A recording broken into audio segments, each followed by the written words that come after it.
He arrived in this cultivation world carrying memories of a past life. While other transmigrators get systems to babysit them, he is a guy with no system, just a piece of trash with absolutely no spiritual root for cultivation. But what he doesn't realize is, the bratty kids he casually named back then have now all ascended to become immortals. Even the doodles he sketched when he was bored have become supreme dharma treasures guarding the gates of powerful sex. And this man, leisurely munching on a melon, is our protagonist, Yi Changqing, an existence who would be considered quite unlucky in any cultivation novel. Look at him, chilling in sunglasses, legs crossed in that arrogant pose, soaking up the warm sunshine without a care in the world. Holding a half-eaten melon, he listens to an old Manhwa story and shakes his head in disapproval. The bar for cultivation is so low these days. To explain why he would say such a thing, we must go back to the past. It all started 5 years ago. The sky was just as blue then. It was his first day in this world. Back then, Changqing looked around at this strange new world in shock.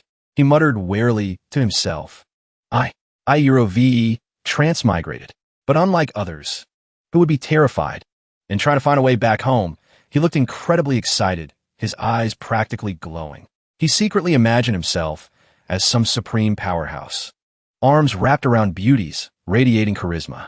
Surely he had a system Euro, a golden finger, protected by the heavenly Tao, trampling worldly laws, flanked by 7 or 8 badass cultivators. With that shameless confidence, Changqing thrust his hand toward the sky and roared, "System!" But the only response was the bored cawing of a crow, underscoring his embarrassment. But Changqing refused to give up. Holding on to hope, he screamed at the heavens, "Golden finger! Artifact! Master! Big shot! Is anyone there? Come on!" It wasn't until he realized no expert was coming to save him that he collapsed to the ground in total despair. Time flew by. A while later, Changqing looked half dead, ragged and frail, barely managing to limp into an ancient city with a cane. He found an old man on the roadside with a sign and a blue orb in front of him. Spiritual root test. Check your aptitude. 1 copper coin per try.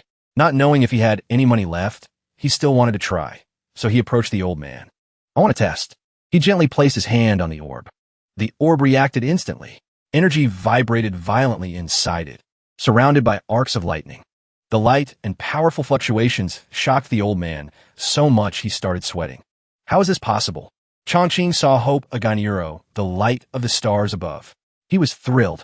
"Tell me quickly, am I a peerless genius? My bones are excellent, right?" Suddenly, a strange voice from the crowd behind him rang out, freezing him in place. How can someone have no spiritual root? Look, that guy actually has no spiritual root. I've never seen anyone with absolutely zero aptitude before. His story spread fast, because he lacked a spiritual root. No sect was willing to accept him as a disciple. Even when he begged at their gates, he was rejected. "Please, take me in. Get lost. We don't need trash without spiritual roots here." Rejected and scorned, Changqing turned away, heading for a distant place. For the sake of survival, I just have to find a small town and scrape by. The place he chose was a small town deep in the mountains. Small, but for him, it was a sanctuary. Shaoqi Town. To survive, he decided to do business, opening a shop on a busy street. That became his livelihood, a general store on the roadside, just earning enough to eat.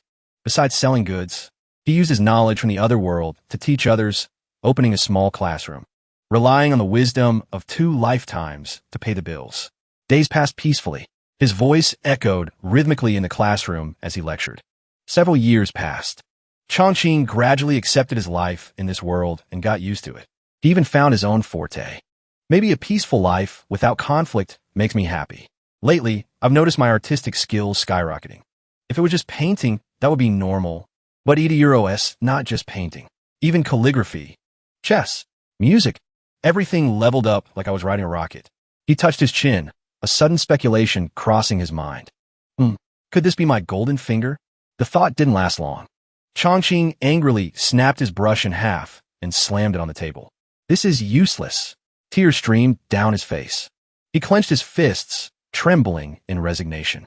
This is a cultivation world where demons run rampant. Does art have any future here? A bystander sighed, shaking his head. He is daydreaming again. Hearing that, Changqing remembered where he was. A bolt of lightning struck his mind. Fearing he'd lose face, He coughed a few times, tried to compose himself. Once he regained his normal demeanor, Changqing put on his dignified, scholarly air. He pointed to the bordereau, which had notes on postpartum care for Saucero, and continued. The content of today's lesson. But the kids down there didn't care at all. 2 or 3 were brawling in a heap. One leaned back, laughing his head off with a classmate. The only one looking at the board looked hopelessly stupid. Seeing the state of his students, he couldn't take it anymore and scolded. Hey, we're still in class. The kids didn't care. They started shouting back immediately. Their logic actually sounded pretty reasonable. Study what? Immortals are coming to recruit disciples. My mom told me to cultivate. Yeah. My dad said so too. Scholars can't save mortals. The end goal of the universe is cultivation. Cultivation comes with government benefits. Mister, you have no spiritual root. You wouldn't understand. Mr. Yi, do you want to cultivate again? Being roasted straight to his face by these brats. Changqing shook with rage. His face turned green as he questioned them. How can you slander my innocence like that? But the kids chorused in unison. Don't worry, mister. We won't do that. Hearing that, he sighed in relief. So they do know to respect their teacher. But kids will be kids. They didn't give their teacher any face at all. We only laugh at you to your face. The touching atmosphere vanished instantly. Changqing grit his teeth in anger.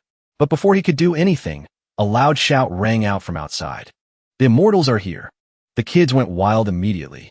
One even trampled straight over him to rush out. Bye, Mr. Yi. Let's go. Time for the sect exam. Finally, no more school. Changqing, looking like a sage, was trampled face first into the dirt. He lifted his head, watching them run away so eagerly. Every cell in his body boiled with rage. He swore, if any of you get selected, I'll do a handstand and wash my hair. This small town lay amidst rugged, overlapping mountains. Yet, since morning, figures in pure white robes have been standing there. Before them, the townsfolk were running out to welcome them. Leading the group in white was a beautiful woman with jet black hair. She was a cultivator from the Taishan sacred land, chief disciple of returning Origin Peak, Wu Shuang. Behind her was a younger girl. She was Changqing's disciple called Junior Sister Yu. The elders of the town bowed in unison, respectfully greeting them. Greetings to the immortal masters. Wu Shuang didn't waste anyone's time and got straight to the point. The test for Taishan disciples begins now. A male disciple behind her bowed. Yes. He stood before the townsfolk and announced, those participating in the selection, line up. One by one. First up was a woman leading her son. The Taishan disciple held a ledger. Following custom, he asked for information. Name? She pulled her son, who was busy picking his nose, forward. She answered happily. His name is Go Sheng. The name sounded a bit crude. The disciple frowned. Does he not have a formal name? He felt a bit disappointed. The kids in this town looked average. Seems like another wasted trip. But the mother nodded. Yes. His formal name is Chun Feng. Hearing that name, Wu Shuang, standing afar, turned her head in surprise. Chun Feng, noticing her reaction, the woman asked nervously, What is it, fairy? Is there a problem with my son? She felt she had overreacted, so she replied gently. No, I just feel that the name isn't bad. Hearing that, Chun Feng's mother beamed. Mr. Yi named him. He is the most learned man in our town. Wu Shuang smiled gently. She didn't say anything, but she was surprised. Unexpectedly, this town has someone with such scholarly taste. Perhaps a fellow cultivator? The Taishan disciple didn't ask more and guided Chun Feng. Place your hand on the spirit probe stone. The kid looked completely uninterested, but he obeyed and touched the artifact. Instantly, the faint blue light on the artifact shattered, replaced by a blinding golden radiance. Wu Shuang looked over in shock. What is happening? The disciple was equally terrified. He stared at the light coming from the book, his voice trembling. Senior sister. We struck gold. Literally. Top-grade metal spiritual root. Junior sister Yu was childish, but she knew how rare this was. She stared at the nose-picking kid. She couldn't hide her astonishment. Metal attribute is extremely rare. Mid-grade is already considered genius level. Top-grade metal. That's a legendary rarity. Wu Shuang, who hadn't had much hope, was overjoyed. This is a good omen. Speed up the testing.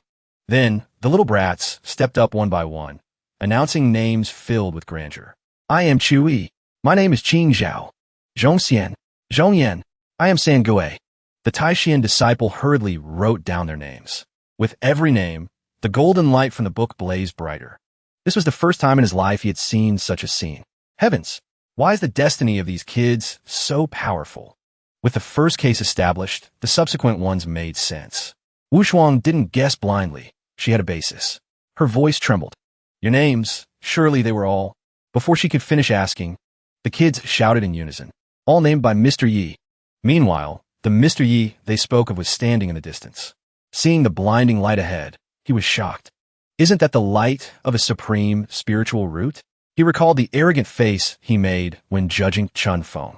Your son can't cultivate. I said so. Changqing's face froze instantly. He vaguely felt a phantom slap burning on his cheek. The clown is actually me. The aptitude test ended. Junior sister, you skipped happily through the small streets. This candied hawthorn is really delicious. No wonder this place births so many geniuses. Even the gentle Wu Shuang walking behind couldn't help but marvel. I've never been here before. Look at the spiritual energy here. It might truly be a treasure land. As they passed the general store, she held a skewer of candied hawthorn, but her eyes were fixed on the goods displayed inside. Her happy mood improved even more. Senior sister, look at these wooden hairpins. They are very unique. So pretty. Seeing her reaction, Wu Shuang couldn't help but sigh with worry. Truly just a child.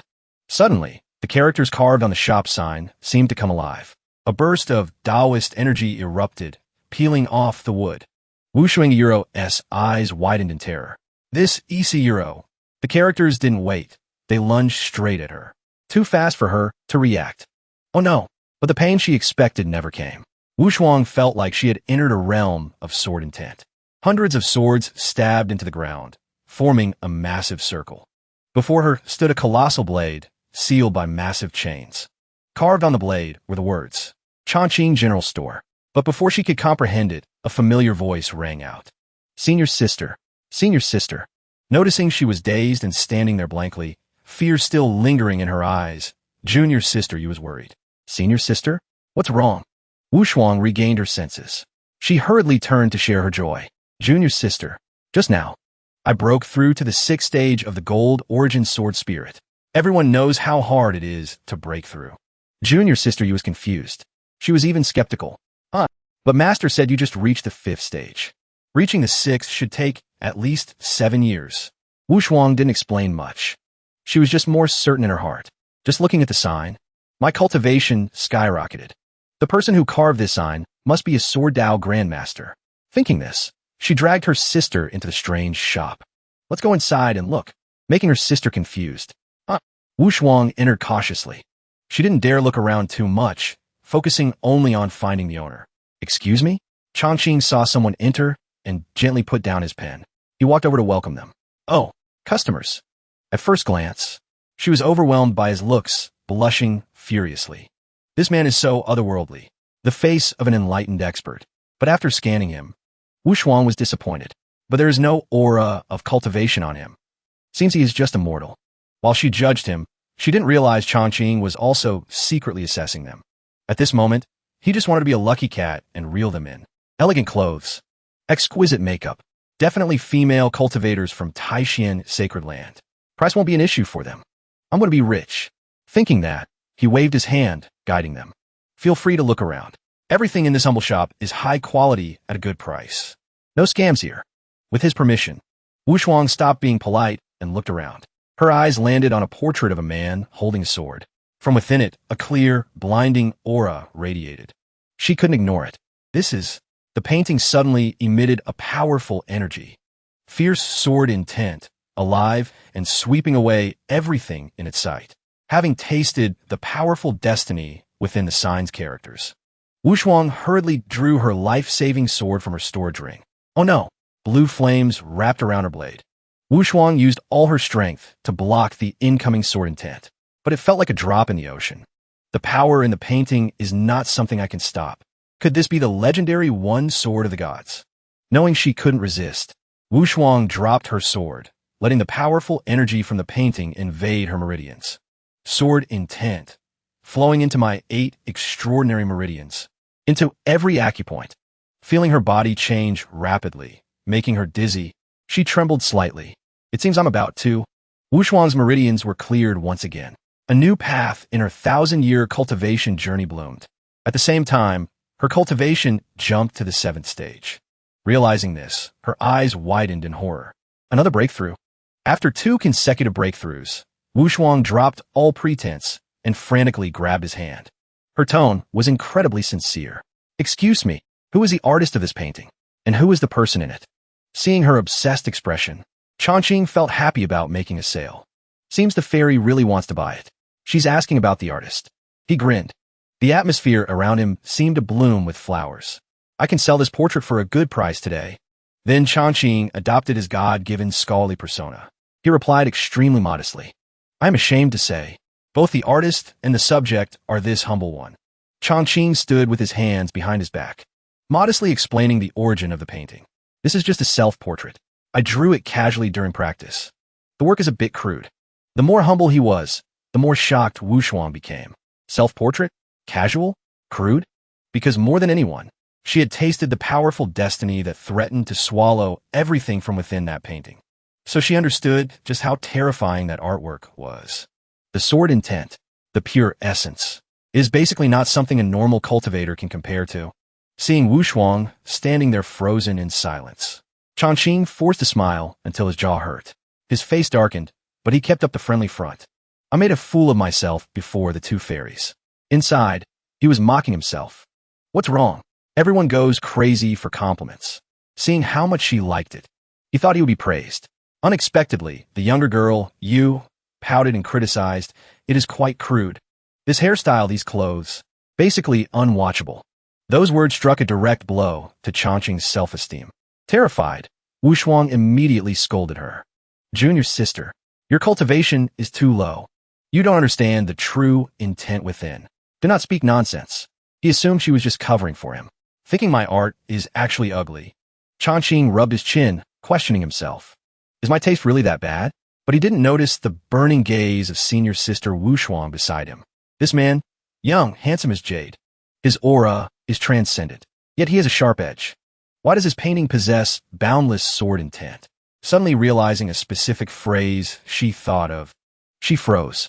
Wait, a sharp edge? Wu Shuang panicked. A crazy theory popped into her head. I can't sense his cultivation. Could it be because he is leagues above me? Is he intentionally suppressing his aura? Otherwise, why would this grocery store hide so much destiny? A simple portrait helped me break a bottleneck. Thinking this, she hurriedly bowed low, terrified that her rudeness had offended this big shot. "I am Wu Shuang, disciple of Taishan Sacred Land. Greetings, senior." On the surface, Changqing calmly shrugged off the title. "Fairy, I am just a mortal. I cannot bear the title senior." But inside, a storm was brewing. "Stop trying to get close to me. I absolutely will not give you a chance to haggle." Unexpectedly, him claiming to be immortal shocked Wu Shuang even more. Immortal? With such Taoist destiny, yet he calls himself immortal? But then, her superior deductive skills enlightened her. She bowed again, even more gently, afraid she had offended him. "I understand. This senior has heaven-defying cultivation, yet lives in seclusion here. He must have his reasons.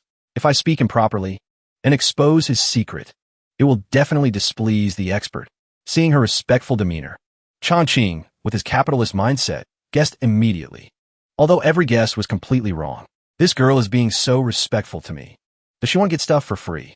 The 2 of them, each was scared pale because of the other. Wu Shuang kept her head bowed, not daring to stand up straight. Cold sweat poured down like a stream. Talking to a peerless figure like this, I must be extremely careful. Her expression changed instantly. She became shy and admiring, but careful not to flatter too obviously. "Senior, you may not know, I have loved painting since childhood. Your work gave me great enlightenment. You certainly deserve the title senior." Hearing that, Changqing happily accepted it. Inside, he was laughing with joy. So she genuinely admires my work. Little fairy. But on the outside, he kept his scholarly cool, though he couldn't hide the Cheshire cat grin on his face. So that's how it is. Living in this world, he might not compare to cultivators in techniques or spiritual power. But when it comes to art, Yi Changqing is the boss of this area. Spiritual root? I don't have one. But speaking of art, you cultivators are all weak. Being praised like that, he happily and generously allowed them to look around. You too can look around freely. My small shop doesn't just have paintings. We have everything for daily use. So junior sister, you really wandered around asking random questions. And Changqing patiently answered every single one. "Mister, Why put a dead branch in a vase? That is Zen aesthetics. Mister, why are these fruits sticky? That is homemade, candied fruit. Finally, she pointed to a statue, the Venus de Milo. The work of ancient Greece truly confused her to the core. Sir, why does that woman have no arms? She isn't wearing any clothes, either. He patiently answered, just as he always did. Though for some reason, this answer felt a bit odd. Because she is the most beautiful woman in the world. Wu Shuang slowly walked forward. Her face flushed red. She pursed her lips, staring intently at the exposed chest of the goddess statue. Yet, there was no disdain in her eyes, only appreciation. On the surface, this statue looks humiliating and broken, but inside, it seems to contain an unspeakable aesthetic beauty. She tried mentally sketching arms onto the statue in her mind. But no matter what she tried, it didn't look right. Wu Shuang, who already admired him, now worshipped him even more. As expected, the missing arms, no matter how one tries to fix them, they cannot reach perfection. This is the insight of a transcendent master. After thinking it through, the two girls huddled together to look at everything else on the shelves. This shop isn't full of daily necessities. It's entirely filled with immortal treasures. Only Chongqing, standing with his back to them, pursed his lips and rolled his eyes. Asking so many questions. Are you actually going to buy anything or not? In the end, it was junior sister Yu who picked out something she liked first. She picked up 2 wooden hairpins and happily asked the price. Sir, how much for these 2 wooden hairpins? He didn't speak directly, but simply signaled the number 3. This number. How much they pay? He decided to let them fill in the blanks themselves. Hearing this, junior sister Yu immediately fumbled for her purse to take out silver to pay him. I get it. Chongqing is actually quite scheming. Not saying the exact price lets them pay whatever they want. What if they pay more than expected? Whether it's 3 taels of silver or 3 spirit stones, I make a huge profit either way. But then Wu Shuang shouted, stopping her junior sister from taking out the silver. Wait. She looked at her senior sister in surprise. Wu Shuang stared solemnly at his back, which was as straight as a pine or bamboo. She felt a sudden surge of tension in her heart. A peerless, unfathomable master like this senior, entering the mortal world, is likely to experience the life of a mortal before cultivating the Tao. Therefore, using treasures from the cultivation world to trade is no different from insulting the senior. And so, Wu Shuang continued to use her unique deductive skills to analyze his every gesture. That hand gesture looked very ordinary on the surface, but in reality, it hides endless laws of the universe. Holding up 3 fingers, he is alluding to the 3 lives of all things. The circle formed by the thumb and index finger represents perfection. It is also the shape of a coin, as if realizing some peak truth. Her eyes widened, as if she were about to achieve enlightenment. I understand now. Then, facing Chang Qingguo, who was standing stiff as a statue, Wu Shuang self-righteously spread out 3 round copper coins in her hand. She bowed her head in extreme reverence. This is what he wants to tell us. Heaven is perfect. We must pay with copper coins. Senior, please accept this.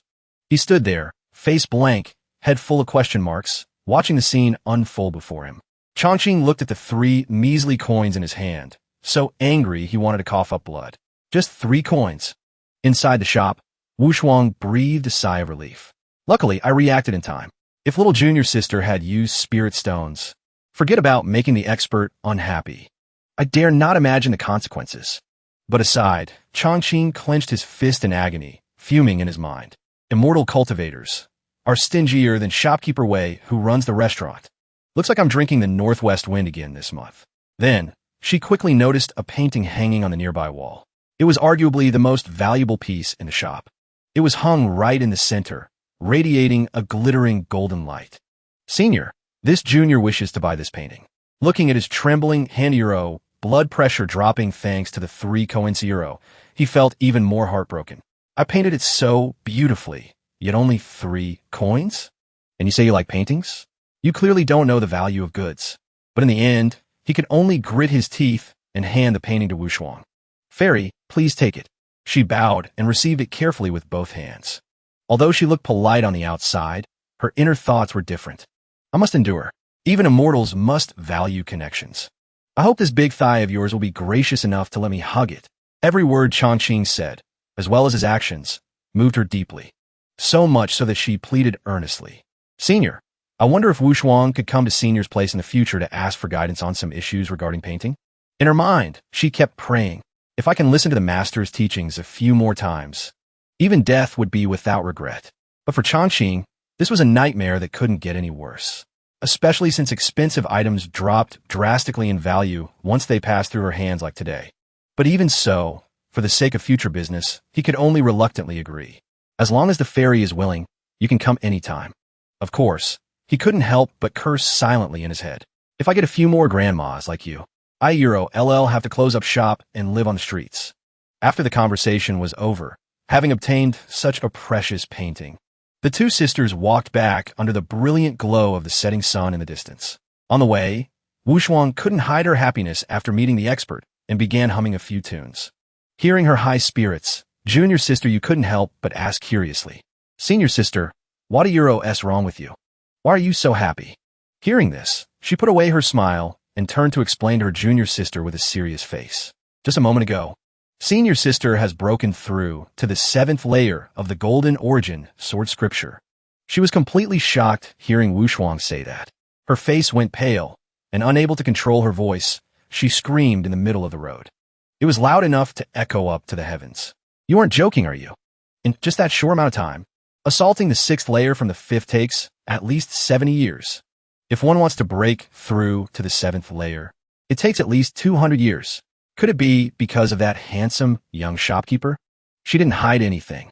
Facing her junior sister's indescribable expression, she answered honestly. Correct. That senior is a supreme figure. Then Wu Shuang exhaled deeply, as if she had realized something profound after talking to Changqing earlier. She bent down, gently patted junior sister Yu's head, and explained kindly. Today, we have seen that the expert's strength is extraordinary. I still don't know if being enlightened by him is a blessing or a curse. But seeing that it was getting late, Wu Shuang turned around and channeled her spiritual power, forming a circle of energy to lift herself up. Just like that, under the twilight on the distant horizon, the two sisters stepped onto their swords and flew back to the sect. She didn't forget to instruct her junior sister. Let's go. We must bring the new disciples back to the Holy Land. Participating in the Heaven Disciple Trial. I definitely must consider this matter carefully. Then I will decide and speak with Master and the other elders. Meanwhile, in another place, on a long, wide road, the silhouette of a certain expert radiated an aura, seeming to attract the surrounding immortal energy. That person couldn't help but mock himself. Useless disciples. Everyone says they love immortals, yet a painting only sold for a few pennies. Changqing, oh Changqing, you're practically useless. Will these days ever end? The sky continued to darken as the sun faded from high above. The last rays of the day cast long shadows over the ancient tiled roofs of a restaurant, busy preparing fragrant dishes to treat its esteemed guests. Thick smoke from the kitchen drifted into the air. The owner, seeing Changqing arrive, immediately recognized a regular customer and welcomed him warmly. Mr. Yi has arrived. Shall it be the usual 3 dishes for dinner tonight? But today, he felt the food wouldn't taste very good. Plus, having just taken a heavy financial loss, he wasn't in the mood to eat. He only had the brain to order something else. Ah fu, I didn't earn much today. 2 dishes and a pot of wine will suffice. Suddenly, a cheerful voice called out his name. Mr. Yi, thinking it was a stranger, it turned out to be shopkeeper Wei, who had known him for a long time. Upon seeing Changqing, he couldn't hide his excitement at meeting his benefactor and happily threw an arm around his shoulder. That our Wei family can have this day is all thanks to your blessing. Seeing him, Changqing politely asked a few questions. Shopkeeper Wei, you are too polite. Did the madam leave already? Hearing him say that, the old man naturally couldn't hide his joy. Isn't that right? The children in our town have all left. The immortal masters even praised the children of our town for having very good names. Especially my Erlang. Since fate has brought us together, we must have a few cups of wine to let the words flow. Sit down at the table. Shopkeeper Wei couldn't help but pat his shoulder proudly. The immortals of the Taishian Sacred Hall heard that my Erlang's name is Zhongxian. Everyone there was stunned by the name. Hearing himself praised like that, Changqing naturally puffed up his chest and raised his face in pride. Of course, Zhongxian. I had to think very carefully about that name. It carries quite a lot of destiny. The more he spoke, the more unable he was to control his emotions, unaware that he had let slip words that slightly hurt Changqing. Mr. Yi, although you have no spirit root, you still have some culture. Hearing this, Chongqing could only darken his face to hide his emotions. Well, I really thank you then. Just like that, shopkeeper Wei, bursting with pride for his descendants, shouted generously. Fu, give Mr. Yi an extra chicken leg. Nothing could be better. Like a blind cat finding a fried fish, his luck today wasn't bad indeed. The large plate with the chicken leg emitted a mouth-watering aroma, making Chongqing even hungrier, drool filling his mouth. This is a chicken leg I exchanged my dignity for. I can't wait any longer. He immediately picked up the chicken leg, intending to have a satisfying meal. But lightning avoids the meal, yet it doesn't avoid Chongqing. Something unknown rushed straight at him, head-butting him hard and sending the chicken leg in his hand flying into the air. Others around saw a black dog wagging its tail incessantly and stared in shock. What a huge black dog! But Chongqing quickly recognized the dog in front of him. Could you be? Seeing the black dog happily gnawing on the chicken leg in its mouth, yet looking very excited to see him, wagging its tail nonstop. It made him shout out loud. Hey Huang! The others around, seeing the dog happily trying to lick his face, became curious. Mr. Yi, is this the dog of yours that got lost years ago? Reuniting with an old friend who had returned made Chongqing very happy. Even though He Huang kept licking his face, he happily responded. It's him. All right. Stop licking. To talk about the fate between Chongqing and He Huang, one must go back a few years. Back then, it was a night with heavy rain pouring down endlessly. That was when he saw it under a dry tree by the road. He was walking at night and saw it trembling uncontrollably, able only to sit under the tree to avoid the rain. 2 years ago, I adopted a small black dog of unknown breed. I named him He Huang. Just like that, Chongqing adopted it. He never stopped feeding it 3 full meals a day. However, the food he gave He Huang wasn't exactly normal. The food emitted a horrifying smell that made the dog hide behind a tree in fear. Meanwhile, he kept shouting for it. He Huang, time to eat. It lasted until the dog couldn't take it anymore and smashed through the wall, rushing outside to save its own life. After raising it for a while, it got lost. I thought it had long since become a snack for wild beasts out there. Back then, he still didn't understand, staring in confusion at the dog-shaped hole in the wall. How'd he do that? Until returning to the present. Chongqing walked into the house, one leg covered in drool. He paled, looking helplessly at He Huang happily trotting beside him. So He Huang, are you a bootlicker or something? But hearing and understanding his words, it barked a response. Woof. Then, as if familiar with the layout of his house, it turned and walked in a specific direction, making him curious. I wondered where he was going. Turns out, he went towards the painting of a dancing dog on the wall. But he couldn't understand why He Huang was trembling like that. Well, look at this painting as soon as you get back. Chongqing didn't understand its artistic taste, but seeing it tremble with fear, he was a bit speechless. Still the same old act. Scared yet wanted to look. You're shaking. Seeing that it was getting late, he turned to go to his room. Before leaving, he didn't forget to remind He Huang. I'm going to my room to sleep. Your nest is in the old spot. Stop looking at that painting. I'm afraid you'll pee your pants again. As soon as the sound of the door closing rang out, He Huang did not hide his identity any longer. Golden light erupted around him like an ascending aura, coupled with a mist full of spiritual energy surrounding him. His body gradually grew back to its original form. He looked excitedly at the rippling muscles on his body. I never thought this king could return to the master's side. I shouldn't have been tempted by that fox to leave the master in the beginning. Otherwise, I wouldn't have ended up looking like a stray dog like this. In his mind, he hadn't forgotten the scene of being deceived by those animals, hung up high, and becoming their laughingstock. That despicable, shameless fox demon king. To think you allied with those other demon kings to beat this king back to his original form. Wait until I cultivate by the master's side for a few days. This king will definitely make you pay blood with blood.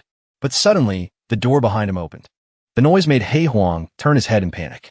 Could it be the demon from the southern ridge found me this quickly? But contrary to his fear, Chongqing just gently held out a bowl of food for him. The chicken leg at dinner definitely wasn't enough, right? There's some leftover rice here. Eat up and go to sleep. That warm action moved him even more, to the point where he couldn't hold back his tears. Master, I shouldn't have left you a year ago. I want to be your bootlicker forever. I, He Huang, swear, I will never leave the master again.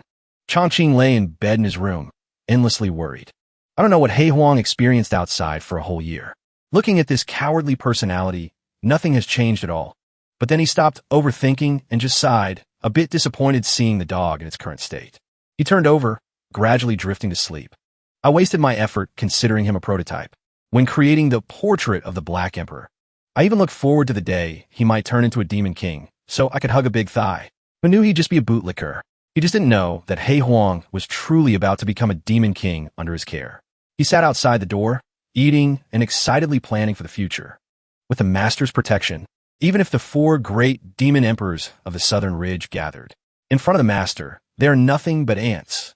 After finishing the bowl of rice, he was overflowing with happiness, tears streaming down. That I, Hei Huang, can have this day is all thanks to the portrait of the Black Emperor created by the master, which allowed me to awaken my bloodline. What Changqing did made him even more determined. I didn't bring any gifts for the master this time. Why don't I take advantage of the dark to go search for something? Give a master a surprise. No sooner thought than done. While Changqing was sound asleep from exhaustion, he leaped and dashed quickly outside, until the next morning, when the sunlight woke up everything around. Under the clear blue sky above, the small town gradually woke up and returned to its bustling rhythm. But for Changqing, today felt a bit strange. Hard asleep, he rubbed his sleepy eyes and asked himself, why does the bed feel smaller? Out of habit, he stretched out his hand to loosen his muscles and bones. Suddenly, he touched something soft, making him curious. What is this feeling? When he realized the issue, Changqing turned his head, staring in shock. A beautiful, graceful woman had appeared out of nowhere right next to him, making Changqing's eyes go wide in disbelief. The image of a woman dressed beautifully, with a face as lovely as a flower, sleeping soundly next to him made him panic and blush. Unable to control himself, he almost screamed, "Who is this?" Early in the morning in a small town, a pair of slender white legs were draped over the thigh of the person next to them, making that person murmur dreamily. Don't touch there." He opened his eyes wide, thinking to himself, am I having a saucy dream? Changqing quickly slapped the person next to him on the butt. Thinking he was dreaming, he comfortably enjoyed the sensation. This feeling, is too realistic. Affected by the slap, she immediately woke up, rubbing her sleepy eyes and speaking. Why did it feel like someone just smacked my butt? Turns out, she was the 9th princess of the Great Yin Kingdom. Bingxin, she looked around with a confused expression. Changqing beside her had also fully awakened. He waved his hand in a friendly manner and spoke softly. Hello, Mississippi. A hand quickly slapped his face, sending him flying off the soft bed. Bingxin screamed in terror. Strange man, where did you come from? She was trembling, her face turning red. Who are you? Why are you in this princess's bed? Do you know who I am? Bingxin screamed out of habit. Guards, arrest this man for me. Changqing, clutching his reddened cheek, hurriedly explained. Miss, first of all, don't rush. First, this is my house. Second, this is my bed. Finally, why are you asking me about your identity? In that room, a scream pierced the blue sky. Guards, drag this man out and behead him. Hei Huang sat calmly outside, happy for his master. Hearing this sound, master seems to be having fun. So intense. Inside was like a battlefield. He was kicked out the door by her with one strike. Flying out, Changqing fell flat on his face. Hei Huang, seeing him land, ran over happily. Whiff, whiff, whiff, whiff. Does master like my gift? Changqing was in pain, but also full of curiosity. Where on earth did this girl come from? Changqing frowned and scolded the creature below. Hei Huang, why did you let someone just walk in? Hei Huang explained unjustly. Whiff, whiff, whiff, whiff. She didn't just walk in randomly. I brought her back here. Bingxin, leaning against the door inside, couldn't help but be confused. Strange. I definitely fell asleep at the relay station last night. Why did I appear here? Could it be that guy just now did it? Bingxin touched her chin, recalling the scene earlier. But looking at him, he didn't even have the strength to tie a chicken. He doesn't look like someone with high cultivation either. Yet he could bypass the defenses set up at the Knight's Manor. Thinking of this, a wicked idea sparked in her mind. Why not trick him first? If he has evil intentions, I will definitely call Royal Father to cut him into 100 pieces. A moment later, slender legs stepped out the door. She frowned and called out loud. You there?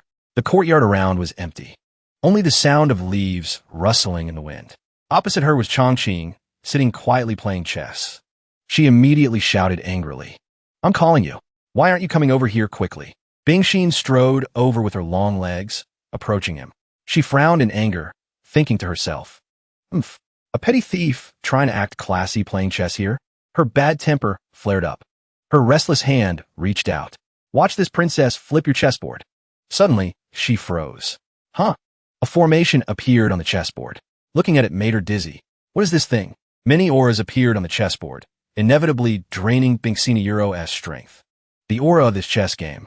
Why is it so vast? My head is about to split. Someone save me. Under the blue sky, leaves rustled in the wind. Changqing was focused on the chess game. Hearing a slight noise, he tilted his head to look. Before his eyes was the distorted, grimacing image of Bingxin facing his chess game. He thought to himself, why did this girl sleep for one night and turn into this as soon as she came out? Is she trying to scam me? He Huang watched everything from afar. Looking at Binksiniuro's back, he thought, the master's chess game contains countless great Daos and destinies. Don't mention a tiny foundation establishment girl like you. Even a deity transformation or void amalgamation powerhouse couldn't withstand it. He closed his eyes and began to circulate his power. Thinking further, oh, forget it. Who told her to be the gift I gave to the master? I'll help you this time. Bingxin was terrified within the illusion. Her body trembled violently. She clutched her face. Suddenly, a cracking sound rang out. Rays of light began to penetrate the dark illusion. He Huang was incredibly valiant at this moment. Shattering the formation, his eyes glowed brightly. The fragments of the illusion began to crumble. She was still trembling with fear. Hearing the cracking sound, she looked up, thinking in her heart, it's that black dog. She was endlessly astonished, eyes wide looking up. He helped me break the illusion of a chess game. At this moment, behind Bingxin was an endless void, as if she were falling from a great height. She looked back in panic. What on earth is this? He Huang, seeing her free falling in the illusion, was extremely alarmed. He gritted his teeth. Oh no, her foundation establishment cultivation is too weak, and she had to endure the pressure of the great Dao chess game. Her soul has separated. She began to fall deep into the illusion. Changqing's image suddenly appeared with shining eyes, holding a go piece in his hand. Other pieces were also gradually falling, settling onto the board. In her daze, Bingxin fell onto the chessboard. A painful crash echoed. Meanwhile, outside, Changqing placed the go piece on the board. Happily saying done, he looked at the chessboard with great delight. Licking his lips, he chuckled. Hee hee. Little Blackie exposed the weakness. I finally solved this game. Bingxin opened her eyes wide. It seemed she had escaped the illusion. She collapsed onto the ground. Her face was still a bit dazed. She couldn't stop trembling. Face flushed, she squeezed her eyes shut, thinking, I felt like my soul just left my body. It was like I walked right up to the gates of hell. Bingxin looked towards He Huang, who was wagging his tail, and thought, to be able to help me break the illusion of this chess game. Perhaps this black dog already has the cultivation of a demon king. She recalled the moment he placed the piece on the board. Secretly grateful. If that person hadn't acted and resolved my soul separation, I fear I would have already perished. He Huang laughed scornfully. Luckily my master is formidable. Only then did you not shatter into smoke and dust inside that grand secret realm chess game. At this moment, he looked at her and asked, Miss, are you all right? Bingxin remained silent. Looking at him, she thought, to be able to set up a chess game, hiding such terrifying power. Raising a hand reverses life and death. And he even tamed a demon king realm black dog as a pet. Her ruby-red eyes now sparkled. She looked up, endlessly impressed and intrigued. Could this be the hidden expert mentioned in the ancient texts? But thinking of that, her expression darkened. The sparkling eyes from moments ago were gone. Wait, just now I not only hit him, I also chased him out. Seeing her staring thoughtfully at the chessboard, he spoke up. Miss, seeing you stare at the chessboard for so long, perhaps you're skilled at chess, right? Play 2 games with me, won't you? Hearing this, she jumped, letting out a loud cry. Bingxin was kneeling on the ground just a moment ago. Now her legs were still trembling uncontrollably. She started to push herself up with her hands. Thinking in her heart, the old ancestor said the temperaments of great experts are extremely eccentric. I just offended him, and I suffered punishment inside the chessboard. I should take this chance to bow my head while it's still early. Thinking so, Bingxin acted quickly. She stood up and clasped her hands, eyes lowered. No. How could this junior dare to show off her meager skills before a master like senior? Changqing was very amused hearing this. It's fine. For so many years, I've had nothing to do. I could only study these little tricks. On the surface, he was very happy. But inside, he couldn't help but wonder. Why is she calling me senior again? Do I look that old? At this moment, Bingxin looked up at him. She couldn't help but marvel in her heart. There was nothing she could do. Could this senior's cultivation have already reached the pinnacle? At that moment, Chongqing asked gently, "What is your name?" He held the go piece, closed his eyes, and placed it down, letting the piece fall freely onto the board. He continued asking, "Where are you from?" Bing Xin observed his movements with total focus. She thought to herself, even the way he raises his hand seemingly radiates a terrifying aura. She looked up at him and answered carefully, "This humble girl is Bing Xin. I am a citizen of the Yin Kingdom's imperial capital." As she answered, she kept her guard up. "I still don't know this person's background. It's better not to reveal my true identity to avoid causing trouble for Imperial Father." Chongqing picked up the black pieces. As he moved, he asked curiously, "Looking at your clothes and appearance, you are no ordinary person. You seem to be a cultivator. Have you joined a sect yet?" This time, Bing Xin didn't lie, but gave a half-truth. "Not yet. This junior just has a few masters at home, giving pointers." He placed a piece on the board and nodded calmly. "So that's how it is." On the surface, he looked completely calm, but inside, he was seething with jealousy. Just a few masters? How many cultivators can a normal person invite? It's infuriating enough to kill someone. Chongqing thought while placing another piece. The weather was truly peaceful and quiet. A white piece was now in his fingers. Holding the white piece, Chongqing smiled gently and asked, "Lady Yin, how should this black piece move to escape now?" Bing Xin looked at the chessboard and froze for a few seconds. The black piece is trapped. Once again, she fell into an illusion. Her whole body felt submerged in water. In the illusion, she was floating in a dark universe filled with stars. She thought, "I sense a vast, surging great Tao thickening between heaven and earth." Bubbles floated around Bing Xion's body. It's the aura of the heavenly secret Tao again. Bing Xion's body was surrounded by currents of energy. She looked as if she had been dosed with an aphrodisiac. Her face flushed bright red. Her eyes became glazed and dreamy. She thought amidst the haze. Unlike the sharp, aggressive intent from last time, this heavenly secret Tao seems very friendly toward me. I'm still in the illusion of the chess game. Bing Xian couldn't stop making soft, intoxicated sounds. Her eyes were filled with an intense longing and ultimate bliss. In her trance, she vaguely realized, "I've broken through again." Outside, the sky was clear and the sun was shining. Chongqing tried to call her, "Lady Yin?" She was deep in her trance. He tilted his head and called her again. "Lady Yin?" Bing Xin, her face burning red, heard the voice and regained a bit of clarity. Breathing was incredibly difficult. Seeing her state, he panicked. He shouted louder, "Lady Yin!"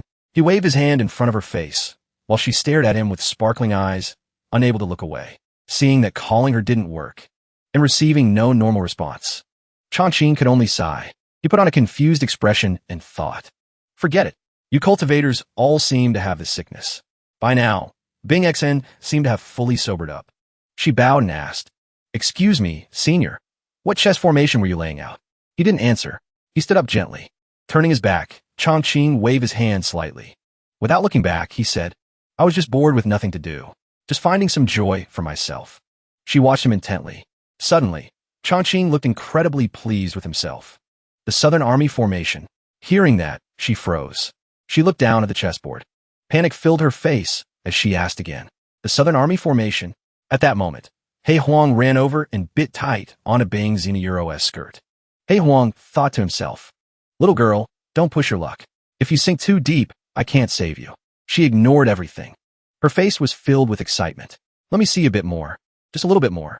Scene shift. The mountains were still green. But at the Taishian sacred land, a cultivation sect amidst vibrant pink peach blossoms, high up in the overlapping mountain ranges, as peaceful as it looked on the outside, and as majestic as it appeared. Inside the great hall, it was incredibly noisy. They were arguing ceaselessly. Shaoqi Town should be struck from a list. An elder with long hair and a long beard looked calmly at the screaming man. Junior brother Yuan Jian, calm down a bit. That was Chong Xian, the true person. The other man was the peak master of Spirit Sword Peak, true person Yuan Jian. He shouted, "My Spirit Sword Peak is suffering because we have too many territories filled with trash. The spiritual energy is dry. For hundreds of years, we haven't selected a single good seed. We've fallen to become the weakest of the 7 peaks of Taishian." Another person spoke up. The peak master of Guangzhou Peak. True person Zhu Jiu smiled gently. "Why call them trash? Senior brother Yuan Jian, don't speak nonsense. Shaoqi Town is the place where our sect's ancestor ascended. Another elder with a pointed beard chimed in, showing some sympathy. That's right. Sometimes you should look for the cause within yourself. Are you cultivating seriously? Is your realm increasing? You and your direct disciple, Wu Shuang, have been stuck at a bottleneck for years. And you still expect to recruit some dragon among men? He was the peak master of Juyin Peak. True person Qingyi. Hearing this, Yuan Jian was furious. His aura flared up. You guys are talking bullshit. I went into seclusion for over 2 years last time. Chang Xian looked at the angry man. Hand raised to stop him, he said. Junior brother, everyone here is cultured. Don't be so crude at the slightest provocation. While the argument was heating up, suddenly a voice called out. Master. The old man who was restraining his junior brother looked toward the voice. He thought, a disciple is coming to report on the new recruits. Chang Xian patted Yuan Jian's shoulder lightly, smiling. Listen to the situation of this year's recruits, then we'll talk. He called out to the door, where someone was waiting. Come in. A foot quickly stepped inside. A flawlessly handsome face appeared before them.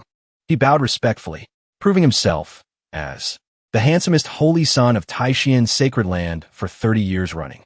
Possessor of a dual attribute, supreme, spiritual root, rarely seen in 10,000 years.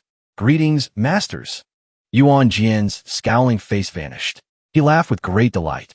Changming, no need for these formalities with us. The elder standing next to him agreed. That's right. We've all seen you since you were still wetting your pants. Hearing that, his face showed a hint of embarrassment. He coughed to regain his composure. Then he pulled out a long scroll to report the situation. This time, Taishian Sacred Land has accepted 180 disciples, 100 with low-grade spiritual roots. From Chanyang Donglai, Zhu stood there, happily shouting. Those are all territories under my Guangzi Peak. Qingyi stood behind him, laughing along. Congratulations, senior brother Zhu. You have a big harvest again. 72 people with mid-grade spiritual roots. From Yang, Xiantang, Yunmeng, Qingyi spoke while winking and teasing Yuan Jian. So sorry, senior brother Yuan Jian. Our Juyin Peak has surpassed previous years again. Why hasn't your Shaoqi town produced even a single low-mid-grade spiritual root? Hearing this, Yuan Jian's face turned black with rage. He screamed in fury. Say that again. He immediately drew his sword from its sheath. Powerful lightning crackled around them instantly, due to Yuan Jian's rage. Zhu and Chang Xian sensed danger and hurriedly dodged. Qingyi, however, seemed fearless, smiling arrogantly just to drive Yuan Jian to the brink of madness. Ascension relic of the ancestor, my ass. I'm going to raise Shaoqi town to the ground. Just as he was about to explode, Chang Ming, holding the large paper behind them, read a line aloud. 1 person with a top-grade spiritual root. 7 people with supreme spiritual roots. From Euro. But before he could finish reading the final words, Yuan Jian had already rushed toward Qingyi. Immediately after, his voice shouted again. Shaoqi town. Hearing that name made him slam on the brakes. Ignoring his anger, his eyes lit up with excitement as he asked again. What did you say? Supreme spiritual root? 7 people. Shaoqi town. Yuan Jian, who was furious at Qingyi, suddenly rejoiced. It looked as if thousands of fresh flowers were blooming on his head. Changming knew how to go with the flow and handed the scroll to Chang Xian. He bowed slightly and shouted for everyone around to hear. Congratulations to Taishian Sacred Land and Senior Uncle Yuan Jian. Congratulations on obtaining such high-quality disciples. Hearing this, Zhu couldn't believe his ears. He stepped forward, flicking his sleeves back, questioning in shock. This is impossible. Absolutely impossible. How could Shaoqi town suddenly produce so many cultivation geniuses? In the last 300 years, Shaoqi town only produced 1 mid-grade disciple. Seeing them refuse to acknowledge the potential of Shaoqi town, Yuan Jian couldn't help but get angry. His face darkened. What? Are only your territories with 3,000 people allowed to have geniuses? Only you are allowed to have top-grade spiritual roots. Zhu and Qing immediately started making excuses. Secmaster, who knows if the disciple in charge of testing reported false numbers to save face? Secmaster, please investigate. While they were busy doubting the data on the scroll, Chang Xian suddenly noticed something strange about it. Wait a moment. The two of them quickly ran to him and looked at the scroll, which was emitting a soft golden light. Qingyi was stunned. What is this? The old man replied instantly. New disciples are usually named Go or Mao. They only change their names after climbing the mountain and gaining knowledge. He called those nearby to look. Look at this. These 7 people, every single name is extraordinary. They gathered around the scroll, treating it like a treasure. Suddenly, one of them saw the glowing characters on the paper. Wei Zhongxian, another quickly continued. It seems to contain traces of Confucian Qi. Could they have been enlightened by a Confucian grandmaster? Chang Xian read the names listed and gave his opinion on each. Li Qing Zhao, extremely transcendent and otherworldly. Wu Sangui, very imposing. Li Chunfeng, this name actually has the style of a Taoist master. The 3 of Themiro Yuan Jian, Chang Xian, and Qing Yuro all thought of a middle-aged man. His hair was completely white. A man who seemed indifferent to worldly matters, clasping his hands in prayer to Buddha. Could the person who enlightened these disciples be a supreme figure who dual cultivates both Confucianism and Taoism? Yuan Jian gripped the scroll tightly. He raised it high and shouted, "This is heaven's blessing. The ancestors have shown their spirit." Meanwhile, on Qing Ye's side, he turned to Chang Xian and voiced his doubts. "Sect Master, senior brother, aren't you speaking nonsense? You also feel it's a bit strange, right?" The old man frowned in thought. Correct. His tone was full of worry and suspicion. How could Shaoqi town produce so many good seeds in such a short few years? I've thought it over, and there is only one possibility. He remembered a figure sitting in the air. Below that person were majestic mountains and small houses, along with a massive magical formation connected to him. That is the ancestor. Could it be that the ancestor, who ascended from Shaoqi town, has returned to enlighten these children? However, contrary to their pensive demeanor, Yuan Jian was calmer than anyone. He just yelled loudly in joy, not thinking about the hidden mysteries at all. "My spirit sword peak is saved." Qing Yi ignored his antics. He turned to the sect master and proposed the best solution. It is too early to draw conclusions. We should watch the results of the Heavenly Staircase trial first. Chang Xian nodded in agreement. Correct. The Heavenly Staircase trial has always been a test of a new disciple's aptitude. Even Chang Ming, with his dual attribute supreme spiritual root back then, had to spend 7 hours to reach the top. Suddenly, Chang Ming popped out from nowhere and interrupted him. He posed stylishly, hand behind his head. It was 6 hours and 3/4. Hearing that, Qing Yi stroked his beard and challenged Yuan Jian. "Senior brother Yuan Jian, if these new disciples of yours can't even touch the edge of the Heavenly Staircase, having supreme spiritual roots will be a useless joy." Yuan Jian laughed, covering his mouth in glee. "Who's sour now? I won't say." At that moment, a slender figure suddenly appeared outside the gate. Her voice echoed into the hall. "Report." It turned out to be Wu Shuang. She gracefully clasped her hands and bowed to the 4 elders. In front of her stood children who barely reached her knees. She reported nervously, "Disciple Wu Shuang brings the 7 new disciples to greet the masters." Seeing her appearance, Chang Xian immediately questioned her. "Niece Wu Shuang, how could you arbitrarily interfere with the Heavenly Staircase trial?" Wu Shuang lowered her head awkwardly, denying the accusation. "Disciple dares not. Disciple just arrived here and discovered that these 7 new disciples had already passed the Heavenly Staircase trial, so we waited here." She explained fearfully to defend herself. They listened intently to every word she said. Suddenly, they grasped the key point and shouted in shock. "Already passed. Waiting here." Above the mountain was a skyscraper-like tower covered in clouds year-round. The kids, one by one, knelt respectfully. "Disciple Li Go." Chunfeng greets the master. "What close call." Disciple Zhongyan. Disciple Sangui kowtows to master. Zhongxian greets master. Yuan Jian burst into tears. His eyes welled up. Good children. You have regained the glory of Spirit Sword Peak. We will absolutely not reject you." Chang Xian remained calm. He softly called one of the kids over. "Chunfeng, come here." His hand, full of spiritual power, reached out gently. "Let me probe your spiritual root." Chang Xian placed his hand gently on the boy's head, quickly transferring his spiritual power into Chunfeng's body. A second later, he gasped in shock. This is a postnatal spiritual root that can only be nurtured by prenatal luck. Hearing this, Wu Shuang looked up and asked, "Sect Master, what is prenatal luck and postnatal spiritual root?" Hearing her question, he explained kindly.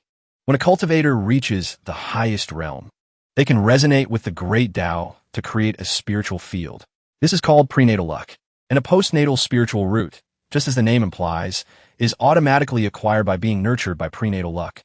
As Chang Xian answered, his eyes looked into the distance. And it can produce supreme attribute spiritual roots.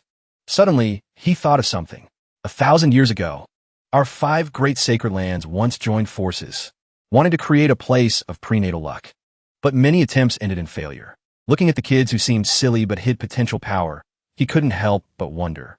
Where exactly did the luck field in Shaoqi Town come from? Moreover, it produced 7 people at once. Hearing him say that, Qin Yi speculated. If it is truly as Senior Brother says, the existence living in Shaoqi Town must have terrifying cultivation. Zhu Jiu heard this and got excited. If this old man could witness such a demeanor just once, I would have no regrets in this life. On the other hand, Yuan Jian seemed very confident. Not coming to our Taishian sacred land? I'm afraid they don't take us seriously. Seeing the seniors taking this so seriously, Wu Shuang shivered slightly. Seems I was still too conservative in guessing that seniors' cultivation. I didn't expect him to be an existence that even the sect master finds taboo. After explaining to Wu Shuang, Chang Xian turned to give orders. Yuan Jian, listen. You and your niece Wu Shuang take these 7 new disciples back to Spirit Sword Peak first. Having picked up such extraordinary kids, Yuan Jian was in high spirits. All right. Saying that, Yuan Jian waved his hand, looking dignified. Hands clasped behind his back, leading the way with a grand demeanor. Let's go. A while later, they arrived at Spirit Sword Peak. Filial Wu Shuang quickly poured a cup of tea for her father figure. As he took the tea from her, he asked suspiciously, Wu Shuang, I see your body is overflowing with sword qi. Did you have a great harvest on your trip to Shaoqi Town? Since he asked, she dare not hide it. She immediately admitted, yes, I dare not hide anything from Master. Wu Shuang's next words directly shocked Yuan Jian so much he spat out his tea. Disciple has broken through to the first layer of the Gold Origin Sword Sutra. His eyes popped out. First layer? Losing control, Yuan Jian grabbed Wu Shuang by the shoulders and asked frantically, you only just broke through to the 5th stage not long ago. How could you level up 2 stages so quickly? Seeing his shock, she broke into a cold sweat and reassured him. Don't be so agitated. Listen to Disciple explain slowly. Realizing he was too excited, Yuan Jian coughed awkwardly, then returned to his elegant demeanor. He pretended to ask, could it be you met that high expert in Shaoqi Town? Wiping her sweat, Wu Shuang replied, you guessed correctly. Junior sister and I accidentally found Senior Ye's hermitage. Saying that, she fumbled in her pocket. Moreover, I obtained a portrait from the senior. She sincerely presented it to Yuan Jian. Only after admiring it could Disciple break through. The painting immediately emitted a light that caught his attention. Sensing something, Yuan Jian took the painting. Let Master see. A few seconds later, he had opened less than half, and already saw the handsome face of a young man and the blinding aura. The power radiating from the painting was so great that even Yuan Jian was intimidated, making him gasp in astonishment. This is only half of the painting. After opening the entire scroll, what was inside made him scream in shock and panic. This is, in a garden where the wind blew fiercely, a man and a woman were chatting. The man played Go skillfully under the admiring gaze of the woman. Changqing couldn't stand her staring anymore. He asked with some dissatisfaction, Lady Yan, why are you looking at me? Hearing that, Bing Xian replied innocently, nothing, Senior. You play your game. I just want to watch. Looking at the girl acting so sensible in front of him, he felt a bit suspicious. What's going on? Ever since this Lady Yan watched my game, her attitude toward me has done a complete 180. He remembered a few days ago, at the break of dawn, Bing Xian was already standing in front of Changqing's room. Mr. Yi, good morning, he replied. You seem to be up earlier than me. He pondered.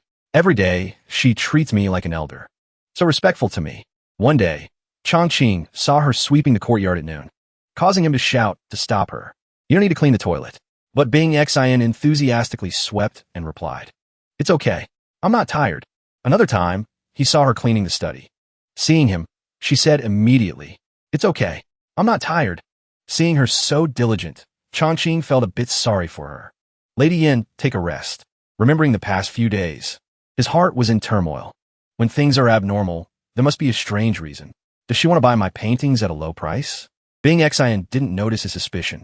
She enthusiastically held up a teacup. Mr. Yi, please have some tea.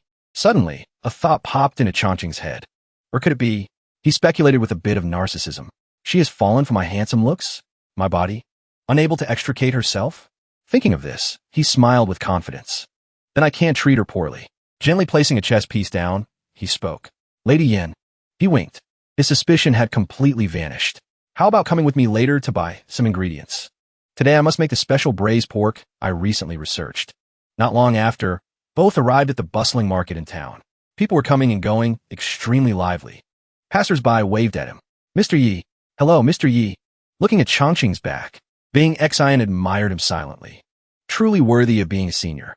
His actions and gestures are elegant and dashing. He is respected everywhere he goes. That was from her perspective. Meanwhile, he was gritting his teeth, arguing with a vegetable stall lady. You dare charge 8 copper coins for half a kilo of these vegetables? Are the leaves made of gold, or are the roots made of gold? The lady retorted, just as fiercely. If you think it's expensive, I think it's expensive too. Speak up, do you want or not? Seeing him like that, she liked him even more. Clearly a peerless powerhouse, yet so humble and approachable. After buying vegetables, the two continued their stroll. The butcher greeted them. Mr. Yi, buying something today? Unlike when he argued with the vegetable lady, this time he replied generously. 1 kilo of premium pork belly. Seeing a good sale, the butcher replied happily. Selling meat for over 20 years. His hands moved fast. In no time, he wrapped up a kilo of pork belly.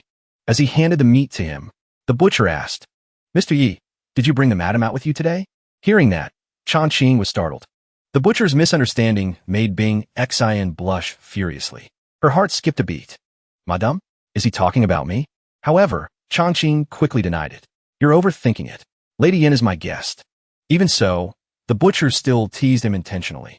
I heard from Mrs. Wong next door. The noise coming from your place a few days ago was quite loud.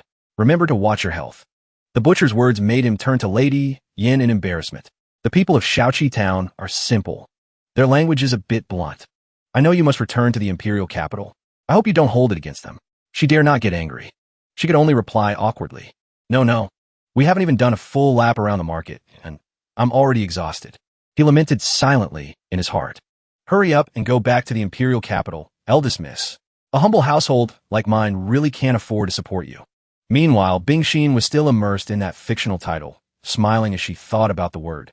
Madam, somewhere in a corner of the market, an ear-piercing scream rang out. It frightened the people around, causing them to back away. Get out of my way. The owners of that shout were 3 brothers. They had menacing faces, each radiating killing intent. The one on the right sniffed the air. Isensa familiasen. He raised a dull blade, pointing toward the source of the smell. Boss, I smell Hei Huang's scent. The boss, he spoke to responded with satisfaction. We just need to bring back that despicable, shameless Hei Huang. The Scarlet Fire King will definitely reward his brothers. With that, they laughed maniacally all the way, looking like they were reveling in someone else's misfortune. Hei Huang is heavily injured, and he's been beaten back to his original form. This wealth is finally our turn to claim. Upon arriving, one of them kicked the door open with a bang. They stormed inside aggressively. Little Blackie, get your ass out here. His ear-piercing scream echoed through the house.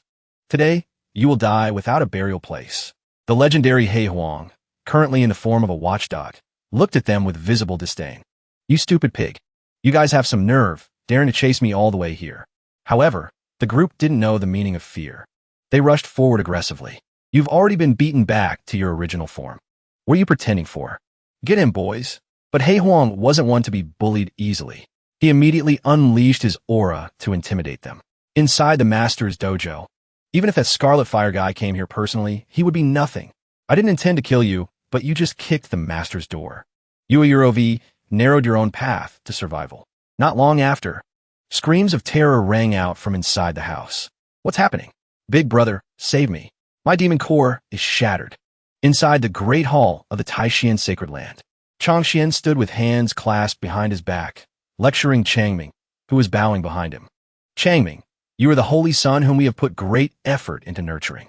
We hope you will take over the next term as Holy Lord. Regarding the enlightened great master appearing in the small town, what are your thoughts? Changming solemnly clasped his hands, bowed, and stated his opinion, reporting to the Holy Lord.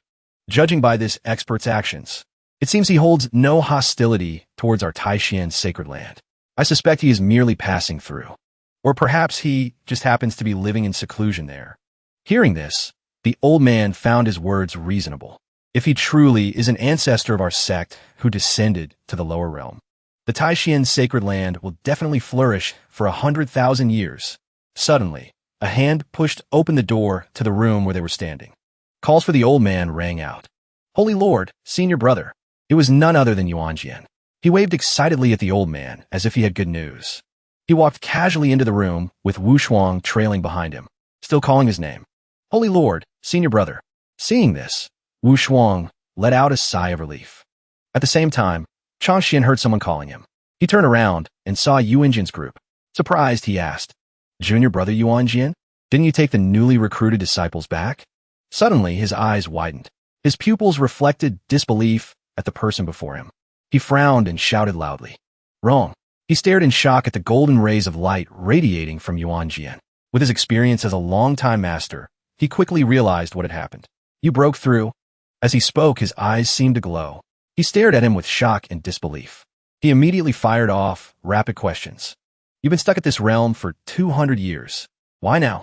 However, not letting Changxian finish his sentence, Yuanjian suddenly unfurled a scroll. Inside the scroll was a drawing of a young man holding a glowing sword. He shouted gravely, cutting off the old man. Whether I broke through or not isn't important. Brother, look at this. Changxian looked at the portrait. He didn't understand why Yuanjian was so serious about it. What is this? It's a painting. Is there anything special about it?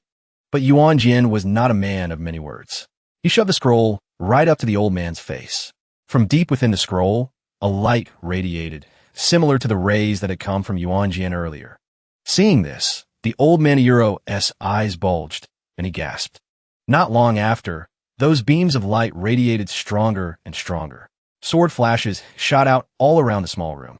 The lights converged into a single point, projecting the image of Changqing with eyes emitting rays of light. He sat with one hand placed over his chest, indifferent to the world. This event was too sudden for Changxian. He stared at him in shock and terror. What is this situation? Suddenly, from high above, Changqing was no longer sitting with his hand on his chest. He had stood up at some point. Suddenly, glowing swords appeared in the space around him, pointing their sharp tips at the old man. Those swords immediately fell toward where they were standing without hesitation or mercy. They were terrified by this and screamed aloud. What is happening? Where is this sword intent coming from? Everyone struggled to face these sudden attacks. Wu Shuang was no exception. But fortunately, even though her face was flushed with discomfort, she managed to think of a solution in time. Holy Lord, close the scroll quickly.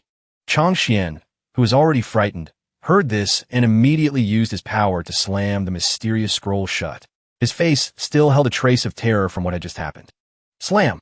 Immediately, the room returned to its normal state. But now his whole body was exhausted. He panted heavily. He gritted his teeth in frustration. He reached out and gripped the scroll tightly in his hand. He didn't dare relax for a single second. Everyone looked around the room.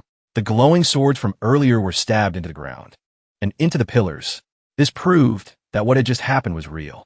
Changxian looked at the corner of the room where the swords had pierced everything. Soon, the swords began to fade away. They seemed to be dissolving into the void. He muttered, "The swords are disappearing." After recovering his wits, he reached out and grabbed Yuanjian's shoulder. Then he excitedly questioned him thoroughly, even though Yuanjian hadn't fully recovered yet. Junior brother Yuanjian, where did you get this painting? The sword intent contained within is completely beyond my comprehension. However, Yuanjian didn't know how to explain it, so he turned to look at Wu Shuang, who was standing behind with her hands clasped. It's better to let Wu Shuang explain. She immediately bowed as low as possible before Changxian, reporting to the Holy Lord. This scroll was bestowed upon us by that high expert in the small town. Her whole body was sweating like a waterfall. She continued to admit her fault and fear. The senior also allowed this disciple to come and ask for guidance at any time in the future. Hearing this, Changming immediately screamed, "Junior sister Wu Shuang, are you saying this is true?" She remained in that posture, frowning as she replied, "Absolutely not a single word of falsehood. Junior sister Yu, who went with me, can also testify." Suddenly, Changxian raised his head and laughed loudly, ignoring the tense atmosphere. Yuanjian and Changming froze, not understanding why the old man was suddenly laughing like that. Why is the Holy Lord laughing? Hearing that, he didn't stop laughing. He seemed to be drowning in joy. My Taishian sacred land is blessed. Then he spoke in a mysterious tone, answering their question with a cryptic statement. Nice Wushuang. A painting from this great master could guide your master, with his level of cultivation, to break through, and he allowed you to visit for guidance at any time. Do you know what this proves? Wushuang immediately looked up and asked. This disciple is dull. Please, Holy Lord, explain clearly. His face quickly returned to its usual solemnity. He explained to everyone there. It proves that the one you met is 80 or 90% likely to be our ancestor who ascended to the upper realm. To be able to ask for guidance at any time indicates that the old master cannot leave the small town for the time being. Then he smiled again. My Taishan sacred land is about to soar. Wushuang looked stunned and confused. The person in front of her pointed at her. Wushuang, starting today, you are the holy daughter, equal in status to holy son Changming of our Taishan sacred land. Still in shock, Wushuang's eyes widened in amazement. Together with a panicked Changming, they shouted in unison. What? Inside the bustling capital city, crowds of people were passing by. A group of people were chatting, their tone filled with surprise. Heard that the 6th senior sister of Spirit Sword Peak has been named the Holy Daughter. Was the Holy Lord's action a bit too rash? Wushuang and junior sister Yu slowly passed them by. She walked coldly ahead, leaving a curious junior sister Yu trailing behind. I originally thought senior brother Changming was the replacement the Holy Lord had decided on. It's hard to say now. Senior brotherly is so narcissistic. Hero's probably going to go crazy this time. Junior sister Yu looked around and asked innocently. Senior sister, does the Holy Lord really want you to replace senior brother Changming's position? Wushuang didn't look at her, keeping her face raised forward as she replied. Although I have a talent for cultivation, I possess a single attribute spirit root. I fundamentally don't have the qualifications to become the Holy Daughter. Speaking of this, she paused. The Holy Lord this time. Perhaps he values the promise senior you made to me. Junior sister you didn't understand, her face blank. Is that so? Even the Holy Lord thinks that handsome shopkeeper is powerful. At that moment, Wushuang couldn't help but remember Chongqing. She was filled with determination. Although my current ability is insufficient, as long as I go ask Senior Yi for guidance a few more times, I will definitely possess the strength and qualifications of a true Holy Daughter. On the other side, Changming drooped his eyelids gloomily. A weak voice rang out. Why? He wailed by the ancient tree, lamenting to the heavens. Why did Master appoint junior sister Wushuang as the Holy Daughter? Just as he lost hope and slumped against the tree, a girl full of hope approached. She quickly comforted Changming, smiling. Senior brother, don't rush. Perhaps Wushuang accepted some disciples with supreme spirit roots when she went to the small town this time. So she was appointed as a reward. Changming, immersed in sorrow, heard this and stopped crying to think. The small town, that's right. It must be because junior sister Wushuang met the ancestor who descended to the lower realm in the small town and obtained an opportunity. He quickly jumped up, a sinister smile appearing on his face. Changming immediately reached out his hand and shouted, Sword! Immediately, a powerful sword was delivered to him. Thinking his doing, he quickly left immediately. Like a tornado, the strong wind blew past, making the girl from earlier miserable. Changming, full of energy and excitement, immediately headed for the small town. As a genius with supreme dual attribute spirit roots, the ancestor will definitely reward me. He rejoiced. If he is willing to give me a few pointers, then junior sister Wushuang will be no threat to me. Very quickly, his figure was no longer visible. Meanwhile, at Chongqing's place, one big and one small were strolling in the courtyard. Suddenly, Chongqing turned his head and asked softly, Right, Miss Yen, you still haven't told me. Why were you sleeping in my bed that night? Bingxin acted shy. I don't know either. She spoke softly. I was sleeping and just felt very itchy all over my body. She blushed talking about that day. When I opened my eyes, I saw Mr. Yi touching me. Hearing this, Chongqing immediately waved his hands to explain. Stop. Don't talk nonsense. I didn't do anything. Suddenly, Bingxin grabbed the hand waving in front of her face. She said seriously, I understand. A character of your stature, Mr. Yi, would naturally not be interested in such base matters. Our meeting must be the guidance of heaven. Chongqing was speechless hearing this. Huh? Did she misunderstand something? On the outside, he acted uninterested, but inside, he was overflowing with joy. I am very interested in such base matters. He thought so, but in reality, he only dared to think, not act. He thought painfully, it's just a pity I have no cultivation. Facing a noble lady from the capital, I really don't dare to make a move. Suddenly, something immediately attracted Changqing's attention. A familiar silhouette appeared in front of him, making him confused. Huh? Who is that? Changming, on this side, was trembling extremely looking at the thing in front of him. How can this be? Suddenly, he shouted loudly. Small town. Why is there a beast of this level here? Just 15 minutes ago, Changming had flown on his divine sword to Changqing's shop.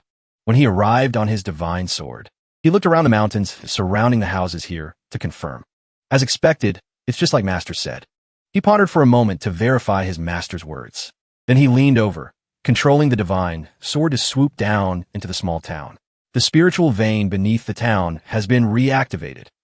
Changming tilted his sword down and circled around. Finally, he arrived in front of Changqing's shop, a quiet shop sitting on the main road, bathing in the gentle light of the sun. One foot resting on the sword, he dragged the other on the ground, stopping when he arrived. Found it. He cheered. He approached. He smelled the thick scent of destiny radiating from inside the shop. The scent of luck wanted to burst out, telling him it was most prominent here. This is the place with the densest destiny. Changming looked up at the sign. The golden words Changqing Grocery Store dazzled his eyes, making him jump.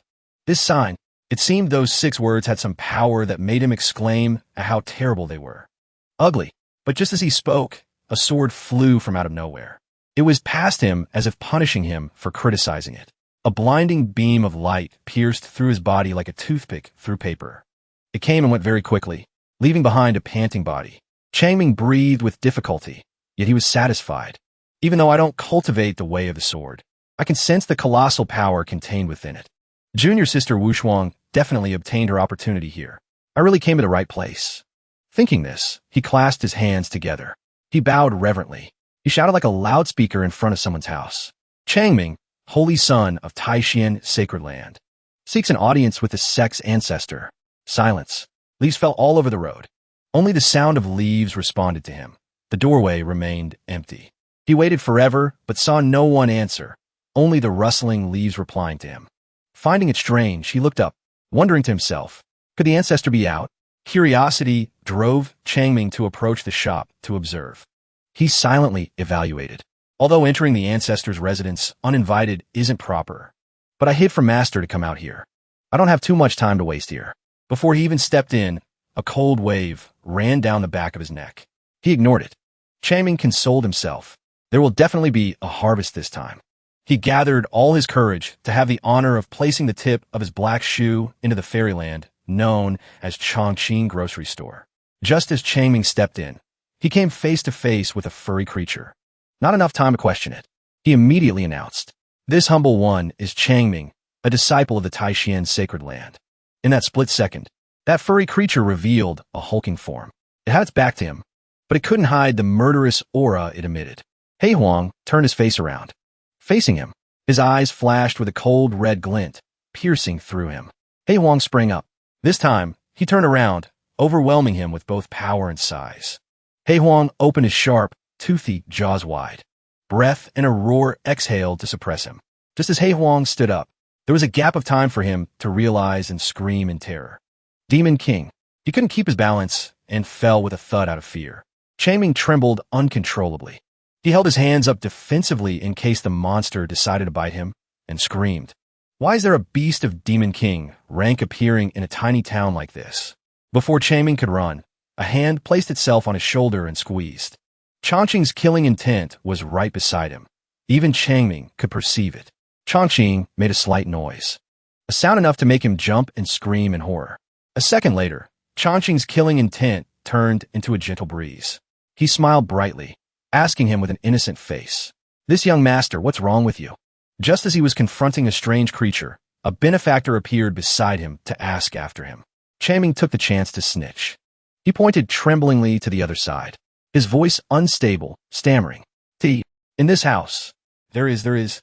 Changqing felt strange. Everything was fine. Then suddenly someone said there was something in his house, so he got curious. What do I have in my shop? For the second time, Changming screamed, "Your shop." He couldn't believe a brother like this harbored that terrifying furry creature in his house. Changqing slowly stood up. He nodded calmly. Correct. He picked up his stuff calmly, scratching his head blankly, confirming the doorway in front was a shop. I am the owner of this grocery store. Behind him, Bing Xin's figure followed. Suddenly someone pointed into the house, saying there was something strange, so he curiously walked in to check. Is there something strange in the house? While Changming shouted to stop him. Wait, danger! Chongqing very happily walked into the grocery store to check. He looked around everywhere to find the strange thing Changming mentioned. Let me see. Then, looking down at the floor, Chongqing suddenly exclaimed in surprise. Those were dead wild boars scattered all over his floor. Chongqing asked himself, why are there so many wild boars? After thinking for a while, his mind found the answer. I understand now. Chongqing clapped his hands together. He immediately handed the basket to Bing Xin, instructing her, Miss Yin, sorry to trouble you. Please help me take these ingredients to the back kitchen. Bing Xin nodded. Then Chongqing turned back to Changming. He smiled kindly. This young master. He smiled at him, explaining, I think you've misunderstood. Changming started in confusion. He asked back, misunderstood? What did I misunderstand? Chongqing held out a finger. He guaranteed firmly, although my small shop occasionally accepts some local mountain products, we never buy wild boars. Listening silently, Changming revealed a confused look, his eyes blank. He pondered Chongqing's words. What does he mean? Doesn't accept wild boars? Thinking this, his eyes looked down at the pile of beast corpses scattered on the ground, worrying secretly. Does he want me to help him clean up the corpses of these great demons in this room? On Chongqing's side, he looked awkward as He Huang appeared from somewhere again, barking. Woof woof, acting friendly with him, too. As for Changming, seeing He Huang again, his eyes clearly showed fear. Instinctively, he immediately moved quickly away. When the distance was barely safe, he shouted in disbelief, pointing forward, voice stammering. That. Unaware of the situation, Chongqing, with a beaming face, held He Huang in his arms and introduced him gently. This is a pet I keep. Although he's a bit silly, please don't blame him. But looking at He Huang, he didn't look silly at all like Chongqing said. His face looked vicious, emitting a threatening aura that could make the person opposite immediately kneel in fear and beg for mercy. Seeing this, Changming's face turned even whiter, paler than a sheet of blank paper. To be able to keep a Demon King rank monster as a pet. Could this person be? But after a long while, the more he thought, the more his excitement grew, no longer feeling panicked or afraid. He took a deep breath. Immediately, he bowed respectfully to Chongqing. Changming, disciple of Taishian's sacred land, pays respects to senior. I came here specially today to ask for guidance. His bow left Chongqing stunned on the spot. Hearing the familiar name again, his face showed annoyance as he thought. Another one from Taishian sacred land? Calling me senior means nothing good is coming. The more he thought, the more he trembled. Last time that girl took 3 coins in exchange for one of his paintings. This time, he won't even pay money, using wild boars to barter. His anger peaked, making him emit a terrifying oppressive aura. Are all cultivators this stingy? But Chongqing reconsidered. But these wild boars look quite plump. If I sell them to Butcher Zhang, one could be worth 7 or 8 taels. Standing still for a long time, Changming saw no movement and worried silently. Why isn't the ancestor speaking? Is it because I barged into his residence? Is the old master thinking of how to punish me? Thinking this, he panicked and tensed up even more. I'm done for. I must have made the senior unhappy. Contrary to what Changming was worrying about, Chongqing was actually calculating how much profit he would make from selling the wild boars. One is worth 8 taels. 4 8s are 27. Round it up, that's 30 taels. Calculation done, his eyes shined, spirits high. Big profit. Approaching quickly, he patted Changming on the shoulder as he was bowing. Chongqing's face was gentle and mild as he said, No, stand up. Saying this, he rejoiced inwardly. Looks like cultivators can be reasoned with after all. Then he gave a thumbs up, signaling a deal, excitedly asking, You also came to ask for a painting? Hearing this, Changming asked back in confusion. Painting? In his memory, a painting radiating blinding light appeared in his head. Could it be the supreme holy artifact that junior sister Wu Shuang showed master? Then he carefully grasped Chongqing's hand, extremely moved, tears and snot running down his face. You are right. This junior came precisely for that. Hearing that, Chongqing wasn't too surprised and said very happily, Then please come this way. Just as he turned to lead the way, Chongqing reflected, Since he gave me so many wild boars, I must be serious about this. Now, Changming felt that. The ancestor is so easy to talk to. He rejoiced, blooming a beaming smile. A few seconds later, he began to overthink again. Not surprisingly, he has already figured me out. My identity as a holy son with 1,000-year-rare dual attribute spirit roots. The most handsome man in the Taishian sacred land for 30 consecutive years. But the truth of why Changming got the opportunity for calligraphy was because of those wild boars. Perhaps he wouldn't want to know this truth anyway. His thoughts continued to drift far away like waves. Under the sky, cool breezes blew. He and Changqing were playing tag, happily enjoying the moment. Relaxing, playfully running under the setting sun of the Taishian sacred land. That was my youth, filled with no regrets. Changqing prepared to write the verse, so he turned and asked, "Young Masterly, what words do you need? Smooth sailing? Heaven never disappoints the willing? Harmony brings wealth?" Still lost in his endless imagination, Changming didn't hear a word he said. After waiting a while, without an answer, Changqing thought helplessly, why is this guy zoning out like that? Hei Huang, sitting nearby, shot Changming a look of pure professional disdain. I was actually worried he might see through my true form. Who knew he was just a brainless idiot? After thinking that, the Dogyuro's eyes turned fierce, revealing its anger. Its aura gradually became savage. How dare you be rude in front of the master? Wake up right now. Then it lunged and bit Changming. A loud crunch echoed through the room. Savage. It bit right onto Changming's arm, causing him excruciating pain. Hearing the strange noise, Changqing turned around and asked curiously, "What happened to you?" Changming immediately tried to cover it up. "Nothing. Please just proceed, senior." This junior is looking forward to it with all his heart. Meanwhile, Hei Huang looked in the other direction, pretending he had no idea what just happened. Seeing that everything was fine, he felt reassured and picked up his brush to start the calligraphy. Chang Kingyuro's entire body was enveloped in a faint, gentle blue light. Even the ordinary brush, sensing his spiritual energy, began to emit a hazy glow.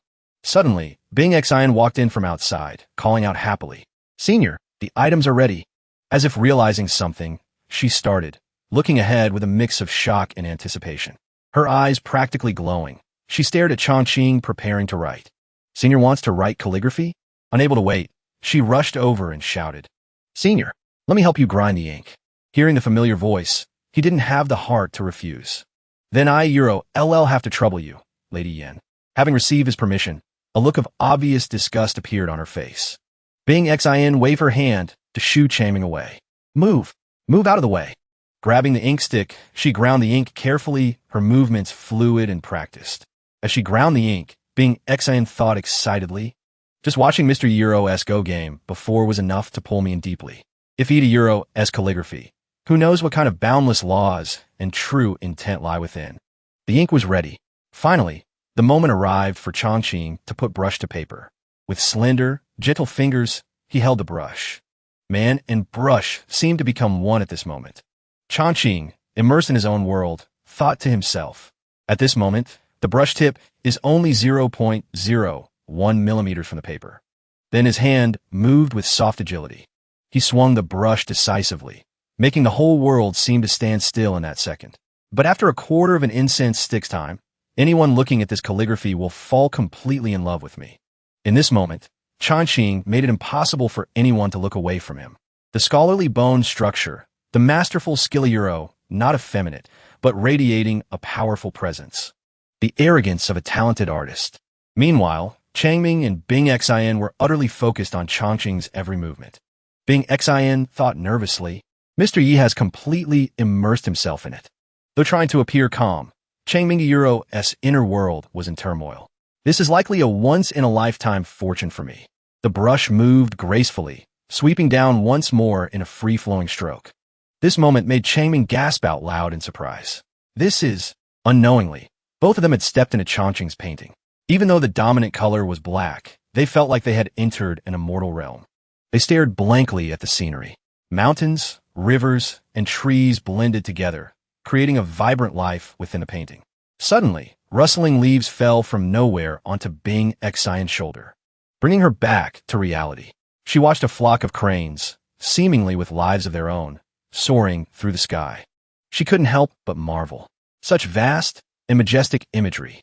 When Senior Yi wields his brush, Ida Euros like he pulls the viewer right into the story. Changming used his spiritual power to fly up high, surveying the painting, and declared, "I can feel it." Quickly, Uncontrollable tears streamed down his face as he broke down. I can feel Senior Yi dipping the brush in ink and pouring out true intent and pure chi. Just as he said that, a rich stream of pale blue spiritual energy entered Changming's body, making him cry out in shock. No, this is destiny. Realizing this precious pale blue energy, he couldn't believe his eyes, staring continuously ahead. And at this moment, Changqing's calligraphy was finally finished. Odd changes even remains. Look at the quadrant for the sign. The calligraphy created a transcendent feeling, overflowing with immortal chi, making people want to immerse themselves in it forever. The quiet afternoon. Changqing put down the brush, the bristles still stained with black ink. He placed a hand on his shoulder. Stretching his body to loosen his joints, he smiled with satisfaction. That wasn't a bad performance. He admired his work on the table. While he was basking in pride over his achievement, painful groans reached Changqing's ears. Curious, he turned to look.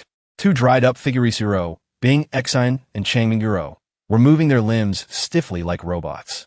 He looked at them weirdly and asked, "What is wrong with you two now? So unsightly, so uncomfortable." He decided to tap them on the shoulders.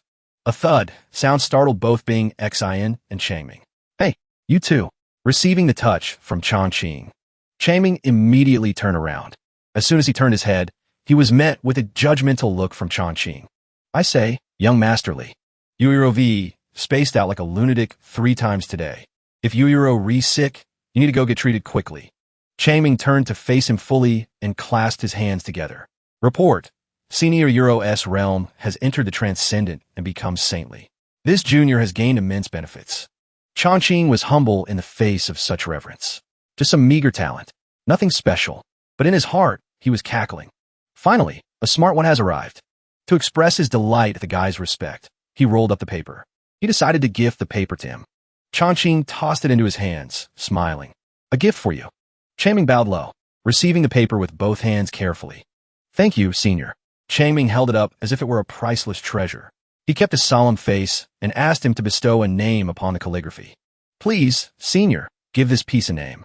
He smiled, head bowing slightly in pride. Since I wrote it to thank you for your gift." He thought for a long while. Then he made a decision after racking his brain for a name that sounded grand. His eyes lit up with inspiration. "Let's call it Holy Xie, Heavy Gift of Thanks." That name forced Changming to pause and chew on its meaning. His scholarly brain went into overdrive. Ayurviro means thick virtue carries all things, Hodazaiwu. Ayurviro symbolizes reciprocity. Euro, courtesy, demands reciprocity. And so, from a simple thought, Changming drew up a complex mathematical formula in his mind. Truth exploded in his head. He praised silently. Senior is truly a supreme grandmaster who has ascended to the upper realm. To speak such mystical language. He lowered his head, sweating with apprehension. "But I follow the sect master, cultivating the Tao of immortality. Yet this calligraphy contains supreme sword destiny. Could the ancestor be hinting at something?" A second later, a thought struck him like lightning. My previous cultivation was all a mistake. Changming hurriedly reviewed his cultivation path in overwhelming panic. No wonder my cultivation has stagnated all these years. Could it be that my true goal is the sword Tao? Then Changqing, unknowingly, added to his confusion. He unconsciously clasped his hands and put them down. He spoke sternly. "I can't help you with the rest. Take it back and figure out a way yourself." "This matter," Changqing mumbled blankly. Changming took that to mean he should reflect on the truth he had just been told. The ancestor is reminding me to quickly recognize my true self and figure out my path. He turned around, hurriedly pressing his index and middle fingers together. Summoning his divine sword, Changming quickly stepped onto the divine sword and flew off right in front of Bing Exine and Changqing, while tears were still streaming down his face. But giving up the Tao of immortality is equivalent to giving up the position of Holy Son. "I apologize, Senior. I need to think this through carefully." He shouted an apology. Changqing stood there, staring blankly after him, wondering what is he talking about. "I just told him to take the painting back and mount it himself," he muttered in confusion. Changming flew his divine sword to the cultivation grounds of the Tao of immortality. True person Changxian was sipping tea in peace when the sound of barking Euro no, Shutinga Euro, shattered his tranquility. "Sec Master, Master." He was desperate to see the old man. Changming leaped, skipping the steps entirely. He rushed in with a jump worthy of an athlete, landing in front of Changxian. And he knelt down, crying, hand on his forehead. Master, disciple is unfilial. That statement made the old man spit out his tea. Truly unfilial, destroying his peace in an instant. Without context, Changming collapsed, looking like a child crying for candy, making Changxian sweat bullets. You must have seen long ago that disciple is unfit for the position of holy son, right? Seeing the little leopard throwing a tantrum, the old man shed a single tear of internal helplessness. Changming has been groomed to be the holy son since childhood.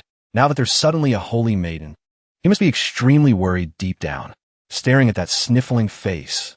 Changxian didn't know how to handle this for a moment. Finally, he decided to approach him. He reached out and roughly grabbed his shoulders, pulling him upright. Changxian reassured his disciple. Changming, don't think so pessimistically. Since it has come to this, Master won't hide it from you anymore. But those few tears don't look very convincing. Being misunderstood, Changming waved his hands in protest. His mouth twisted. No, Master, that's not what disciple means. The old man pretended to be deaf. Turning his back, he began to confide. There is something you don't know. That ancestor living in seclusion in Shaoqi town cares deeply for Wu Shuang. He is willing to give her pointers at any time. Ignoring Changming, trying to explain in the background. Changxian wiped a tear and continued explaining. That senior's cultivation is unfathomably deep, enough to make anyone tremble. Taixian's sacred land might have been under his surveillance for a long time. That is why Master had to resort to this strategy. Being completely ignored. Changming had to get his attention. Please listen to me. It worked. The old man immediately turned around and glared. Not waiting for Changming to speak, Changxian gripped his disciple's shoulders tightly. Sighing deeply, he was so focused on his own thoughts he didn't care what the other person wanted to say. I hope you can understand Master's suffering.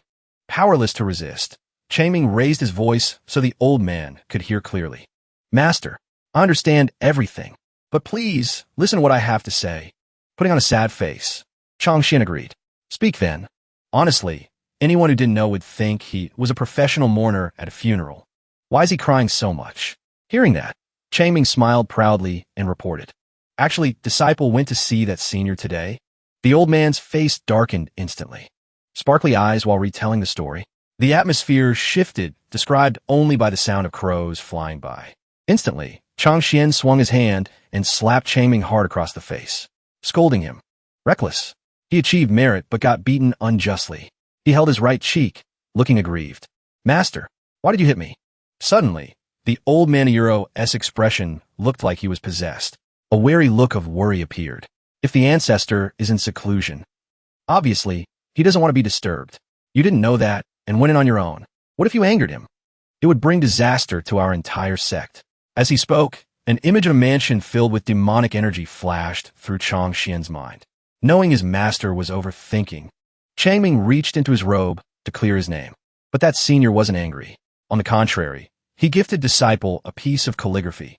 Hearing this, even the old man was especially surprised. What? Quickly show it to me. Respectfully presenting the scroll to Changxian with both hands, he voiced his concern. Master, the senior gave me a hint in this painting. It seems the cultivation path I chose is wrong. Instead of opening it immediately, the old man squinted and swayed back and forth like a tumbler doll to inspect the exterior details. Such an ordinary paper scroll, completely inferior to that girl Wushuang scroll. Knowing he had been led by the nose, Changxian hated that he couldn't scold this disciple right then and there. The ancestor clearly just made this casually, and this silly boy Changming actually believed it. He sternly glanced down at him. Changming, remember this well. I chose you as the holy son. Changxian's eyes were like a snake eyeing its prey as he instructed. You're only suited to cultivate the high-level profundities with Master. Our sect's Tao of immortality. Butayuro, Changming started to object. No buts. Unfortunately, the old man shouted angrily. The painting the ancestor gave Wushuang was beautiful. It truly contained the great Tao of the sword intent that Wushuang cultivates. Changxian reached out and picked up the scroll. He opened the painting. His voice was still disparaging. This painting of yours is just a piece of Xian paper. Obviously, the ancestor fell to Euro, but when Changxian looked at the paper, his words were cut short. From the painting, a beam of golden light shot out, blindingly bright, obscuring Chang Xian's face. His soul left his body. Chang Xian's body felt like it had fallen into a pure, empty space. Odd changes even remains. Look at the quadrant for the sign. Suddenly, tears streamed down the old man's cheeks. What is happening? It feels like the light of hope is shining down. Chang Xian wept with moved admiration. The ancestor is indeed a supreme figure, using this rustic simplicity to convey the true intent of sword luck to Changming so profoundly. I have seen Wu Shuang's painting as well, although the realm within it is extremely deep. It basically cannot compare to the one the senior bestowed upon Changming. Realizing something extraordinary, his eyes almost popped out.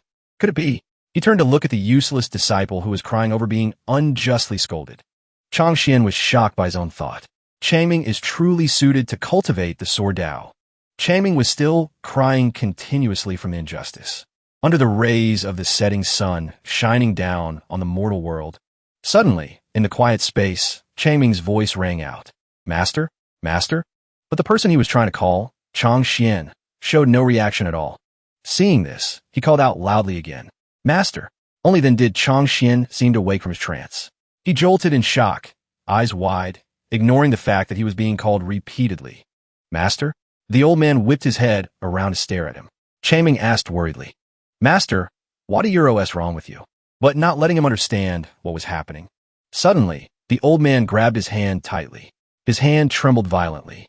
Changming, the old Manhwa's eyes brimmed with tears, his whole body shaking like a leaf, voice choked with emotion. What you said just now was not wrong. The senior was giving you a hint. His level on the path of the sword Dao is even higher than that girl Wu Shuang. Hearing this, he still didn't understand why the old man was acting so strangely. However, he listened intently to every word. He waited until the old man finished before asking. So, Master's meaning is? By now, Chang Xian was no longer trembling as before. He still held his hand tightly, closing his eyes to explain. You and I, as the sect master and holy son of Taishien's sacred land, absolutely cannot disobey the senior's will. Saying that, he raised his hand high with determination. Starting today, you will use the mantra, odd changes, even remains. Look at the quadrant for the sign, as the origin of your sword heart to change your sword Dao. Changming's eyes lit up immediately. Seeing that he understood, Chang Xian didn't keep him any longer. He put his hands behind his back and dismissed him. Go now. He quickly clasped his hands and bowed to take his leave. Disciple obeys. Then Changming immediately flew off. Beneath his feet, a giant sword suddenly appeared. Surrounding it were powerful beams of blue light. He calmly placed his feet on the blade. Not long after, he rode the sword away, leaving Chang Xian observing silently from behind. The old man's eyes were now filled with tears. Tears and snot streamed down onto his precious beard. He raised his hand, trembling as he reached out toward him. You must remember the senior's expectations for you. Changming rode the sword high above. He looked down at the old man, crying below, and shouted back. Disciple understands. At the same time, in another place, Qing Yu was leading a group of people forward. His body radiated the majestic aura fitting for someone of his status. Sectmaster, senior brother.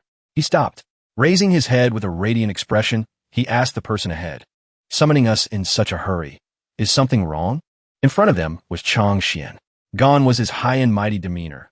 Instead, he was sitting in a corner on a chair, crying and trembling, wailing in a way that left them at a loss. My only disciple, the seed of the Tao of immortality of Taishien's sacred land. Seeing him like that, Qing Yi closed his eyes helplessly and asked the two behind him. What is wrong with senior brother? Zhu Jiao, standing beside him, was also speechless at the behavior. I don't know. Yuan Jian raised both hands in resignation. Maybe he practiced boys kung fu last night and went into chi deviation. After calming his sorrowful mood, Chang Xian covered his mouth and coughed a few times to suppress them. He slowly stood up, restoring his inherent majesty. All right, be quiet for a moment. This old man has two matters to discuss with you today. First, 2 days ago, I mentioned wanting to appoint the girl Wu Shuang as the holy maiden of our Taishian sacred land. He raised one finger, recounting the important events that just occurred, but not to abolish the holy sun. He recalled the scene from a few days ago between Changming and Wu Shuang, but rather to use this holy maiden to draw closer to that senior in Shaoqi town. Then he raised another finger. Second, His face turned serious. In 1 month, the martial tournament between the two great sacred lands, Taishan and Ziqing, Purple Azure, held once every 10 years, is about to begin. The outstanding youngsters of Ziqing Sacred Land will come to our Taishan Mountain to compete, accompanied by his Sacred Lord Zhitian. After announcing all the important information to the group, Changxian began assigning tasks. During this period, I ask that you all urge your disciples to cultivate diligently and not be lazy. Not long after he finished speaking, Qingyi suddenly smirked with hidden meaning. He spoke up. Sect Master, Senior Brother. In the martial tournaments of the previous sessions, the disciples have had their wins and losses. These words were like a sword stabbing deep into the old man's head, hurting him so much he almost coughed blood. However, he didn't stop. But in the contest of Go Talent between you and Zhitian, you have never won once.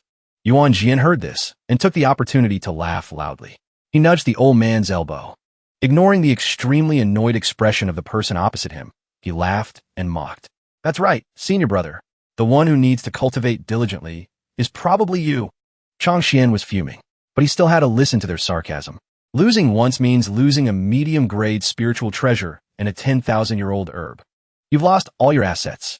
How about for this martial tournament? Sect Master, you don't show your face. We'll just say you are in seclusion. Hearing this, Changxian couldn't take it anymore. Out of embarrassment turned anger, he shouted, What are you saying? Do you think this old man is afraid of losing spiritual treasures and herbs? Saying that, he raised a trembling hand to justify his failures, ignoring the stifled laughter of the other three. I just feel that Zhitian's 4 dragons spitting water formation can read the myriad changes of the game. It is truly rare in this world. I just wanted to observe it a few more times. He imagined a Go board with pieces arranged neatly in rows. Surrounding the board was a blue aura. He retorted to them, You people don't like playing Go. You wouldn't understand. Though he looked calm on the outside, inside, he was screaming frantically. I can't solve it. I basically can't solve it. At this moment, Yuan Jian stopped joking. He approached the old man and returned to the main issue. Senior Brother, perhaps that senior in Shaoqi Town has a way to break the formation? Having been tricked by him many times before, Changxian obviously didn't trust his words much. He asked back, Is that true? At this point, Zhu Jiu voiced his thought. Think about it. That senior's cultivation is profound. Who knows if he has lived for tens of thousands of years? His knowledge is naturally not something we can imagine. A Go game that seems unfathomably deep to us. To the senior, might just be child's play. Changxian was stunned, realizing what he had missed before. He quickly agreed with the idea. All right then. Then suddenly, he covered his mouth and coughed a few times to hide his surprise. Excellent. He turned to look at Zhu Jiu and stated his thought. Junior brother Yuan Jian makes a lot of sense. For someone of the senior's level, focusing on honing the state of mind, playing Go is one of the best ways. Changxian's eyes flashed with light. His mouth curled up in a smile. He calculated silently. I can also use this opportunity to visit the senior and ask for a few pointers. On a cliff edge, the figure of a young girl appeared. Surrounding her was a powerful purple spiritual energy. In the serene space, Wu Shuang slashed down with sharp, decisive sword strikes. She slashed continuously, chopping a wooden log into pieces. Not only that, Wu Shuang swung her sword, impacting even the leaves, shattering them into ash. And to end impressively, she bent down violently. One move severed the trunk of a sturdy ancient tree. Finishing the practice, Wu Shuang slowly sheathed her precious blade. After putting the weapon in its place, her face returned to its serious and dignified expression. The energy flying chaotically around was also gradually retracted. Suddenly, applause from the opposite side cut through the quiet atmosphere. Hearing the strange sound, she hurriedly looked up with a bewildered face. Huh, it was Changxian. He approached her, praising ceaselessly. Not bad, not bad. I didn't expect your 7th layer of the Gold Sutra to be so proficient already. Seeing the sect master before her, Wu Shuang hurriedly bowed. Greetings, sect master. Sect master praises me too much. It is all because Senior Yi gave me pointers before, allowing this disciple to have new enlightenment regarding the Sword Dao. Coolly stroking his old beard, Changxian told Wu Shuang the important news. Wu Shuang, this old man and the elders have discussed it. We decided that after the martial tournament between the two great sacred lands, Taishan and Ziqing, concludes, we will hold the grand ceremony to officially appoint you as the Holy Maiden. Hearing this, She hurriedly clasped her hands respectfully to her superior. Disciple will obey all of the sect master's arrangements. Seeing this, he feigned a cough and turned his back, making Wushuang feel extremely confused.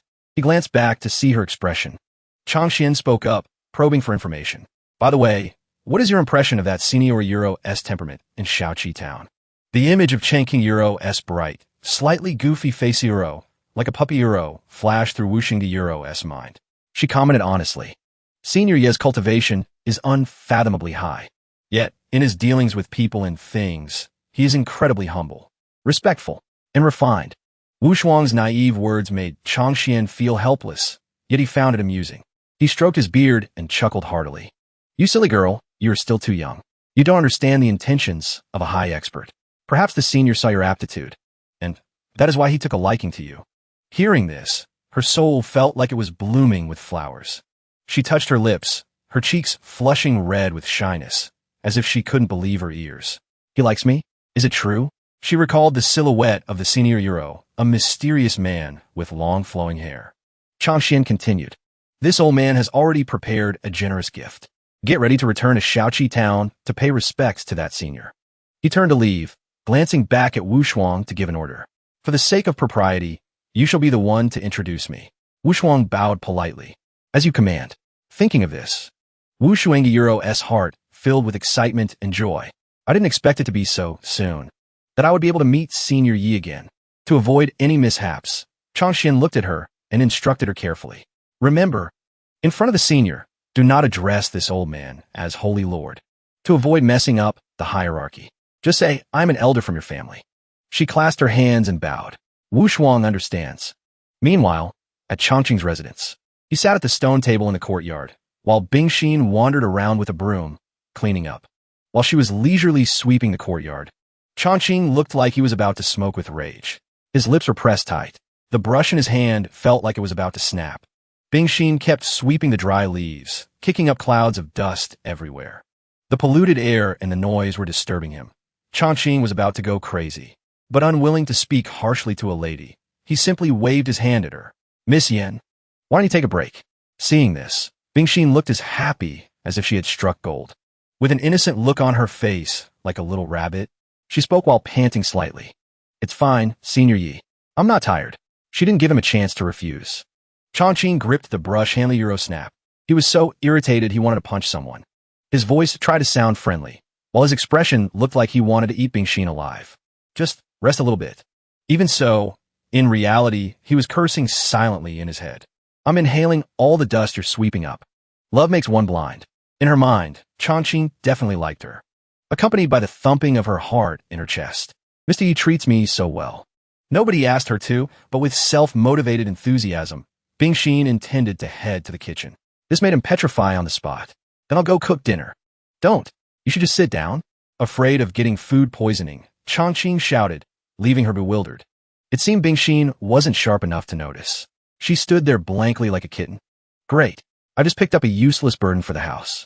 He glared with dissatisfaction and disdain. Truly an ancestor sent from the heavens to punish me. Can't do anything right. But eating is what she does best. But in the end, Changqing had to swallow his bitterness, gritting his teeth until tears almost came out. It's a pity I can't provoke her. I can only seethe in anger. With the brush ready in his hand, he slammed it down on the table, splattering ink everywhere. Changqing gripped it tightly, as if venting his anger. Come to think of it, Bingxin has been here for quite a while. Now he just wanted to immediately kick this troublemaking brat out of his house. You said you'd only stay for a few days. When exactly are you leaving? Even rich families don't have surplus food forever. Changqing really has bad karma following him. High up in the clear blue sky, beneath the peaceful scene, gusts of autumn wind swept leaves across the sky. In front of a massive gate located in the middle of a luxurious section of the small town, burly men were marching inside. A young girl raised an object glowing with light in her hand. She called out to Changha, who was ahead. Prefecture Lord, the Jade Spirit Talisman indicates. Her Highness the Ninth Princess is in this town. Hearing this, he immediately turned around. With a cold face, he ordered the subordinates behind him. Let's go. They quickly passed through a purple barrier appearing in the air. She stared intently at the object she was holding. Suddenly, she noticed something unusual about the light on the jade spirit talisman she was holding. Her face went completely dark. What happened? The jade spirit talisman suddenly stopped glowing. At the same time, Changha turned his head, looking around and channeling spiritual power around himself. His face carried a solemn expression as he told his subordinates. Shaoqi was originally the spirit pool of the Taishan sacred land. 80% chance there is some restrictive formation set up here. He closed his eyes tight, sensing the surrounding aura. This seat can sense that this place is overflowing with great Tao destiny. Hearing this, the man walking in front suddenly turned his head. He worriedly voiced his thoughts to him. That's not right, my lord. I remember the spiritual energy of this small pond has been weakening for hundreds of years. Why hasn't it dried up? On the contrary, it's becoming thicker. Changha responded vigilantly. This seat isn't sure either. Right now, we don't have time to care about these things. Her Highness the Ninth Princess has been missing for over half a month. Finding her is the most important matter. Saying that, he turned to look at the man. His expression was terrifyingly cold. His voice was full of warning. Otherwise, both your head and mine will fall to the ground. Not long after Changha finished speaking, he suddenly inhaled a sharp breath of wind. Then he slammed his hands together. His eyes flashed with light. From between his palms, a dazzling purple orb gradually appeared. At this moment, high in the sky, streams of glowing energy appeared, radiating outwards. Those streams of energy were emitting from a place near them. Changha silently stared at the energy streams dissolving into the void. He frowned and reacted quickly. Got it. Having spoken, he and his group ran in the direction the energy was coming from. He shouted loudly, "Follow this spiritual energy. Perhaps we will make some discoveries." Soon enough, they ran to the gate of a small house sitting peacefully at the end of the road. Changha looked coldly at the house before his eyes. This is the source of the spiritual energy in the town. Then he lifted his foot, step by step approaching that place. Let's go inside and investigate. Suddenly, just as he was about to pass through that gate, massive beams of light suddenly appeared behind him, rushing toward him. Changha immediately gritted his teeth, blaming himself for letting his guard down. Not good. The light beam rushed at him in an instant. But fortunately, he reacted in time and jumped aside, letting the beam of light slam hard into the ground. He quickly landed. His body crouched down hurriedly to brace himself, stopping him from sliding backward. Following that, under the heavy impact at his feet, dust and smoke billowed up. Changxian flew in from nowhere, landing near him with Wu Shuang by his side. The old man spoke up. If this old man isn't mistaken. He lifted his chin, looking down at the man's disheveled state. Your Excellency must be Prefecture Lord Lu Changha of the Great Yan Imperial Knights Prefecture, correct? Changha quickly regained his majestic demeanor. He respectfully clasped his hands and replied, That is correct. I didn't expect to meet the Taishan Holy Lord here. Excuse my lack of manners. However, these empty words were not worth the old man's attention. Though annoyed, he tried to keep a civil face. For your Excellency to come to my Taishan sacred land today, have you forgotten the promise of non-interference between the Taishan sacred land and the Great Yin imperial family? Hearing this, he immediately shook his head in fear and denial. A thin layer of sweat broke out on his face. We did not intentionally violate it. It is only to search for Her Highness the Ninth Princess, who has been missing for many days. We had no choice but to come here. Changxian had originally refrained from making things difficult for the sake of his reputation. Seeing him being so stubborn, he couldn't help but fly into a rage. Preposterous! How could your ninth princess come to a place like this? Just as the two of them were about to rush into a fight, a voice rang out nearby, causing them to immediately turn their heads. Old Lu, Bingxin stood in front of the gate, holding a broom. She stood looking at them without saying a word. One hand rested on her hip. Her face lit up as she shouted, Why did you come here? Seeing that it was her, Changhe and Changxian couldn't help but be stunned and disbelieving. He shouted out loud, Your Highness the Ninth Princess. Why are you dressed like that? Hearing this, the old man pointed at her. He asked in shock, Ninth Princess? Are you sure this isn't a cleaning maid? At this moment, Changhe roared furiously like a madman. Who is it? Who dared to imprison Her Highness here and make her do this hard labor? This old official will definitely make him taste the methods of our knight's prefecture. Conversely, Changxian stroked his beard and speculated. Could it be the senior living in seclusion here? On the other side, Wu Shuang blushed, having impure thoughts. A noble princess dressed as a cleaning maid. Could Senior Yi have some special fetish? Immediately, he grabbed Bing Xin's hand, causing her to drop the broom. Your Highness. Since Bing Xin didn't resist, Changhe continuously dragged her forward, grumbling as he walked. This is the territory of the Taishian sacred land. We must leave here first. After this official will send people to hunt down that bastard. I definitely must cut him into 100 pieces. Naturally, these words touched Changshuan's pride. He clenched his jaw, his eyes glared, and his body radiated killing intent out of anger. Disrespecting the senior of my sect. If not for the face of the great Yin Emperor, I would definitely teach you a lesson today. But unexpectedly, Bing Xin pulled her hand back, breaking free from Changhe's grip. Seeing her resist, he put on a surprised look and turned to Bing Xin. Your Highness?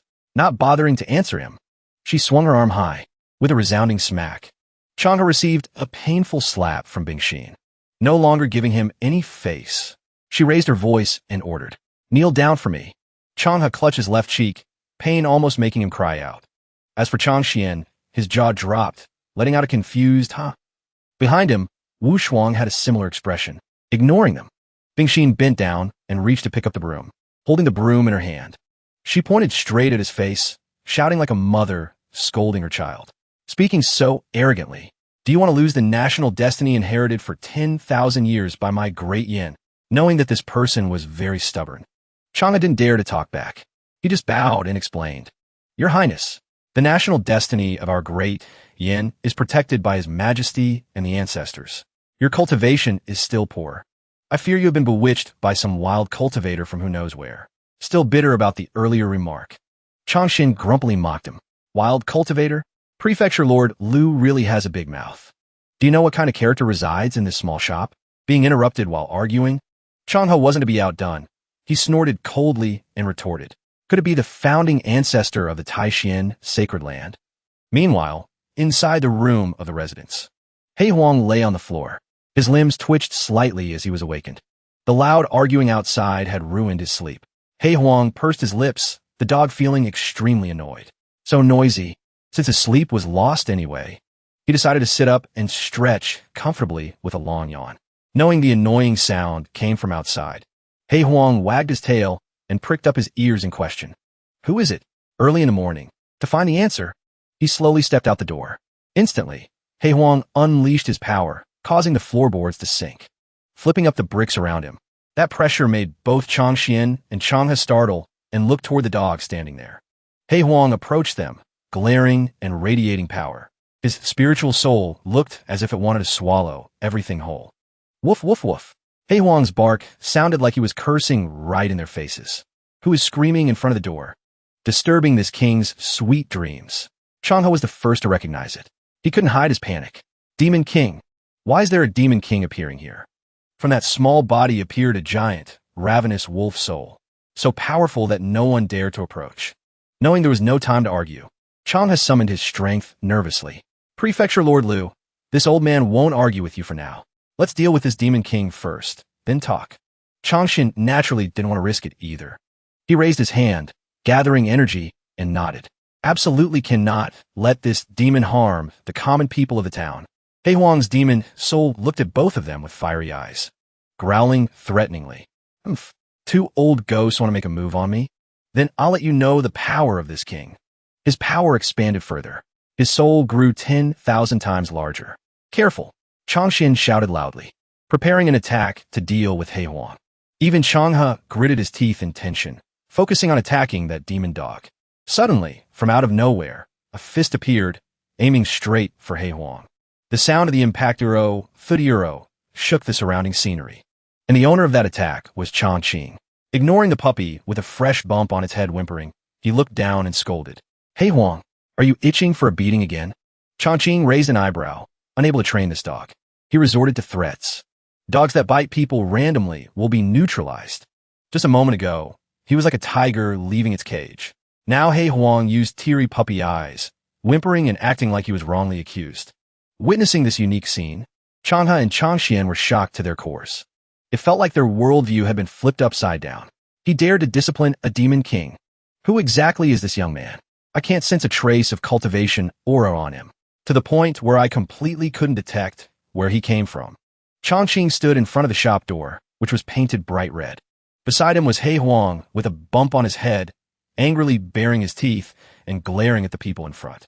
He raised his hand to scratch his head and apologized. Apologies to you too. I'm the owner of this shop. My pet didn't scare you, did he? Hearing this, Chang Xian and Chang He were endlessly terrified. The two of them screamed, "Pet! A demon king can be a pet." At the same time, Wu Shuang looked up when she saw him. Her pupils shone with rare joy. Then she respectfully clasped her hands and bowed to greet him. This junior Wu Shuang pays respect to Senior Yi. Changqing also smiled gently in response. Fairy, it's you? Haven't seen you for a few days. What brings you here today? She gestured toward Chang Xian, introducing the old man's identity to him. Reporting to Senior, this is an elder from my family. Seeing the painting I bought from Senior earlier, he admired it greatly. He came today to pay a visit.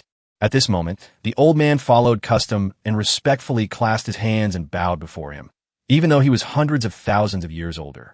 This old man, Chang Xian, pays respects to Senior Yi. Seeing this, Changqing didn't feel awkward at all. He responded as propriety dictated.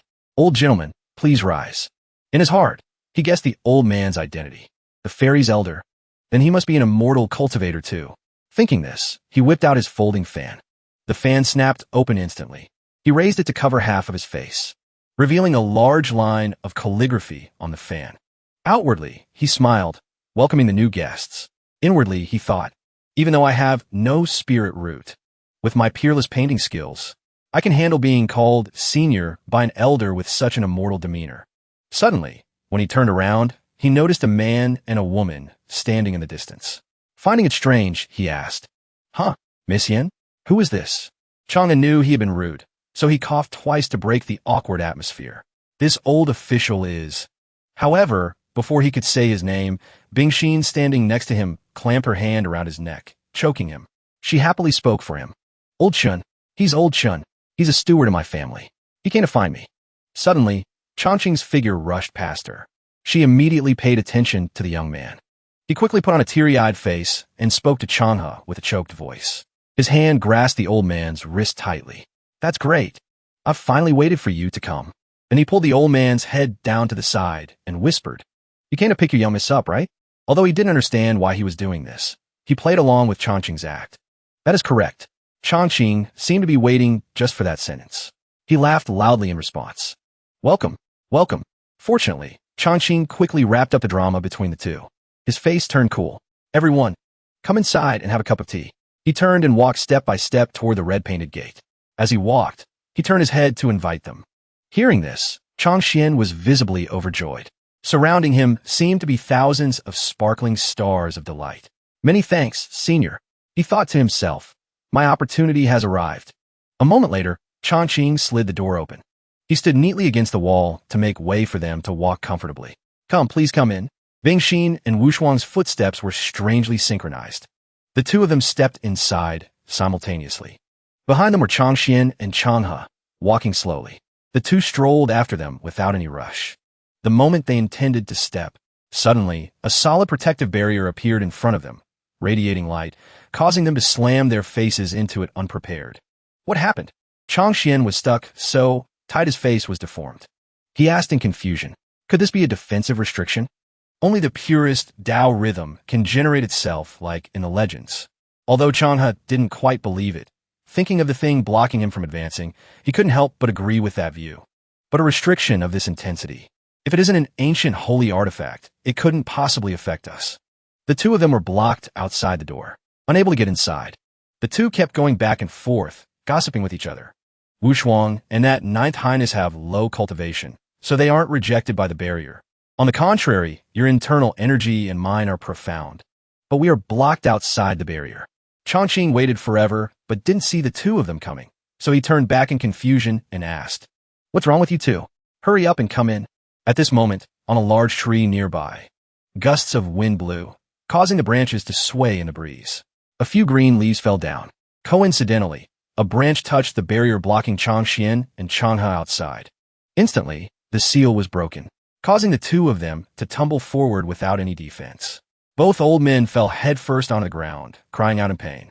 Changqing looked helplessly at Chang Xian and Chang He, floundering like children. What is wrong with them? To save face, they laughed to ease the embarrassment, even though they might have lost a few teeth. The old man scratched his head sheepishly. While the other covered it up. Getting old. Can't walk steadily. Inside was a majestic scene. Mountains and blue clouds overwhelmed everyone with what they witnessed. Most notably, Chang Xian and Changhe couldn't believe their eyes and had to exclaim. "These are Demon King Black Dog," the old man exclaimed. He Huang, seeing he was praised, stuck out his tongue, looking very pleased. "Ancient demon tree," he continued. The ancient tree emitted a thick yin aura everywhere. Right nearby, the set of table and chairs also made a surprisingly strong impression. Even the table and chairs are full of Tao rhythm. Truly, at this point, neither Changxian nor Changhe could close their mouths. It seems we have arrived at a very formidable place. Changqing remained energetic. Smiling and talking strictly, he walked into the house. "You guys sit comfortably first. I'll go get some tea." Then the four of them gathered around the stone table. He trembled, muttering as he looked at the old man. "Holy Lord Changxian, regarding this young senior, what do you think?" Changxian wasn't doing any better. His face darkened as he answered Changhe. "I knew before that this senior was an expert, but I never thought it would reach this level." Nodding in agreement, his eyes glanced toward the ancient demon tree warily. "Correct. This type of demon tree only exists in the ancient Lancero, a 10,000-year great opportunity. Now, is casually planted in a small courtyard like this." Clutching his left chest, Changhe shivered, afraid his heart would shatter right then from the pressure. "Just sitting under this tree, I'm already suppressed to the point where I can't breathe." Meanwhile, Changxian clenched his fist, constantly reassuring himself, though his face looked no better. "Persevere. This must be a test from the senior for me." Seeming to discover something, Changxian turned his head to the left to observe. It is indeed so. On that wooden table is an unfinished game of Go. Unable to wait, he slapped his hands hard on the stone slab and stood up, approaching the target. Changxian laughed delightfully, like he had just found treasure. "As expected, it is not beyond my prediction." Smiling slightly, because it seemed he had found a common hobby with Changqing. "Senior Yi also studies chess." However, Bingxin suddenly remembered something. She quickly shouted a warning. "Old gentleman, be careful." Too late. The chessboard emitted a blinding golden light. Of course, Changxian was the one taking it all. Touching the energy stream, he startled upon realizing the profundity he was facing. The halo from the chess set shone brighter and brighter, making Changxian affirm. This chess game seems to be teaching this old man something. His mind was now flooded with distinct images. Troops have no constant formation. Instantly, a bloody battlefield scene replayed in his head. A soldier sitting on a war horse, swinging a blade at the enemy. Water has no constant shape, painting a series of tsunamis swallowing houses, mountains, and even the earth. The sun has its cycles, bestowing the dazzling light of the sun. Finally, the moon waxes and wanes. At this moment, Changxian felt as if he were floating above a lake, gazing at the moon in a lonely night. All those things seemed to unlock something hidden deep within his heart. Suddenly, unable to control himself, Changxian couldn't hold back his tears. "I am enlightened." In the early morning with a warm atmosphere, after preparing the pot of tea, Changqing quickly walked out carrying the tea set. Sorry. Kept you guys waiting." But then, seeing everyone gathered in the distance discussing excitedly, he asked curiously, What's wrong with you guys?" As soon as Changxian saw him, like seeing a savior, he rushed over, clasped his hands, and asked earnestly, "Senior, may I ask what formation is laid out on this chessboard?" Seeing the old man's panicked expression, he still didn't grasp the situation. "Formation? This is just a draw game." Hearing every word Changqing uttered, Changxian and Changhe were stunned. A draw game? Under the blue sky and the gentle breeze. As if receiving guidance from above, he quickly attained enlightenment. He also somewhat understood the situation of the game before him, where black and white pieces vied for supremacy. A great name. Looking at the opposing black and white pieces, hidden within are the Tao of movement and stillness, the Tao of yin and yang, the Tao of war and peace, and the Tao of creation and destruction. It was just like the fierce battle with no clear winner between Changhe and Changxian amidst the overlapping mountains, where one could only know who was stronger by revealing their spiritual power. Hearing him say that, the old man also chimed in with flowery words. In opposition is also balance. It is also harmony. The more he spoke, the more he sank into his own consciousness. Changxian stood there, alone before the vision of a massive chessboard in the sky and a profound ink-wash landscape, causing him to realize even more truths. To have a game with such deep internal implications is truly rare. However, Changqing couldn't understand a single word the two old men were saying. What are these two old geezers talking about? Doesn't a draw just mean neither side won? What is there to analyze? But he didn't dwell on it too much. He gently placed a teacup on the table, then smiled apologetically for his lack of hospitality. I apologize. My humble abode has nothing good to offer. Please, taste this tea I made myself. Naturally, no one dared to let him apologize like that, so they hurriedly stopped him. Not at all. Not at all. Guests should follow the host's lead. But with his profound knowledge, Changqian sharply noticed the tea set on the table. Senior Yi, a peerless figure like him, actually brews his own tea? It seems he has researched the Tao of tea as well. The old man quickly thought of a tea cake made by high experts in his sect. A good idea immediately sprang to mind. The sect just happens to have a supreme mystery tea cake made from crushed enlightenment leaves. Perhaps I can gift it to the senior. Enlightenment leaves are divine items for cultivation. Even if crushed, they are hard to buy even with a mountain of money. This will definitely bring me closer to the senior. Seeing the water was hot, Changqing reached out to open his own tea box. But the moment he lifted the lid, it was as if a treasure had been unveiled. The box emitted a golden glow, accompanied by surging spiritual power flowing out. Seeing that light, the old man was so shocked he had to shield his eyes from the blinding brilliance. Whoa, what is that? Under the wide-eyed, shocked gazes of the two elders, an ordinary tea leaf was radiating brilliant light.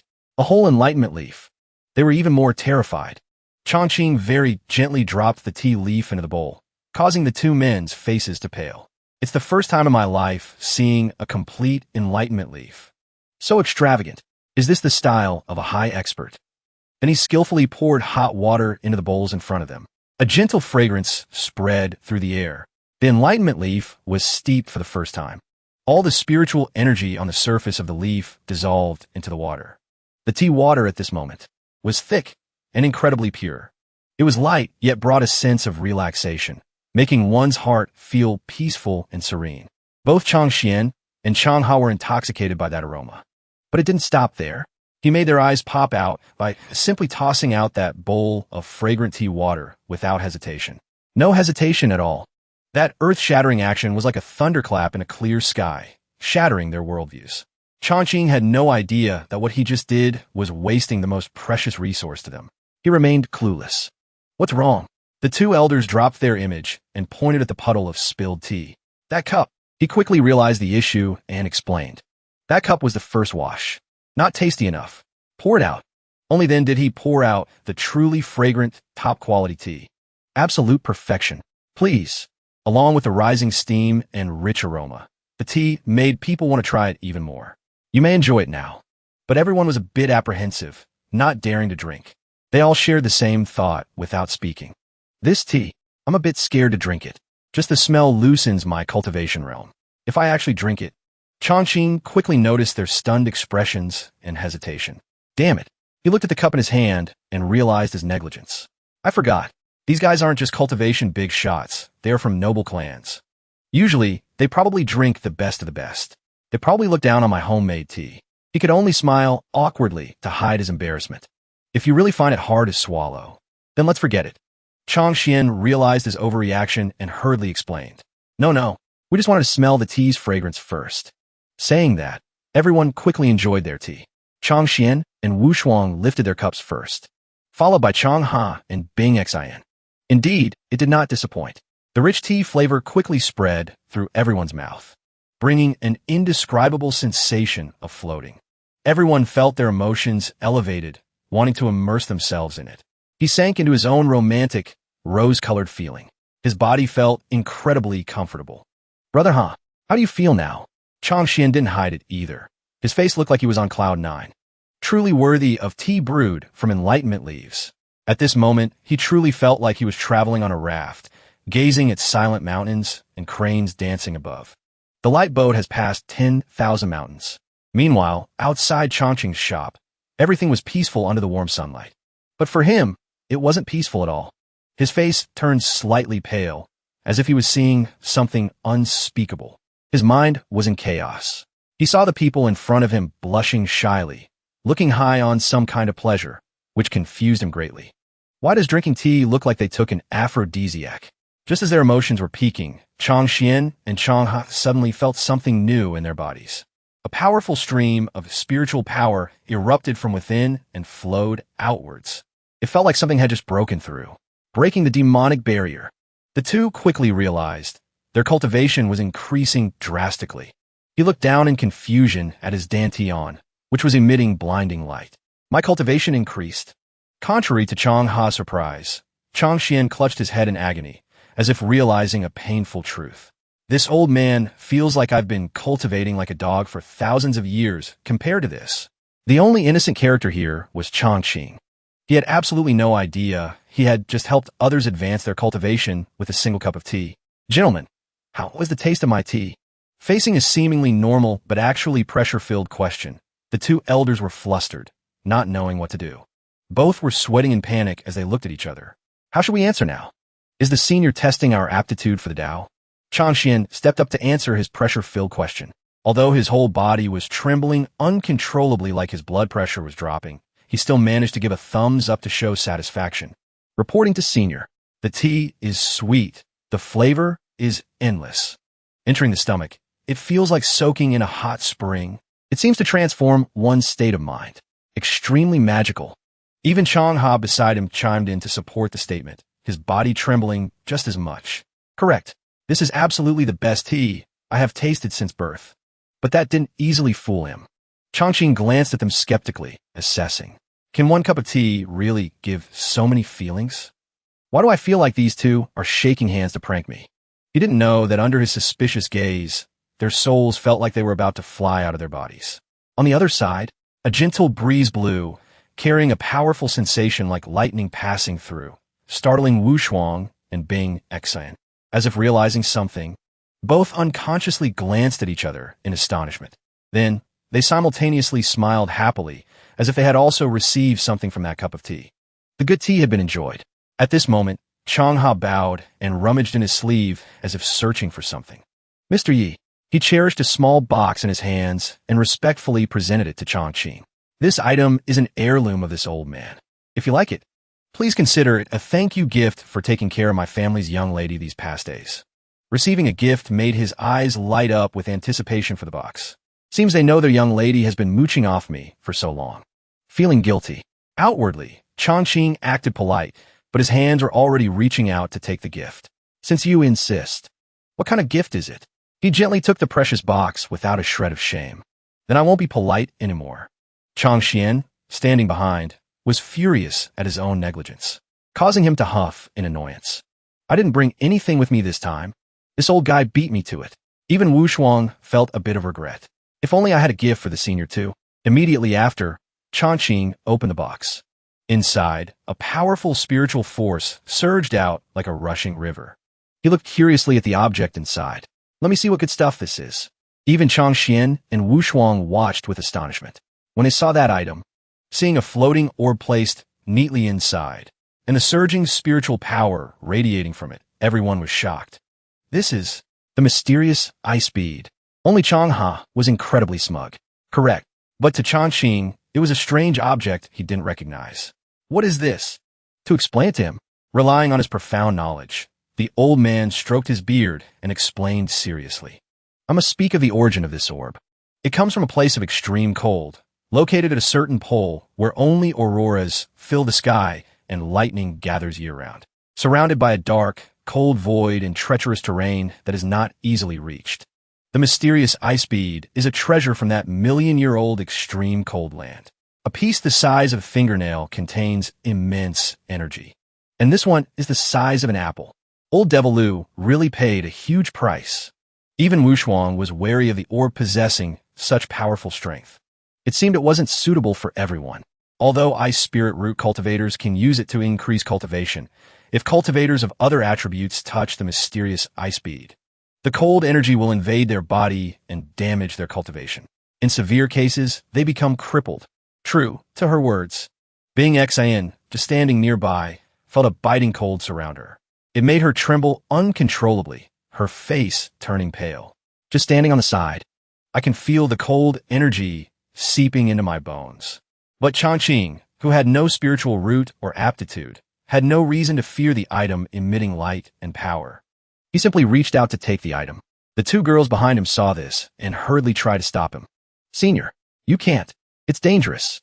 However, contrary to their fear, he easily lifted the mysterious ice bead out of the box with his bare hands.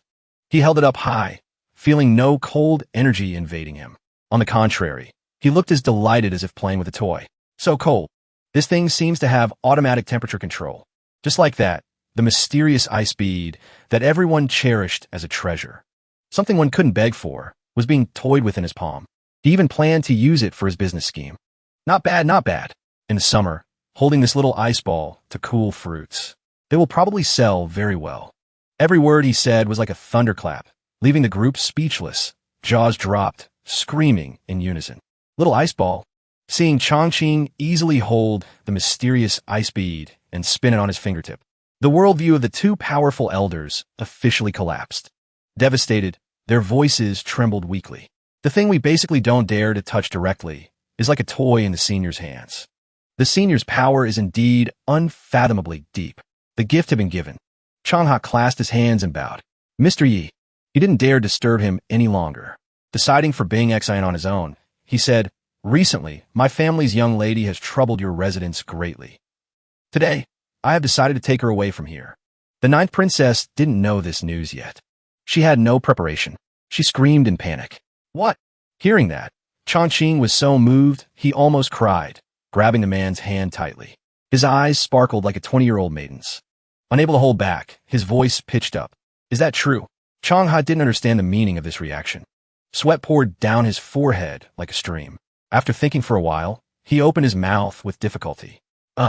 Receiving the answer, Chongqing turned his back, muttering something, leaving Changha behind confused, head bouncing with question marks. No one knew that as he turned away, his always dignified and transcendent face flashed a cunning, ecstatic grin. Received a gift, and sending away a giant Buddha. Double happiness knocks on the door. Give this man the Best Actor of the Year trophy. Chongqing turned back around, instantly transforming into a lovelorn handsome man. His voice trembled, sounding reluctant. "Lady Yin, I didn't expect we would say goodbye like this." The ninth princess actually thought he was reluctant to part with her, so she didn't hesitate to bat her big, glittering round eyes.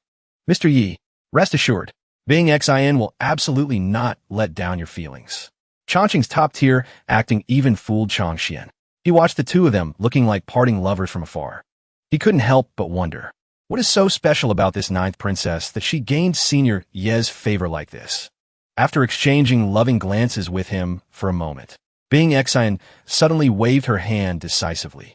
She put her hands on her hips and shouted, to Changha's shock, "This young lady is not leaving. Not just him." Chongqing turned to stone upon hearing that.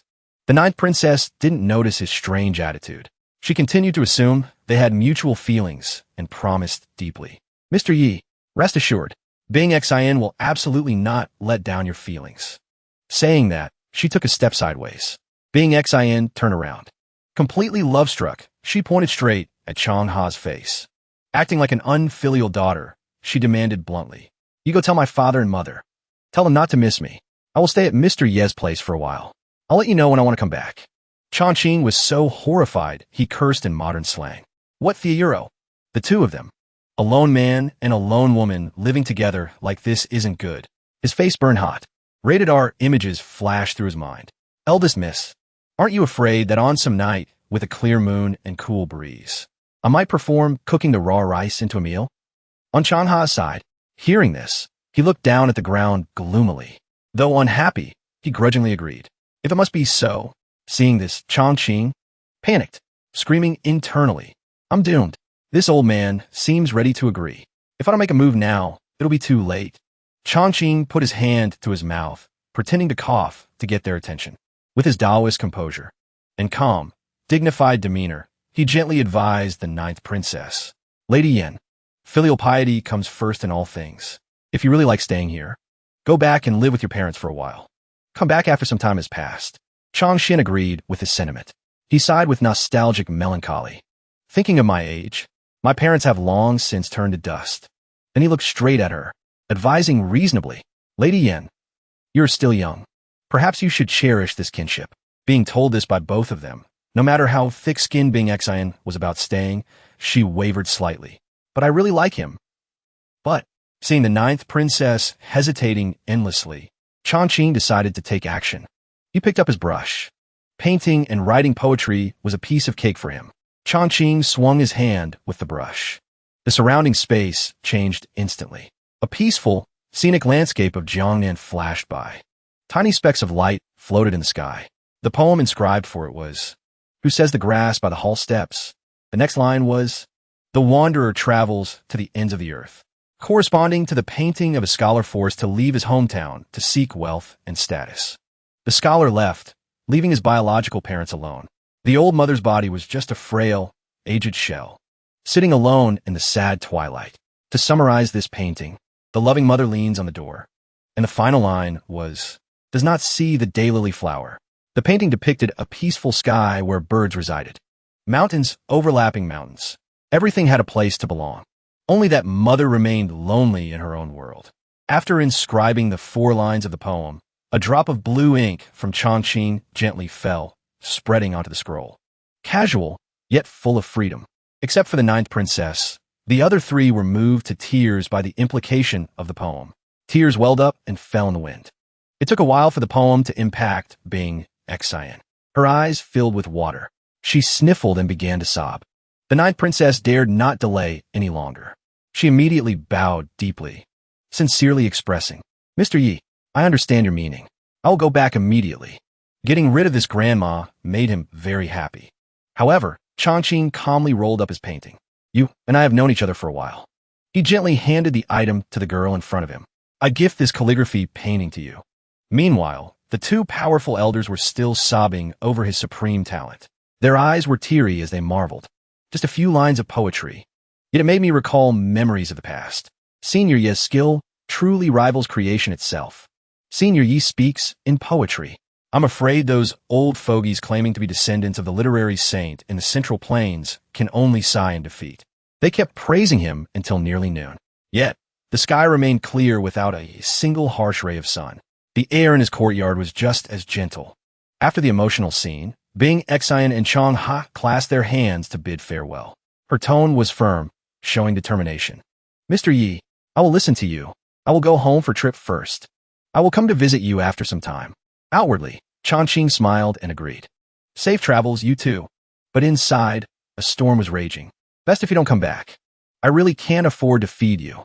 A gentle breeze blew past, causing leaves to rustle and fall. Changqing gazed wistfully at their retreating figures. In such a short time, he had met so many people from all over. His heart was filled with mixed emotions. I've been in this world for 5 years already. Yet the number of steps I've taken to explore this world is truly too few. The farthest place I've been is the foot of Taishan Mountain. Changqing felt an indescribable sadness. Tears fell in lines down his face. If possible, I really want to go to the outside world and see what it's like. Clearly, he was just feeling sorry for himself. But in the eyes of Chang Xian and Wu Shuang, it was different. Senior Yi, so elegant and kind. The old man stroked his beard, sighing with emotion. He has reached a realm I dare not imagine. Yet he was willing to personally see those 2 juniors off. Wu Shuang, standing next to him, couldn't help but praise. "Sectmaster, perhaps this is the style of a noble hermit." While they were talking, suddenly, a strange aura abruptly pulled at them, attracting the old man's attention. Chang Xian couldn't suppress his curiosity and hurriedly walked over. Then he abruptly stopped in front of a long table, leaving Wu Shuang full of question marks. Chang Xian looked clearly at the item placed on it. His voice pitched high in shock. "This is..." His eyes were glued to the free-spirited landscape painting on the table. His wrinkled hands trembled, not daring to touch it, only scanning it with his eyes.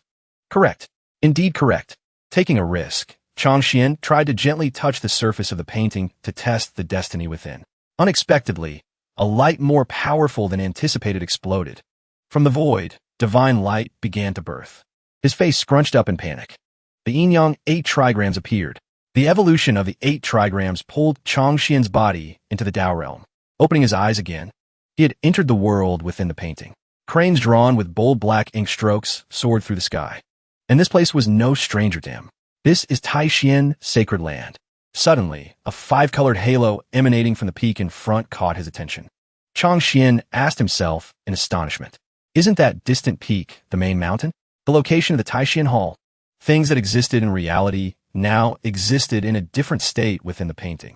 This made him so shocked he couldn't close his mouth. Senior Yi wanted to use heaven and earth as the canvas, and a myriad laws as ink. Immortal mist drifted around. Ink cranes flew gracefully from both sides. The ethereal immortal clouds moved people's hearts even more. Chang Xian clasped his hands behind his back in admiration. He added boundless luck to my Taishan sacred land. Remembering the appearance of so many young geniuses recently, he had an epiphany. No wonder we recruited so many cultivation geniuses this time. And junior brother Yuan Jian advanced to the deity transformation realm 1,000 years early. Feeling the meridians in his body flowing clearly, Chang Xian couldn't hide his joy. Even this old man, as the sect master, even has hope of ascending in this lifetime. At that moment, Wu Shuang's faint voice rang out, pulling him out of the Tao realm. Sect master, what happened? Just leaving the world in the painting, Chang Xian trembled as he supported himself on the table. He couldn't stay calm anymore. His entire body was vaguely shaking uncontrollably. It's true. Chang Xian stood up, his face bowed down in excitement. I'm certain. Then he raised his head and laughed loudly. Happy to the point a tear of joy fell from the corner of his eye. Mr. Yi is that ancestor. Inside Changqing's quiet residence, Wu Shuang's gentle, clear voice spoke steadily. Sectmaster? She approached the long painting filled with Tao principles and unpredictable karma. She verified Chang Xian's meaning again. You mean Senior Yi is that person from our Taishan sacred land? In the old man's mind, a godlike image immediately popped up. Sitting cross-legged in meditation like a Buddha, his body radiating five-colored light and overflowing with immortal energy. Chang Xian clenched his fist and placed it over his chest, not knowing where he got the evidence to be so confident. Correct. Senior Yi is definitely that ancestor who ascended to the upper realm. But Wu Shuang thought hard and couldn't understand how he concluded this. She could only boldly ask directly. Disciple is foolish. Please enlighten me, sect master. Indeed, no ordinary person could guess this. But he was the sect master of Taishan's sacred land. Naturally, he had his own interpretation. Just now, this old man's soul entered the painting. I saw a layer of five-colored clouds. This is the luck that Senior Yi gifted to our Taishan sacred land. She was surprised. Luck turning into five-colored clouds. That was a phrase too unfamiliar. Wu Shuang honestly voiced her doubt. Disciple has never seen luck capable of producing a physical form. But in this world, nothing is impossible. Chang Xian lectured sternly. Very normal. Luck is an existence that is both mysterious and heaven-defying. Luck can not only turn into a physical form, but it also has its own colors. For example, if it is green, it will be like a ceaselessly surging stream of spiritual energy. This old man has only seen that a few times. Moreover, luck is extremely difficult to control. But if it cannot be controlled, that luck will turn bright red like blood. When that happens, something bad will definitely occur. Chang Xian reminded heavily. If one is even slightly careless, there will be a backlash, causing countless disasters. Then he nodded a few times, stroking his long beard and exclaiming. Just ask yourself, who would use supreme divine abilities to gift boundless luck to our Taishan sacred land, risking heaven's wrath? His Majesty has such deep blessings, protecting his disciples and grand disciples. Chang Xian suddenly pointed his index finger straight ahead. With a shudder, he donned the persona of a certain famous detective, his tone filled with absolute certainty. There is only one truth. An image popped into Chang Xuanyuro's mind. Him sitting high above with a dignified air, hands forming seals, five-colored ribbons gently wrapping around his body. He raised his head high, looking at the sky, and loudly proclaimed his identity. Senior Yi comes from the upper realm.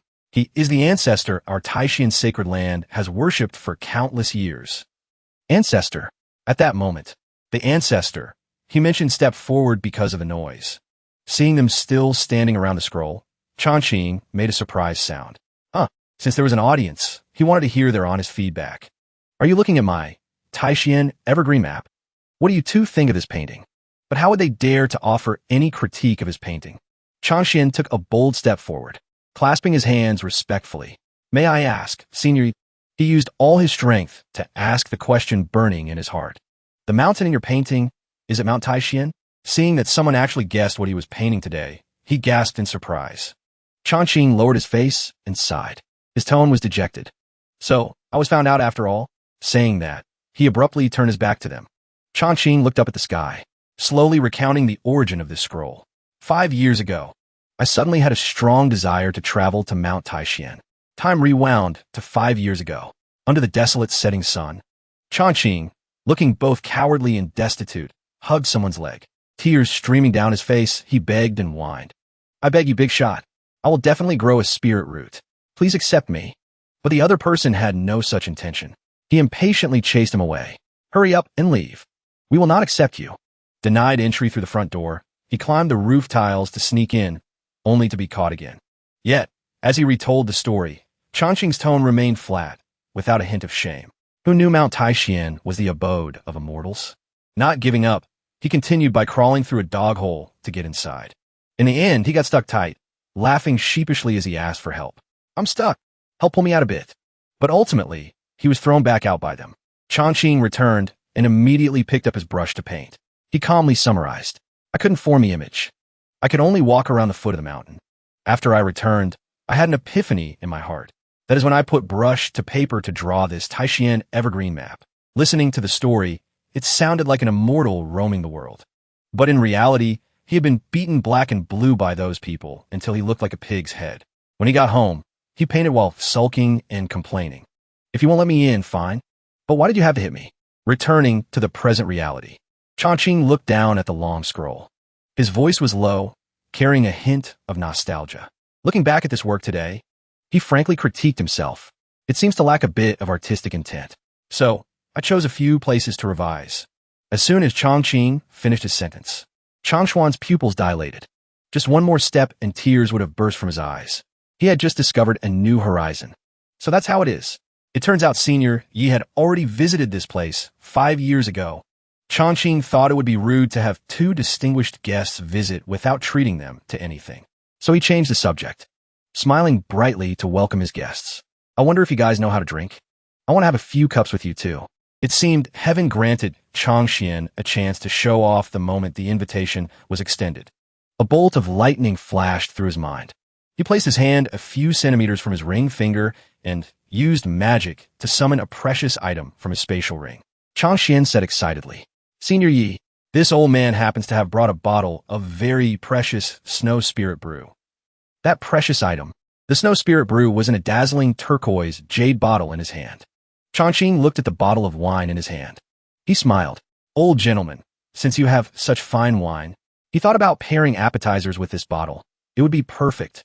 So he turned around and ran into the kitchen, not forgetting to remind them. You two wait a moment. I'll go prepare a few appetizers. Meanwhile, when he took out the bottle, Wu Shuang had a frown at the formidable light radiating from the snow spirit brew.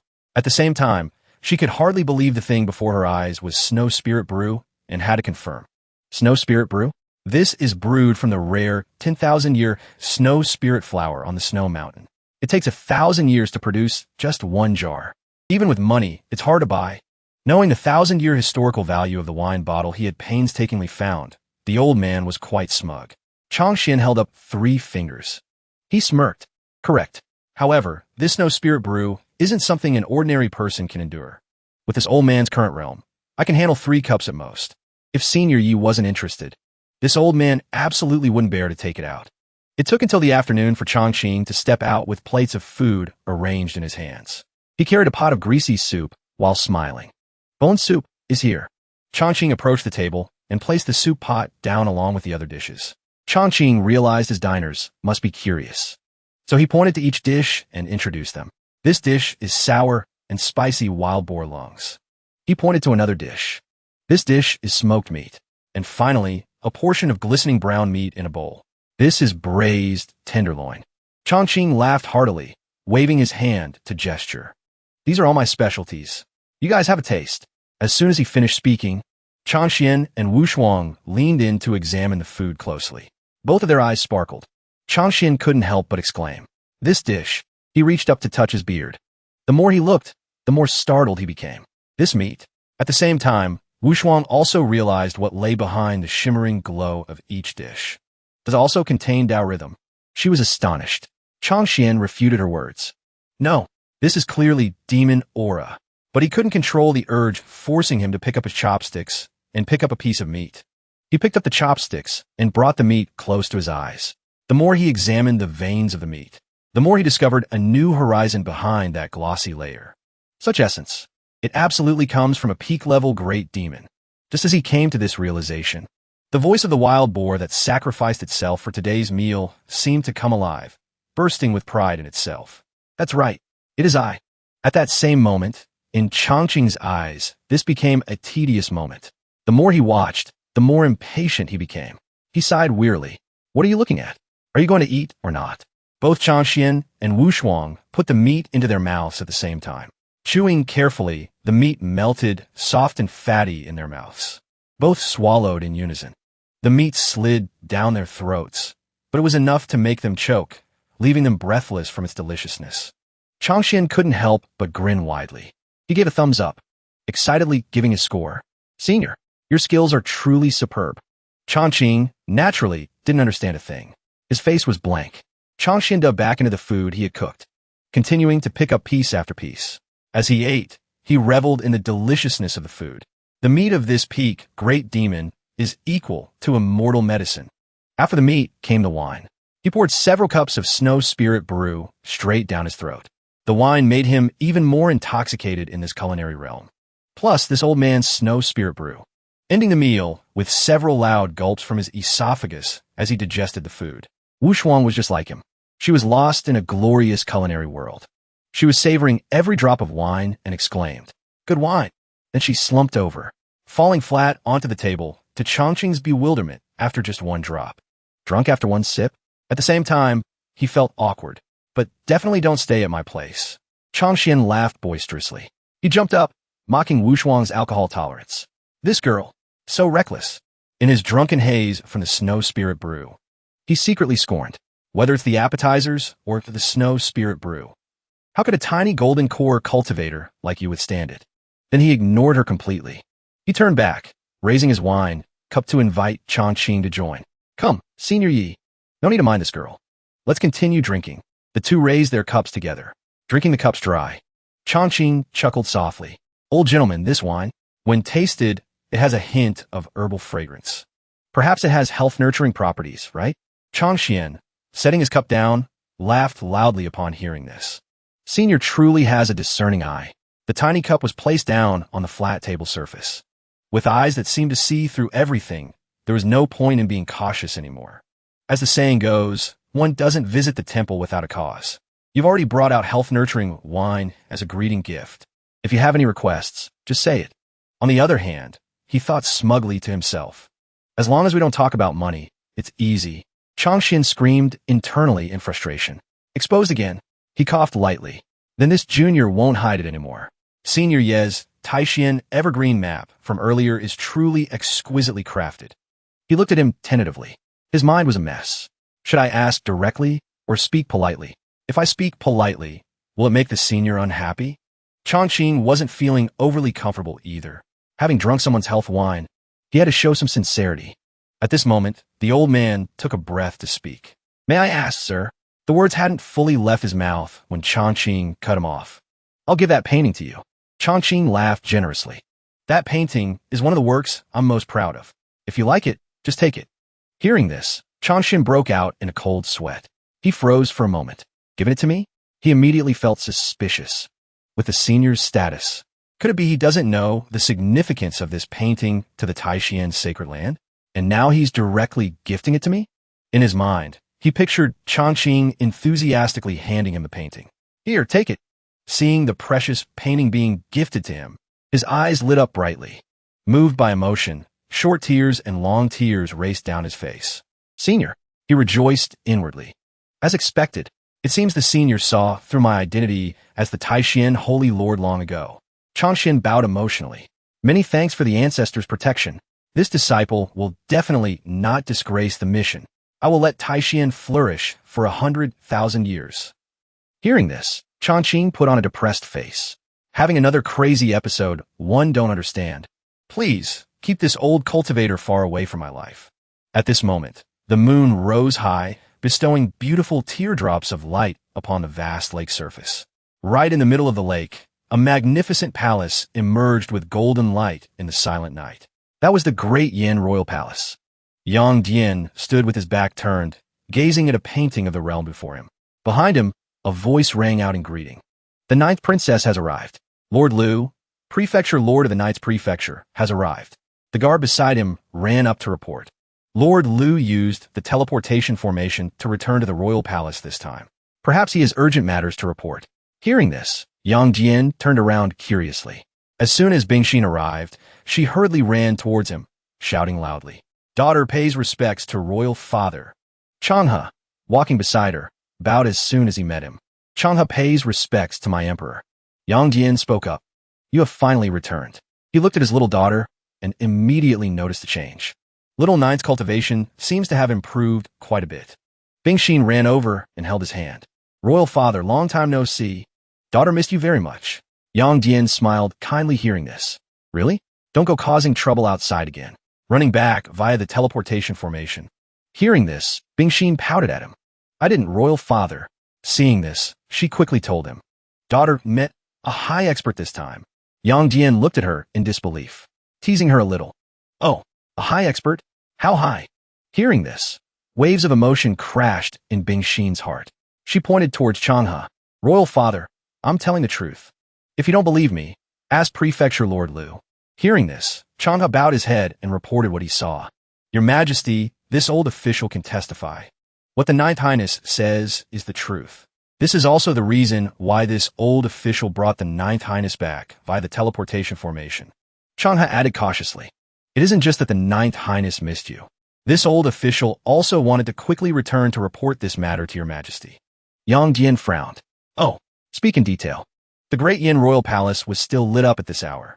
He gazed at the painting of the realm in front of him and said seriously, "I didn't expect that within my Great Yin there would be such a hidden powerhouse." He frowned and spoke to Changhe. "Old Liu, in your opinion, what kind of cultivation does this senior actually possess?" Hearing this, Changhe pursed his lips, thinking about something.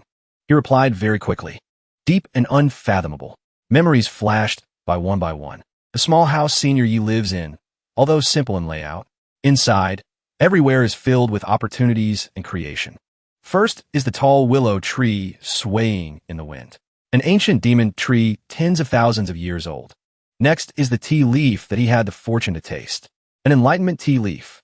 To the moment Changqing held a treasure like a toy in his hand, holding a mystic ice bead in his bare hand to play with.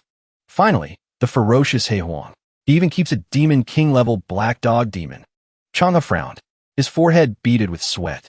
Yet this old official could not sense any cultivation aura from him. He spoke more and more passionately. If this old man isn't mistaken, this Senior Yi has either reached the transformation realm, or he has come from the upper realm. Yang Dian was stunned hearing this.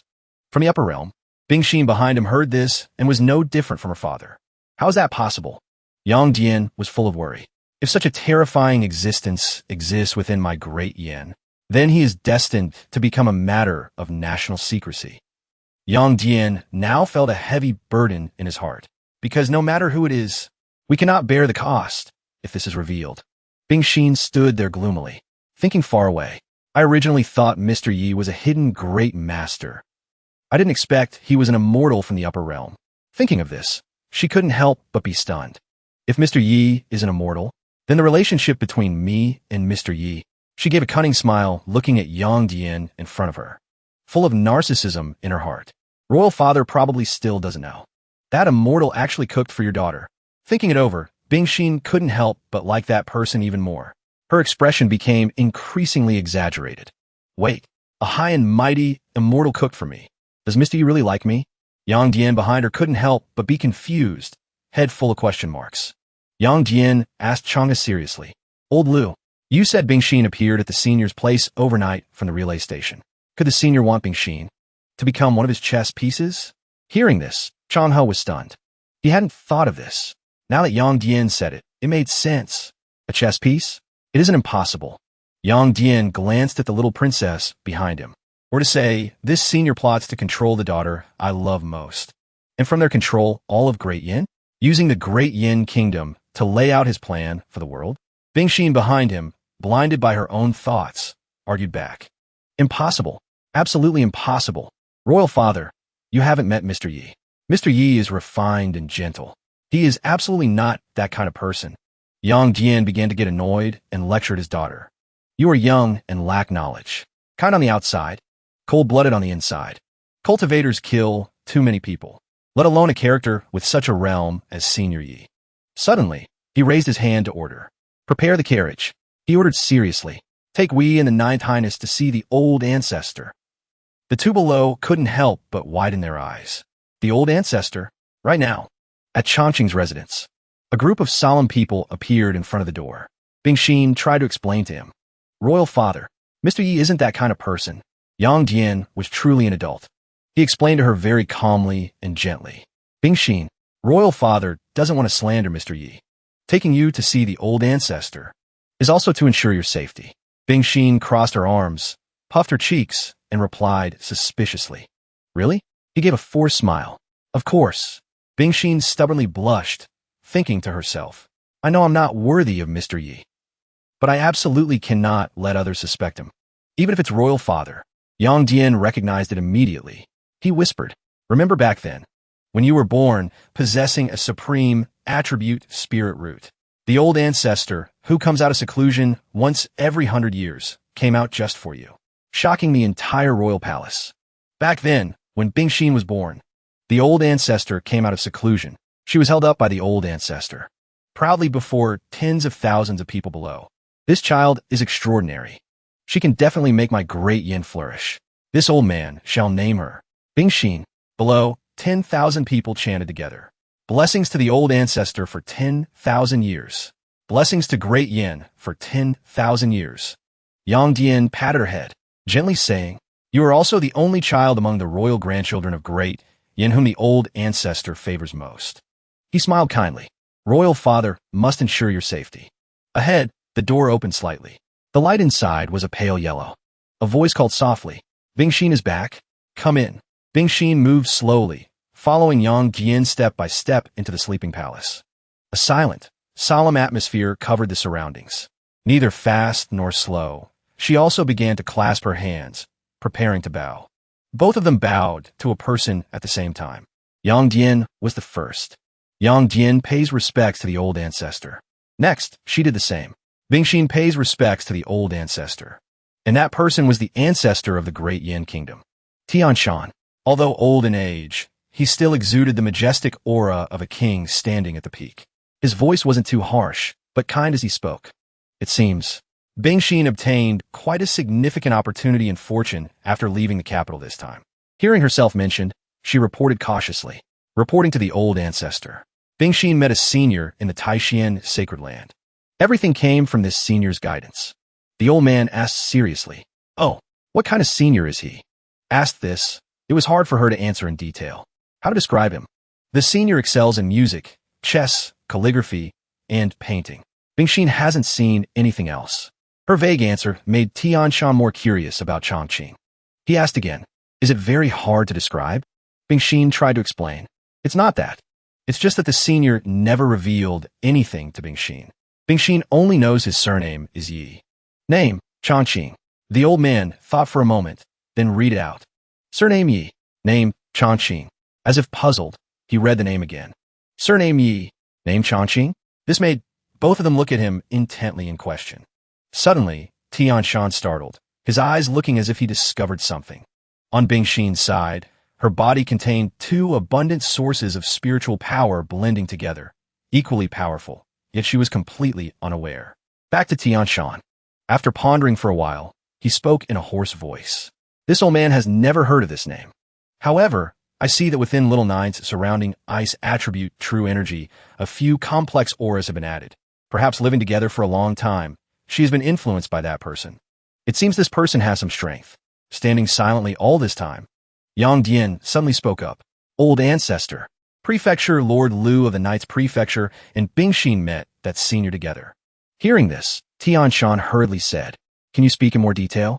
Yang Dian also spoke out the news he received. I heard this person lives in seclusion in Shaoqi town, possessing treasures from ancient times, opportunities that cannot be counted. Under him, He even raises a black dog demon of Demon King rank.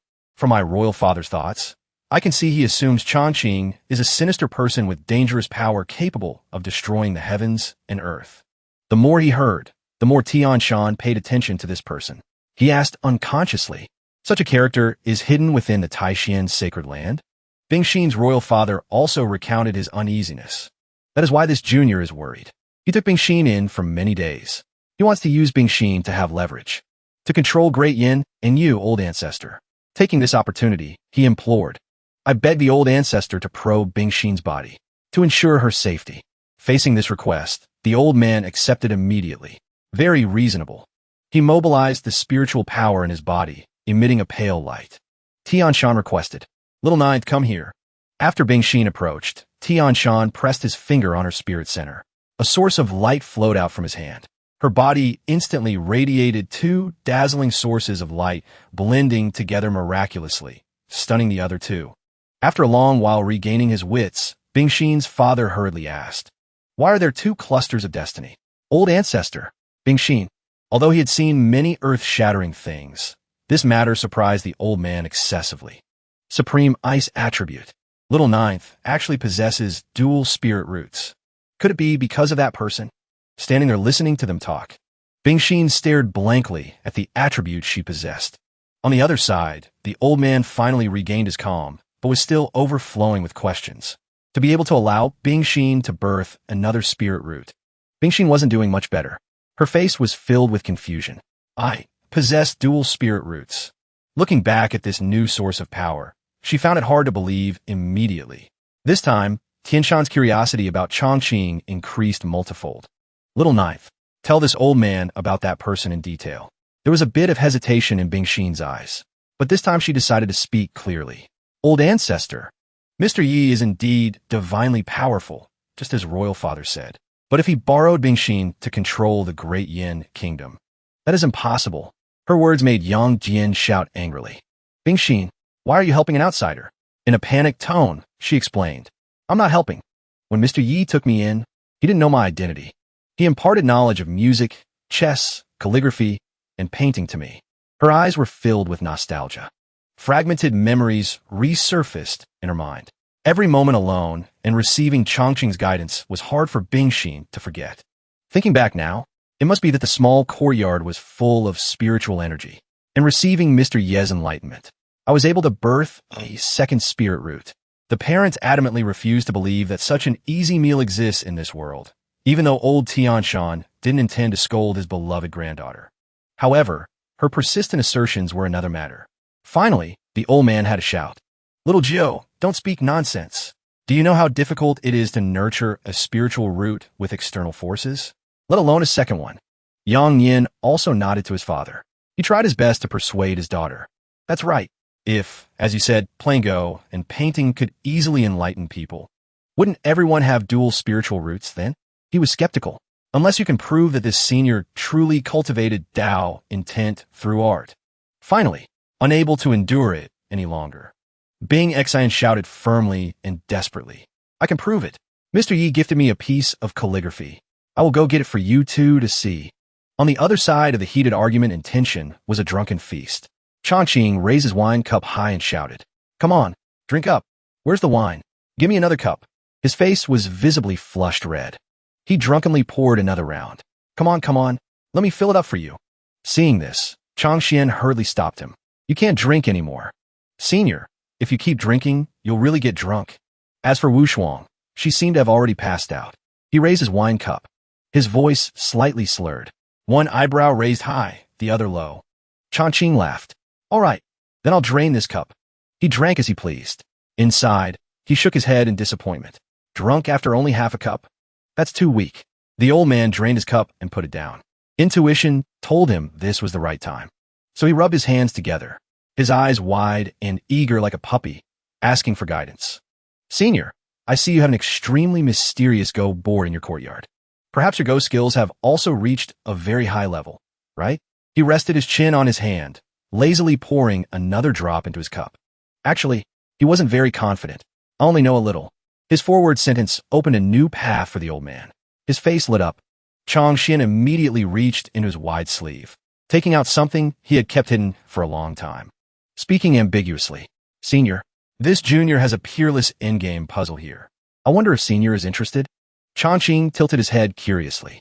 Oh, let me see. Then the old man pulled out a piece of paper. Changxian unrolled the paper and displayed it for him to see.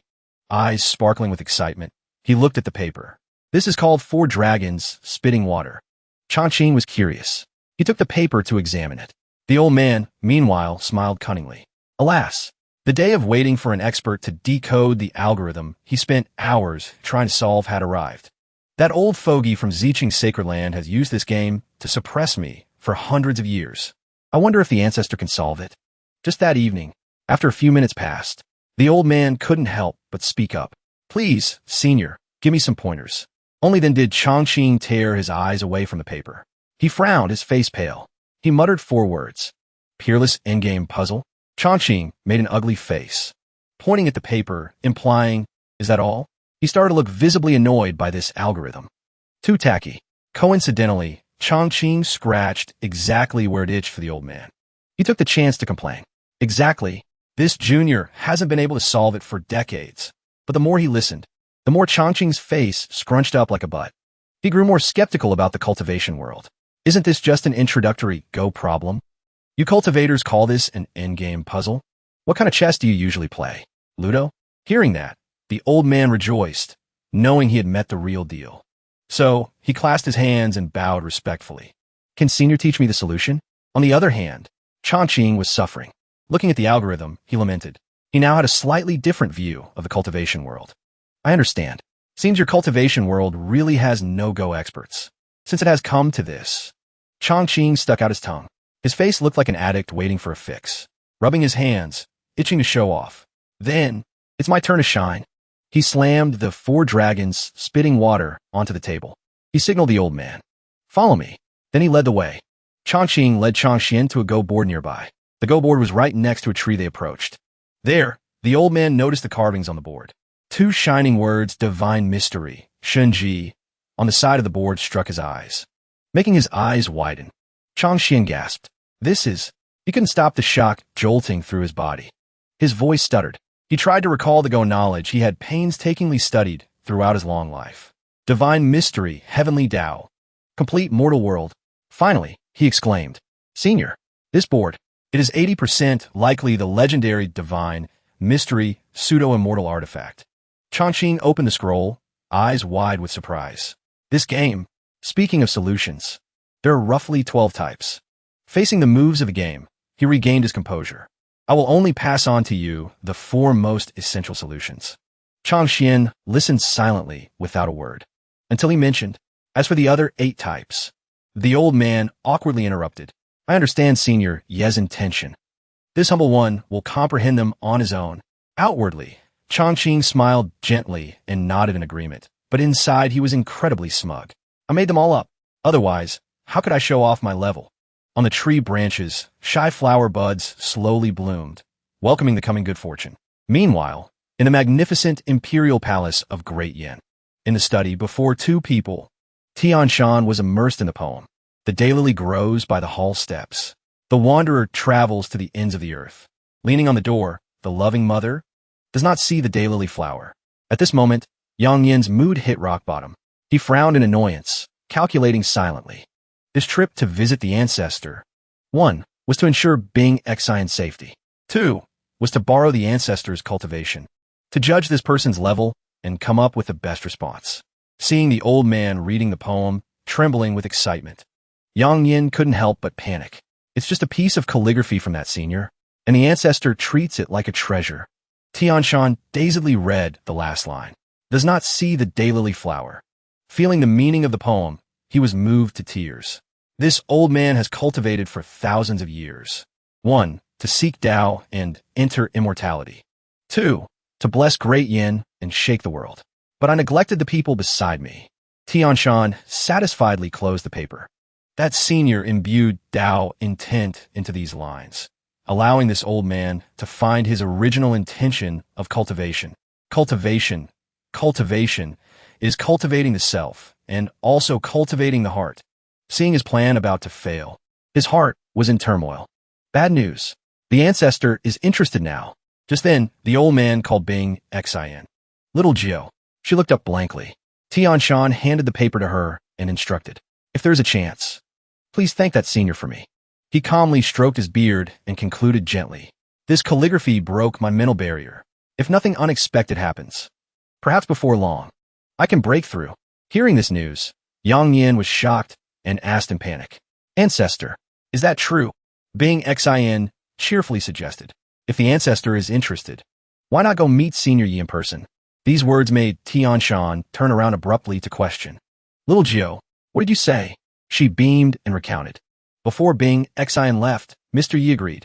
He let Bing Xin return to meet him. The old man couldn't believe it. "Is that true?" She nodded happily. "Uh-huh." Hearing this, Yang Yin jumped. Sweating profusely, he hurriedly intervened. "Ancestor, absolutely not. This junior feels this is a trap." He tried hard to analyze clearly. This person indeed has some cultivation, but there is no such good thing in the world. Not only gifting Bing Xin a second spiritual root, but also allowing her to visit any time. Then Yang Yin persuaded further. Rumor has it that great powers often use living beings as pawns for themselves. I worry this person is using Bing Xin as bait to lure you, ancestor, into the game.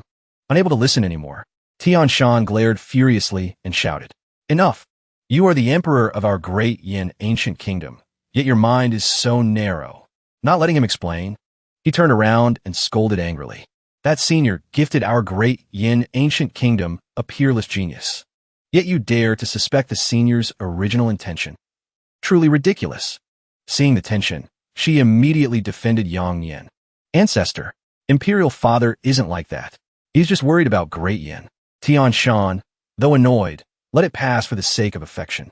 If not for this reason, this emperor of his wouldn't need to exist anymore. He trembled in fear.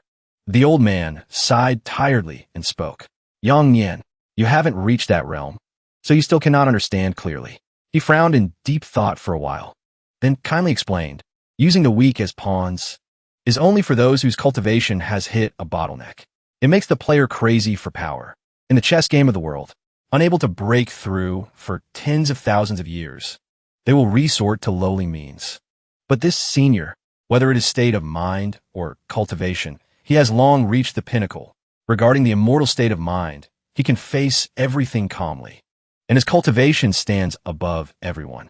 Tianshan commented solemnly, "The so-called capable people who want to live in seclusion, seniors at this level, compared to being chess players, they prefer to hide in the mortal world." Smiling at the red dust, he panicked and immediately knelt down, kowtowing to beg. "Ancestor, Yang Yin knows his mistake." He hurriedly offered a remedy. If Ancestor plans to meet this senior, Yang Yin will prepare a heavy gift later. Tianshan replied calmly with satisfaction. "Knowing your mistake is good, but a figure like the senior probably doesn't care about any treasures." So, then he turned and declared boldly, "This seat orders everyone in the imperial capital, for the sake of Senior Yi, build a temple." As soon as his order was given, all workers carried logs to build the temple. Tianshan also wanted him to erect a golden body for Changqing, so the people know to worship, thereby receiving the incense of 10,000 people. Before long, on the busy streets, a soldier read the decree loud and clear. His Majesty decrees. 3 days later, on the 6th of September, all subjects of our great Yin will gather at Dongshan for worship. Two citizens discussed excitedly. The 6th of September? What day is that? Dongshan is the imperial family's treasured feng shui land. Who are we worshipping? A young man cheerfully revealed information, ignoring his wife pushing him away. I heard the whole city has been rebuilding a temple for 3 days recently. Seems it's called Changqing Temple. A spy covering his face, hiding in the back, couldn't help but doubt. Changqing Temple? Imperial family's treasured feng shui land? He felt something was wrong and made a decision. This matter is a bit strange. Must return to report to His Majesty. In the great Xia ancient kingdom, in the majestic capital filled with vibrant flowers. In the court, the king of Great Xia read the report loudly. It is said that Great Yin has built a new Changqing temple. Do you know what the Changqing means? The officials looked at each other in confusion and speculated continuously. Changqing, evergreen. Praying for the national destiny to be evergreen? What scheme does Yang Yin have now? 80% chance that old immortal of Yintian Mountain is making a move. Yang Yin is intentionally releasing a smoke bomb to confuse us. He clasped his hands and petitioned seriously. Your Majesty, subject request to send someone to investigate the truth about Great Yin. At the same time, in the candlelit palace of the ancient Jun kingdom. After hearing the intelligence, the king of ancient Jun clenched his fist. He glared furiously and slammed his fist down, cracking the precious wooden table. What are those intelligence agents doing for a living? They can't even hear the news clearly. What is the use of feeding them? Seeing this, an official immediately advised, My emperor, quell your anger. Although we still don't know the identity of this senior Yi. But building a temple, casting a golden body, receiving the incense of the world. This kind of treatment is not something a normal cultivator can have. Suddenly, he realized something, carefully voicing his judgment. Unless it is some great power who has attained the Tao, just one step away from ascension, or a figure who has already ascended to the upper realm. The king of ancient Jun felt it made sense and asked for his opinion. Then in your opinion, how should we respond? Immediately, he proposed a suggestion. Subject is foolish. We must send a few more spies with high kung fu skills. Investigate this matter clearly. 3 days later, under the blazing sun, Yang Yin slowly approached the magnificent palace. He respectfully announced in person, Senior Ye's temple is completed, inviting ancestor to inspect. A maidservant came before him.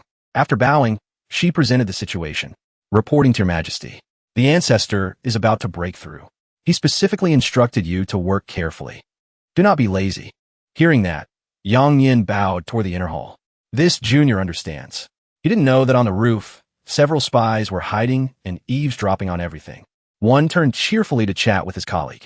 Brothers, did you hear that? Tian Shan is about to break through. His Majesty guessed correctly indeed. Another spy spoke up in surprise. Didn't His Majesty guess that Yang Yin had a scheme? This remark made the spy next to him suspicious. What are you saying? Which department are you from? He replied immediately. Great Xia Kingdom. Hearing this, the spy from ancient Jun screamed furiously. Beat him to death. He panicked to save himself. We are all brothers. Why fight?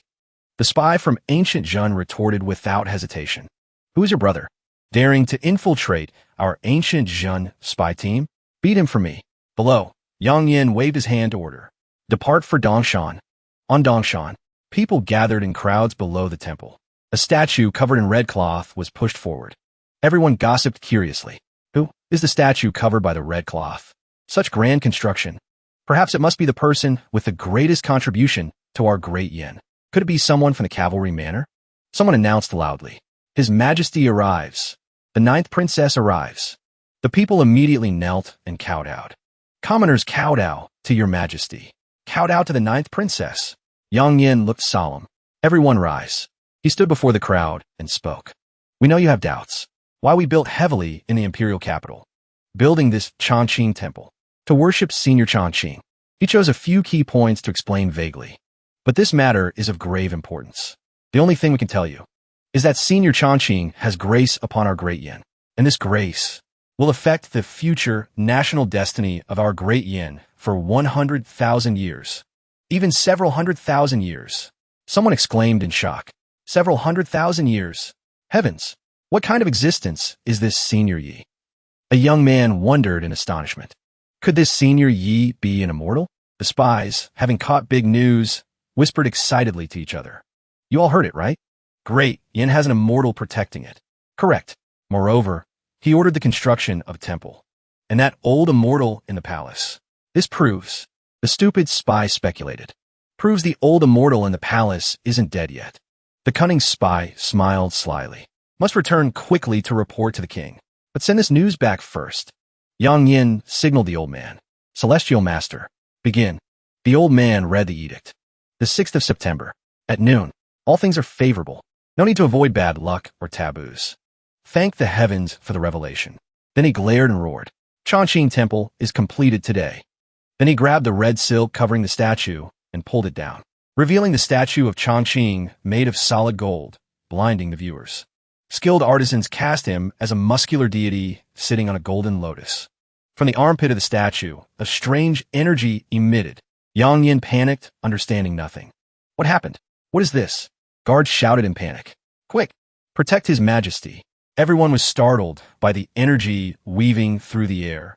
Feeling the power filling their bodies, everyone exclaimed in excitement. What is this? So comfortable. I feel very energetic. The statue. Is it because of this statue? He realized in shock. It's Tao rhythm again. Even with the statue of the literary saint before. Such a situation never occurred. Could it be that Senior Yi, even as a statue, is a top-tier existence among immortals? Luck gathered at the horizon, turning into sparkling light, then turned into thin threads of Tao rhythm falling down. Tao rhythm poured down ceaselessly onto this country. Suddenly someone noticed excitedly. 5-colored light. It's Senior Ye's statue attracting it, bringing us good omens. Suddenly the sky turned into gloomy clouds. A fierce thunderclap rang out. Someone said in surprise, "Why is there both light and thunder?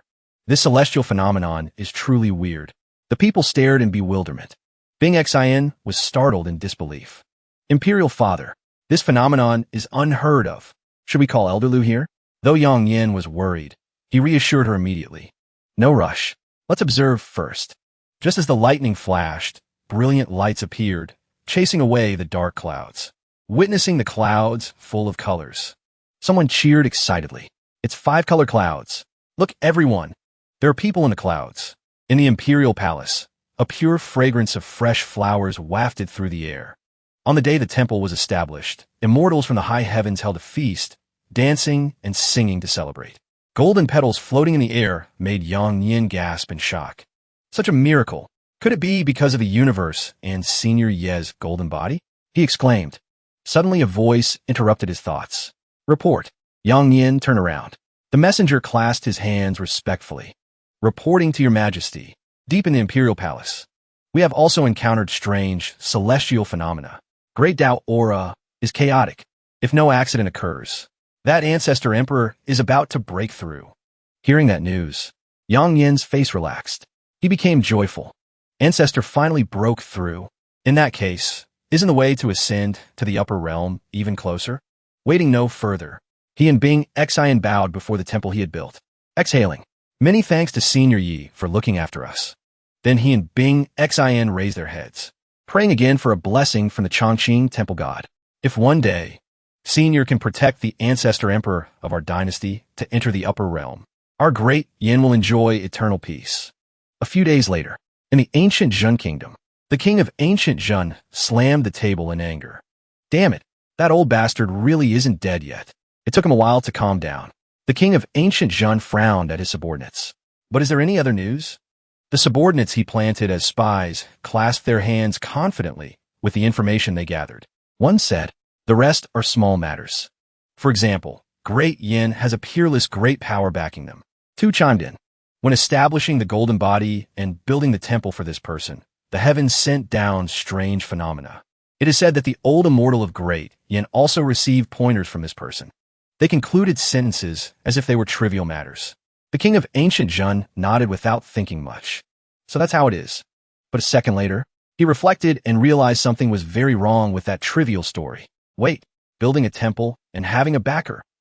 If he hadn't realized sooner, he would have unknowingly let the enemy country fully develop. Too furious, he threw a stick at each of those subordinates. As he threw, he roared like a lion. A bunch of useless trash. You call this a small matter? Get out. All of you get out. In the imperial palace of the Great Xia ancient kingdom, the king of Great Xia interlaced his fingers. He sneered silently. Seems this Yang Yin really got lucky like a blind cat hitting a dead mouse. However, contrary to the calm leader of Great Xia, the attendants were panicking over this. One said, my emperor, it seems Great Yan's rise will definitely succeed. Another countered, if that old immortal in the Great Yin palace successfully breaks through, won't our other 3 countries be crushed like ants? Very quickly, the other replied. He was equally worried. The important matter now is to quickly find out who exactly that Senior Yi is. Soon, from worrying about the enemy country, internal conflict arose. 2 guys rushed at each other to argue. One asked fiercely, the important matter now is deciding who to ally with. The other replied, of course it's ancient Zhen.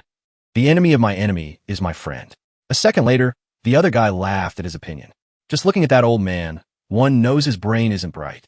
Another jumped into the argument with a different opinion. Quickly go build a good relationship with Great Yin. An attendant rushed in to add fuel to the fire. What about Great Chu? Who can contact them? Amidst the heated internal war, one held his head in worry. If the Central Plains are shaken, I fear history will repeat itself. Mentioning the Central Plains shaking event, only then did the king of Great Xiao react. He looked terrified, recalling the Central Plains shaking event. 10,000 years ago. Back then, the Central Plains were split into 7 countries. Heroes rose up, shaking for 100 years. At that time, there was a peerless figure who bravely stepped out, stabilizing the world. Slowly, 4 great nations were formed. The ancestors of these 4 great nations originally built temples and shrines for this peerless figure, shaping golden statues, offering incense for tens of thousands of years. But for some unknown reason, he died without illness. In the midst of that dream, Chongqing suddenly woke up as the story of that hero ended. He sat up abruptly, screaming in horror. "Hey, don't!" Chongqing panted heavily. It seemed the dream weighed heavily on him. Every experience in the dream felt incredibly real. It took Chongqing a few seconds to calm himself down. He scratched his cheek. He consoled himself that this was just a dream. This dream was quite beautiful, though. Dreaming that people built temples and burned incense for me, and calling me a peerless figure. He stood up, stretched for a few minutes, then yawned. This dream was too realistic. Or maybe because I lack a spirit root, I actually started believing it. He approached the door, walking while evaluating the quality of his sleep over the past few days. But having this dream repeatedly, the quality of my sleep seems to have improved quite a bit. Chongqing opened the door, looking at the desolate scenery. He fell silent. That old man Chongqian has been gone for a month. He went and pulled up a chair, wondering if Chongqian understood the algorithm he gave him the other day. I also don't know if he understands what AlphaGo is yet. Thinking of the Go algorithm made Chongqing disappointed in the level of the cultivation world. His face looked visibly unpleasant. He held out 4 fingers and counted each method. I've already taught him all 4 methods. On a misty morning, Chongqing suddenly let out a heavy sigh. He muttered while grabbing the items on the table. What kind of cultivation big shot is he to give me gifts like this? He seemed to have just experienced a confusing situation. His eyes widened with worry. His hand tightly gripped 2 strange objects, a wooden plaque and a round stone. Staring at them, Chongqing tried to find a connection between these 2 things. But the more he looked, the more absurd it seemed. First a rock, now a plaque? Isn't he afraid of losing face? He muttered. Under the hazy moonlight last night, the atmosphere became tense as Chongqing's grumbling rang out. He repeated each step of the instructions. But the more he spoke, the more helpless his face looked as he watched Chongqing. First, you have to do this. Then like this. Finally, you have to do this. Do you not understand? His voice was experienced, but couldn't hide his anger. Conversely, Chongqing just showed a bewildered face, completely understanding nothing. His mind spun in circles before the confusing instructions. Ababa, he stammered. His face grew more and more contorted, looking like it wanted to explode. End of flashback. Chongqing could only sigh helplessly. Thinking back to last night, he felt even more confused. But for him to struggle so much to understand even the introductory problem of Go, this thought made Chongqing's face pale. But then he relaxed and sighed again. The Taishian sacred land has this kind of elder. Under the dazzling sunlight, Chongqing suddenly looked up at the sky, hand firmly holding the wooden plaque. The sunlight reflected on his face, as if shining a new ray of hope. If only I had a spirit root, plus this comprehension and IQ of mine, he murmured. The corners of his lips curled up in an ambitious smile. Yellow apricot blossom petals gently fell around him, creating a scene like a fantasy. I probably would have become a peerless genius of a generation long ago, shaking the entire cultivation world, right? He thought to himself, his heart filled with dreams of a glorious future. Thinking about the fantasy just now felt too hopeless, so he threw away the wooden plaque and sighed. Forget it. Just after throwing the wooden plaque, he bent down with a grimace, smashing the rock while lamenting. I'll use you as a tea pet then. He turned around, walking leisurely in the courtyard, gently whistling. Suddenly, the rock on the table moved and abruptly cracked. Brilliant golden light radiated around it. The crack on the rock spread wider and wider.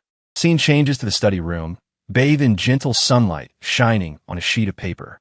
Brushes and inkstones around created a relaxing atmosphere. Chongqing yawned slightly, stretching comfortably, then telling himself, the day's plan begins. Practicing calligraphy, he put the brush down, drawing a straight, powerful stroke. dragging brilliant red sparks flashing on the paper. This made Chongqing extremely confused. He frowned, carefully checking each brush and the paper in front of him. Brush, no problem. Paper, also no problem. He busily sat down to write again to verify. Suddenly, the character glowed. Holy beans! It's emitting yellow mist. He furrowed his brows.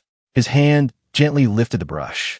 The brush tip touched the paper surface, dragging graceful strokes of varying ink thickness. I write. Wrist flicking slightly, brush swinging up powerfully, then landing softly. I write continuously, making the paper glow. Seeing this, he smiled brightly. The yellow smoke appeared again. He looked at the pair of lovebirds flirting outside, wondering, could it be my golden finger? Suddenly, a voice screamed, has awakened, startling the surrounding animals. Hei Huang woke up, staring blankly in thought. Master is truly formidable. Even his fingers have turned to gold. Inside the house, Chongqing opened his eyes wide in amazement, marveling. Before him appeared a set of brilliantly glowing golden calligraphy. He rolled his shoulders to warm up again. Then he dove in. He danced with the brush, writing the words, loving her loneliness, causing golden halos to radiate around. Just as he finished writing the verse, suddenly a phenomenon arose for 10,000 miles around the words dark alley. In an instant, fierce winds howled. Thunder and lightning followed. The surrounding atmosphere was covered in a black mist as if the apocalypse had descended.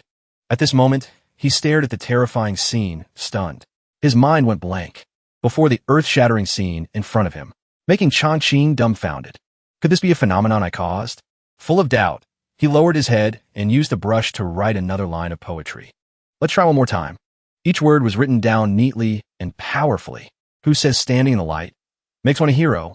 As soon as the last word was written, a bolt of lightning struck down from the dark sky, tearing the heavens apart, illuminating the sky with a sound that shook the night. Chongqing hurriedly stepped outside, as if realizing something while standing and looking at the dark, gloomy sky above his head. Immediately, from high above, another strike descended, flashing across the sky. Another explosion rang out, shaking the surrounding scenery. That lightning bolt struck directly into Chongqing's courtyard. Right after the rainstorm and the dark sky full of lightning was a brilliant starry scene above his head, along with warm rays of sunlight gradually appearing in the distance, lighting up the silent dark space. Looking at that scene made him smile happily because of what had passed. Finally, heaven has not disappointed me. Seeing the phenomena that had passed, along with what he had done, made him even more certain of his decision. When a legendary peerless powerhouse makes a move, it will lead to phenomena.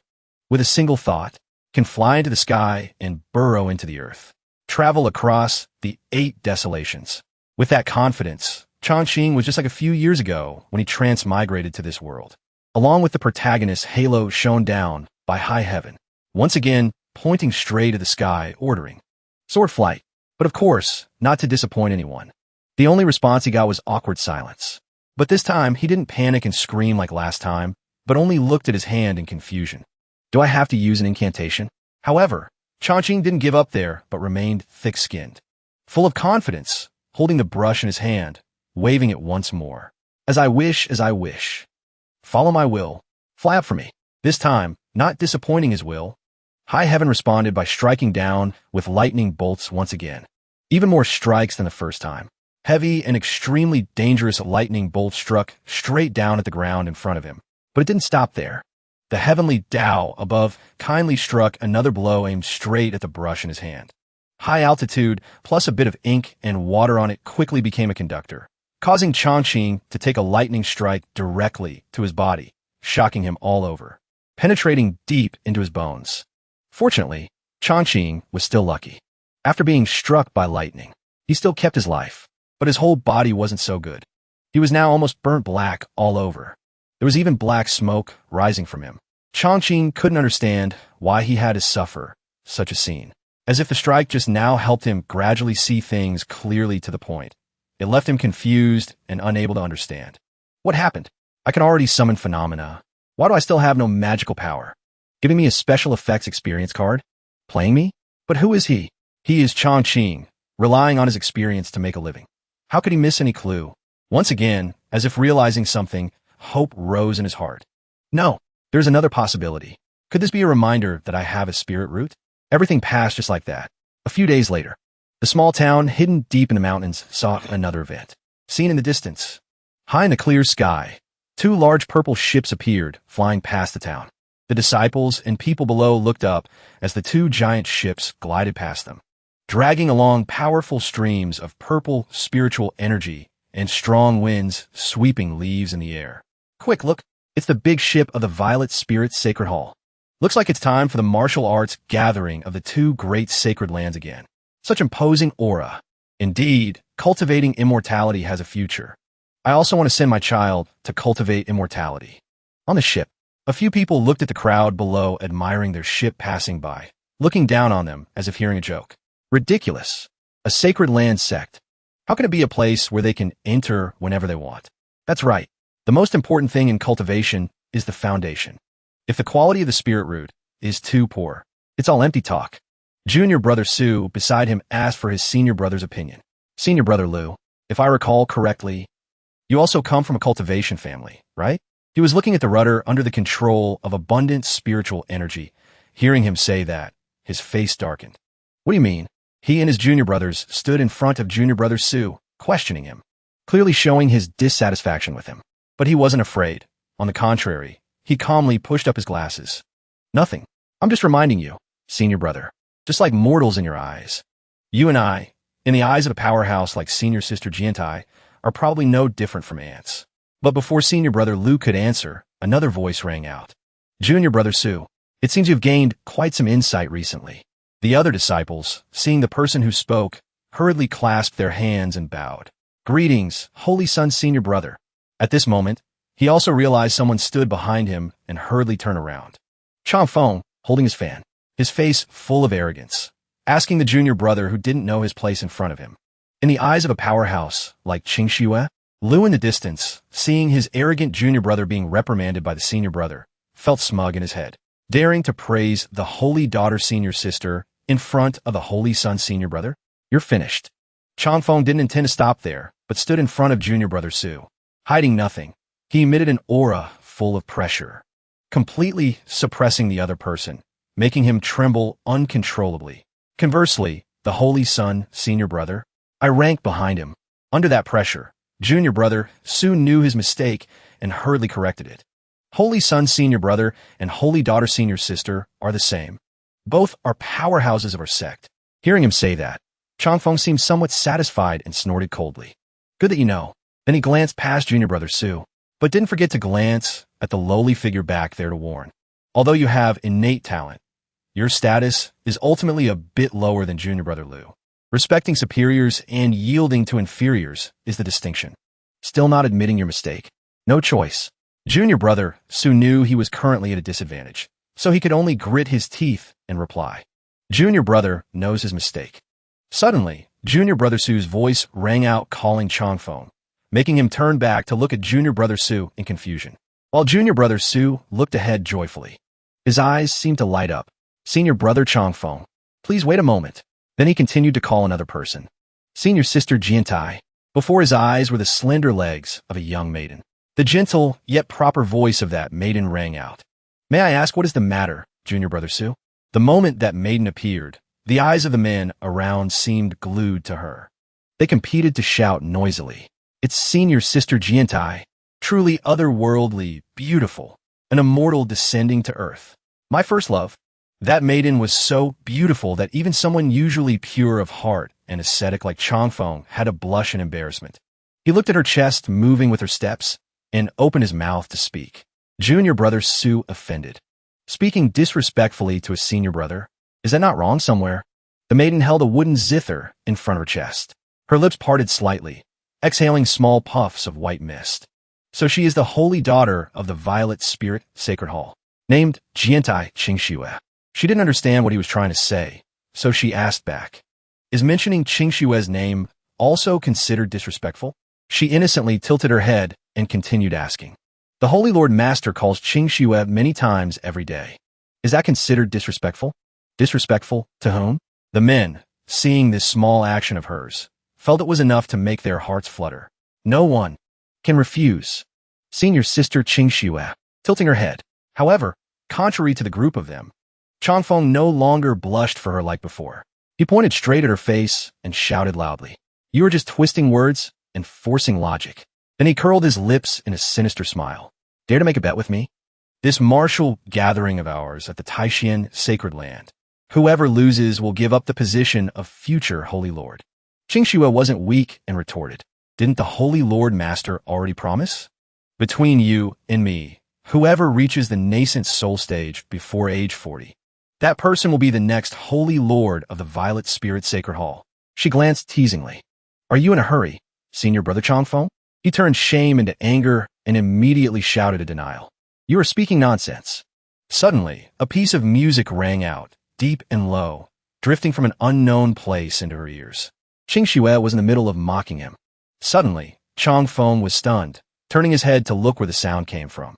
This music, the zither sound, continued to rise and fall, creating a resonant melody across the ship. Those men obviously heard the zither sound too. They whispered among themselves, "Where's the zither sound coming from? It's quite good, but compared to senior sister Jiantai, it's far inferior." They looked at her with adoring eyes warmly. That's right. Senior sister Jiantai is a genius in music. But she didn't become arrogant because of those words. She moved close to the ship's railing and looked down. "Shut up, all of you." Hearing this, the group of men immediately felt refreshed, even though she was scolding them. "I got scolded by senior sister. Senior sister scolded me too." However, while they were busy immersing themselves and being responded to by their crush, Qingxue suddenly jumped off the ship. They stared wide-eyed as she plunged toward the lake below, unable to do anything. Senior sister Jiantai. At this moment, she was diving at full speed toward the water surface. She frowned, trying to chase those mysterious sounds.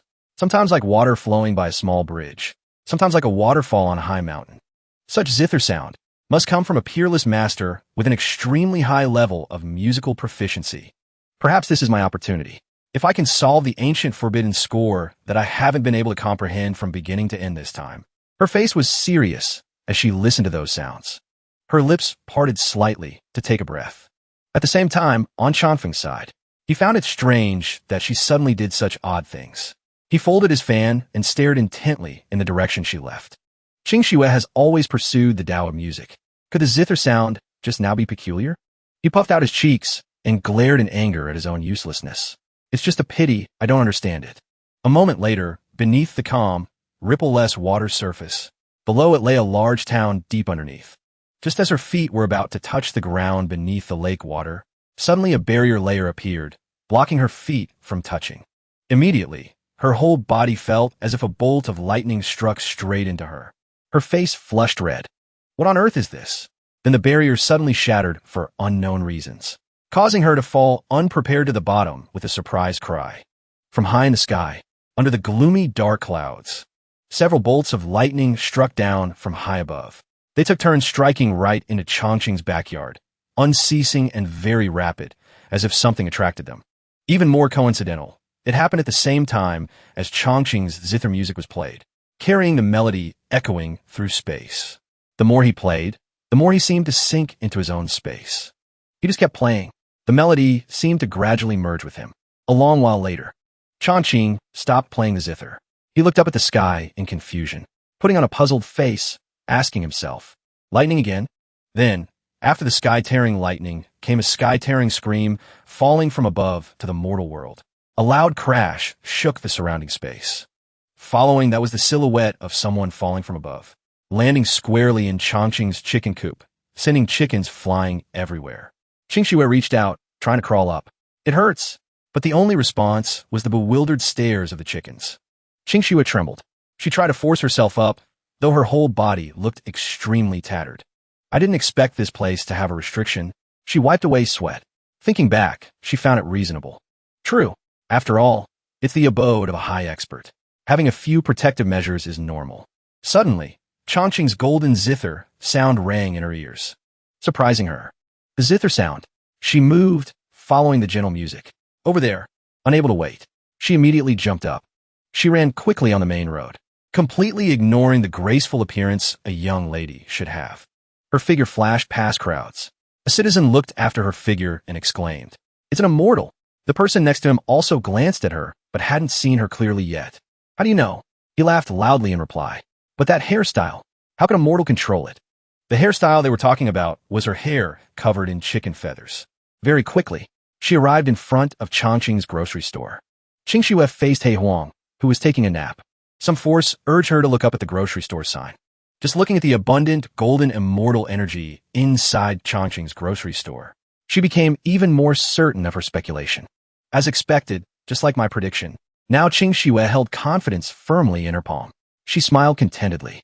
I bet that this zither sound definitely comes from a high expert with a very high level in the Tao of music. When she intended to lift her knee to walk, her eyes accidentally noticed the furry creature sleeping nearby. This time, the obstacle she had to pass was the permission of the dog god.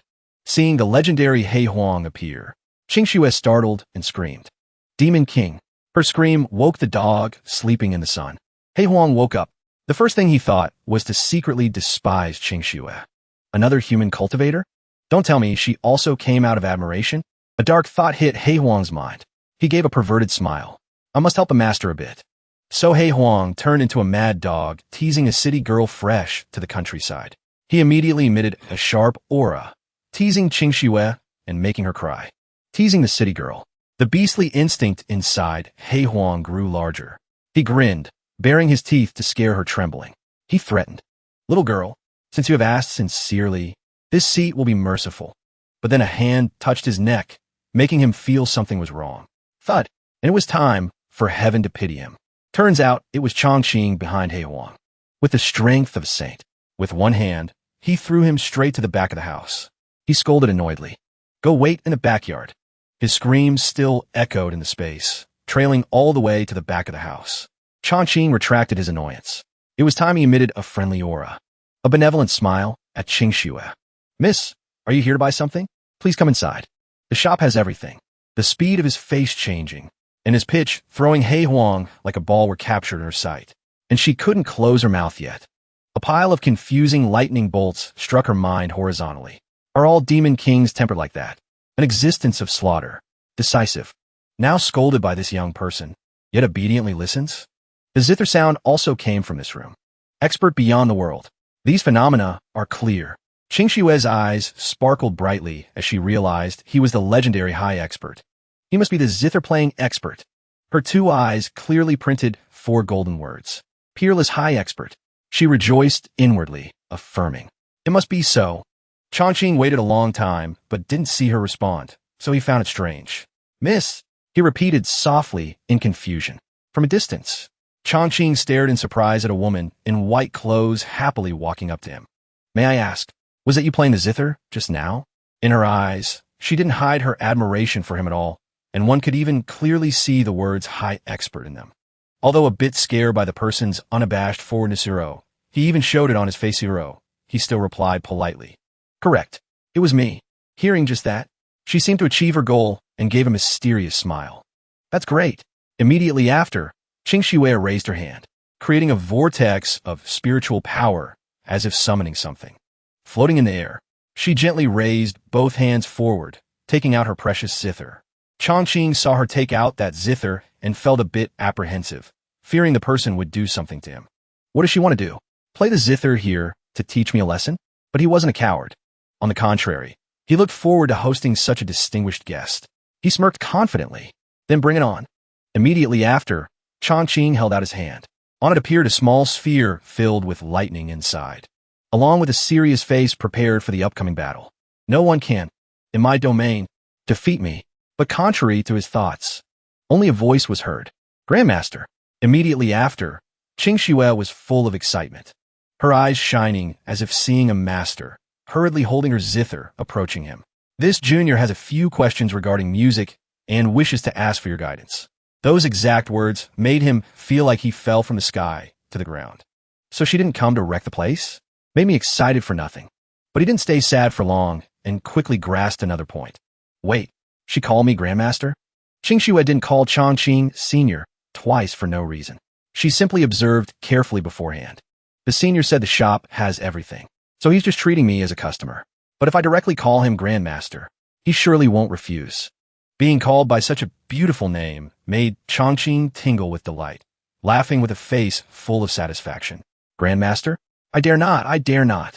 However, being in the middle of the main road, he knew he couldn't ruin his image, so he coughed lightly, returning to a serious demeanor.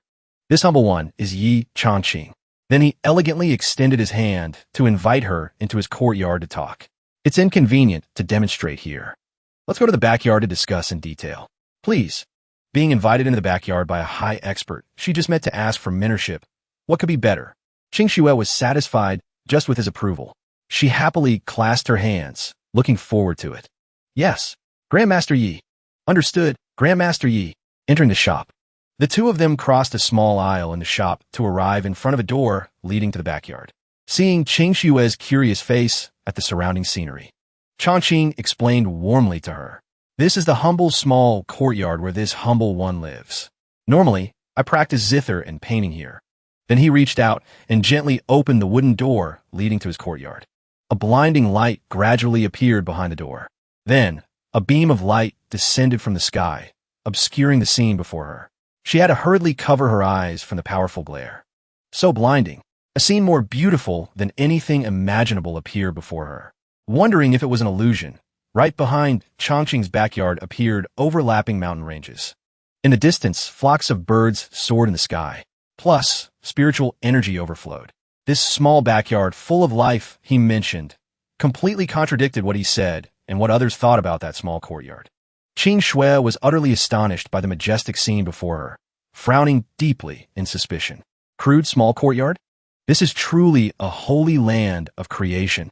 Spending one day here is absolutely worth 1,000 days of bitter cultivation elsewhere, just like other immortals. Upon finding a fairyland suitable for their cultivation, she didn't hide it either, immersing herself completely in her own blissful feeling. I really want to stay here forever. Unable to hide her emotions, she was so excited she showed it outwardly. Changqing saw the pink bubbles surrounding her and her face full of satisfaction, and he showed visible disdain. These cultivators are starting their daily routine of acting crazy again, under the high blue sky and bamboo swaying in the wind. He proceeded to introduce the items in his backyard one by one, but through the lens of someone else. Under the brilliant sunlight, every item that seemed ordinary to him appeared sparkling and breathtakingly beautiful. This is the calligraphy paper I use daily for painting and writing. Then the chessboard he often played on also emitted blinding golden light. That is the chessboard I usually play on. At this moment, Qing Xue didn't know why the stone in front of her was on the chessboard, so she pointed curiously. What is this? Afraid the stone would cause a misunderstanding, he hurriedly explained. That stone? Ah, that's a tea pet. If you like it, I can give it to you.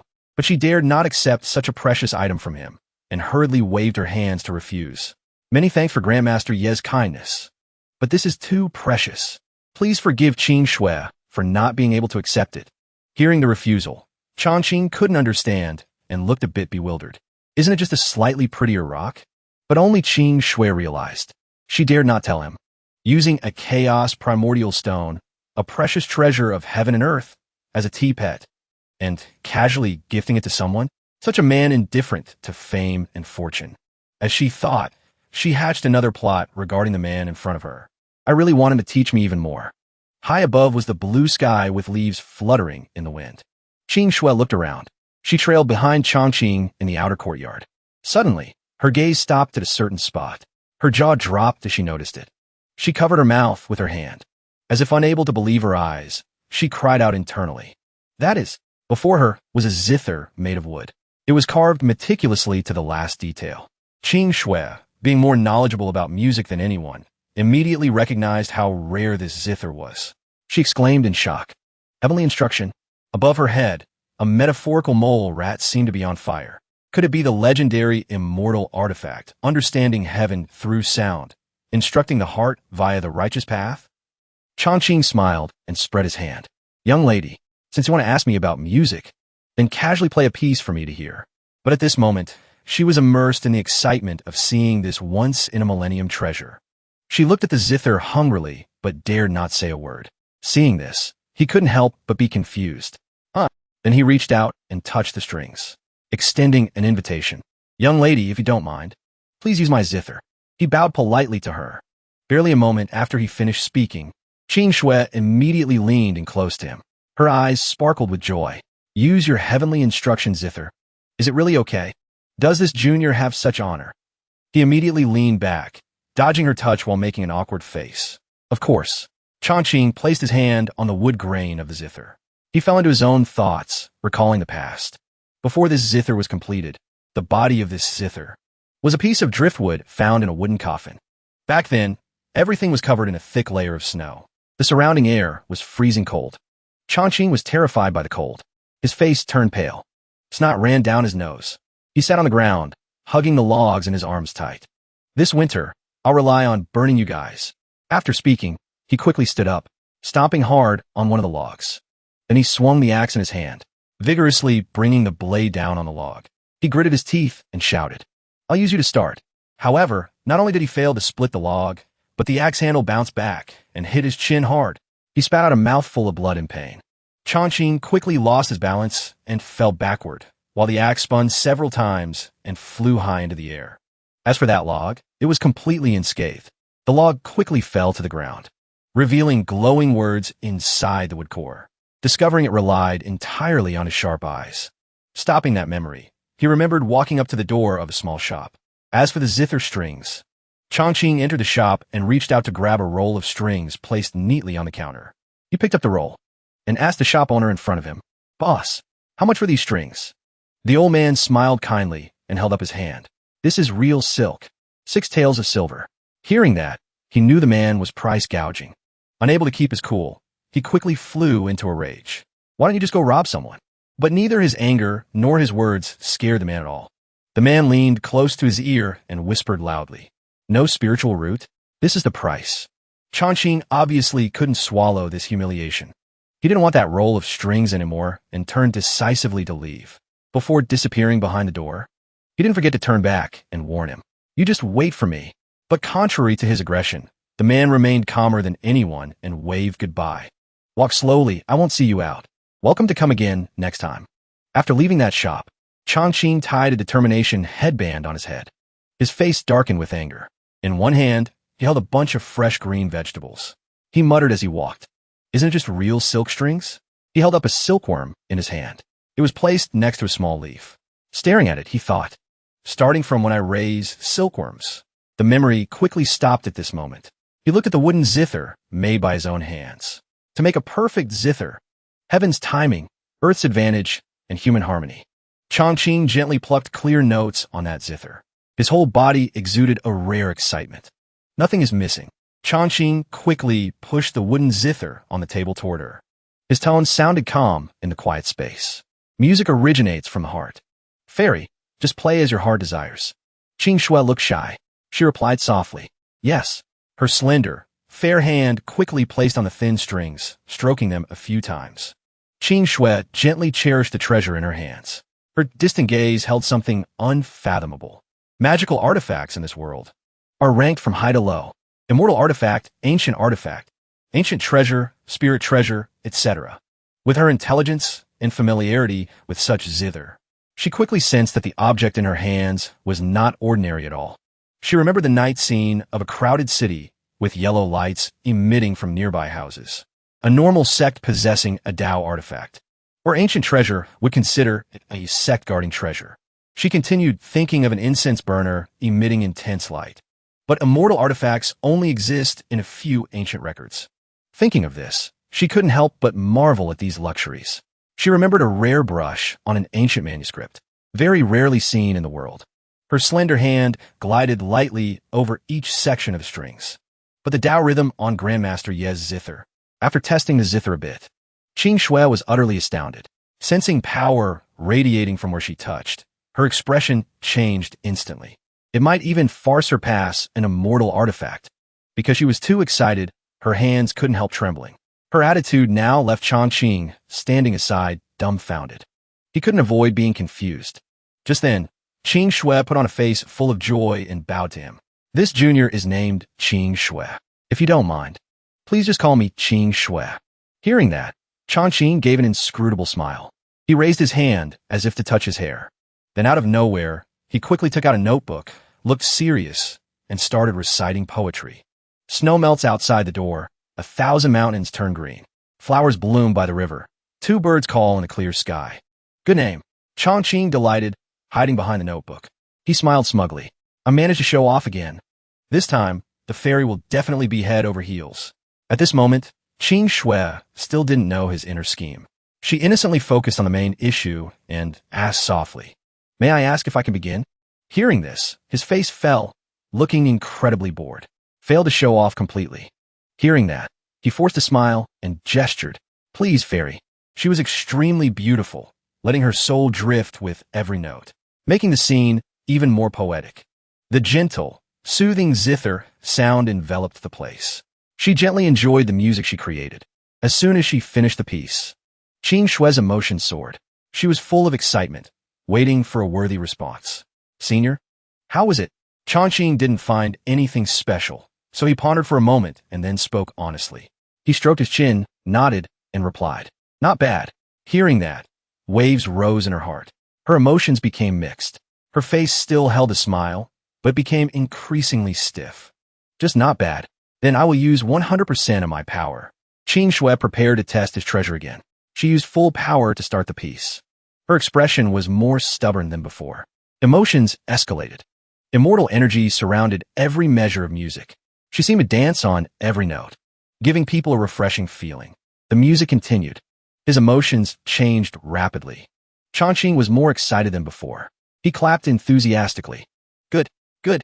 Qing Shui's eyes were closed tight. Her slender but extremely skilled hands continued to stir the thin strings.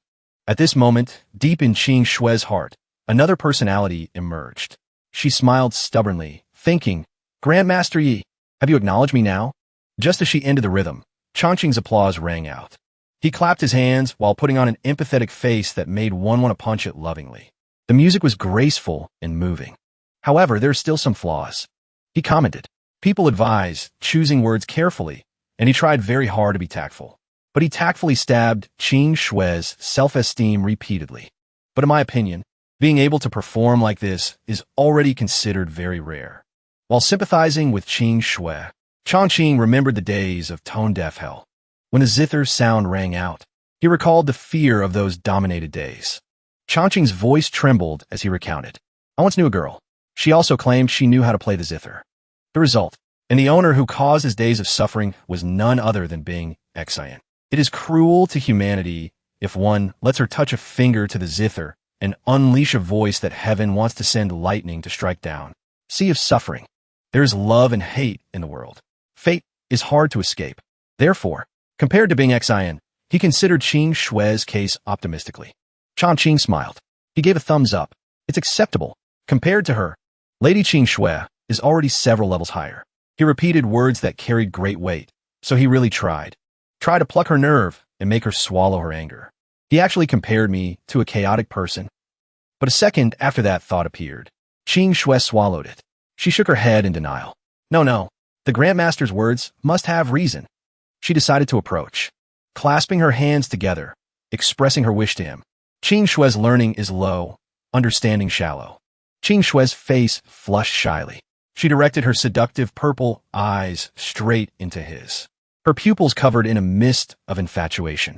She tapped her fingertips together. Her plump lips moved. "With her flaws, I hope you will instruct me more." Just a few seconds after her action, Qing Shui stepped back, clasped her hands, lowered her eyes, and spoke solemnly and respectfully. "Hope Grandmaster Yi instructs me." And she also tried to rack her brain to recall her master's advice. Sacred Lord, Heavenly Venerable, often said, following the stream of memory, that Sacred Lord Master appeared clearly before her eyes. Sacred Lord Master Advisor. Qing Shui. Teacher is an experienced person. I've been through it. Since Sacred Lord Master was a grandmaster of nonsense literature, he uttered words meant to advise her. You must remember well on the path of cultivating music. You must be able to do it. Unless you cannot do it, ending the remaining recollection of Sacred Lord Master in her mind. Qing Shui silently looked up at Chongqing in front of her. She had a great doubt that remained unspoken. I wonder if Grandmaster Yi can speak insights that truly surpass Sacred Lord Master? Mentioning rhythm, being someone not very confident in his ability, Chongqing scratched his cheek and explained his view. Teaching doesn't count. Everyone's perception of melody is different. Therefore, the enlightenment received from the music is also very different. Qing Shui was silent for a moment. She opened her mouth slowly and called out, "Grandmaster Yi," as if a new breeze blew into her mind, seeming like a new philosophy that made her exclaim. He actually spoke words surpassing sacred Lord Master. Changqing coughed lightly, pulling her back to reality. He smiled. He had memorized every note in the song she played in just a second. "The piece you played, I have remembered clearly." Changqing grabbed a wooden stool. He pulled it close to the table with the zither. He announced his next move. "Next, I will play." Changqing looked up. A bright smile appeared on his face. "Let me show Lady Qing Shui the difference between you and me." And Qing Shui also bowed slightly, speaking with a mindset of wanting instruction. Yes, Qing Shui washes her ears to listen. Deep in her heart, the volcano named Touched was about to erupt. No one had ever treated her like this, so she felt immense respect from him. "Putting the initiative to understand into my hands. Is this Grandmaster Ye's special way of enlightenment?" Changqing didn't make her wait long. He raised his hand. He touched the strings and plucked. The zither sound was originally auditory, but now it had imagery within it. A noble golden sound shape. Every string was a pictograph. As he played, that shimmering golden color became more present around him. Golden light extended from his spot to Qing Shui's position. She noticed the change. She looked at its owner, the person playing the zither passionately, and she quietly made a judgment from her observation. The strings vibrating seemed to be resonating with a great Tao. Qing Shui listened to the sound rhyme. A mountain range and birds flying in the sky visualized before her eyes, birthing endless Tao rhythm. The zither sound calmed the human heart, clear and thorough intelligence. She closed her eyes, lost in the zither sound, lost in a world where only music wove the mountain paths and melodies created flying birds. She stood on a crane, letting it carry her to explore everywhere in that pictographic world, feeling like she was in the clouds, like riding an immortal crane flying to the heavens. A while later, after finishing playing a piece, finally finished a piece, slender, white hands rested on the zither strings. Under the warm sunlight, Changqing sighed lightly, reaching up to wipe the sweat from his forehead. This piece was actually a bit harder than imagined. Hard for him, yes, but seeing the woman in front of him looking extremely happy and looking very satisfied gave him a different thought. Is this method of enlightenment so immersive? Finishing his task, Changqing leisurely stood up, assessing Qing Shui's ability to perceive sound. All right, being able to feel it is good. Considered a teachable child. Time passed quickly. After the time it takes an incense stick to burn. Incense smoke slowly spread in the air and gradually dissipated bit by bit. Just as the incense finished burning, it was also the signal that something had broken through. Her whole body flared up with blinding golden light, along with spiritual power surging through her body, signaling that she had leveled up her experience. "I'm enlightened." Qing Shui looked with shock and reverence at the man, leisurely enjoying tea nearby. Grandmaster Ye's level in music is truly unfathomable. Then she was a bit hesitant, wondering if he could help her with her problem. Perhaps he can help me solve the biggest puzzle in my heart. The biggest puzzle she thought of went back to a time in the past, when all things were gifted by creation and gradually formed. Everything has its destination and rules. Qing Shui also tried to cultivate the Tao along the path she chose. Since childhood, I joined the Ziqing Sacred Hall and started cultivating the Tao of music. It could be said that among those who joined the sect back then, she was the only one with the chance to present herself before the sacred lord of Ziqing Sacred Hall, the disciple with the most opportunity for advancement of all. Every note she gracefully played echoed in the space, seemingly opening a surreal space for others. Praised by everyone as having innate talent in this Tao. Other disciples, hearing Qing Shui's zither, were full of praise. Plays very well. Truly amazing. But everything in this world doesn't simply operate smoothly like that. But there was one time, back then, out of curiosity, she decided to travel to the mortal world. She used her spiritual power to take something out of her storage ring. A small book titled Mortal Transformation, Hua Fan, quickly appeared in Qing Shui's hand. The destiny by which she obtained this book recounted the time she accidentally entered a cave deep in the mountains, and accidentally saw a book surrounded by spiritual power radiating from the cracked ground below. I found this music score in the cave dwelling of some deceased great power. Though getting a great opportunity was good, it was also her difficulty as she couldn't achieve a complete performance. Every time I start playing, I can't withstand the Tao rhythm contained in the score and become immobilized. Back then, Qing Shui struggled immensely to play the score in that strange book. But the more she played, the more her spirit depleted, even becoming helpless and unable to play the music.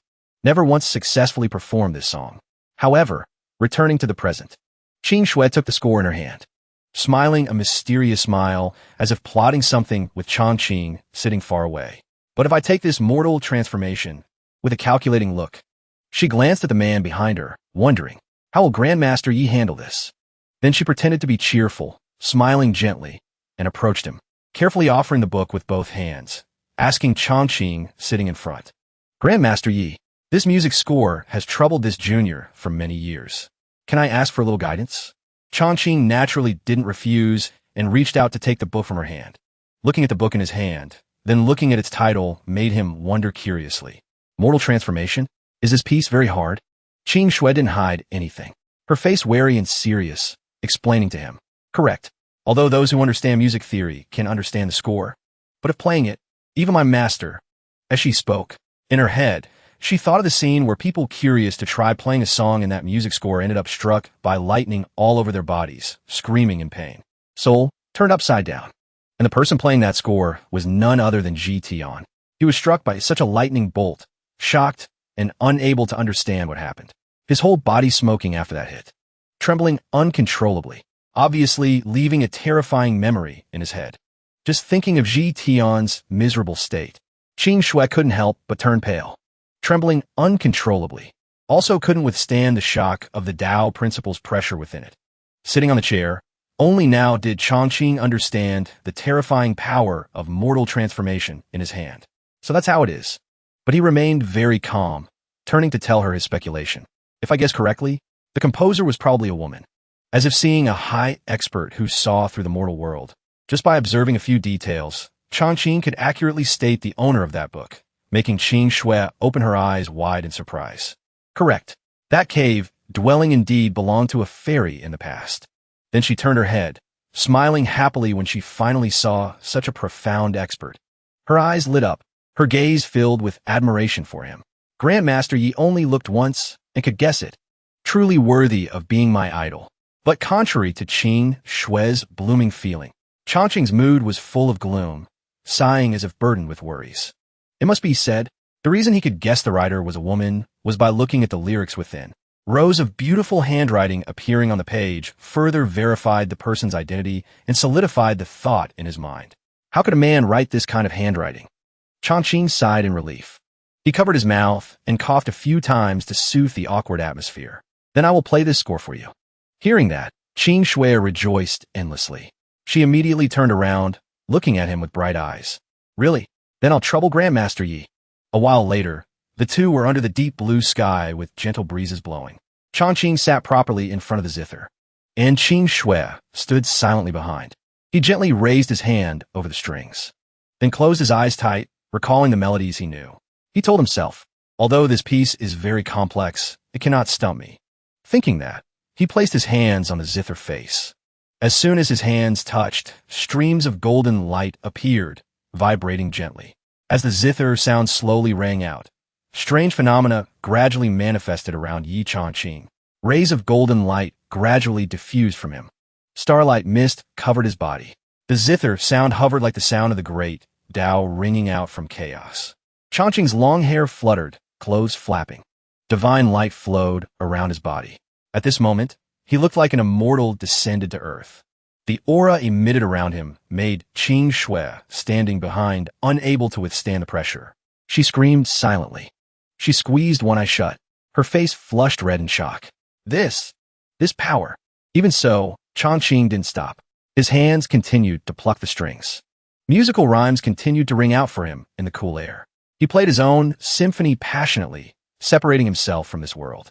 He was engrossed in playing, while she stood behind trying to withstand the emitting pressure.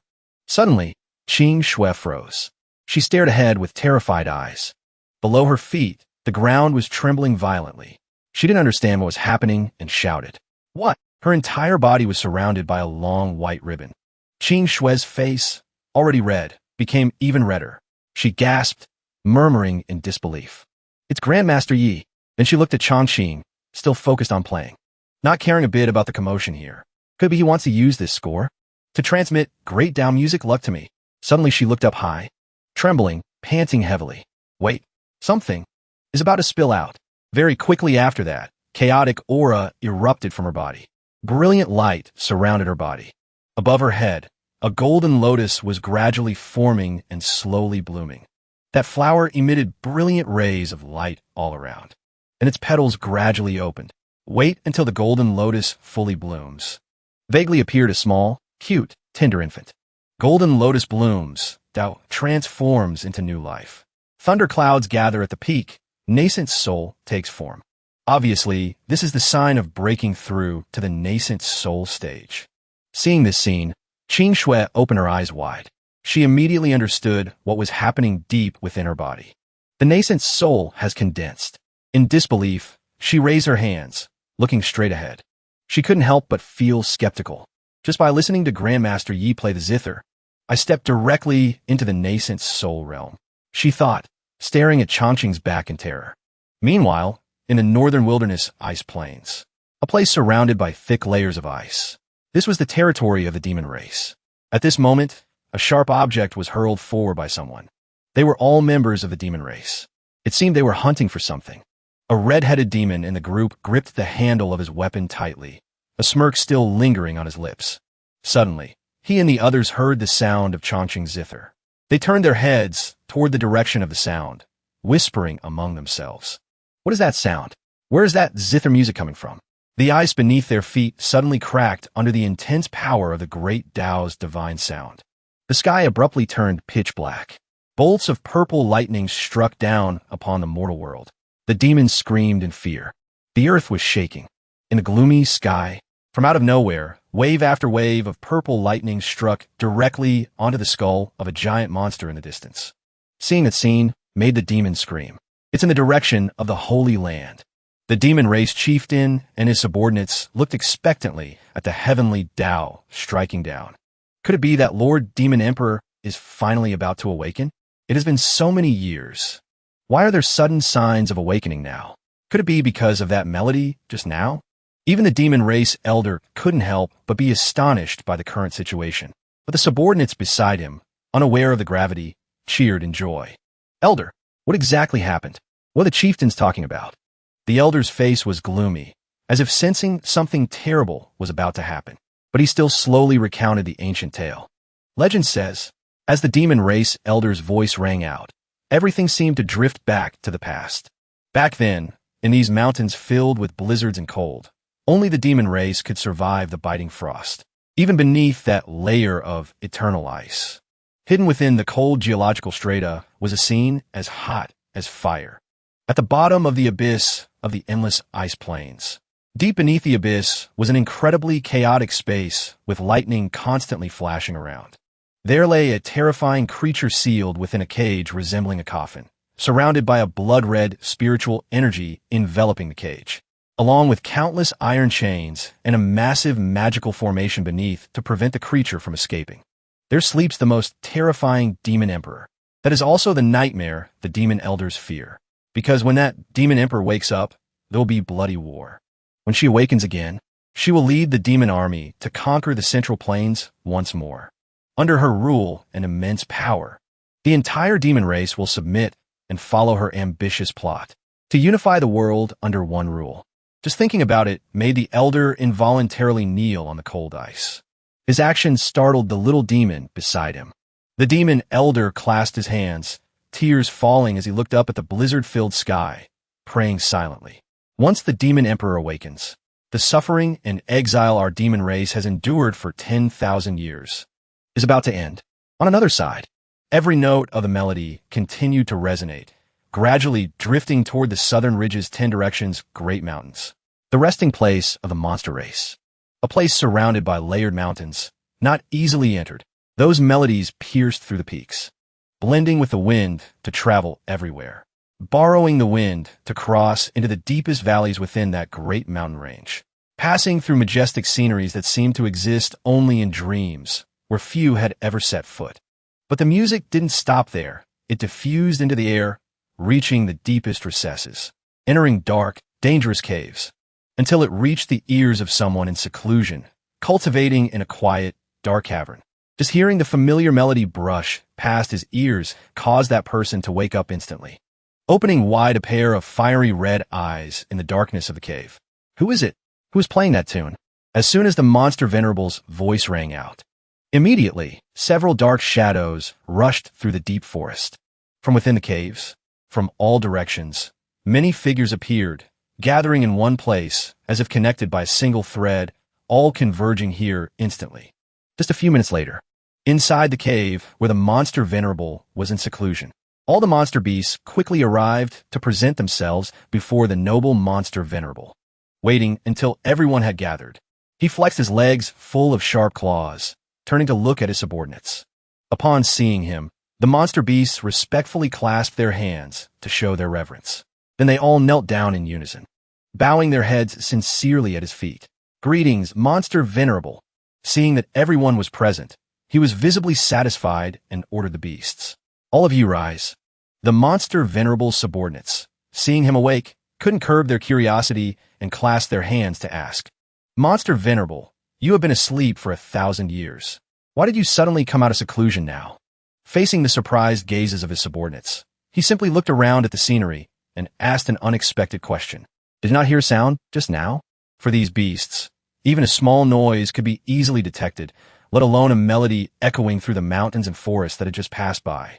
A female beast stepped forward to answer him.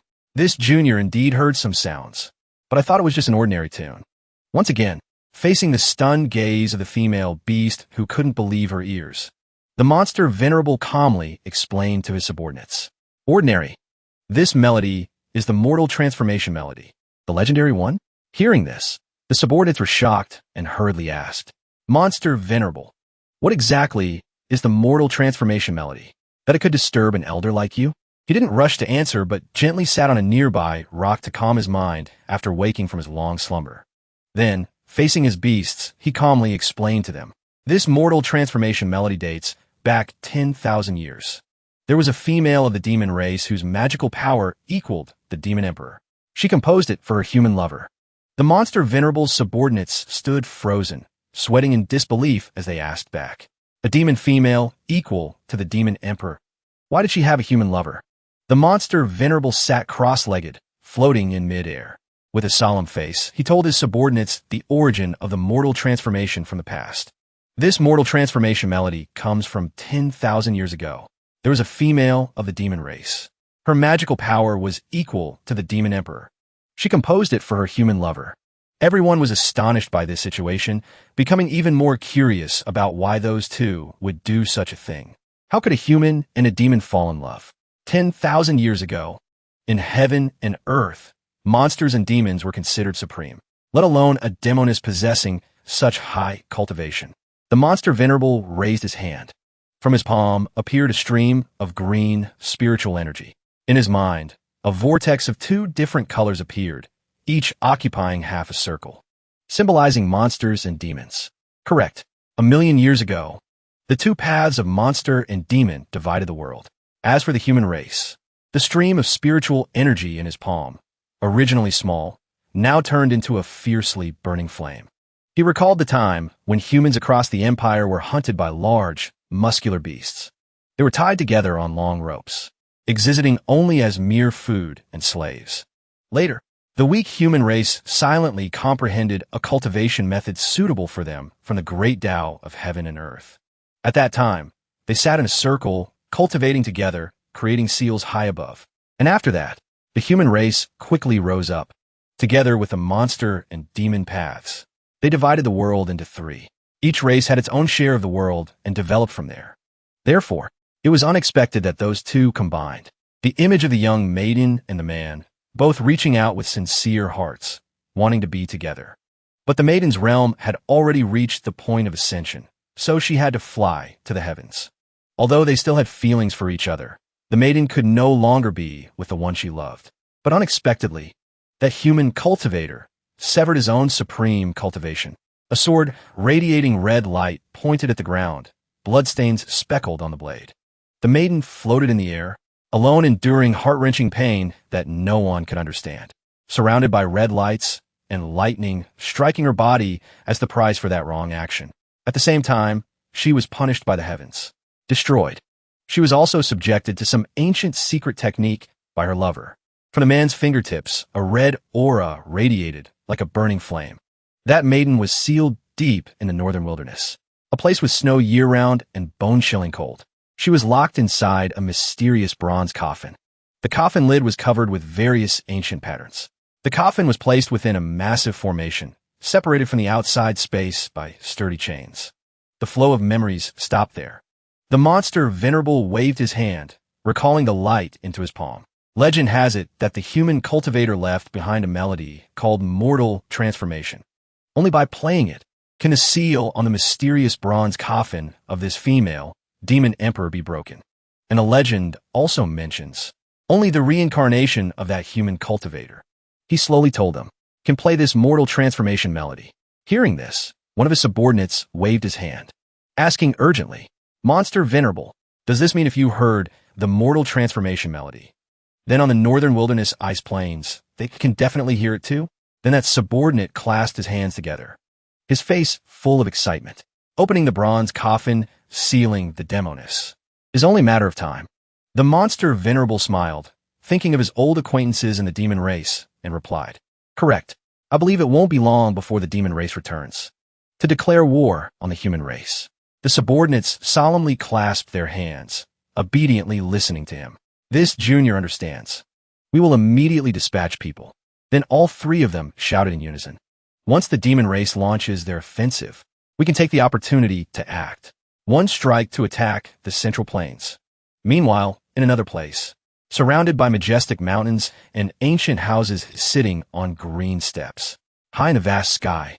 At the same time, on the airship of the Violet Spirit Sacred Hall, a group of people stood on deck. They shouted loudly, I see the Taishian Sacred Land. Changfeng was among that group. He casually strolled on the spacious ship. Step by step, he approached the railing and looked down at the scenery below. Behind him were three subordinates listening to his words. That's right. That is the 7 peaks of the Taishian Sacred Land. Changfeng raised his head arrogantly. His voice, deep and mysterious, rang out. It seems we have arrived early. However, he didn't get to rejoice for long. Suddenly, the airship shook violently. Everyone on the airship was affected by the shockwave. Some lost their balance and fell to the floor. Others swayed in fear. Everyone screamed in panic. Changfeng was no exception. He pitched forward, seemingly about to fall. He stomped his foot down hard to try and keep his balance, mouth screaming nonstop. Not long after, just like everyone else, he tumbled forward and slammed hard onto the deck. He grimaced in pain, letting out a groan. One side of his cheek quickly showed a distinct red mark from the fall. Changfeng frowned in pain. A few tears leaked from the corners of his eyes. He shouted irritably, asking, What happened? Turns out, the airship shook like that because it had crashed into a barrier layer outside that place. However, it seemed no one on the airship knew that. They screamed one after another. Help! The ship is shaking. What is wrong with the Taishian Sacred Land? Soon, the ship quickly regained its balance. Everyone on board slowly stood up. They were all very angry seeing the barrier below. They clearly knew we were coming, yet didn't deactivate the mountain protection array. This is a show of force against us. A slap in the face upon arrival. On the way to welcome the people of the Violet Spirit Sacred Hall. For white-haired old men were chatting while walking. Holy Lord, senior brother. Qingye's face didn't look too good, even visibly pale. Even Changxian wasn't doing any better. Have you really grasped the method to break the purple dragon spitting water formation of Su Jitian this time? Changxian startled upon hearing this. He thumped his chest hard, stopping his heart from skipping a beat. Then he turned his head, his face full of confidence. This old man has received the true teachings of the ancestor. Breaking that damn old man's chess game is as simple as eating and drinking. Just wait. This time, this old man will definitely win back everything belonging to the Taishian Sacred Land. The other three received the firm affirmation. Momentarily happy. That's right. Holy Lord, senior brother. Men must be tough.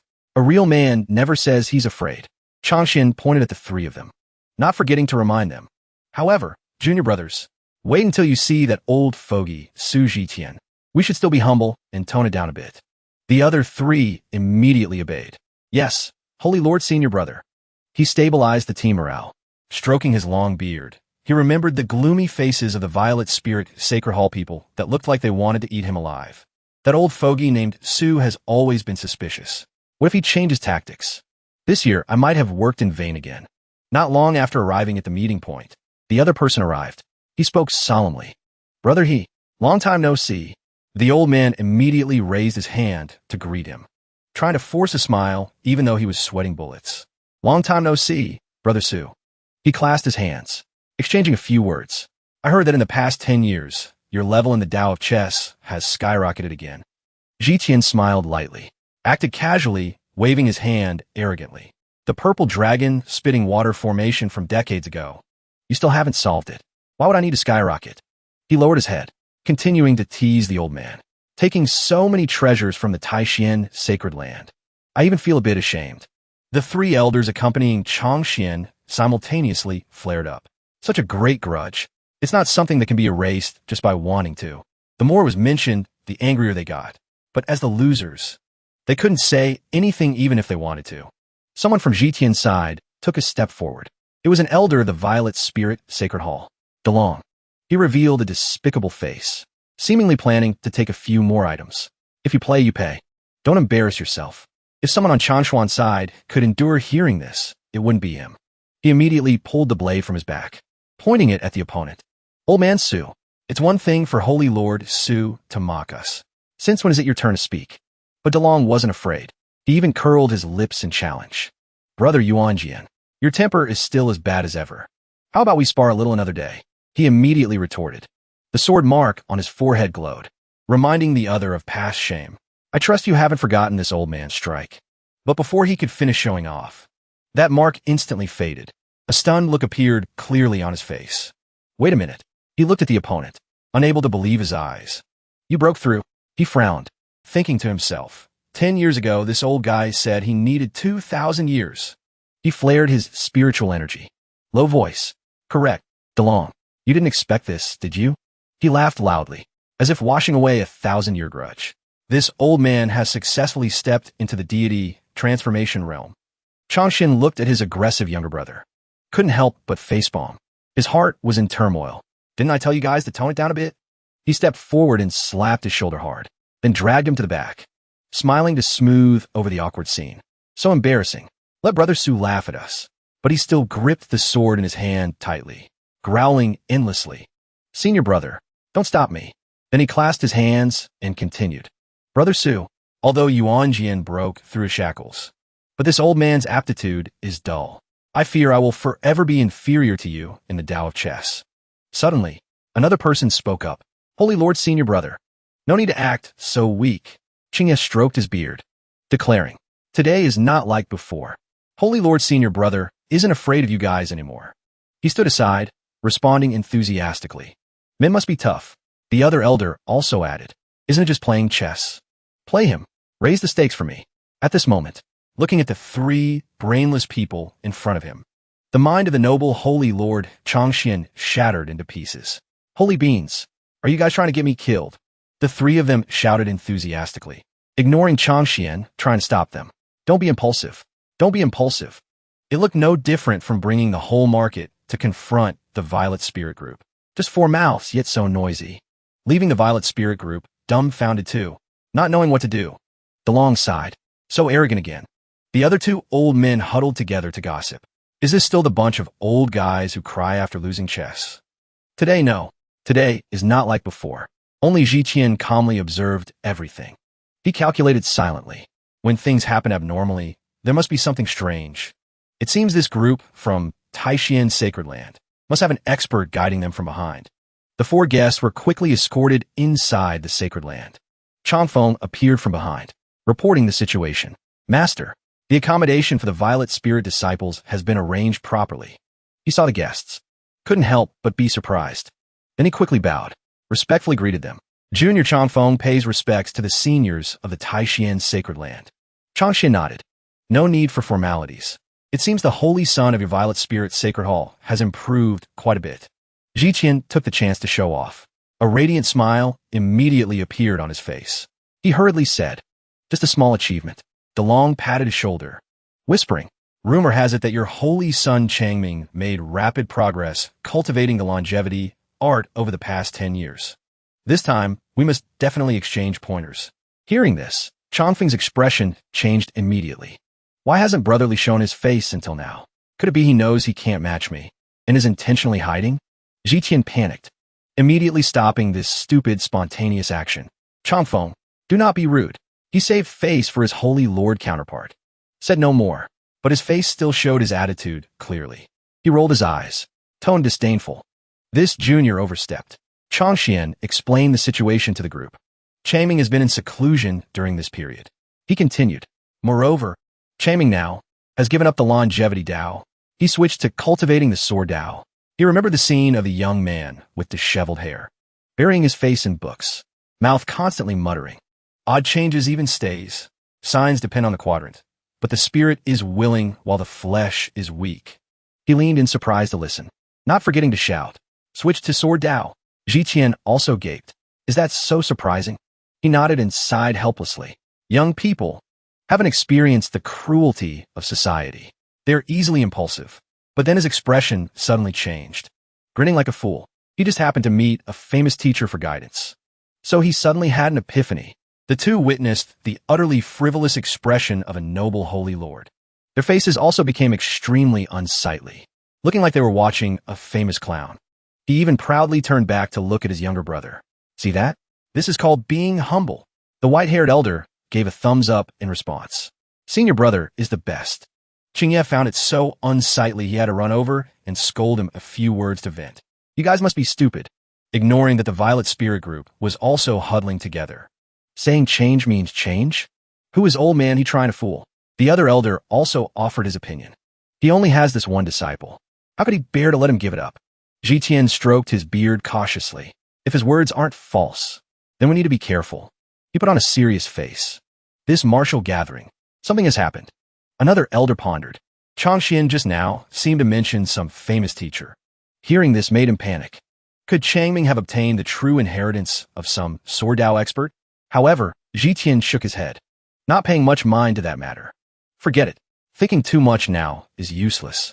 Before the Holy Sun martial gathering, I still have to play chess with Chongxian. I'll find a way to get information from him then. He frowned, his face full of determination as if hatching a plan.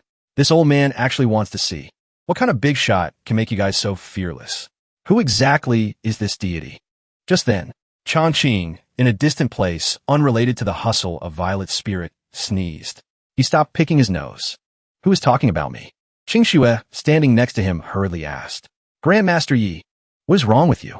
He answered carelessly, looking like he didn't care about anything. It's nothing. He fiddled with a booger, then flicked it aside. Then he changed his expression in an instant, asking radiantly, Miss Qingxue, are you just passing by here? Being spoken to by him, Qingxue's face immediately lit up. That's right, Grandmaster Yi. He forced a smile, trying to squeeze out the most polite words. It's getting late now. Who knows that deep in his heart there's a dangerous wolf? Could you consider leaving? A single young man like me has a hard time controlling himself. Hearing this, she immediately understood. You are right. Chongqing secretly breathed a sigh of relief. Good that she understands. What if I really couldn't control myself? But reality seemed a bit different from his thoughts. She winked mischievously. Then Qingxue will temporarily stay at Grandmaster Ye's place for a night. Okay? She scampered towards the house, rejoicing inwardly. Tomorrow morning I can ask for Grandmaster Ye's zither guidance again. She didn't notice him standing behind, reaching out in panic. Not asking for my opinion at all. He was stunned frozen. These cultivators. Seeing he couldn't stop the silly fairy, he could only sigh helplessly. His hand, which had just reached out, lowered again. It stopped on the zither that had been sitting quietly on the wooden table. He frowned. His expression looked extremely unsightly. Just because you can cultivate, you can do whatever you want. To match his current emotion, a few sparks of lightning appeared on his hand. He immediately snapped. Don't add special effects for me. Suddenly, an idea flashed through his mind. Wait a minute. Chongqing thought for a moment. In this world, although everyone has a spiritual root, their level and understanding of music, chess, calligraphy, and painting are equivalent to a disaster scene. That's why every single one of them goes crazy worshiping me after seeing my work. He realized something, immediately slapping his thigh. If that's the case, I just need to let more people see my work. His hand was already in a ready position. Then, his eyes shone brightly. Fighting spirit boiled within him. In less than a moment, he was fully recharged with energy. I want to make a name for myself in this world. It's basically not a problem. He put his foot on the table, his face full of scheming. Thousands of the boldest ideas began to sprout in his mind, painting a bright future. Where he stood at the peak of fame, he grinned. If a person has no dreams, then he declared loudly, then what's the difference between them and a salted fish? Chongqing pointed his finger to the sky. He lowered his voice. First, I must set a small goal. Chongqing shouted his determination. Take my work to the great Yin imperial capital. But he quickly discovered a problem. But Chongqing had seen the monsters out there with his own eyes. He began to tremble in fear. The outskirts of this world are full of spirit beasts and wild monsters. He bit his lip, forehead beaded with sweat. A handsome young man with no spiritual root like me. I can't beat anyone. How am I supposed to get to the imperial capital safely? Chongqing worried endlessly. Do I have to ask an immortal for help? At the tea room.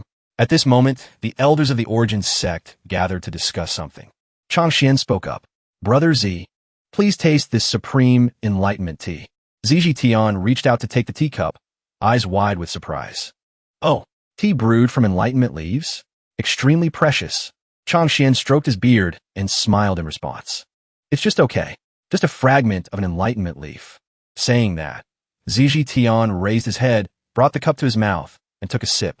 He reached out excitedly and recounted. This old man drank tea brewed from a whole enlightenment leaf some time ago.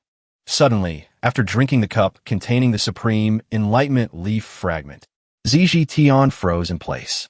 Chong Feng, sitting next to him, saw his arm trembling like that. He couldn't ignore it. He asked involuntarily, Master, what's wrong with you? Ziji Tian's face darkened. He gritted his teeth and replied, Nothing, just sudden high blood pressure. Suddenly, a loud noise from outside created a fierce, powerful tremor in the small room. Ziji Tian jumped up from his chair. His eyes widened. Panicked. What happened? Contrary to his surprised face, another elder was extremely calm at this moment. He stood up, hands clasped behind his back, and strode forward. It seems Chongming has successfully broken through. He glanced sideways, scornfully sighing and recounting. To possess such a level in just 1 month. The white-haired old man spread his arms cheerfully, couldn't help but interject with emotion. Chongming truly has great talent in the sword Dao. Hearing that, Chongfeng broke out in a cold sweat in horror. He shouted as if he couldn't believe his eyes. Cultivated for only 1 month? The white-haired elder from before asked him calmly, Junior brother Chongfeng, what are you shaking for? He couldn't help but feel humiliated. His whole body trembled uncontrollably, hands gripping his fan tightly. He gritted his teeth and made up a reason. Nothing. My blood pressure is suddenly a bit high too. Chongfeng's face turned black. He gritted his teeth, frowned, and thought angrily. Cultivating for only 1 month, and already having such surging sword chi. Chongming, you can fool others, but I have cultivated the sword Dao for nearly 100 years. Thinking that, he channeled his chi and released it outward. Then he blasted his power straight out. Dream on. The powerful purple spiritual energy released by Chongfeng rushed out through the main door. Fueled by his anger, the purple energy stream twisted into a loop and headed straight for the distant tower. Following that, amidst the majestic mountain scenery and abundant spiritual energy, from the high blue sky, the figure of a great sword immortal appeared, heading straight down to the tower. That was also where Chongfeng's purple energy stream was aiming. Under his control, it quickly struck the tower, but suddenly an invisible force formed a protective layer, completely shattering his attack. This made Chongfeng frown in panic. Impossible. Outside, a powerful beam of light carrying a sacred sky-piercing sword descended, making him sweat bullets as he shouted, This is extremely pure sword Dao true intent. Chongming achieved this in 1 month. He was furious enough to turn into a beast. Damn it. Saying that, Chongfeng channeled his chi once again.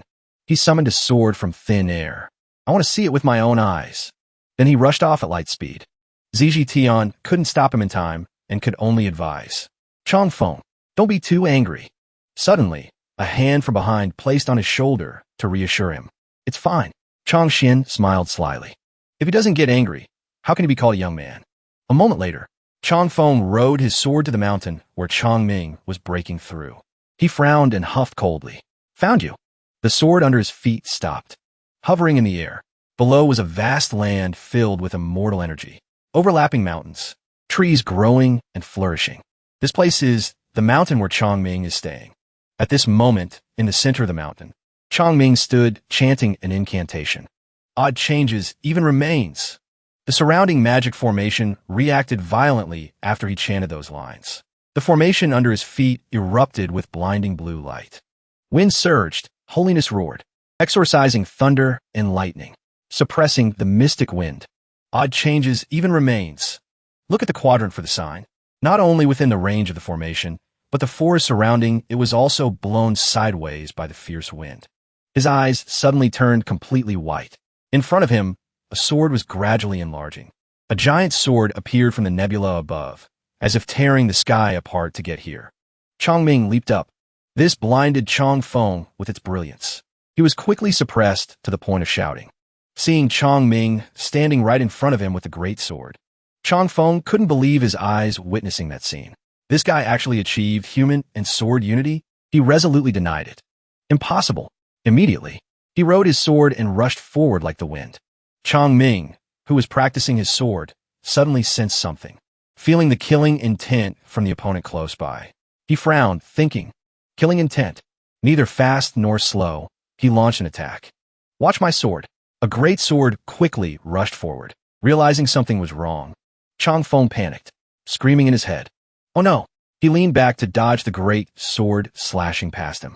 The distance was incredibly close. Although he safely saved his cheap life, the great sword still sliced off a few strands of his hair. Chongfeng immediately lost his balance and fell from his sword under his feet, feeling his body plummeting straight to the ground. He screamed in fear. On the other side, Chongming had landed safely and lightly. A spiritual aura like gentle mist surrounded him. His calm and dignified appearance perfectly matched the word immortal.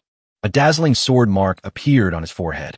Chongming created a small ball of lightning in his palm, smiling with satisfaction. Realm stabilized, worthy of the 10-word mantra taught by the ancestor. The junior brothers nearby clapped in unison to congratulate him. Congratulations, senior brother Li. Congratulations, holy son. Yet none of them noticed Chongfeng falling straight down from above. Suddenly, a loud noise behind them made everyone turn back reflexively. Over there, the person who created that loud noise was Chongfeng, lying sprawled on the ground after a shocking and powerful fall. Chongming's group immediately ran over to check the situation. He asked puzzledly, "This brother, he looks very much like Chongfeng of Ziqing's Sacred Hall, right?" He noticed the bald patch on Chongfeng's forehead and voiced his doubt. "It's just that this brother's hair is a bit thin. Seems his age is even greater than Brotherin." The junior brothers recognized who it was at a glance. Senior brother Li, this is Holy Son and... Hearing that, Chongming jumped and ordered, "What happened to him? Quickly help him into the room." At this moment, one person was pouring tea for the other. Chongming said worriedly, "Brotherin, drink a cup of tea to calm down." Chongfeng still seemed unable to shake off the shock from earlier. He sat trembling like a leaf. He carefully took the teacup and took a sip. Chongming, still worried, asked him, "Brotherin, do you remember now?" Only now did Chongfeng truly regain his composure. He asked back, "Remember what?" Chongming immediately raised a finger and recounted the incident. "Just now, you fell from above. We hurriedly carried you into the room." Then the two laughed and chatted like close friends. "But seeing you now, you look fine." "That's good then." Suddenly, Chongfeng realized something was wrong. He touched his head, feeling the landing strip on his head. Then, realizing something, he screamed so loud it echoed through heaven and earth. "Where are my bangs?" He slammed the water cup on the table hard. Furthermore, without knowing right from wrong, he marched forward, grabbed Chongming by the collar, and questioned him thoroughly. "Chongming, why did you switch to cultivating the sword Dao?" At this moment, he looked like a lunatic, craning his neck to ask. Moreover, achieving human and sword unity in just one short month. Hearing that, Chongming explained in confusion. "I received guidance from a supreme figure.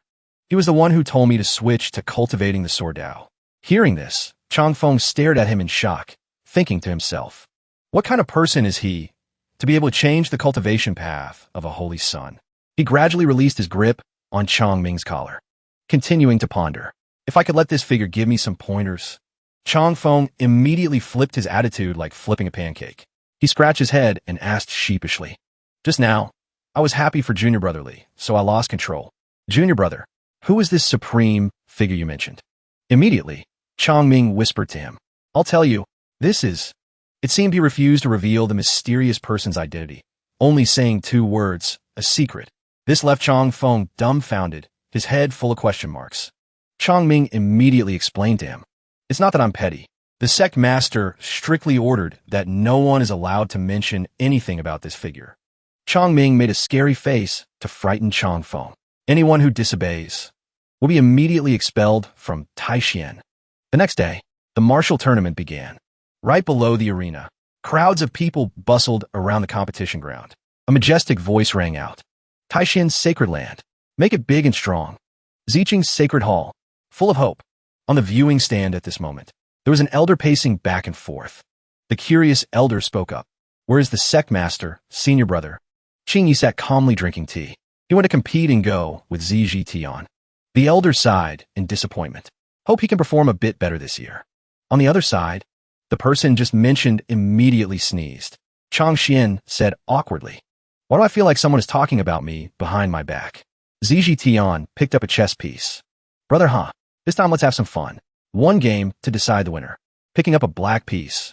He looked at his opponent and proposed. We can raise the bet any time in the middle. Is that acceptable? Chang Xian accepted the proposal immediately. Stroking his beard, he replied, Fine. Ziji Tian hooked his finger as if he had achieved his goal and challenged him. Please. Chang Xian placed a black piece right in the center of the go board. He called Ziji Tian's name. Brother Z. He squinted and smiled at him. Your 4 dragons spitting water formation is truly formidable. But this year, I still won't be able to solve it. Saying that, Chang Xian stared at Ziji Tian. His face deep and sinister, using words full of hidden meaning. Did you find some famous teacher to give you pointers? However, all his words were treated as wind passing the ears by Ziji Tian. He ignored the old man completely and just picked up a white piece. After being certain of his move, only then did he look up, smirk, and reply, Has Brother Ha ever heard of the chess Saint Nangong? Hearing that, the old man shouted instantly. His face showed clear disbelief and shock he couldn't hide. You mean the number 1 chess saint of the Central Plains, the current Nangong chess saint? Ziji Tian replied smugly. Correct. This old man received his guidance. Immediately, Chang Xian's face darkened. He didn't expect him to be guided bit by such a famously illustrious expert. So that's how it is. You actually sought the chess saint's help. However, at this moment, the old man seemed to think of something and recovered his usual expression. His lips curled up slightly behind that thick beard, directly revealing the trump card. Seems you feel you can definitely win this time. Ziji Tian knew exactly what he was doing from the moment this match started. He had no fear at all, only showing an overflow of competitiveness on his face. Not really. I'm just not as petty as Brother Ha. Keeping that senior a tight secret, refusing to reveal even a bit of news. He spoke sarcastically, implying Chang Xian. That sentence made the animosity between the two, already high, now unmatched by anyone. The old man didn't back down and laughed coldly. I'm petty. Saying that, he brought his hands close together. Between his hands, a golden orb gradually appeared. Raising the bet, he laughed. Immediately, treasures rare in 1,000 years appeared in the air. Chang Xian frowned slightly and stated his terms. I bet 5 spiritual treasures. Ziji Tian was instantly stunned, seeing him risk so much. He stood up abruptly, looking confusedly at the old man, calmly closing his eyes and stroking his beard. Crazy. I have the help of chess Saint Nangong. Hearing that, the old man remained unworried and smiled reassuringly. Rest assured, Brother Z, no need to go easy. Use whatever ability you have. Though calm on the outside, inside he was colder than anyone. He opened his eyes indifferently, thinking, compared to Ancestor Yi, he remembered the image of Chongqing holding a folded fan, pointing forward, holding a chess piece, just like that. The chess saint is nothing but a novice. Chongqing forcefully played a piece. A glowing magic circle appeared from his wrist. Without hesitation or flinching, he slammed it down neatly onto the board. Ziji Tian watched his every move intently. Seeing that, his face turned pale. Heart full of fear, he cried out, The divine move? What? Impossible. He could see the life gate of the 4 dragons spitting water formation. After the time it takes an incense stick to burn. Based on what Yi Chongqing taught, Chang Xian had broken all the life gates of the 4 dragons spitting water formation. After that game ended, Ziji Tian's whole body was extremely exhausted. He clawed his fingers into the chessboard.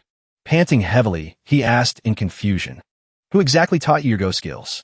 However, the old man didn't answer his question, only stroked his beard and laughed. Thinking to himself, "Brother Z, don't ask anymore. This old man won't tell." Seeing his attitude, Ziji Tian immediately guessed that he didn't want to reveal that expert to him. He was so angry his face turned black. "Fine, playing like that, huh?" He sneakily took out a hard stone, emitting blue light around it from under the table. He grinned cheerfully, as if holding victory in the palm of his hand. "Then don't blame me for playing dirty." A while later, under the eaves illuminated by the distant sunlight, the stone in Ziji Tian's hand glowed brighter than before. He grimaced, silently messaging Chong Xian in his heart. "Chong Xian, you forced me to do this."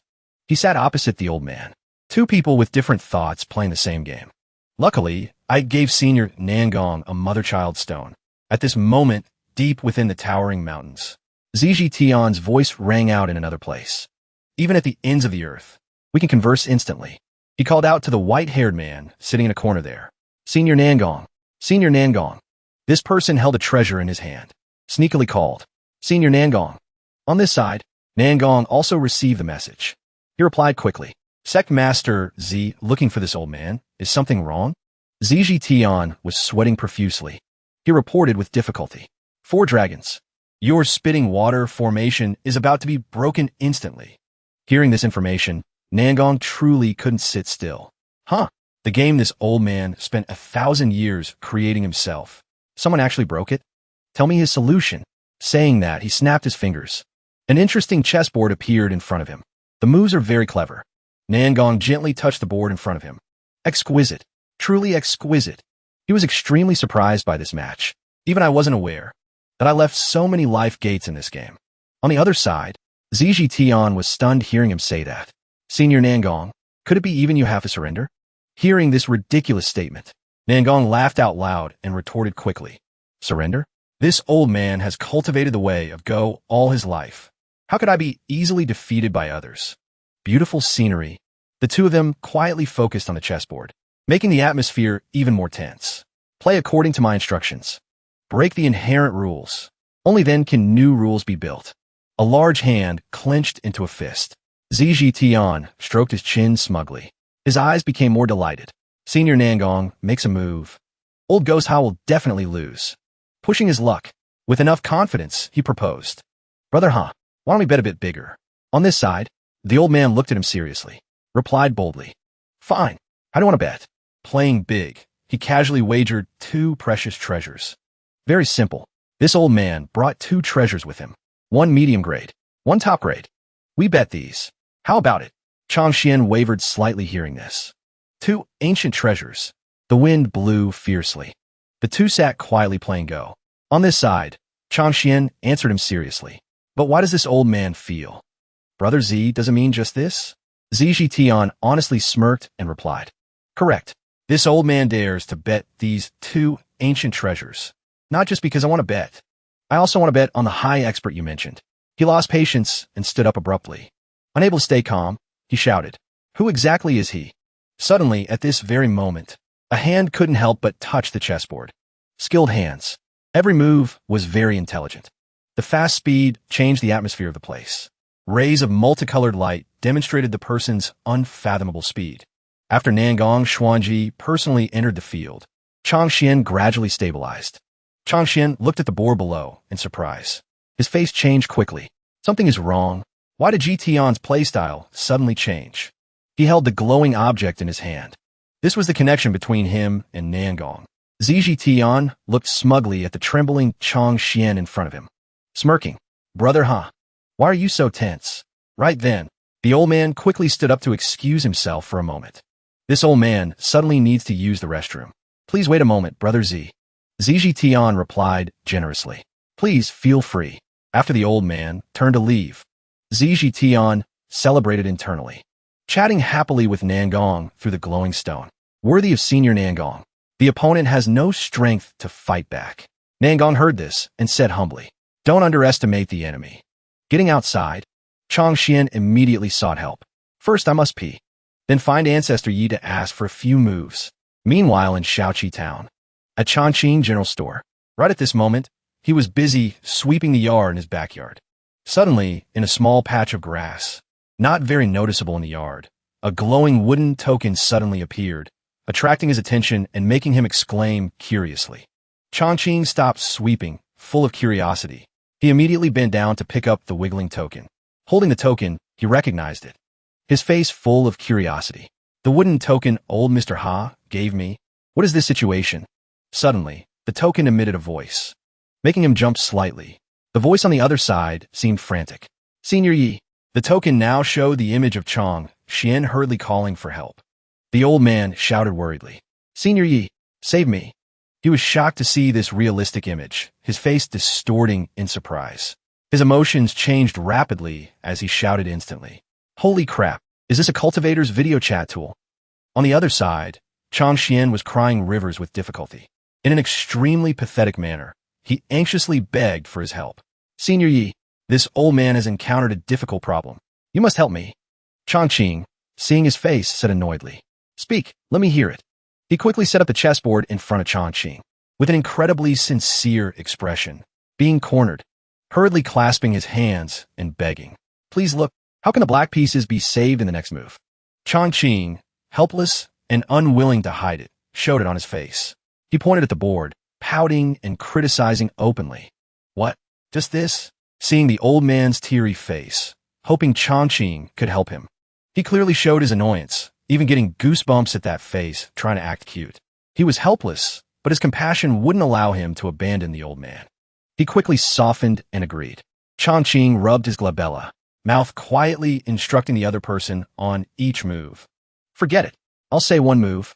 You make one move. On this side, Chongqian received the answer he wanted. His eyes lit up instantly. Extremely enthusiastic, quickly ingratiating himself. Yes, many thanks, Senior Yi. He couldn't help but rejoice inwardly. A sinister smile. The ancestor personally stepping in. Victory is certain today. Returning to the match, the old man happily sat back in his seat. Brother Su, sorry to keep you waiting. Jiqian crossed his arms with a triumphant look, calmly looking at him. Brother, he has become so relaxed. Did you solve it? At this moment, the old man closed his eyes tight, took a deep breath. His hand gently picked up a black chess piece. Chongqian remembered his instructions, step by step, slowly playing the piece, paying attention to every move. Just like he was behind supporting the old man. Black plays at position 8, breaking the connection between two pieces. Chongqian placed it down spectacularly, inwardly responding to him. On this side, Jiqian witnessed it, hair standing on end. His expression changed. Oh, this method is actually beyond expectation. At this moment, Nangong Xuanji quickly guided him. Move white to 9. He also quickly followed and responded with a move. Understood. On this side, Chongqing didn't back down either. Preparing to play the next piece. Cross at 10. Connect the spirit veins. The black piece was placed down. One person acting as two. Two people as one. Playing chess with one heart. On this side, Nangong Xuanji and Jiqian were also evenly matched with him. White at 33. Earth dragon forms. The black piece was placed down firmly.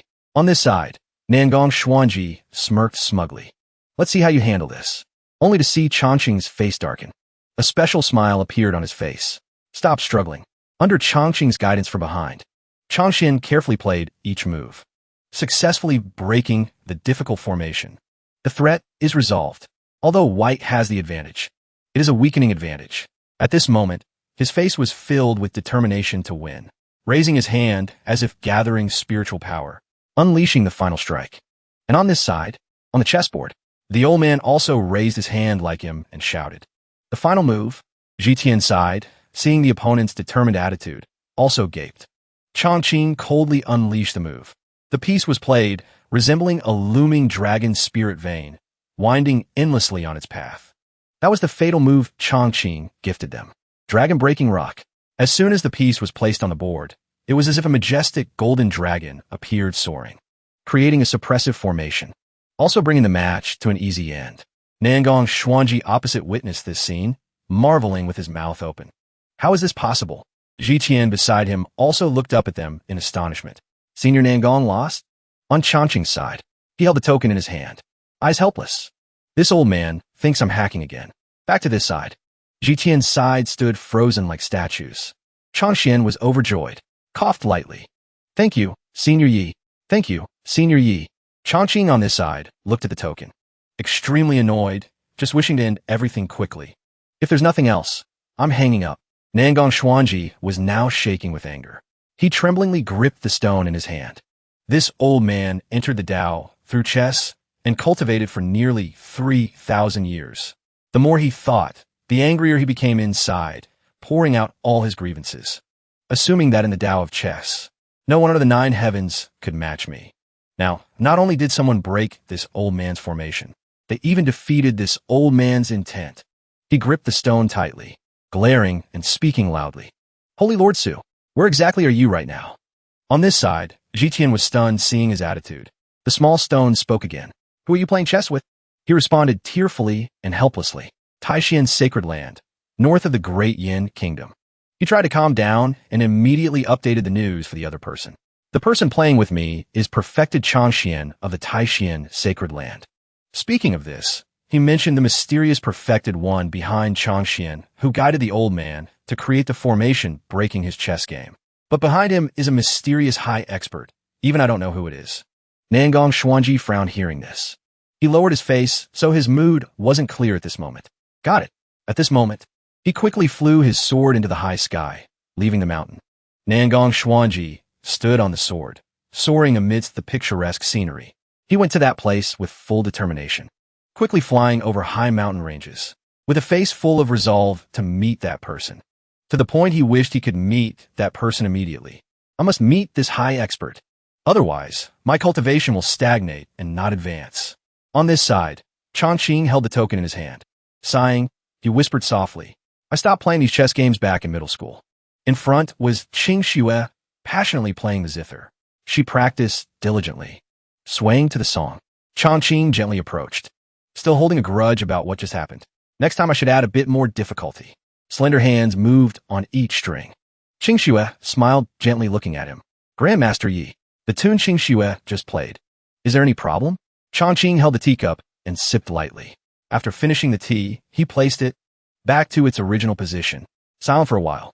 At this moment, he finally spoke up. Speaking overall, the performance of this tune could be considered not bad, but it lacks a certain feeling.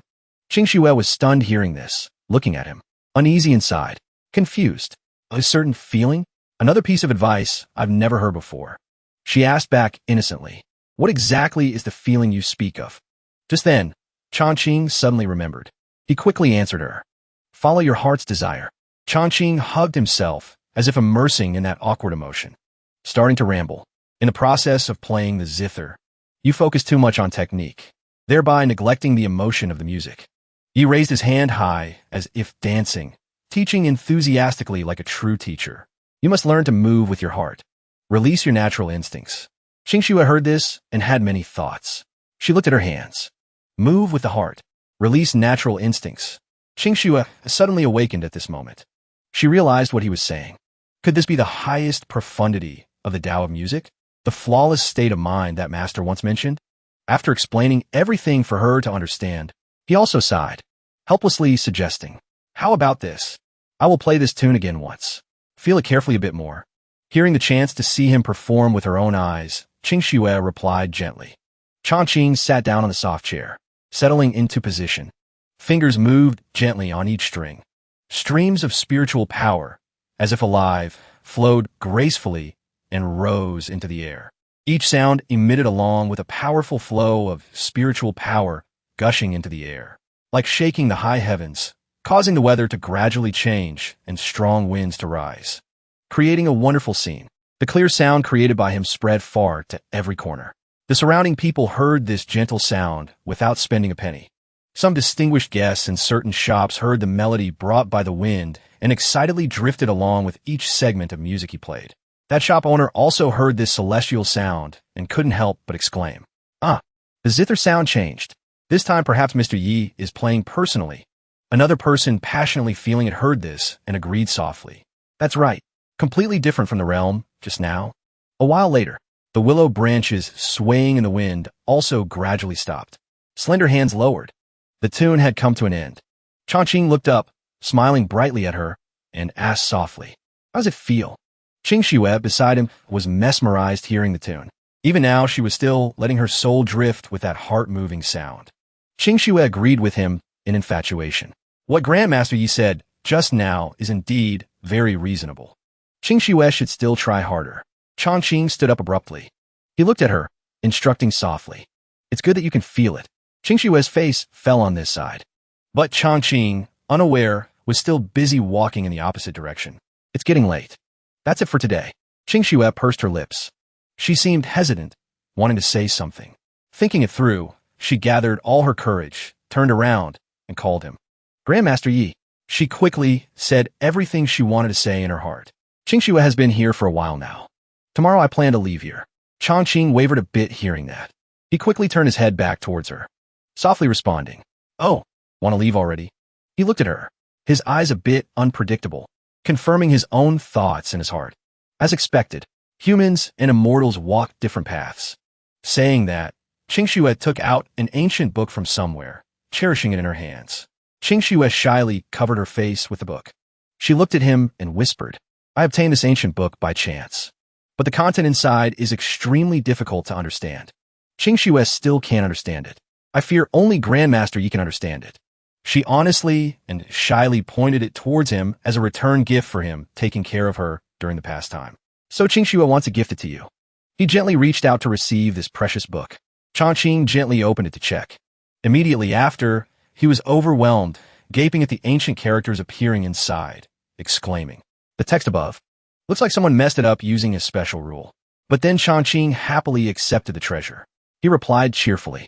However, it's not impossible to decipher. I'll take a look tonight. Back to those two. Deep in the bamboo forest, right in the courtyard where the tense chess match just ended. Chongqian stroked his beard lightly, speaking seemingly seriously. Brother Su, that game just now? Absolutely a uniquely brilliant game rarely seen until now. Jiqian hearing this looked a bit unsightly. Brother He, your chess skills truly opened my eyes today. Although a bit reluctant, but he kept his word. He quickly removed the precious ring from his hand, pushing it toward the old man. The two wagered ancient treasures are inside this ring. Take it. After the match ended, Chongqian looked at the ring on the chessboard in front of him with full satisfaction and sparkling eyes full of joy. Losing for so many years. Finally got the money back. The other person, defeated by him, was endlessly gloomy. Having lost a precious magic treasure, he could only bow his head and leave. The old man didn't see him off, but just waved goodbye to that person. Brother Su, take care. Having seen off his sworn enemy, Chongqian happily held the ring in his hand like a true treasure. At this moment, another figure happily peeked in from the back of the courtyard. He also happily gave a thumbs up, congratulating his holy lord. Congratulations, holy lord senior brother. Finally saved face today. Then he looked blankly at the departing figure, still unable to believe their side could win so easily. Even Chongqian beside him, reflecting on it now, still couldn't believe what he had done. His whole body wouldn't stop trembling. If not for Ancestor Ye's dedicated guidance. This old man fears I wouldn't have one in this lifetime. Then he excitedly shouted to the old man. Senior brother, hurry up and take out those two ancient treasures for me to see. Hearing the other's suggestion, deeming it a good idea, he agreed. Immediately, he raised his hand to activate his magical power. Warm light appeared from his two fingers before his eyes. Then he released spiritual power towards the ring in the distance to summon the two magic treasures inside. Light emitted from that ring lit up the surrounding space and successfully retrieved the two necessary items inside. Seeing them, his eyes widened in astonishment. Two magic treasures appeared in front of the two. It was a brush and a bronze bell. That also made the two elders stunned for a moment. This is a brush and a bell. The image of the brush filled with green, spiritual power constantly hovering around it. However, a layer of dark aura loomed on the brush body, surrounding it. Feeling like if this pen is used, something will definitely happen. He recognized it as soon as he saw it. This brush body seems to be made of netherworld iron essence.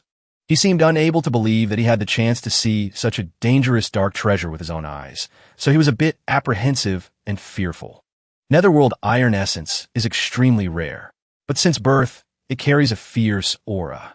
Very easy to damage a cultivator's divine soul. It's better not to touch it easily. It didn't stop there. Even the remaining magic treasure was extraordinary. It was a bell made of bronze, exquisitely carved, but right on the face of the bell was carved the image of a fierce, evil dragon, along with the spiritual power it emitted, making others feel wary. Seeing it made him curious and unable to understand. On this bell, why is there such an extremely strong killing intent? Even Changxian quickly realized the seriousness of that magic treasure. Only by suppressing countless living souls could such a terrifying aura be born. At this moment, he was completely serious, retracting the relaxed smile from before, looking warily at the two magic treasures capable of taking lives and souls in front of him. An ancient treasure containing great energy. In his mind, an image gradually appeared of that dark bronze bell being used for some purpose, such as being used with a dark formation with countless chains around, as if to suppress something. If it can be used as the central magical artifact of the Taishian Mountain Protection Array. Hearing what Changxian said, he couldn't help but cheer excitedly. Then, my Taishian sacred land can enjoy eternal peace. But the old man seemed to have another plan in mind, storing away the two magic treasures in front of him. Then coldly turned and walked away. Let's talk about this later. He didn't understand what was happening, but could only quickly follow the old man out of the courtyard ahead to where the martial arts tournament was about to take place. The Holy Sun Martial Gathering is coming up immediately. Let's go watch. The scene gradually shifted to a mountain range in the distance, where white clouds hovered on the treacherous mountainside with a bright red sun above. A large martial arts arena with a solid protective ring placed right in a certain courtyard area, surrounded by observation, stands for people to easily watch the match. That is, in front of the martial arts stage. At this moment, the figures of three other elders suddenly appeared. Their faces obviously looked unpleasant, looking very gloomy at Jiqian in front of them. He also knew he had just caused trouble, immediately feeling guilty. Under the long stare, he felt incredibly guilty and trembled unconsciously. But due to still having some pride, Jiqian pretended to be angry, frowning and turning back to question the group. Why are you looking at this old man? DeLong wasn't backing down either, standing angrily in front of Jiqian, raising two fingers to question him back. Holy Lord, senior brother, you just lost two ancient treasures. Even the burly old man beside him couldn't help but step up to question along with the person next to him. Holy Lord, can lost items be put on a tab? Although our Violet Spirit Sacred Land is a big business with big karma, we can't endure this either. Facing the overwhelming pressure from the two, Jiqian trembled like a leaf. He hurriedly waved his hands to stop the accusing crowd. He raised his voice, trying to defend himself. Those two ancient treasures were personally collected by this old man. You guys rest assured. Hearing those things made DeLong and the burly elder beside him somewhat relieved. Why didn't you say so earlier? Made us worry for nothing. Hearing those two change their attitude so dizzyingly fast, he snorted coldly, only able to grit his teeth in anger alone. Then one of them approached him, asking curiously about those two ancient treasures. Why haven't we heard Holy Lord Senior Brother mention them before? The reason he didn't mention them was because Jiqian himself had his own secret. His face changed immediately, answering the group seriously. Because these two ancient treasures are rare, ominous objects in the world. Hearing him say that, the group shouted in panic. What? Jiqian lowered his voice. The smell of smoke from many years ago began to appear before his eyes. They came from a place of great omen. Countless fellow disciples died to suppress those two ancient treasures until now. Jiqian ended the flashback. He frowned, glancing at his brothers cautiously. With the cultivation of us brothers now, we cannot easily try to break the seal. Otherwise, disaster will surely strike. One of his brothers, DeLong, found it hard to understand the scene of him handing over a dangerous thing to the Taishian Holy Lord and spoke up. Such dangerous objects. Why did senior brother still want to give them to the Taishian Holy Lord? Another brother of Jiqian sweated in concern. He agreed with DeLong on this understanding. That's right. What if he breaks the seal on top? Wouldn't living beings suffer? Despite the fierce opposition of his brothers, Jiqian just turned his back, not letting them know his current expression. He emphasized, this old man naturally has a plan. He looked into the distance, heart stirring with dark plots. Brother, Jiqian turned his back to avoid his other brothers seeing his current cunning and dark smile. If you really break the seal, he began to imagine the scene of the Taishian sacred land engulfed in a sea of fire and felt exhilarated. When disaster strikes the Taishian sacred land, in a hidden corner covered by darkness, only there did Jiqian reveal his insidious face now. This old man actually wants to see that mysterious senior you speak of.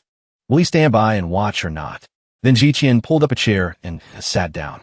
The brothers exchanged apprehensive looks. One brother couldn't stand the heavy atmosphere and spoke up. Senior brother, isn't that too risky? One after another took the initiative to speak up to stop him. Changxin merely won a game of chess against you. Yet you flattened his territory? The other looked at him, with eyes concerned about his reputation.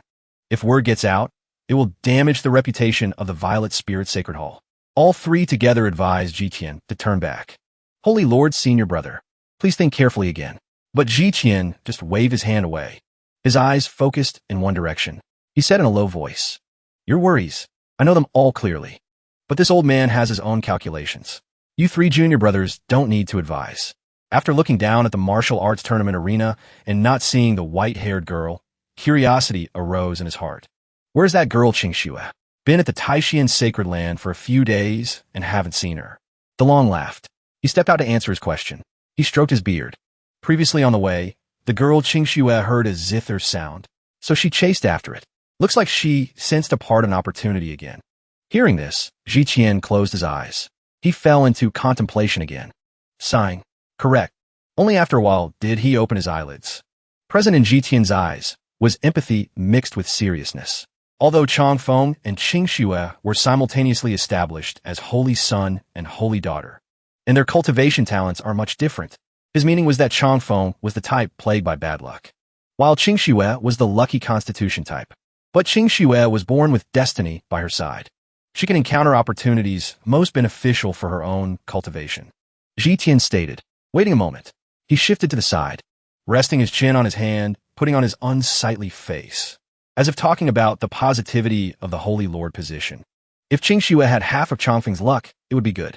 Right at this moment, for the sake of face, not keeping the audience in the stands waiting any longer, that person shouted, inviting the two holy sons to the stage.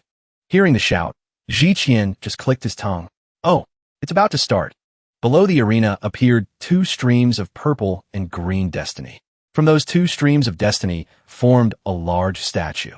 Then for there appeared Changfeng and Changming. At this time, people only paid attention to Changming. Quick, look, it's Senior Brother Li. Someone looked up in confusion. Senior Brother Li, since changing to cultivating the Sword Dao, seems like he changed into a different person. He even has Buddha nature. Because he carried a Buddha halo illuminating enlightened places, many people happen to cheer for him. Senior Brother Li, do your best. Taishian Sacred Land will surely win. But only Junior Brother Lu in the stands didn't care. He growled. So what if he changed cultivation? His disciples also chimed in. That's right. Senior Brother and has been leading in the Sword Dao for 100 years. At the same time, Changfeng also received attention from his own sect. Deal with Taishian Sacred Land. Go for it, Senior Brethren. On the viewing stand, Ziji Tian's intuition told him someone was approaching. He turned around. Recognizing the familiar figure, he relaxed and smiled provocatively. Brother Changxian, we were only missing you to preside over the grand event.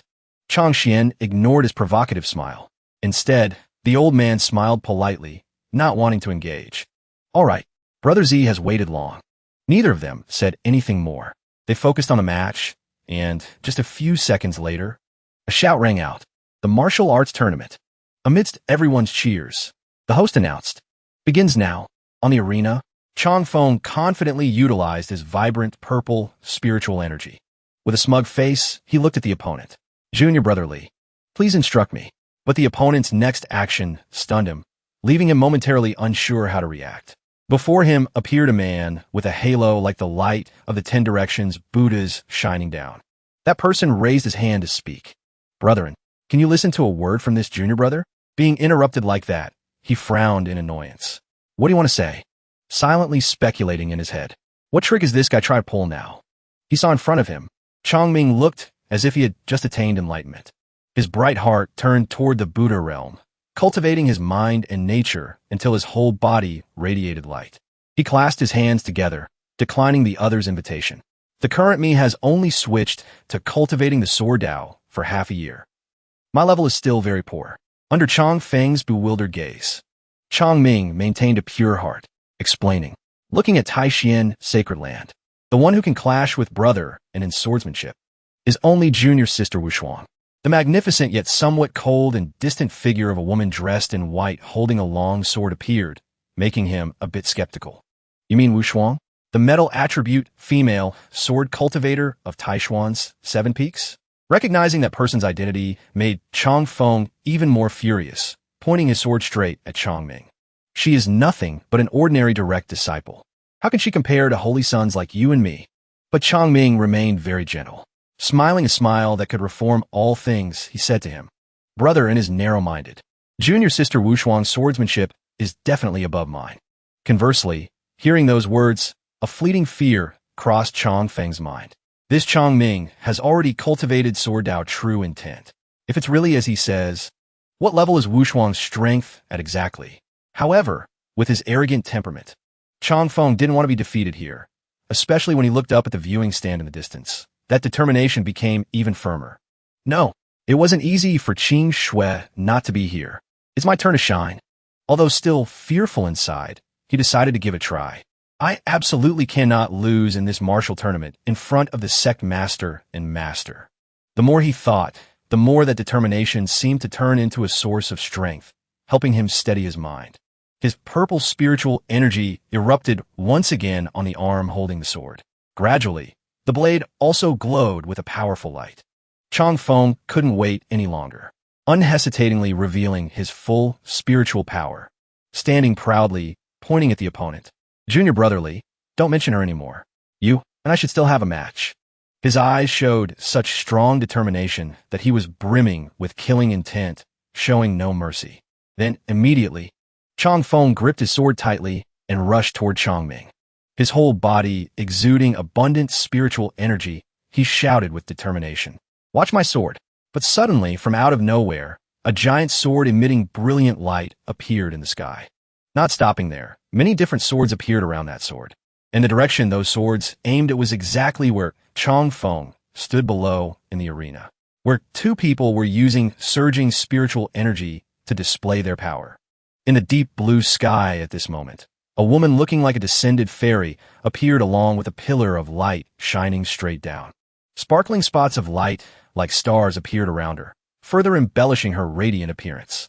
Wu Shuang didn't say much and rushed straight down, trailing a patch of pale, purple, spiritual energy behind her. Sensing the killing intent behind his back, Chang Feng glanced back in shock and vigilance. He looked up at the high sky in astonishment, where the white-clad woman rushed straight toward him without a second's hesitation. That is, seeing the peerless beauty of that person clearly made Chang Feng panic endlessly. Wu Shuang, with a heroic appearance and sharp beauty that carried a coldness attracting others' gazes. Wu Shuang gently landed on her own formation. Ziji Tian was momentarily stunned upon seeing the figure of that woman. That is. Then, as if recognizing the formation she had just summoned, he exclaimed in shock, "Yin Yang Sword Intent." Another person stood on the high platform, looking excitedly at the formation Wu Shuang had just executed. Not bad. Yin Yang Sword Intent. It is the supreme comprehension above Sword Dao true intent. Just like that, on the competition arena, she landed gently in front of Chang Feng and Chang Ming. Her action stunned him. Her long, slender, fair feet landed on the ground. The brothers below the arena, seeing the senior sister they hadn't seen for a long time return with powerful spiritual energy and beautiful appearance, cried out in surprise, as if seeing hope. Senior sister Wu Shuang. Senior sister. Not only by her cultivation increased, she has also become more beautiful. Even some junior brothers, upon seeing her cold face, couldn't help but express their admiration outwardly. Senior sister's cold face is like the sun on a winter day. I understand. Beautiful enough to freeze people's hearts. Seeing her, Chang Ming happily clasped his hands and bowed to congratulate her success. Junior sister Wu Shuang, congratulations on breaking through in the Sword Dao again. Another breakthrough? With a charming, sharp face that looked somewhat more mature, Wu Shuang also responded amicably to her senior brother. Many thanks, senior brother. Wu Shuang originally wanted to continue cultivating for a while longer, but because I didn't want to miss this martial tournament, so I came out of seclusion early. After greeting her senior brother, Wu Shuang also seriously bowed to Chang Feng in front of her. Holy son, and has researched the Sword Dao for many years. Taking the opportunity of this martial tournament, Wu Shuang would like to invite you to give some pointers.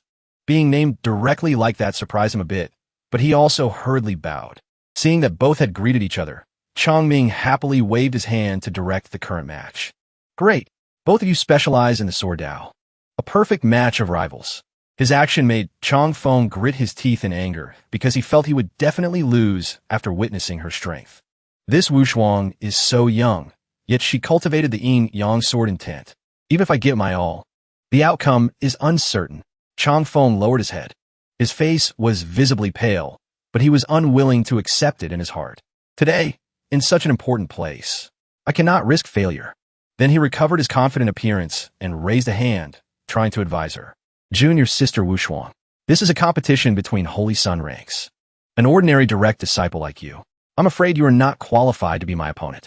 He thought the plan would proceed according to his will, but Chongming didn't hesitate to interrupt at this moment. He clapped his hands and exclaimed, "That works out perfectly."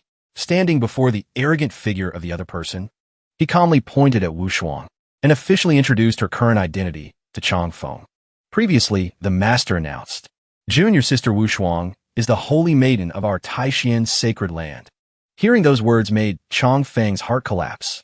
His face instantly turned purple, jaw dropping, unable to close. What? Even Ziji Tian didn't believe his words and hurriedly turned to ask Chong Xian, "Is what Chongming said true?" The old man, hearing him ask, stroked his beard and replied, "Of course." Then, witnessed by everyone, he slowly announced, "Nephew Chong Feng, Wu Shuang has been chosen as the holy maiden of our sect.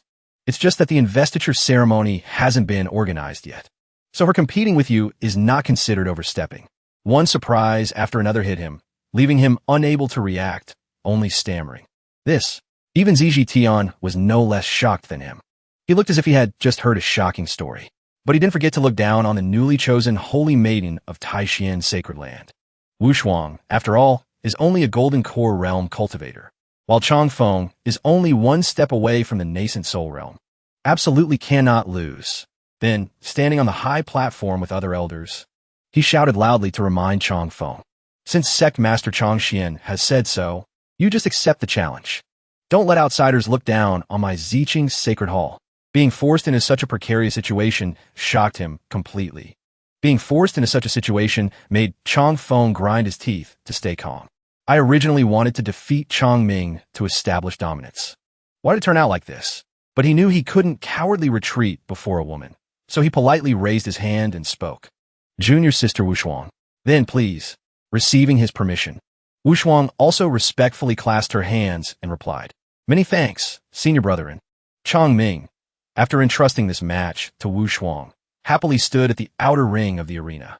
He even enthusiastically waved his hand to cheer both of them on. "Do your best, you two."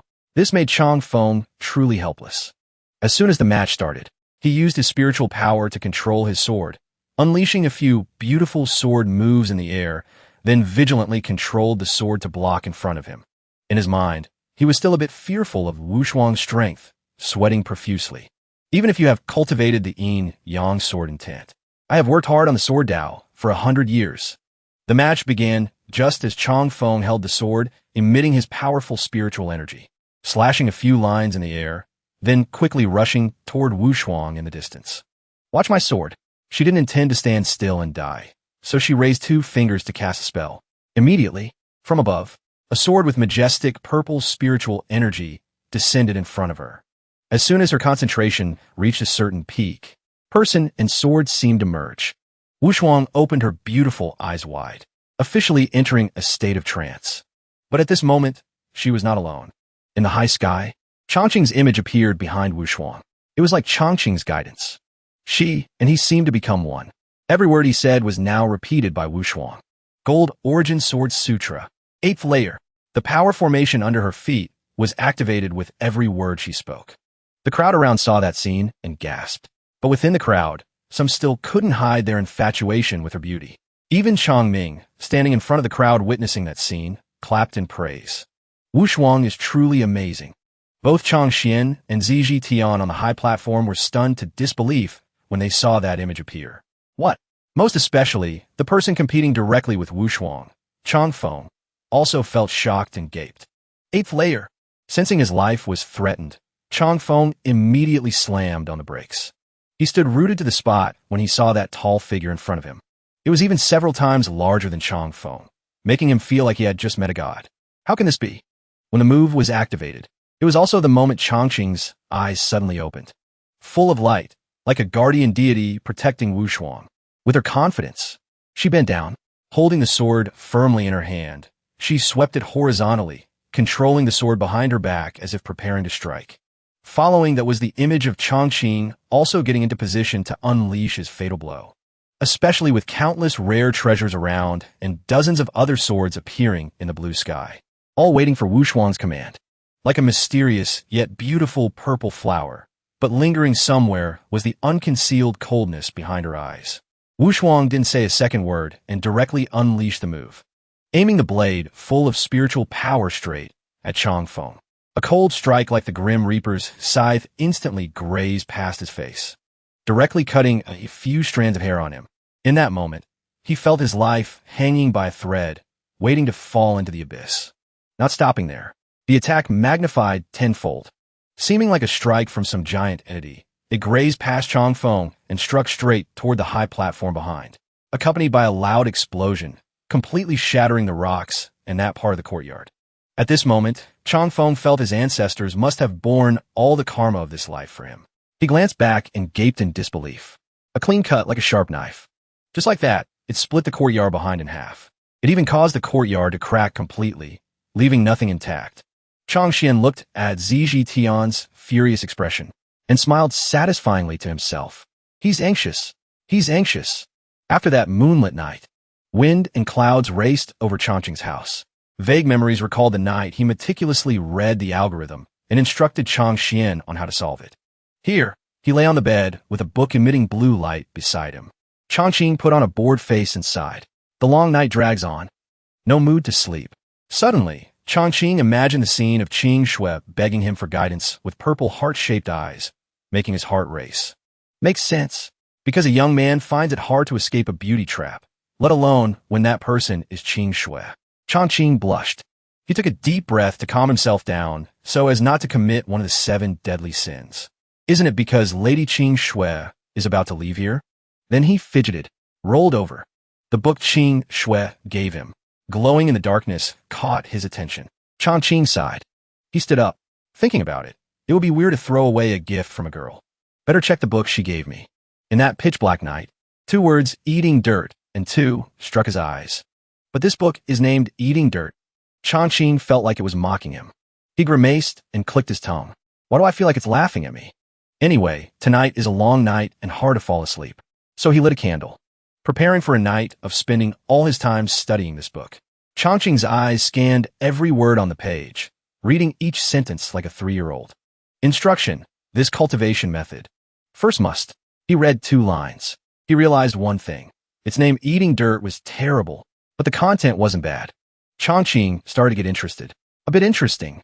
Contrasting with the long night was the rooster crowing at the martial arts tournament.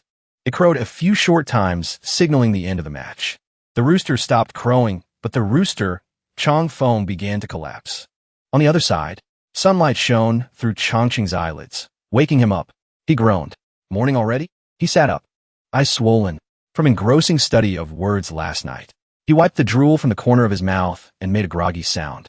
He used his swollen eyes to scan the paper to check one last time, telling himself, last night I studied this book until late at night. Unknowingly fell asleep. He stretched, walked past the doorway, and yawned a long yawn. Lucky. Finished reading it all. Then, Changqing greeted the new day with his soul-summoning call. Lady Qing Shui. As usual, every early morning, Changqing would go to the backyard to say a few words to Qing Shui. He waved cheerfully and called out, Lady Qing Shui. But answering him was only the vast, empty garden space and something that caught his attention. On the familiar wooden chair today appeared a scroll tied with string and placed neatly on it. Finding it strange, Changqing reached out to pick up the scroll. Looking at the content inside the scroll, he carefully read the content on it. Grandmaster Yi. It turned out to be a letter Qing Shui carefully wrote to send to him. It contained her gratitude for Changqing's help in the past days. Many thanks for your teaching and hospitality these past few days. Qing Shui will definitely remember it for a lifetime. But hidden behind that gratitude was a fierce desire to possess him, unconcealed in those infatuated eyes.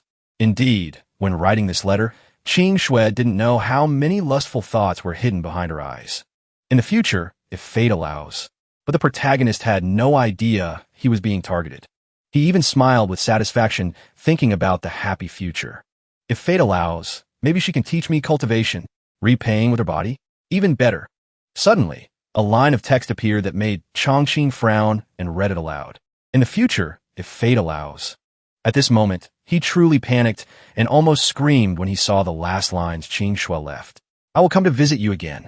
Chongqing now seemed to clearly understand her purpose, snorted coldly, and tossed the affectionate letter aside. He quickly regained his mood. Not feeling annoyed anymore, he picked up the book Qing Shui left behind. Forget it.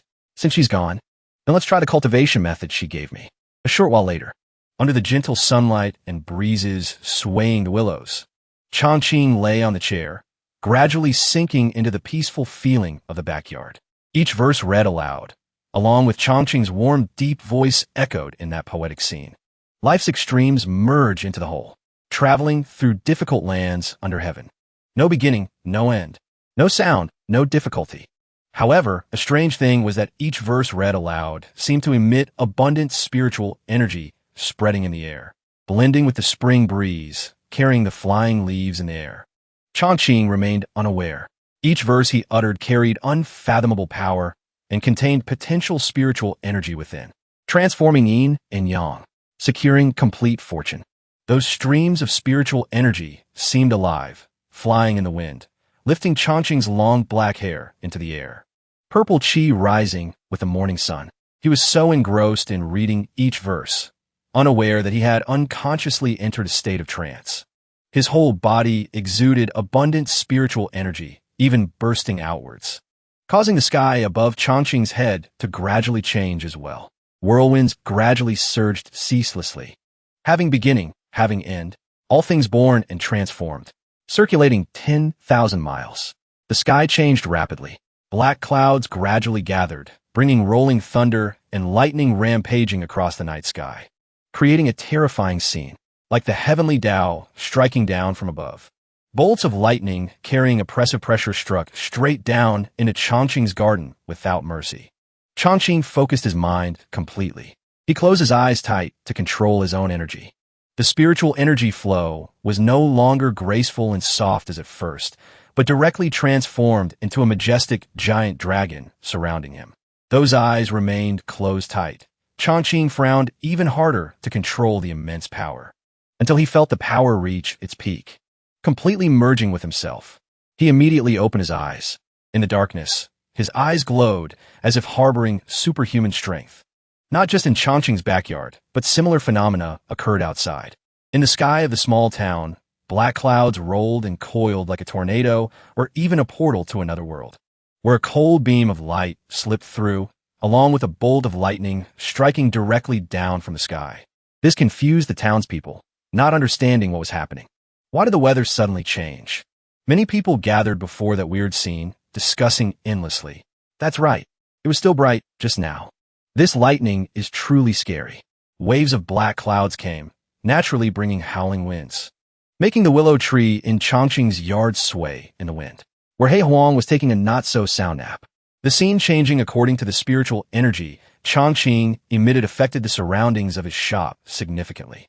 Bolts of lightning striking down created terrifying, sky-shaking sounds like something roaring. That very sound gradually woke him up. Escaping his dream, He Huang, confused and clueless about what was happening, turned his head to look around. When he realized the situation, he jumped up straight, eyes wide in shock, jaw dropped in disbelief. This is a minor heavenly tribulation. In front of him now was Chongqing, completely immersed in a circle filled with his own spiritual energy, as if he was cultivating to receive the heavenly tribulation within that circle. He Huang gradually realized, speaking of which, I followed the master for so many years, but this is the first time seeing the master cultivate. Right then, Chongqing suddenly opened his eyes wide in surprise, as if waking up from sleep. He looked at his hand in front of him in confusion, as well as the strange feeling within himself. I actually feel a bit of heat moving in my body. Could this imply I can cultivate now? Chongqing cheered happily, as if seeing the sweet fruit before his eyes. Great. However, that foolish action brought unforeseen consequences. He had no idea that interrupting cultivation meant he would suffer backlash. Therefore, the protective circle around him gradually disappeared. This was the chance for the heavenly tribulation to strike straight down from the sky, without mercy. Eyes shining brightly, Chongqing shouted full of energy. Again, saying that, he quickly gathered spiritual energy. The essence of heaven and earth quickly surrounded him again. Heaven and earth intersect, having beginning, having end, all things born and transformed, circulating 10,000 miles. The massive energy caused the heavenly thunder to strike down powerfully. He Huang stood aside witnessing this, unable to help admiring. Worthy of being the master, simply reading an incantation can attract a minor heavenly tribulation. That stone has now accumulated 7 types of spiritual energy. In the place the spiritual energy was heading was Chongqing.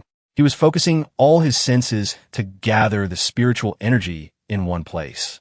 7 rays of light, like a rainbow, ceaselessly attracted, rushing toward him. Witnessing such a constantly changing scene, Chongqing hadn't rejoiced yet. But He Huang shouted first. He can even refine the heaven and earth chaos primordial stone.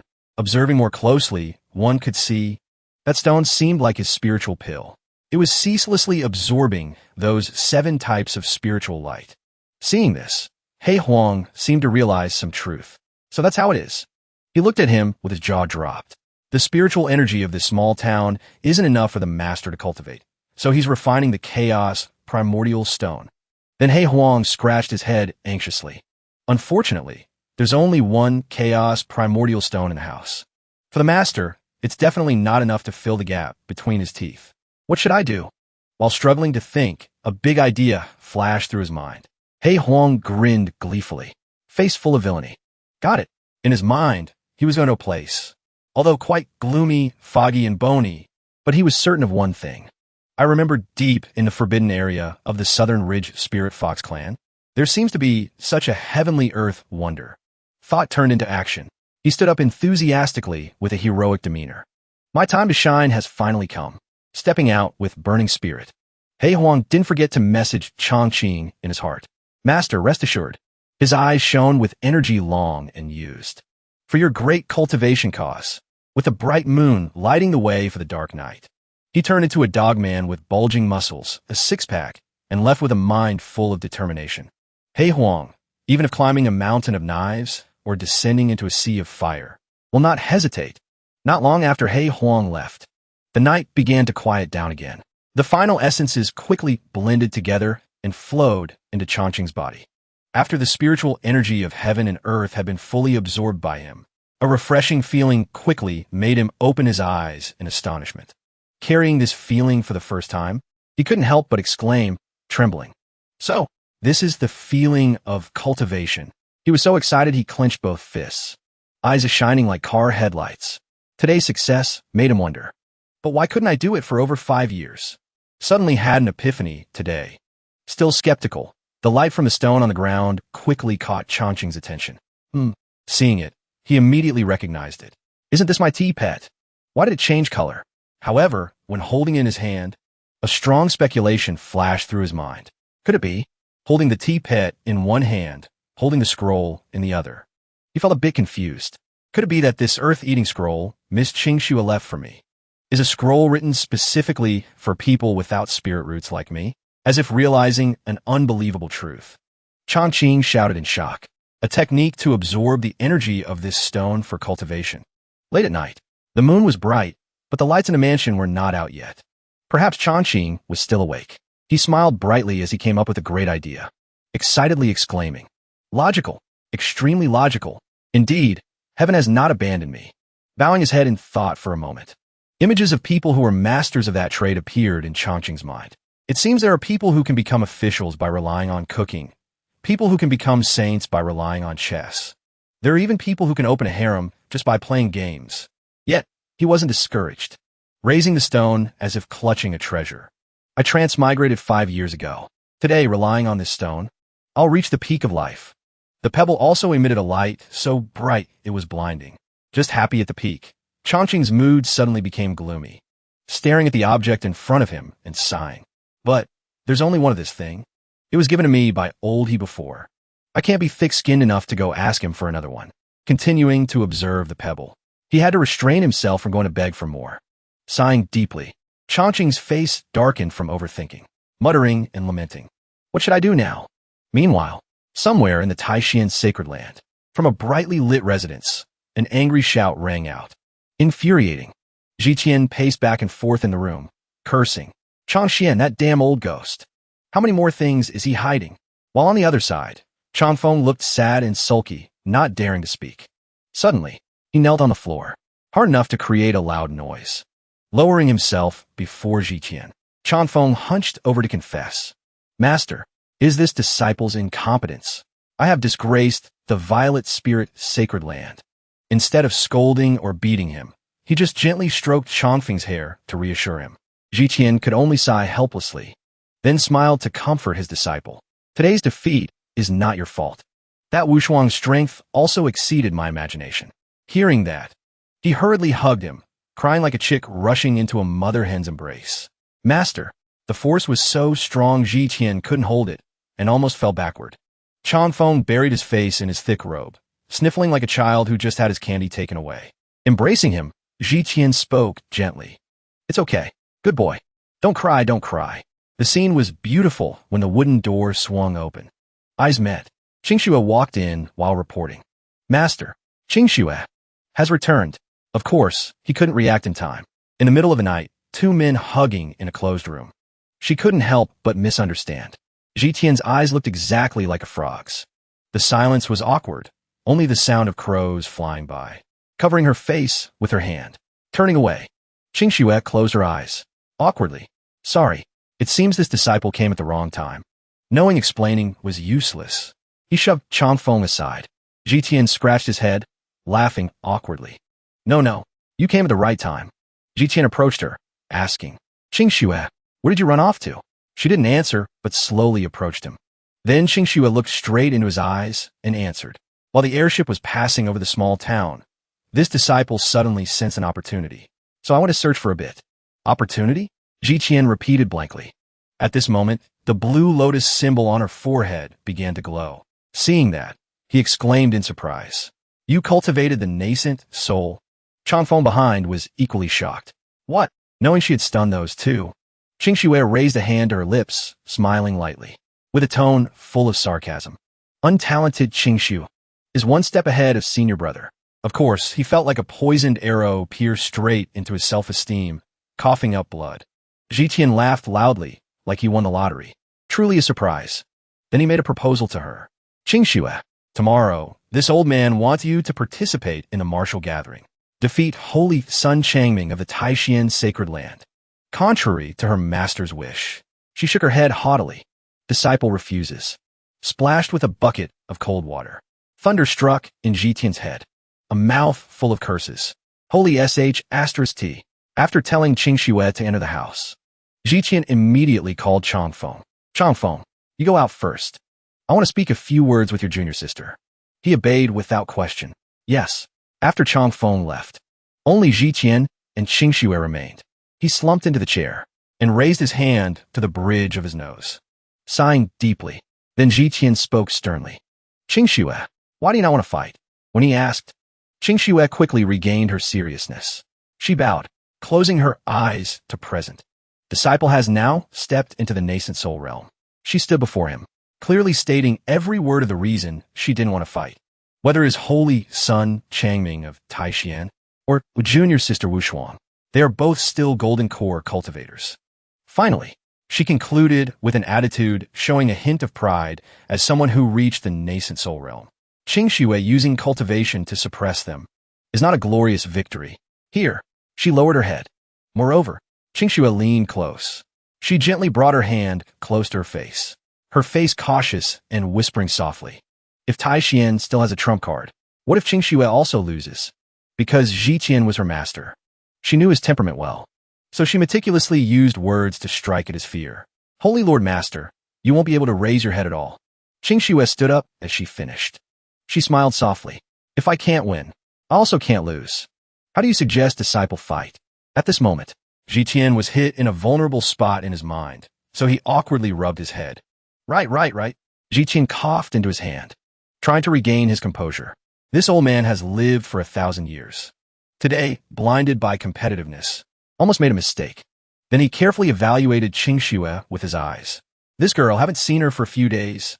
Not only has her realm skyrocketed, his keen eyes evaluated everything from appearance to Qingxue's mental state before and after the recent days. It seems a great change has occurred in her state of mind too, having a bit of an expert's demeanor. And Zhitian decided to stand up, announcing to her a decision he had cherished for a long time. Girl, Qingxue, you have reached the nascent soul realm. This old man has decided that after this martial gathering ends, I will announce to the entire Violet Spirit Sacred Hall. He smiled brightly. He asked her gently, that in the future, you will take over the position of Holy Lord. How about it? With the hope that Qingxue would accept the position she had long dreamed of. However, she shook her head. She gave a forced smile, softly declining. Forgive Qingxue for not being able to obey. Her voice was gentle but sharp enough to stab a few times into Zhitian's heart. Finally, he had to exclaim, "What?" She closed her eyes, raising her hand with the intention of withdrawing from this plan. Master, disciple now only wants to cultivate the flawless state of mind. I have no intention of thinking about the Holy Lord position. Senior brother is the most suitable choice. As soon as Qingxue finished her sentence, Zhitian also ended his patience. He couldn't help but grab her shoulders and shake her back and forth. He roared, "What exactly have you experienced these past few days, that you even look down on my Holy Lord position?" Accidentally, he scratched her itch. Qingxue immediately raised a fist, eyes shining excitedly, saying, Qingxue unexpectedly met a peerless high expert. Hearing her say that, he stood frozen for a moment. You also met a peerless high expert. Because coincidentally, everyone he knew mentioned the words high expert. Except him. Right now, Zhitian's insides burned more than ever. Why does it feel like everyone met a high expert? Only I have no ability to? Zhitian didn't want to let the opportunity to know about that high expert slip away. So he slowly rushed in to ask her. Quickly tell this old man. Who exactly is it? What realm is he at now? Qingxue widened her eyes, innocently shaking her head. Disciple doesn't know the realm, she replied slowly. But Qingxue put a finger to her cheek. Images of the noble Chongqing appeared before her eyes, and she just recounted them. Grandmaster Yi, besides normally raising a demon king in his house. Next, she recounted noticing how Chongqing used rare gems to make tea, using heaven and earth origin stones as tea pets.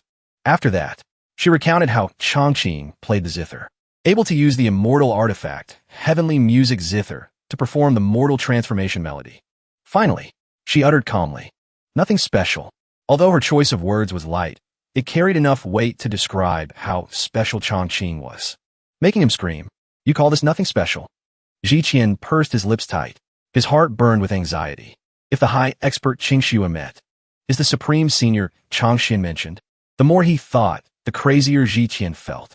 Veins bulged clearly on his forehead. Under that oppressive power, Zhitian felt even more the terrifying pressure emanating from him. Does such a terrifying existence really exist in the world? Under Chongqing's formation activation, around him now was also filled with ancient characters seemingly containing intense vitality and terrible spiritual power hidden within. In the illusionary space, where the formation was being activated with dense ancient characters appearing within, along with the spiritual power circulating ceaselessly in that space. Even Chongqing joined this battle. He used his own spiritual power to control those ancient characters along with Chongqing to activate the formation. Chongquan's face was solemn. Power wrapped around him. Chongqing looked thoughtfully at those characters. This seal is a top-grade ancient treasure from when the Taishan sacred land was founded. Has been handed down. Solid gold letters appeared.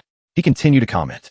Now it has long become the formation eye of the Taishan Mountain Protection Array. Saying that, Chongqing reached out to touch the floating characters as if trying to read and understand them clearly. If today I put the bronze bell gifted by Su Zhiqian into the formation eye, merging two into one with Taishan, strange characters kept appearing in his head. Chongqing made an assumption. Suddenly the bell glowed and emitted a powerful source of energy, making him gape in surprise. Discovering something, Chongqing deduced, having two ancient treasures as formation eyes. Smug with what he witnessed, the corners of his mouth stretched wide in pride. In Chongquan's mind now appeared a mansion on a high mountain radiating an aura overshadowing the surrounding scenery. He shouted excitedly, "The mountain protection array will definitely be impregnable."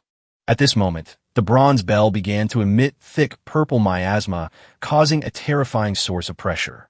Watching the change of the object in hand, Changxian spoke while sweating bullets. Out of nervousness, annoyed at being led by the nose, this old ghost Jitian, probably unwilling to lose the ancient treasure to me, actually used runes to seal this bell. Approaching the square block in the light of the 10 Directions Buddhas, he brought the bell to prepare to release the seal. Wait until I use Tai Xian to release the seal on this bell. Excited because he was about to do something great, Changxian laughed proudly. Tomorrow I'll go provoke that old ghost Su. Energy from the bell erupted, causing him to be almost pushed backward. Quickly throwing the object towards the cube, he raised his voice to order. The bronze bell slowly flew closer to that square block, closer and closer, feeling like the bell was about to collide with it.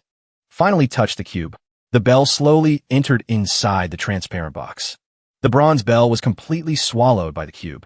Pressure radiated, feeling like the transparent edges wanted to burst. Even Changxian couldn't expect this case. What? Destructive power exploded. Its force seemed to blow him away. Changxian had to try to hold on while still not understanding the current situation. What exactly is going on? Power sources were agitated like a poked bomb, lighting up the entire underworld. Above the roof were giant swords giving the surroundings a full earthquake. Outside, the scene shook violently, feeling like it could collapse at any moment. Those waiting outside staggered, unable to stand straight. Everyone was bewildered. What happened? Everything is shaking. Then someone realized and spoke up. Seems to be coming from the Taishan Hall. Yuanjian appeared and wondered. What exactly is going on? Why is there suddenly such a huge commotion? Beside him, Qingye speculated. Seems vaguely like a strong energy hasn't erupted yet. The man with the ponytail looked around intently. What about senior brother? Where'd he go? The three elders continued to observe to make hypotheses. Movements of this scale, there is only one possibility. At this moment, Ji Qian, along with two disciples Changfeng and Qingxue approached, surprising Yuanjian. Holy Lord Su. Ji Qian at this moment didn't speak calmly, but hurriedly explained. Perhaps that old fellow Changxian is using the ancient treasure I gave him to reinforce your Taishan Mountain Protection Array. Hearing that, Yuanjian frowned in shock. Could it be the bronze bell that had some faint killing intent before? He nodded in response. Correct. At this moment, Ji Qian was so angry he wanted to bite off his tongue. Miasma radiated around him, sweat pouring down, veins popping clearly on his forehead. Partly fear, but mostly anger. Ji Qian resentfully blamed Changxian in his heart. You old fellow, are you in such a rush? Ji Qian looked at the crowded stream of people before his eyes. He thought to himself, this old man originally thought you would just open the ancient treasure seal, prevent the artifact's spirit's backlash, then conveniently invite that mysterious senior to clean up. Who knew you were so reckless? His face darkened at this moment, sweat dripping profusely on his face. His mood dropped significantly. If the mountain protection array can't withstand the power of the ancient treasure and shatters. At this moment, from inside the main hall, a brilliant beam of light suddenly emitted a large ray straight up high. Those gathered earlier scrambled to look up. All were endlessly surprised. Quick, look at the Taishan Hall. Others asked, what on earth is this? Ji Qian, like them, looked at the scene before him. He stood stunned in the smoke filling the sky. Not good. His brows furrowed slightly, screaming incessantly in his head. The worst situation has happened.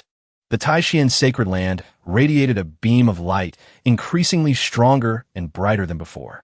Seen from the front, this place was even more majestic and radiant than everything around. It seemed to add color to this dark night, with a strong aura radiating from the main hall. Even standing firm was quite difficult for an adult. At that time, a middle-aged man with a long beard and graying hair standing next to Yuanjin exclaimed, the shockwave is so strong. Qingye urgently stood observing the situation. He turned around and shouted, quickly protect the disciples.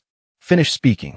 He turned around and began chanting spells regardless of how the others were at the moment. Altogether created a huge barrier protecting fellow disciples from the strong shockwave from the main hall.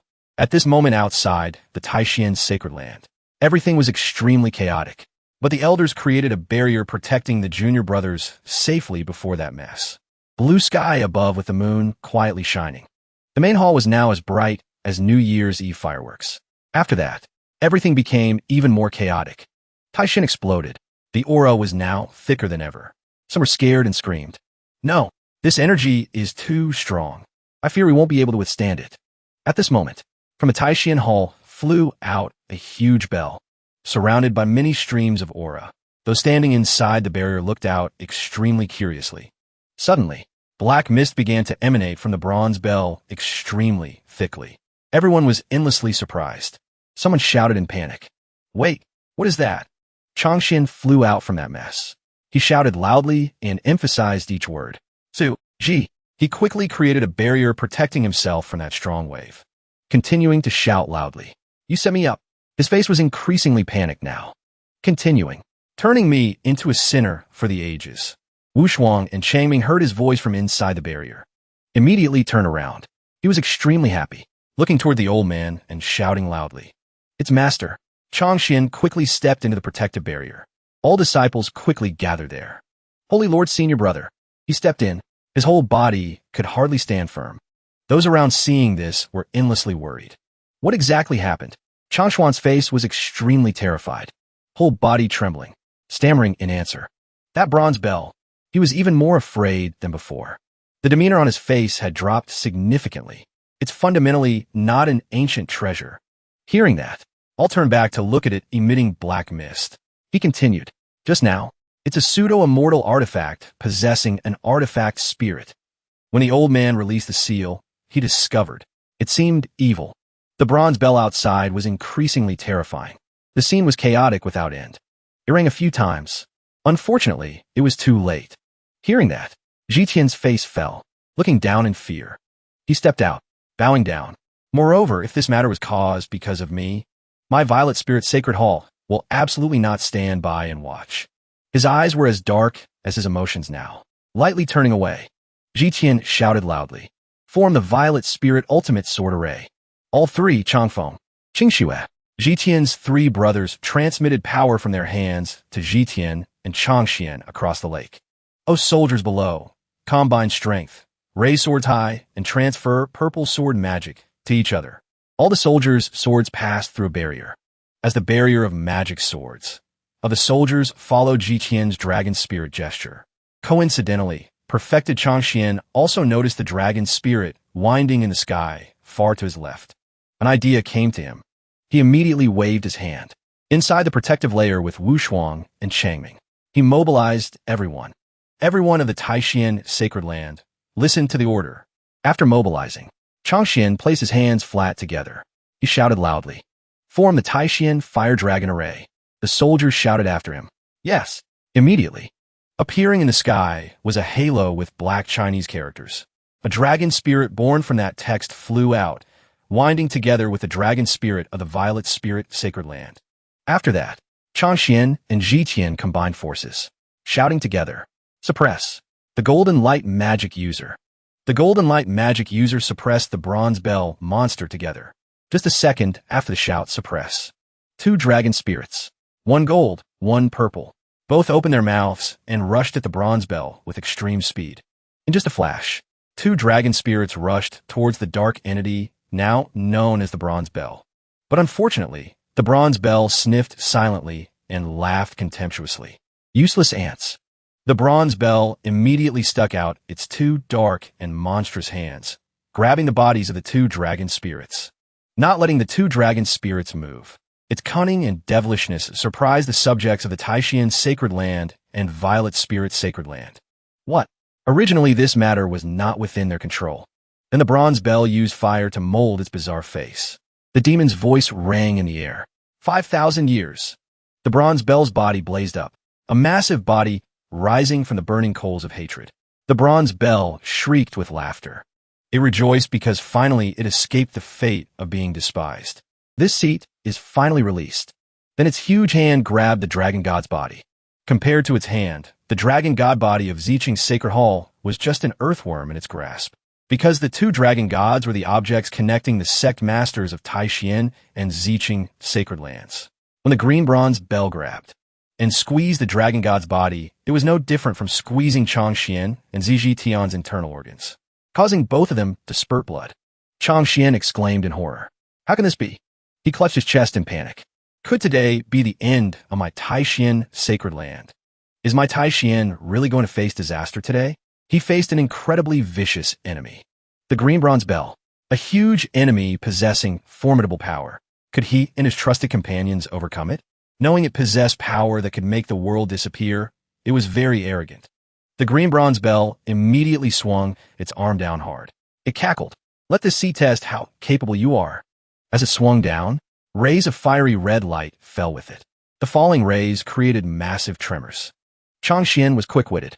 He immediately shouted, "Block it!" He raised his hand and, together with the others, formed a protective structure. But the Green Bronze Bell was no slouch. It raised its hand. A fireball appeared in its hand. It laughed maniacally. Try this move. The fireball molded into a spear. The Green Bronze Bell grabbed it and extended its arm back. Then it gathered momentum, hurling the giant spear. Die, insects! It screamed. The spear fell, shattering the protective barrier of the people from the two sacred lands. The people quickly dodged. The spear slammed down, smashing the floor. Everything collapsed. Bodies lay scattered everywhere. Black smoke billowed thickly. Seeing this scene, the Green Bronze Bell laughed triumphantly. You people are truly too weak. You can't even withstand a single strike from this seat. You'd better obediently become my prey. With his remaining strength, Chang Xian stood up trembling. He mustered all his strength and shouted loudly. All people of Taishian, hear my order. Not wanting innocent people to be involved, he ordered, quickly take all disciples below the Dao integration realm and the people of Ziqing's sacred hall away from here. Guessing he wanted to perish together with it, the junior brothers cried out in panic. Sect Master Senior Brother, do you want to? Without saying much, Chang Xian quickly chanted a spell. A circle full of symbols appeared. This old man will bet his lifetime cultivation. Determination and resolve appeared in his eyes. Explode with it. Ziji Tian, standing behind, asked in shock. Do you want to sacrifice yourself? Saying die means die? Is it that easy? The Green Bronze Bell showed open disdain. Relying only on you, and you want to stop this seat? Chang Xian didn't bother responding to it. He just turned back to look at Ziji Tian and entrusted. Ji Tian, I entrust the disciples of Taishian to you. Hearing that, Ziji Tian reached out and opened another dimension. He waved his sleeve, calling the survivors. This is the passage to my Ziqing sacred hall. Everyone enter here to take shelter temporarily. Seeing a way out, the disciples rushed in frantically. However, the Green Bronze Bell didn't let up. It swung its weapon and shouted, not a single one shall escape. Seeing Chang Xian about to be in danger, Chang Ming cried out in panic. Master, Wu Shuang beside him was equally worried. Sect Master, knowing he couldn't last much longer, he urged, go quickly. Suddenly, under the rubble, something moved slightly. In an instant, causing the ground to shake. Like a falcon, a mysterious beam of light quickly flew out from the ground at light speed. Just as the evil Green Bronze Bell prepared to swing its hammer heated by lava fire down, an invisible shield emitting mystical light appeared. The attack was blocked, confusing the Green Bronze Bell. Its face twisted like a bundle of straw. That strange shield luckily saved Chang Xian's old life. The blinding light from the shield forced him to cover his eyes. Peeking through that brilliance was the image of overlapping mountains. On each mountain stood majestic architectural structures, and the highest mountain was the place emitting the mysterious light that blocked the Green Bronze Bell's deadly attack. And that scene was contained within a scroll. It could be said it was what saved Chang Xian from peril. Its powerful might quickly surprised the others remaining.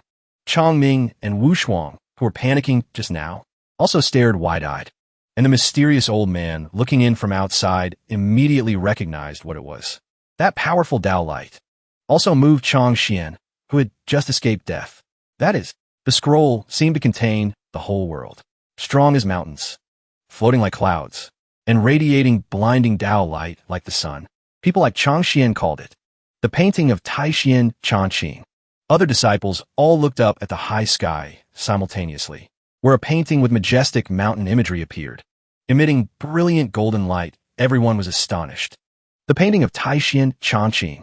In the crowd, only Wu Shuang and Chang Ming quickly recognized that miraculous magic treasure. It's Senior Yi, as if meeting a savior coming to save their sect. With strong faith in her heart, she cried out almost pleadingly, "It must be Senior Yi." Even Chang Xian, whose face was covered in blood, struggled to sit up and shouted in agreement. Correct.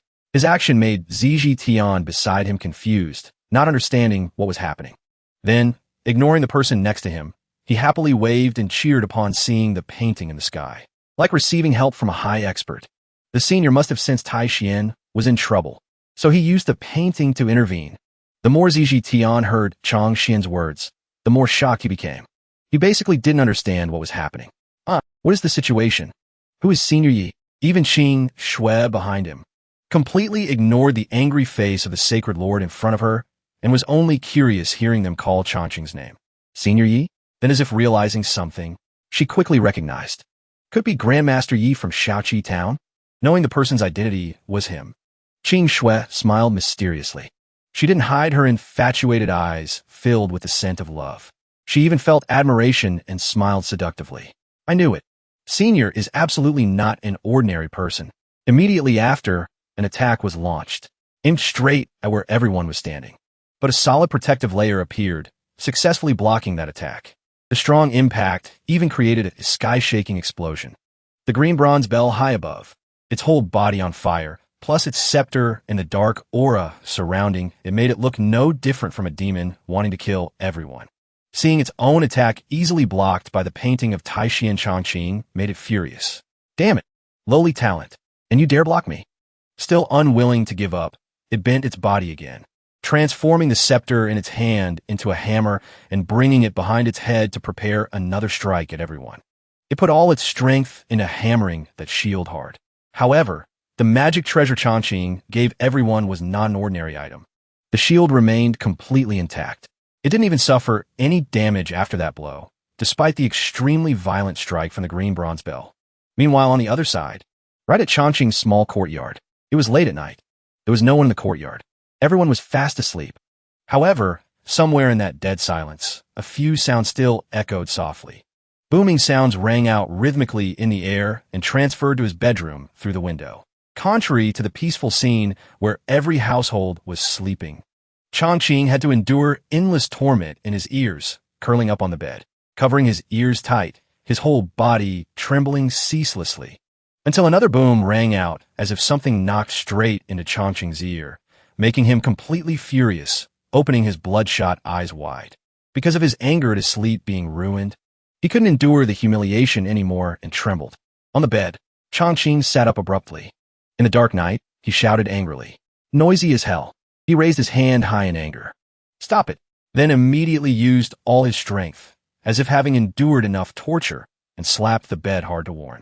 For me. Only he didn't know. His action, though just a light slap on the bed to vent anger, contained spiritual power within, causing a giant hand to appear under the bed. And on this side, a hand emerged from the painting of Taishian Changqing. It was nothing strange, but Changqing's own hand. Even in front of everyone, the painting magnified many times over. The hand in the painting appeared in the air accordingly, to the astonishment of the green bronze bell and others present.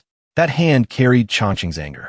Without hesitation, it aimed straight at the green bronze bell and struck down, leaving it still confused about what was happening.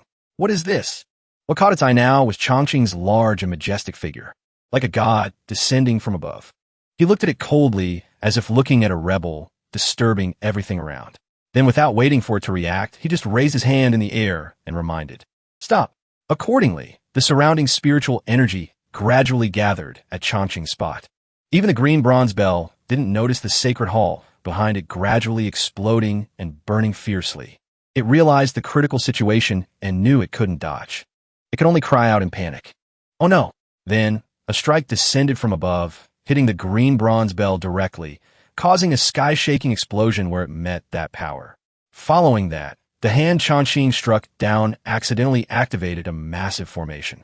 From the sky, the formation filled with spiritual energy seemed to attract beasts from everywhere to gather, along with his majestic voice ringing out.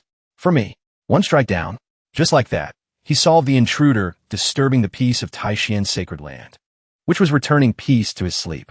Defeated, the green bronze bell crashed rapidly to the ground, creating a loud noise in front of Changxian and Ziji Tian. Rocks and soil around shattered with that impact, and due to depleted spiritual energy, its body shrank significantly, Seeing that scene, Zhizhi gaped in disbelief. What? The green bronze bell was confused, not understanding what just happened. In an instant, from a tall, muscular monster with astonishing strength, it was now just a flickering flame with a bit of remaining breath and consciousness.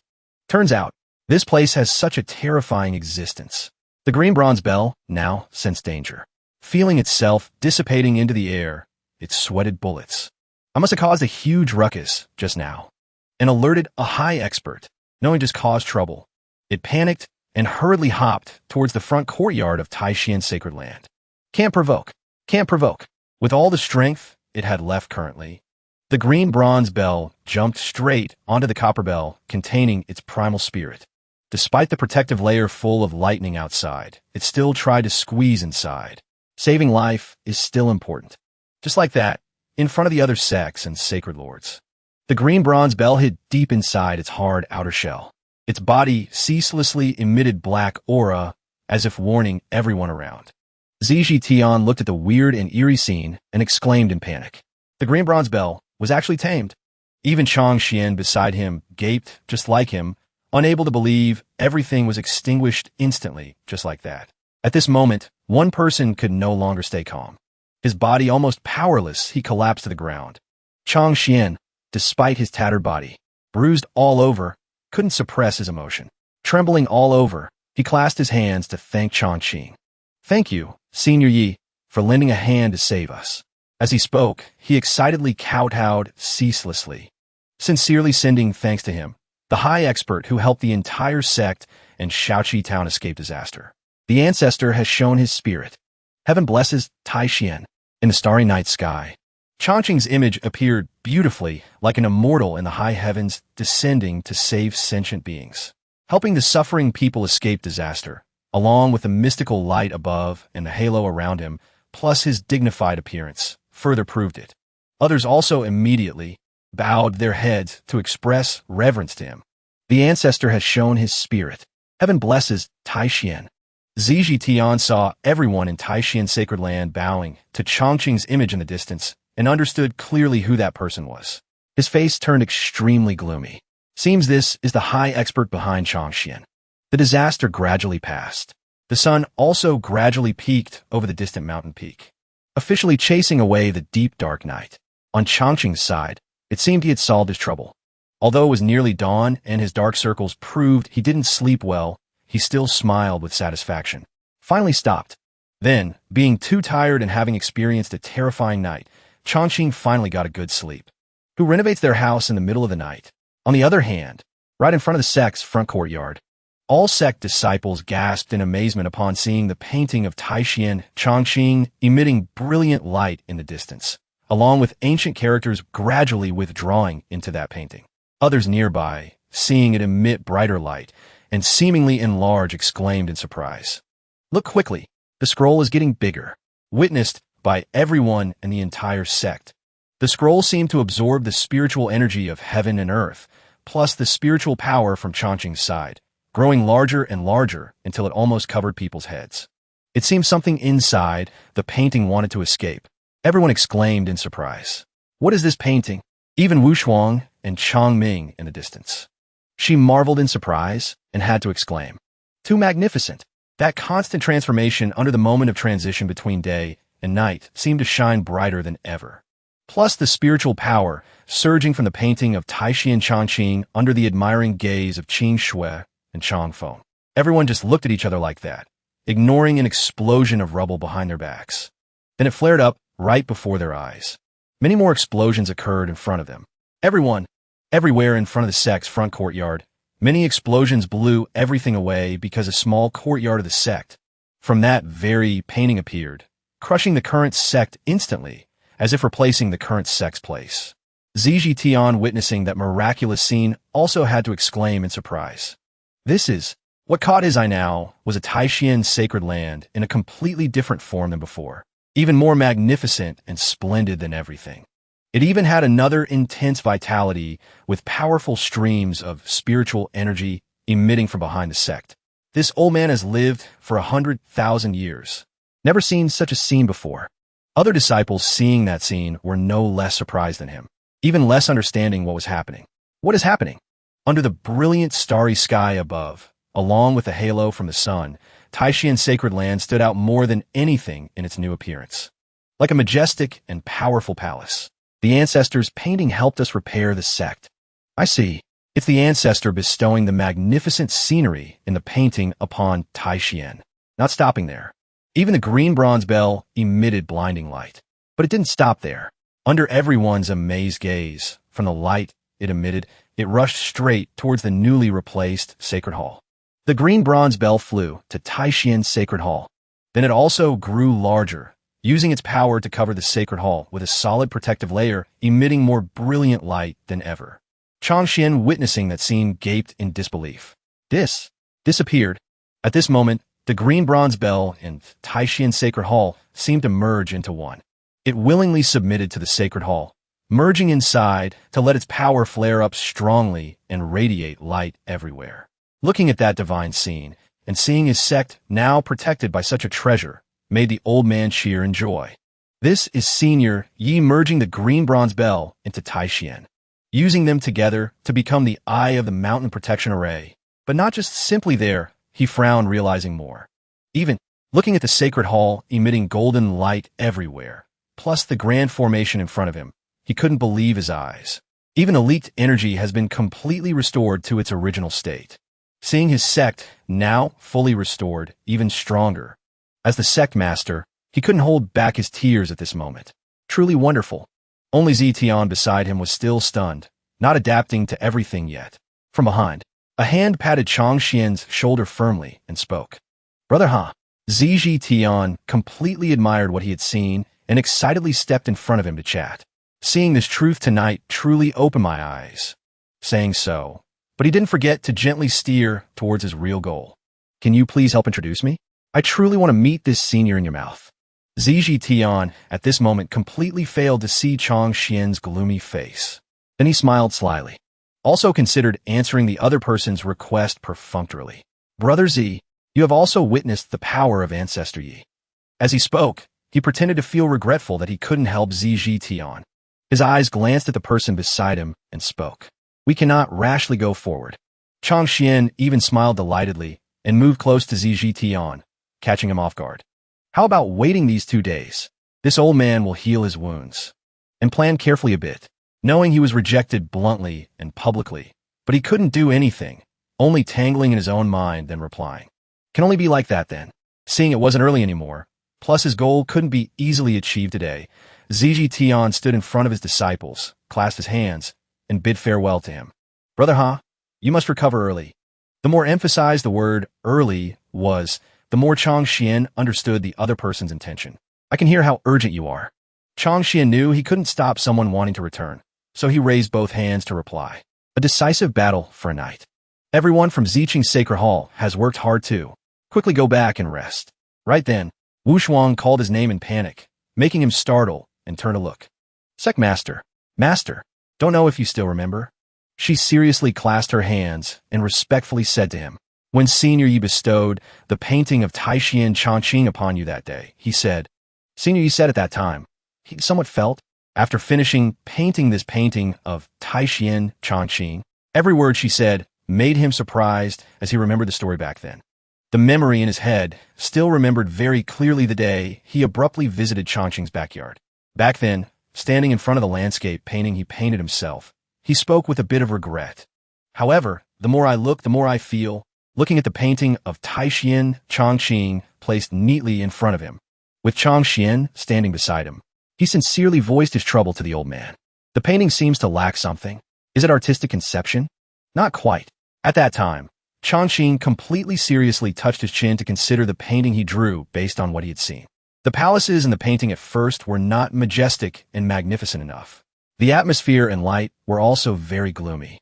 Then in front of 2 people, one was the sect master of Taishian. One was the holy maiden of that sect.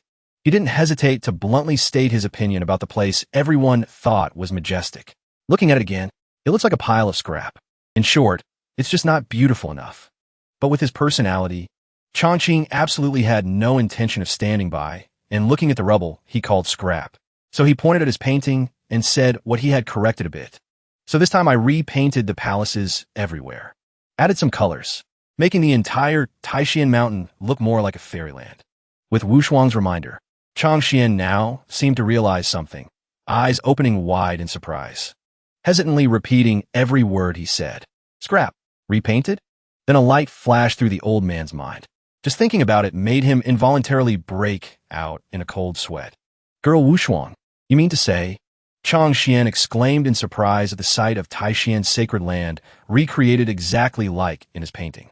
Plus the battle last night, swept clean by a Dao right before his eyes. Everything that happened last night actually was already within Senior Ye's calculation early on. Just waiting to hear that. Wu Shuang immediately nodded in response to him. The more she spoke, the more she couldn't control the awe in her head, tears lightly falling as she replied. Disciple thinks it is exactly so. At this moment, Changxian also considered the situation clear, meaning Changxing was the one who helped him rebuild Taishan's sacred land, worthy of a great power with heaven-reaching strength, along with the sun in the distance, shining all over Taishan's sacred land in its brand new appearance. He bowed, clasped his hands gratefully, sending thanks to him.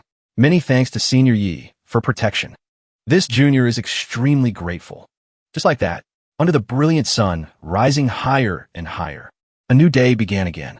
Or rather, Taishan's sacred land now had a new appearance, a new vitality completely different from before. Everything continued peacefully like that. Another new day began, and the lives of everyone in that small town continued ceaselessly. At this moment on the main road, a pair of feet walked quietly on the road.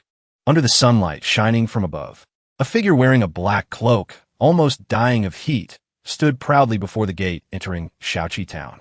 That person slowly followed the main road, quickly entering the small town, following the direction where spiritual energy gently wafted above, moving forward. Under the cloak, Nangong's figure gradually appeared. He warily looked around, as if assessing the spiritual energy hovering around him. Then looked at the scene on the main road. Everywhere strong spiritual energy circulated ceaselessly, as if some place was emitting that spiritual energy, causing it to be transported everywhere in the town. Unexpectedly, inside Taishan's sacred land, there is such an extraordinary spiritual land. Nangong looked at the deserted road in front of him. From somewhere ahead, a powerful stream of spiritual energy emitted, covering the wide road. Such great Dao rhythm brushed past him and gradually spread behind his back, spreading throughout the whole street. Nangong followed the main road to move forward, finding out where the spiritual energy flowing around the small town came from. Then he stopped at the destination. In front of him was no strange place but Chongqing General Store. That was also the place emitting the stream of spiritual energy covering the whole small town. Upon arrival, Nangong was even blinded by the halo light emitting from inside the shop, making him frown. This is the place with the densest Dao rhythm. Then, as if realizing something more, his eyes opened wide in surprise, and he exclaimed, "Incorrect. Not just Dao rhythm." That tall figure wearing a long black cloak stood in front of Chongqing General Store as if having witnessed a miracle, unable to help exclaiming. This place actually has the aura of various heavenly treasures. That person was none other than Nangong Xuanji, the person who helped Ziji Tian in the Go match the other day. He stared open-mouthed at the shop in front of him. Could this be some ancient ruin, or the residence of some peerless great power? While he was still wondering about that peerless great power, the shop door opened slightly. The moment it opened, immediately a storm rushed out from the shop, wanting to blow away everything around Nangong. Following, there was a powerful stream of spiritual energy surging out. Just sensing a little of that terrifying power made him start to tremble. Although standing at a very far distance, that power still made his face turn pale. His whole body trembled involuntarily. Sweat soaked his back. At this moment, following the opening door, was Chongqing's bewildered figure. Seeing someone arrive in front of the shop, he curiously opened the door to check. As for Nangong, he looked like he was suffering torture from some killing intent. Especially when seeing him, he looked like he had met a ghost and was about to faint from low blood pressure. Chongqing saw his face pale. His body trembled uncontrollably as if he could barely stand. Chongqing hurriedly paid attention to him. "Old gentleman, what's wrong?" He was endlessly worried seeing the old man breathing with difficulty, gasp by gasp. Could it be a stroke? But contrary to his worry, Nangong was shocked when he saw him appear. This young man looks like an ordinary person. No aura of cultivation around his body. especially since Chongqing just walked out of that shop filled with spiritual energy, completely unharmed. That was what surprised Nangong. But he could actually walk out from the path of Dao Rhyme to the end without any damage? Meanwhile, Chongqing was still worried. Old gentleman, as if finding the legendary high expert, Nangong stepped back, clasped his hands, and bowed respectfully to him. This humble one, Nangong Xuanji, pays respects to the high expert. Seeing the other person suddenly bow to him startled and panicked him. The script repeated itself, making Chongqing quickly feel that trouble had found him again. A few minutes later, under the blue sky with warm sun and gentle breeze, gusts of wind blew, gently swaying the beautiful yet somewhat melancholic willow branches in Chongqing's backyard. After inviting the person into his backyard, Chongqing slowly poured tea into a cup to invite him to drink. He also briefly mentioned Nangong's current health condition.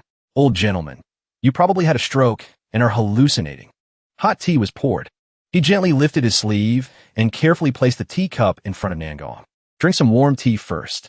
Nangong, invited into the backyard like a distinguished guest, felt a bit hesitant and apprehensive. He hurriedly raised his hand to thank him. Many thanks, high expert. Then suddenly, he looked down as if seeing something on the table and exclaimed in surprise. In front of him was an unfinished game of Go. With his experience, just a glance, Nangong immediately recognized the chess situation before him. Black falls at 13, destroying the soul. White settles at 12, protecting the yang. Hearing the other person easily see through the moves he played made Chongqing interested, with eyes sparkling like stars. Old gentleman, you also understand chess. Nangong didn't hide anything, clasping his hands and bowing sincerely to him. I dare not deceive the high expert. This humble one has studied this Tao my entire life, finding a soulmate among countless passing encounters. Chongqing's eyes shone even brighter. His face lit up with excitement as he exclaimed, "Wonderful! I haven't met an opponent in a long time." Hearing him say such words made him gasp in disbelief. It was exactly what he had longed for. Turns out my lifelong study was waiting for this moment. Immediately after, under his serious and attentive gaze, Chongqing picked up his white piece to continue the game in front of him. He didn't hesitate for a second, picking up a black piece to respond to the other's move. Just like that, one move from him, one move from me. Chongqing with a face full of confidence, steadily placing chess pieces on the board, one after another. Even Nangong couldn't stop his emotions, immediately responding with his own moves. I was waiting for this moment to play chess with a high expert. Then, after just a few moves played, the situation on the board immediately fell into a deadlock, meaning just one wrong move would lead to complete defeat. Chongqing was visibly excited and happy seeing it. But Nangong was in a difficult position in the game. He held the black piece in his hand, not daring to place it down, because he knew if he made a wrong move now, he would lose immediately. At this moment, Chongqing's warm voice rang out, as if gradually guiding the situation before him. Old gentleman, I once heard. He was full of confidence, waving his hand with an arrogant demeanor. In his mind appeared the scene of a chessboard with countless different moves. A chess player with superb chess intent, at the start of the game, has already calculated thousands of variations of this board. Don't you agree? Playing chess with Chongqing, even for a short while, had put Xuanji's mental state into tension, beads of sweat appearing on his forehead. But he still struggled to maintain a calm exterior and opened his mouth to say, "Not bad." His eyes focused all attention on the chessboard, yet he still couldn't see through the moves clearly, causing distress. But I cannot see through this board of the high expert. This wondrous chessboard seems simple, but the moves of both black and white pieces conceal a mysterious profundity hard to perceive. Looking at the chessboard emitting a blinding light. After a long while, Xuanji remembered someone, startling him into guessing. Could it be the person the Taishian Holy Lord used to beat me last time? Thinking of the mysterious person who beat him, and coincidentally, this profound way of playing chess could only belong to one person. He understood everything. It is this person before my eyes. Xuanji held the black piece in his hand, preparing to place it down, as if some force stopped him. Now the two of them seemed to be facing each other in a life-and-death battle. The scene was no longer the usual chess-playing scene. The scene before his eyes was Chongqing floating high above, his body emitting beams of light with complex halos around him. Behind him appeared a golden dragon, creating a majestic image with the power to change heaven and earth. Seeing what was happening before his eyes, Xuanji involuntarily exclaimed, "What? Looking again, he seemed pushed down by that great power, unable to resist, only accepting falling into the bottomless deep sea. The illusion ended before the immense power. Xuanji raised his hands to shield himself, trying to resist, then thought, this pressure, it must be a test from the high expert for me. Therefore, he struggled even harder to resist the pressure. Just need to grasp it. It is a colossal opportunity. By now, Xuanji's face was covered in sweat. Veins on his neck bulged. He gritted his teeth and said, Black at 214, then shouted loudly, breaking the cauldron and sinking the boat. A blue light emitted, piercing through Chongqing's pressure, creating an opportunity for the move of the black piece in Xuanji's hand. Seeing the black piece played, Chongqing smiled happily, radiance showing on his face. Holding a white piece, preparing for his next move. The originally ordinary white piece in Chongqing's hand was not ordinary at all. It emitted beams of light. On the chessboard, Chongqing's playstyle was graceful but pressed the opponent step by step. He shouted, checkmate on 4 sides. On the chessboard, every move transformed within it. The white piece in Chongqing's hand was also placed down. At the same time, Xuanji was struggling against a powerful force when Chongqing's next step created a pressure even more terrifying than before. That force increased to a certain point like an energy ball exploding with terrifying pressure. Holding on, forcing himself to withstand that pressure. Xuanji's body seemed drained of all strength. Trembling, voice becoming weak. What? Then he called out a name. Chess Saint. Then he stood up again, seriously stating, the world calls this old man the Chess Saint. But today, while speaking, Xuanji looked back at the chessboard. No need to continue playing. He understood clearly that the black pieces were doomed. Continuing, in this chessboard, pausing a bit, words slightly bitter. This old man has realized that there are people beyond people, heavens beyond heavens. While speaking, suddenly a white circle emitting light appeared in the middle of his forehead. Deep inside Xuanji, something seemed about to break out. The cultivation shackles that had troubled him for nearly 1,000 years seemed to loosen. Realizing this surprise, he couldn't hide his astonishment. His trembling hand tried to hold the black piece, preparing to play on. Just need to persist a little longer. Thinking of breaking the shackles that had clung to him for so long to have a chance to break through his cultivation. He gritted his teeth, secretly determined. Then I can. Suddenly, a voice rang out, breaking Xuanji's tension. Foolish Junior. This unexpected voice came from a willow tree planted in Chongqing's garden. The sudden event startled him. This is... Not giving him time to calm down. The tree continued. You cannot break through right now. And this voice only Xuanji could hear. A willow branch swung up. At this moment, the willow tree revealed its true form. Heaven and earth also darkened. Surrounding the willow tree were strange purple lights covering it, creating a rather scary, gloomy feeling. Cold winds blew, making people shiver. Xuanji, witnessing that scene, was also stunned, not daring to breathe loudly. Brother Tree cast its shadow, emitting a voice filled with boundless, immortal aura. Foolish Junior. You cannot break through right now. Xuanji reached out to shield against the wind, squinting to evaluate silently. This willow tree is a 10,000-year tree demon, yet planted in this courtyard? Must be planted by the high expert. Why did it suddenly speak now? He turned towards it, bowing and clasping his hands respectfully. This junior was momentarily agitated, begging senior for forgiveness. Xuanji excitedly asked loudly, I just don't know why you say this junior cannot break through yet. What is the reason? Brother Tree scolded disdainfully. Fool, still not looking down at the master's chess game? Hearing that, he immediately turned to look, watching the chessboard change. He frowned, unable to help being shaken. This is... The black and white pieces on the board gradually connected to form an X symbol inside a square. Xuanji dazedly examined the developments on the chessboard carefully. His eyes widened in shock, realizing something. Could it be the high expert is reminding me that breaking through now is truly a great ominous sign? Chongqing rested his chin on his hand, playing with a white chess piece, leisurely explaining, when playing chess, if you don't adjust your mentality well, lightly, you lose a few pieces. Then he gently placed the piece down. Heavily, the whole board is lost. Xuanji suddenly woke from his stupor. The high expert saw that my state of mind is unstable right now. If I force a breakthrough, lightly, promotion fails, damaging the true essence. Heavily, failing within an inch, suffering chi deviation. Seeing he understood, Brother Tree transmitted sound to him. Correct. The master holds all things in his heart. Considering your face, he used this subtle way to remind you. Why not quickly bow in thanks? Hearing this, Xuanji suddenly realized. He stood up abruptly to Changqing's confusion. Then he clasped his hands and bowed very respectfully. High expert truly has high chess skills. This humble one admits defeat. He was confused, understanding nothing. Just played a few moves and surrendered already? I still have a few ultimate moves I haven't used yet. Changqing awkwardly smiled, a forced smile. Old gentleman, you are too polite. Let's continue. Xuanji made up his mind and politely refused. No, this humble one. The strength gathered my whole life cannot match even 1/10,000th of the high expert.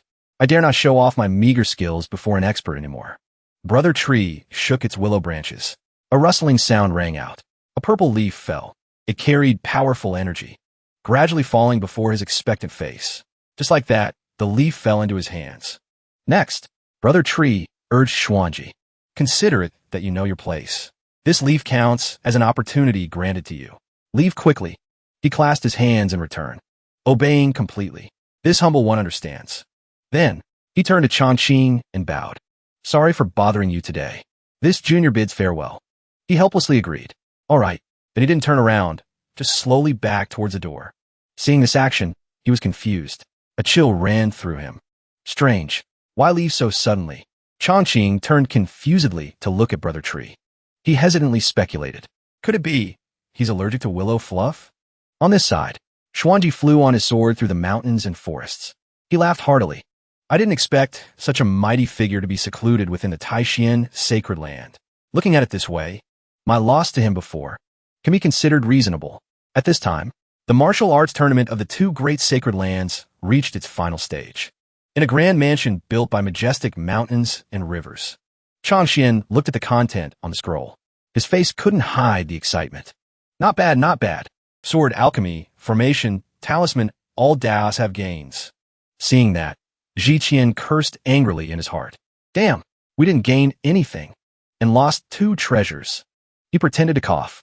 Then with a gloomy face, he interrupted the old man's joy. Brother He, when do you plan to take this old man to pay respects to that ancestor?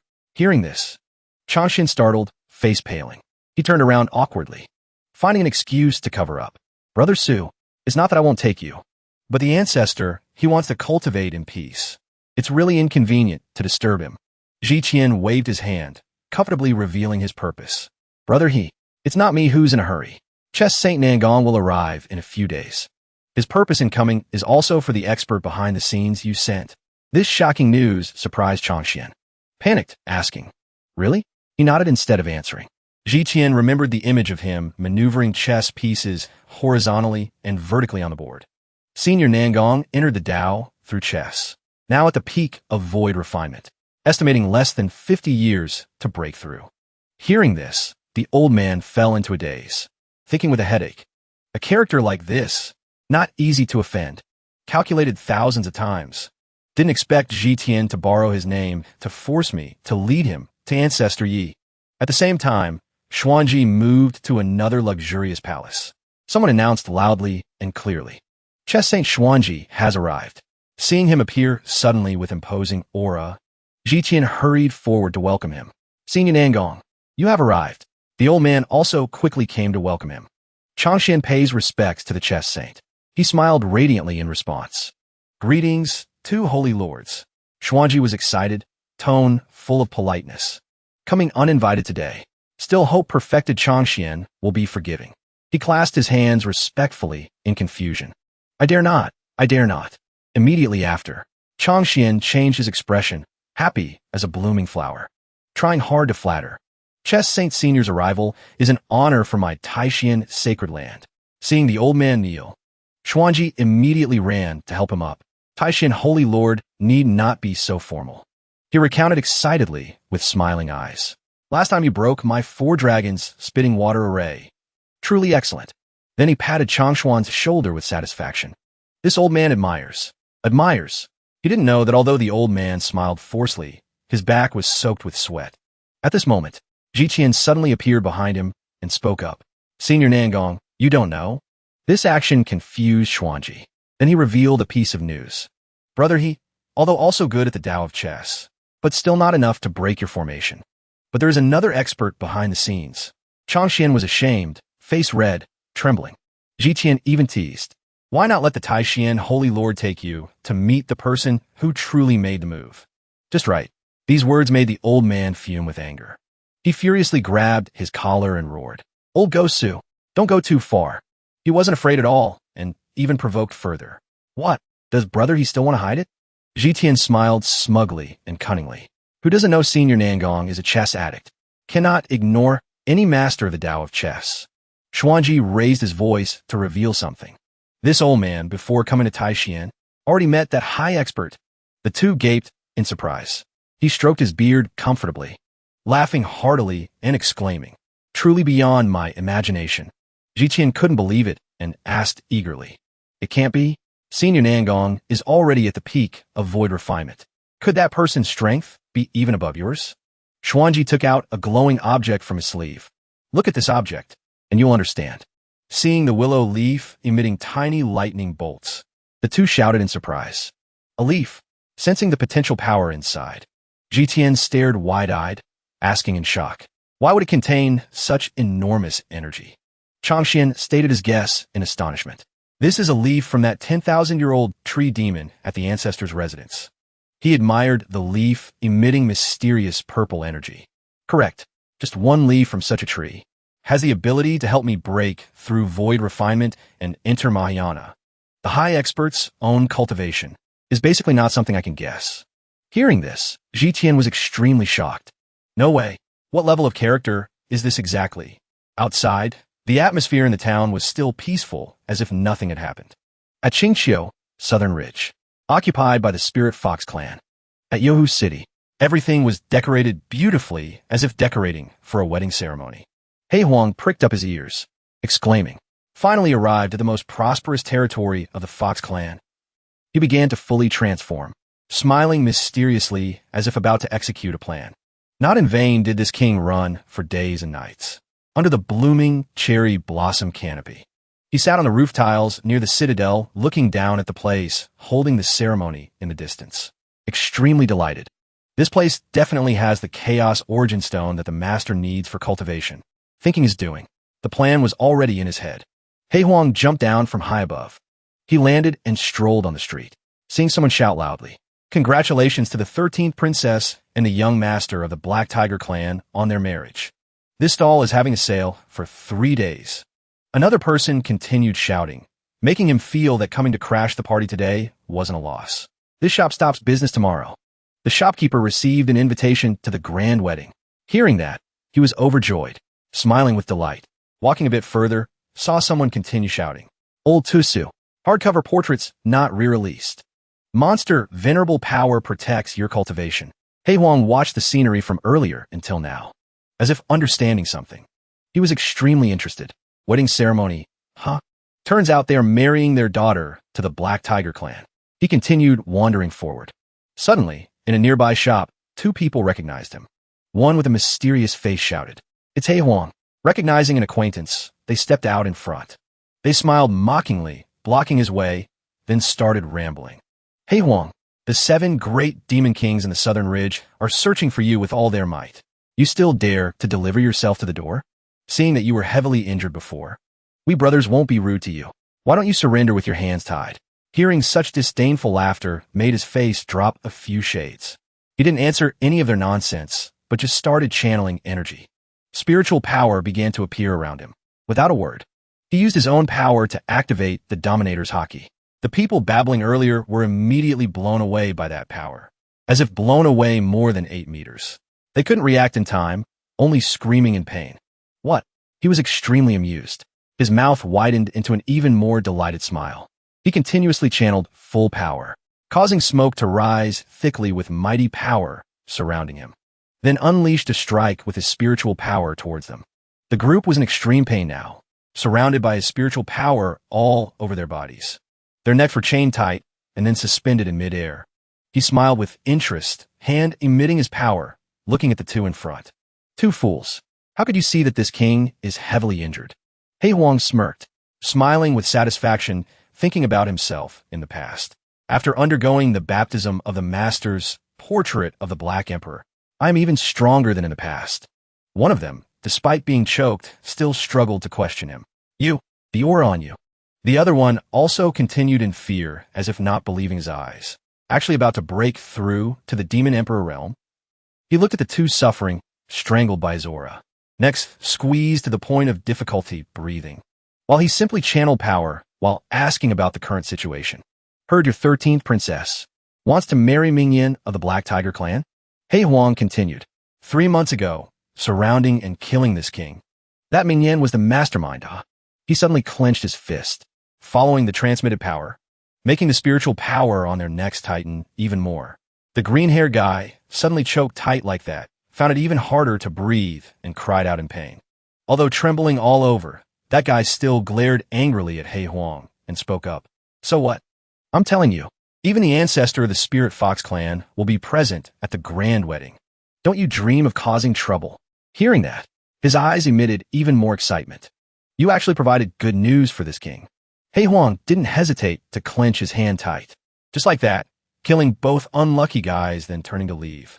If the ancestor is attending the grand ceremony to help those foxes, then I can take the opportunity to sneak into the Spirit Fox clan's forbidden ground to get the Chaos Origin Stone for the master. The next day, the streets were extremely bustling. People from every household poured out onto the main street. Red petals flew everywhere following the announcer's shout. The young master of the Black Tiger clan, Ming Yin, has arrived to fetch the bride. The scene before their eyes was incredibly magnificent. Red lanterns hung all over the streets. Flower petals fluttered in the air, blessing this wedding. On the streets, everything was decorated with the overflowing red color of happiness and love. The road was packed with people. Bystanders couldn't help but discuss among themselves. Why is the Black Tiger clan's wedding so quiet? That's right, there isn't even a musical instrument playing. Another person discussed. Could it be the Black Tiger clan doesn't accept this marriage? Suddenly, a huge foot stepped onto the ground. Several powerful streams of spiritual energy radiated around. Along with that was an extremely muscular man riding a black tiger. It turned out he was the young master of the Black Tiger clan, Ming Yan. His face was extremely annoyed as he snorted coldly, thinking to himself, marrying a woman from a foreign clan. Such a shameful matter. This young master doesn't want everyone to know. Speaking of which, yesterday, in Yohu City, those two corpses of guards. Indeed, it was the aura of He Huang. I absolutely cannot be mistaken. As he thought, he recalled the bloody image dragged along the road, along with the two corpses discovered on the street back then. Extremely annoyed, he gritted his teeth, his eyes filled with hatred for that person. He Huang, if you dare to appear in front of me again, I will definitely. Suddenly, the sound of music rang out. People on the street shouted excitedly. The band has arrived. I said so. Two clans uniting in marriage is a joyous event.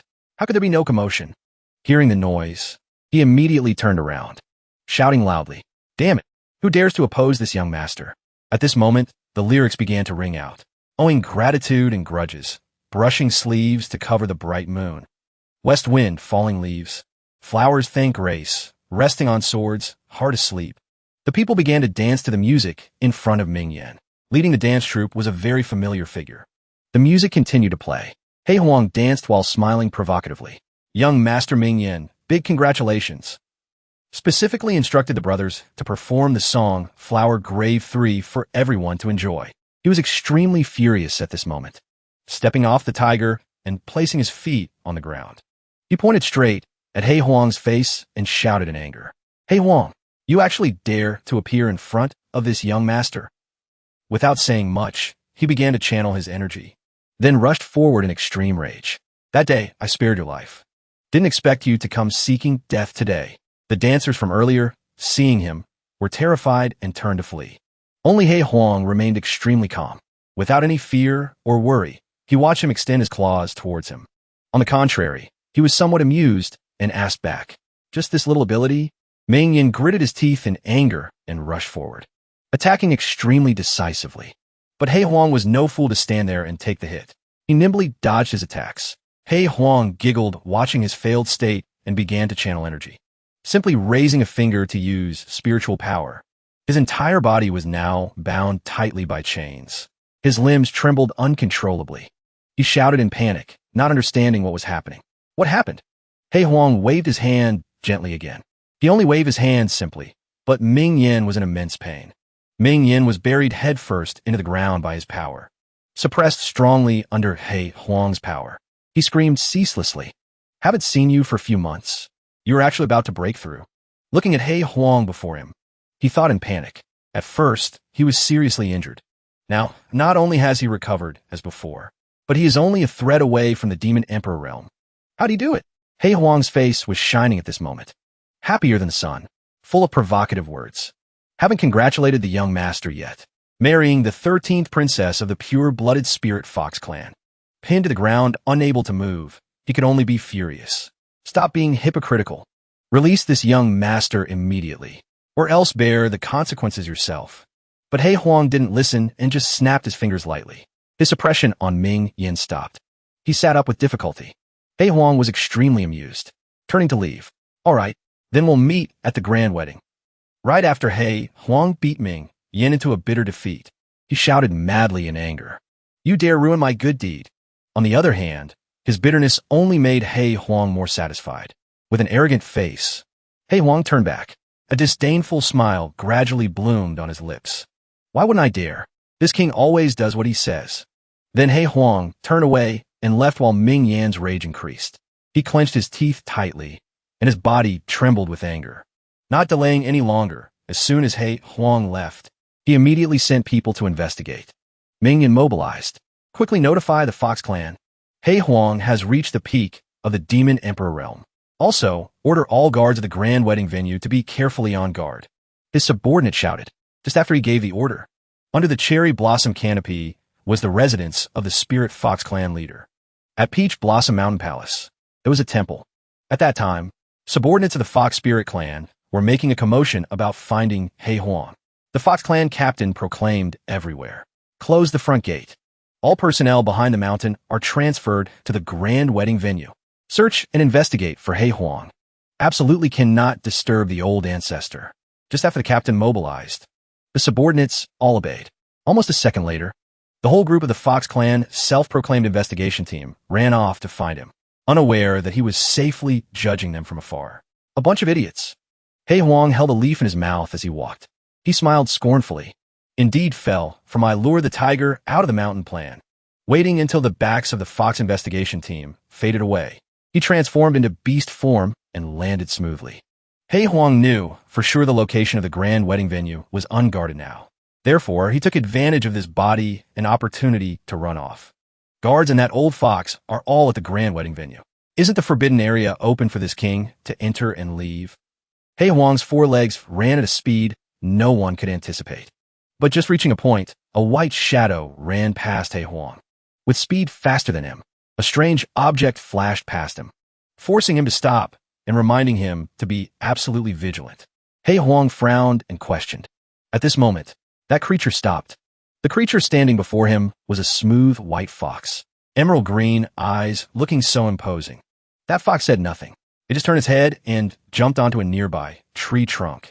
Standing on the tree trunk, the fox began its disdainful attitude. Didn't even notice one more person beside you? It laughed. The fact that He Huang was only focused on getting to the grand wedding venue and forgot to be vigilant. Its footsteps made this fox look down on He Huang. The legendary He Huang is nothing more than this, being teased by a fox. He Huang's nerves tensed like string. He roared, "Little fox, if you have recognized me, today you won't be walking out of this peach blossom forest." He Huang was annoyed. He transformed back into his human beast form to confront the fox. That fox was no pushover either. Pink light began to rise all over the fox. At that moment, the fox smiled faintly. Is that so? The fox transformed into a red-haired maiden, with a perfect figure. The princess of the Spirit Fox clan. 13, Shur-san. She sat on the tree trunk, smirking. Just fits my intention. I also want to test how strong you are. Unexpectedly, 13 leaned forward. Her breathing became rapid. Her canine teeth bared, looking truly seductive. 13 lay prone. She lifted her hips. Her big white tail wagged continuously. 13 looked up waveringly as she invited him. Lord He Huang, of course, with the fox's beauty and the fox spirit schemes.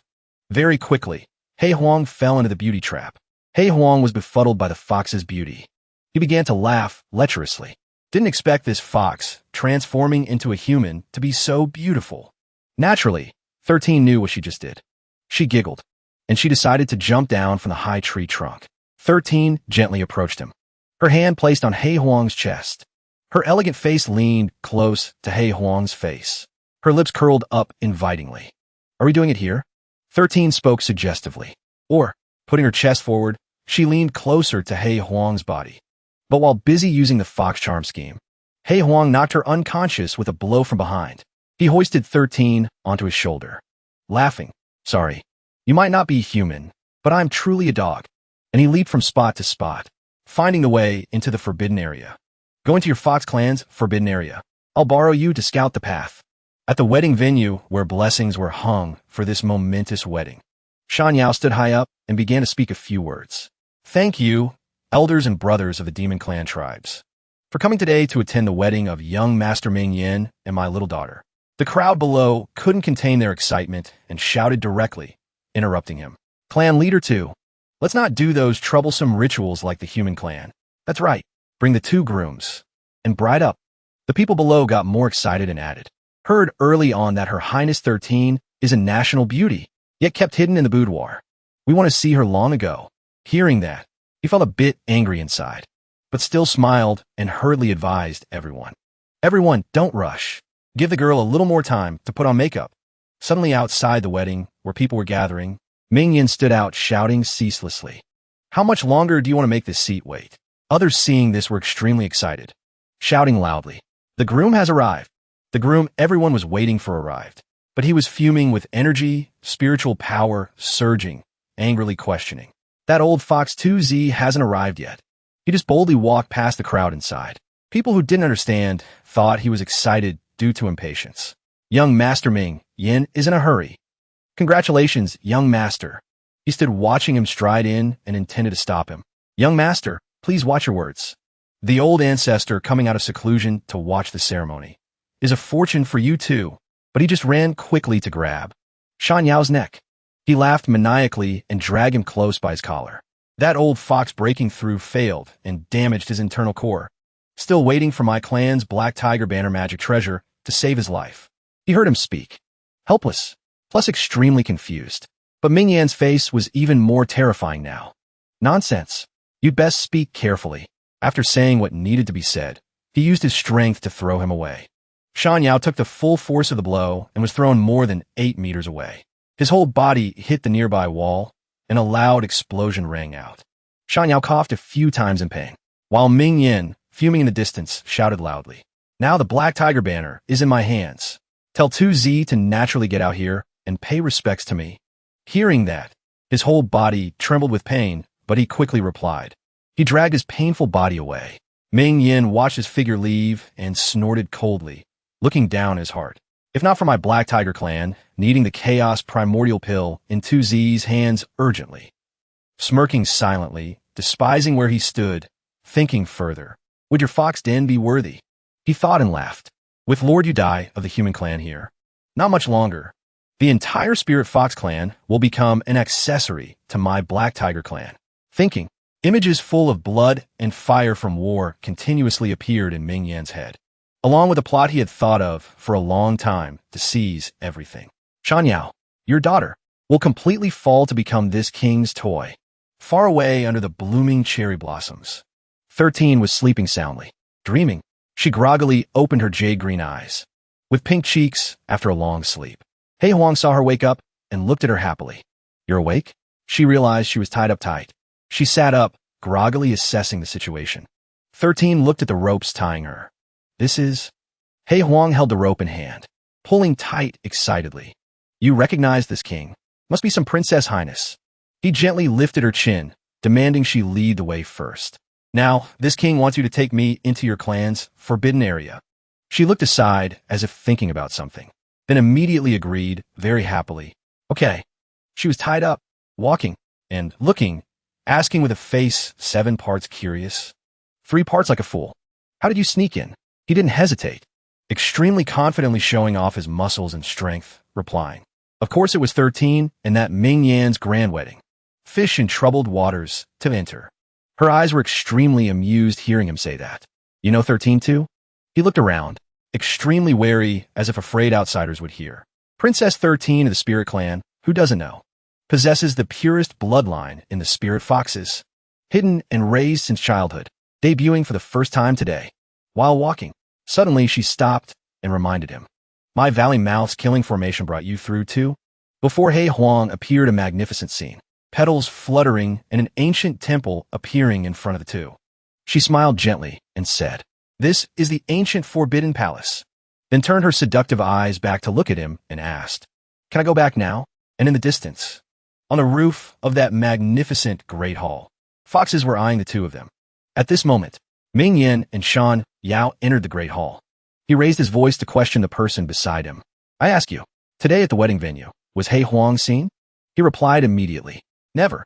Hearing such a simple answer, Ming Yin still worried endlessly, gritting his teeth, asking himself, could be He Huang is toying with this young master? While the two were going deeper inside, suddenly a shout rang out. A maidservant rushed from behind. Clan leader, bad news. That maidservant, sweating profusely and with a panicked face, said urgently, Her Highness 13 is missing. Ming Yin hearing that, anger added to anger, he roared. Even he gaped, face distorted, shouting loudly. What? He panicked, questioning the trembling maidservant. What exactly happened? The maidservant trembled ceaselessly, tears streaming as she recounted the event. Her Highness chased us outside, said she wanted to put on makeup herself. As she spoke, she recalled the empty room when she entered. Until just now, we servants opened the door to enter. Discovered Her Highness had run away through the window. Ming Yin hearing that, blood rushed to his brain. Unable to hold back his anger, he slapped the subordinate hard in the face painfully and shouted, Idiots! What kind of job are you doing? Shan Yao, seeing his anger, became fearful and hurriedly advised him. Young master, quell your anger. This old man will send people to find that girl immediately. He stood aside, angry and trembling ceaselessly. Hearing those things, choosing exactly today to hear news of his bride running away from the wedding made him even more furious. Touched a nerve. His heart burned like fire, cursing angrily. 13. You will pay the price for not knowing good from bad. The two people feeling the terrifying killing intent were surely scared quite a bit.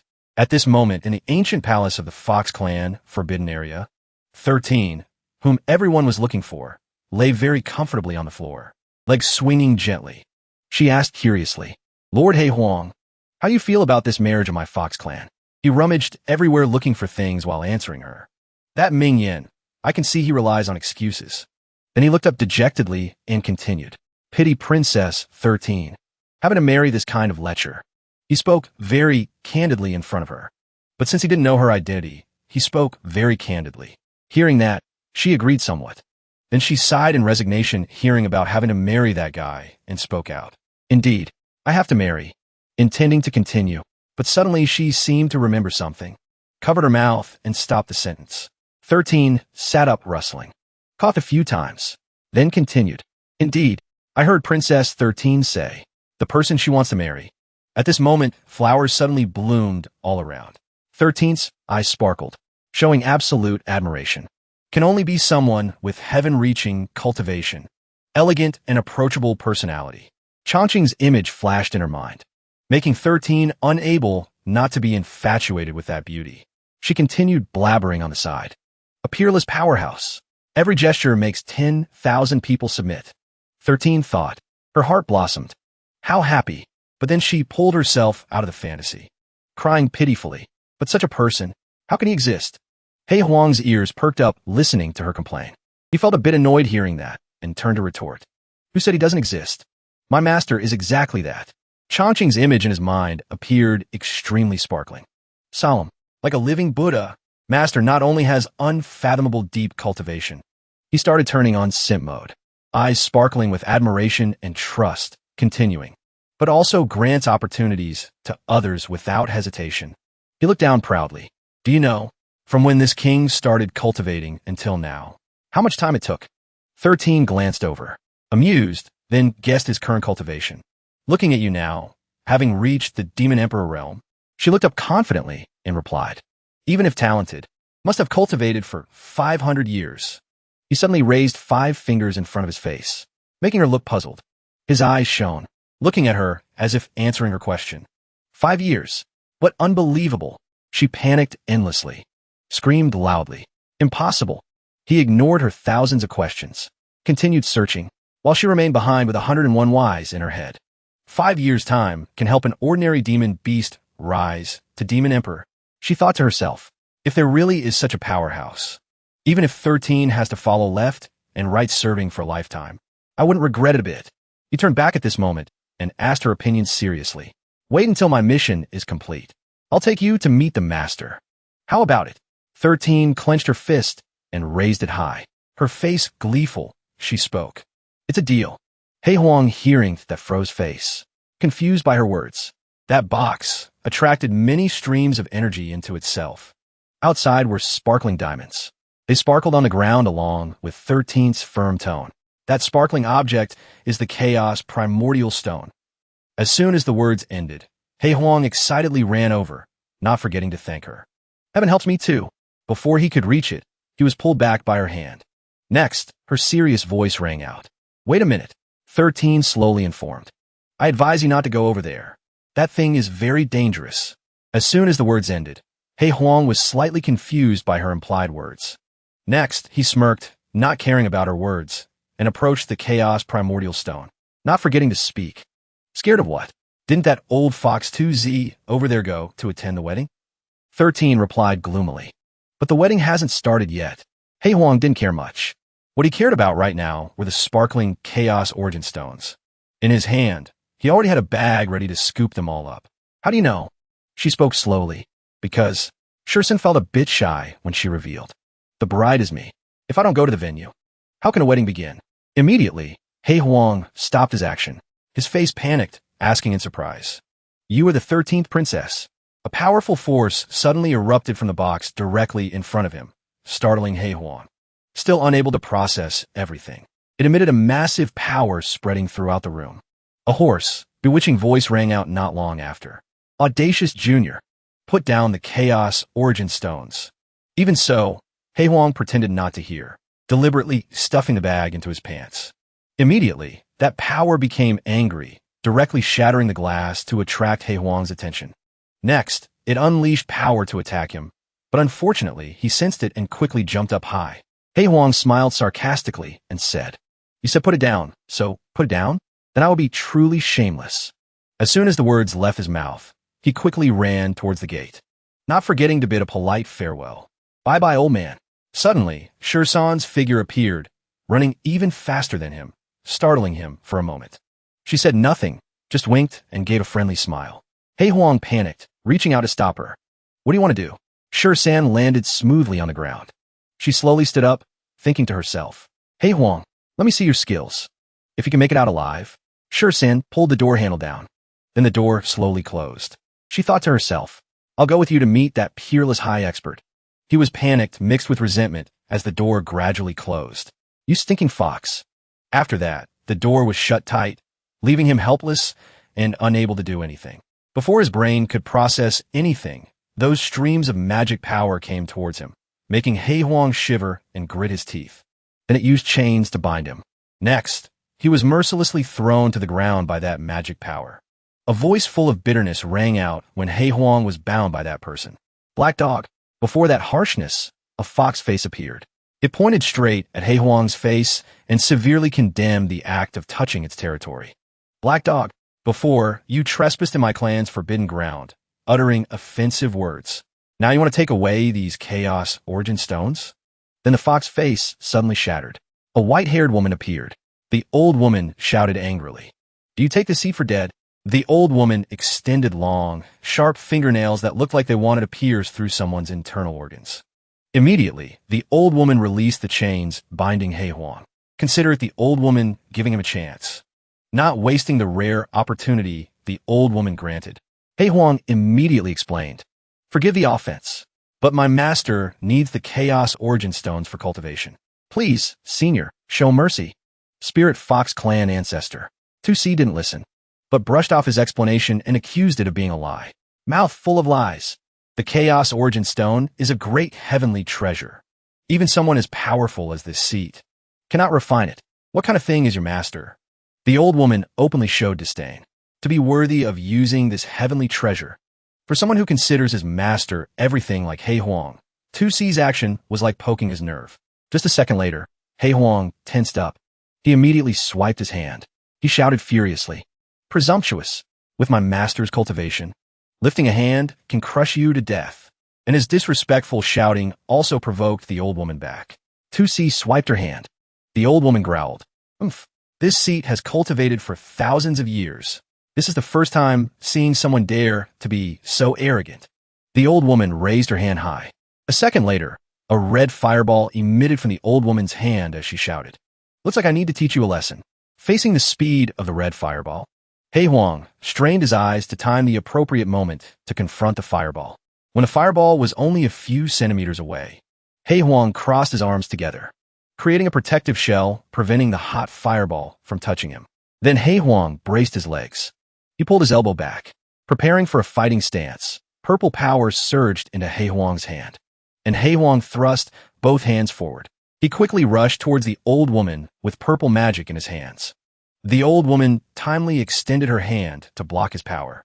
Both forces collided, one dodging, one attacking, creating a milky white void sphere in the middle. From there, the milky white sphere became an explosion source.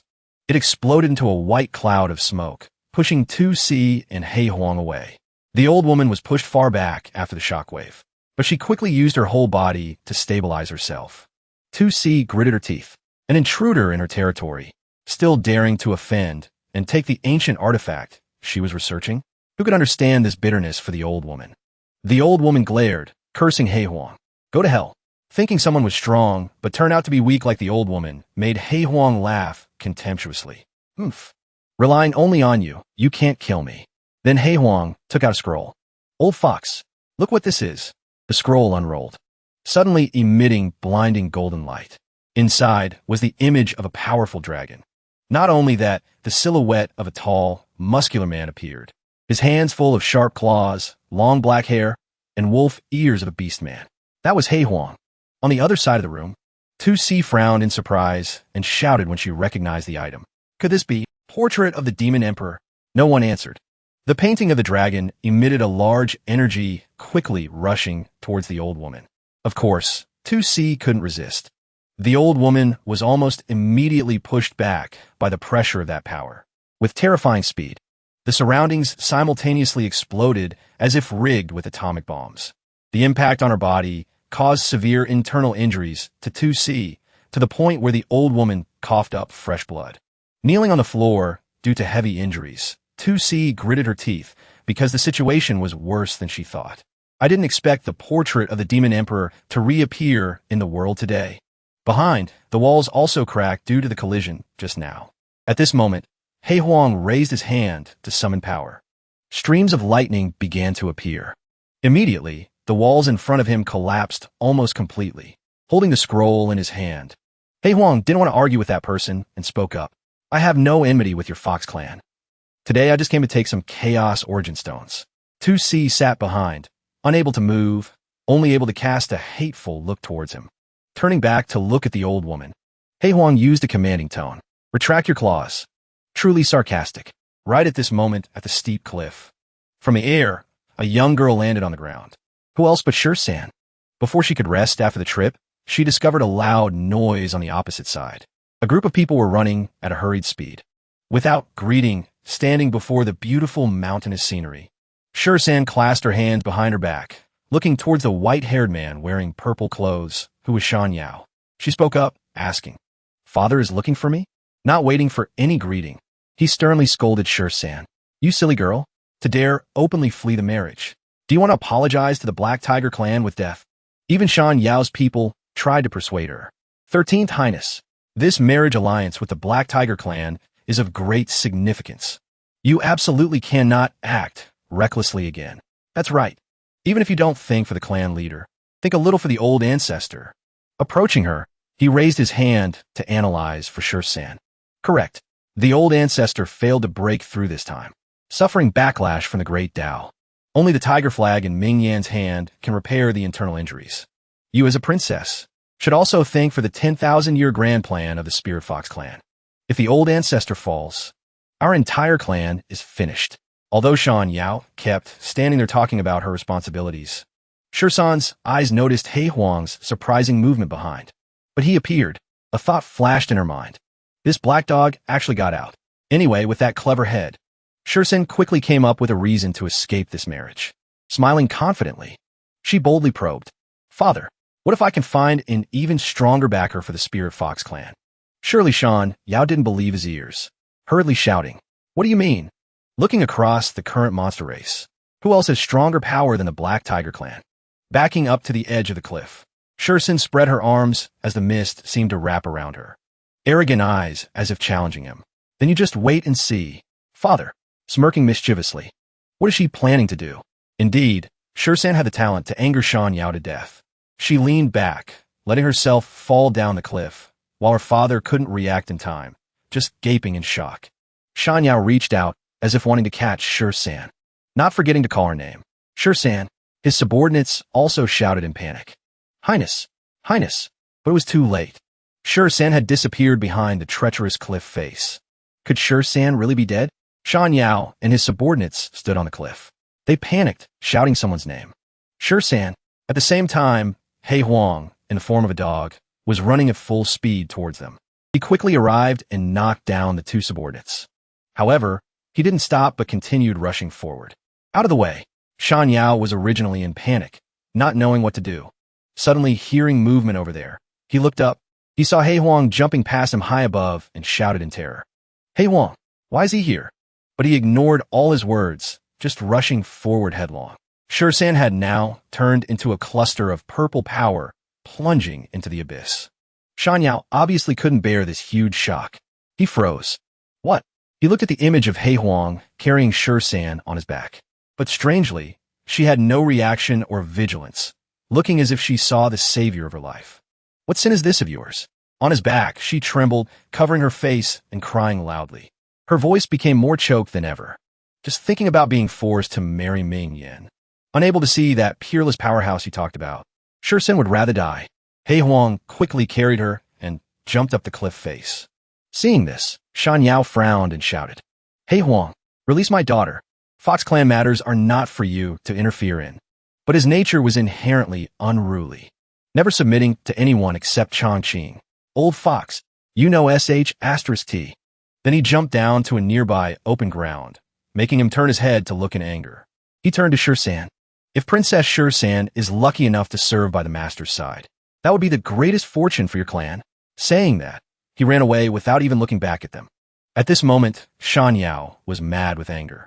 He reached out intending to catch him, but it was too late. "You stop right there." Shursan now removed the tearful, tragic face from the acting just now. She looked back, smiling mischievously with delight. Plan passed, while he panicked, ordering the two subordinates. "You two are still not enough for me." He gritted his teeth in anger. Suddenly a voice rang out behind him. "That black dog ran away?" Just then, 2C appeared beside him from out of nowhere. Shan Yao immediately turned. "Old ancestor." He retracted all the irritability just now, clasped his hands respectfully and asked, "Why has this disturbed you?" The old woman was no less angry than him. She turned back to glare at him and replied curtly, "The black dog forced the 13th girl. Enter my clan's forbidden ground and robbed the Chaos Origin Stones." Hearing that, he was stunned and asked back, "What?" Then he frowned, gritting his teeth, trembling, reporting the event to the old woman, hoping to escape punishment. "Old ancestor." Shursan was taken away. "I fear this marriage alliance." But not letting him finish, 2C interrupted, then announced to the outside. He Huang forcibly took the 13th girl away. The old woman put her hands on her hips, her mouth curled up in a plot, intending to take revenge on the Black Tiger clan. Shan Yao, receiving guidance, happily clasped his hands, bowing to flatter. Old ancestor is wise. Suddenly remembering something, he looked up again, asking worriedly, "But we urgently need the tiger flag to heal your injuries." 2C was too lazy to hear the whole sentence, so she waved her hand to cut him off. "No matter. This seat has discovered a treasure 100 times more precious than the Black Tiger flag." Just finished speaking, the old woman jumped up high intending to leave. Before disappearing, she didn't forget to leave a threat. "Since you took my granddaughter, then bring your portrait of the Demon Emperor as compensation." Right at the main hall scene, Shan Yao panted, voice hurried, standing in front of Ming Yen reporting the situation. That's how it is. The shameless, despicable He Huang. His face pale as if seeing a ghost, adding more. Not only took my daughter, heavy losses for my clansmen. Ming Yen trembled with indignation at the words he recounted. Also spoke arrogantly, saying it was to humiliate you. Hearing that, Ming Yen immediately flew into a rage, bursting with spiritual power. He growled, He Huang, you dare to trifle with this young master. Shan Yao, witnessing this scene, was surprised. Ming Yen gritted his teeth, continuing, face full of killing intent, as if wanting to murder someone. Grand wedding today, yet snatching this young master's bride. This is humiliating our entire Black Tiger clan. His eyes burned with vigor, immediately summoning heaven and earth deficiencies, eternal night situation. Immediately after, a vortex appeared on his forehead as his power gradually gathered. Ming Yen roared, then swung his arms around using his power. Instantly, many different ghost hands and strange demons surrounded him. That is, in my name, summoned the future form. Not long after, a statue shaped like a black cat appeared accompanied by surrounding dark aura. Others seeing this exclaimed, it's the Blood Jade Black Tiger, the legendary jade seal of the Black Tiger leader era. The subordinates below gaped in surprise. Heard it can only be used once in urgent danger. His voice continued, summoned. Is it that ancestor of the Black Tiger clan? Along with that, a massive body appeared from the dark tornado, destroying everything in its path. Next, a figure appeared in the air. Surrounding that man were dark aura and constant lightning flashes. Seeing the white-haired man appear clasping his hands behind his back high above, Ming Yen immediately bowed. Greetings, ancestor. Those people were also intimidated by the man's dark aura and immediately knelt down to bow. Greetings, Lord Black Tiger Monster Venerable. Shan Yao trembled, thinking, actually summoned this ancestor. Others under that oppressive pressure also showed clear tension on their faces, couldn't help thinking. He is a ruthless person at the Monster Venerable level, proving his Tao through slaughter. This kid He Huang is thoroughly finished. Zhu Shang glared.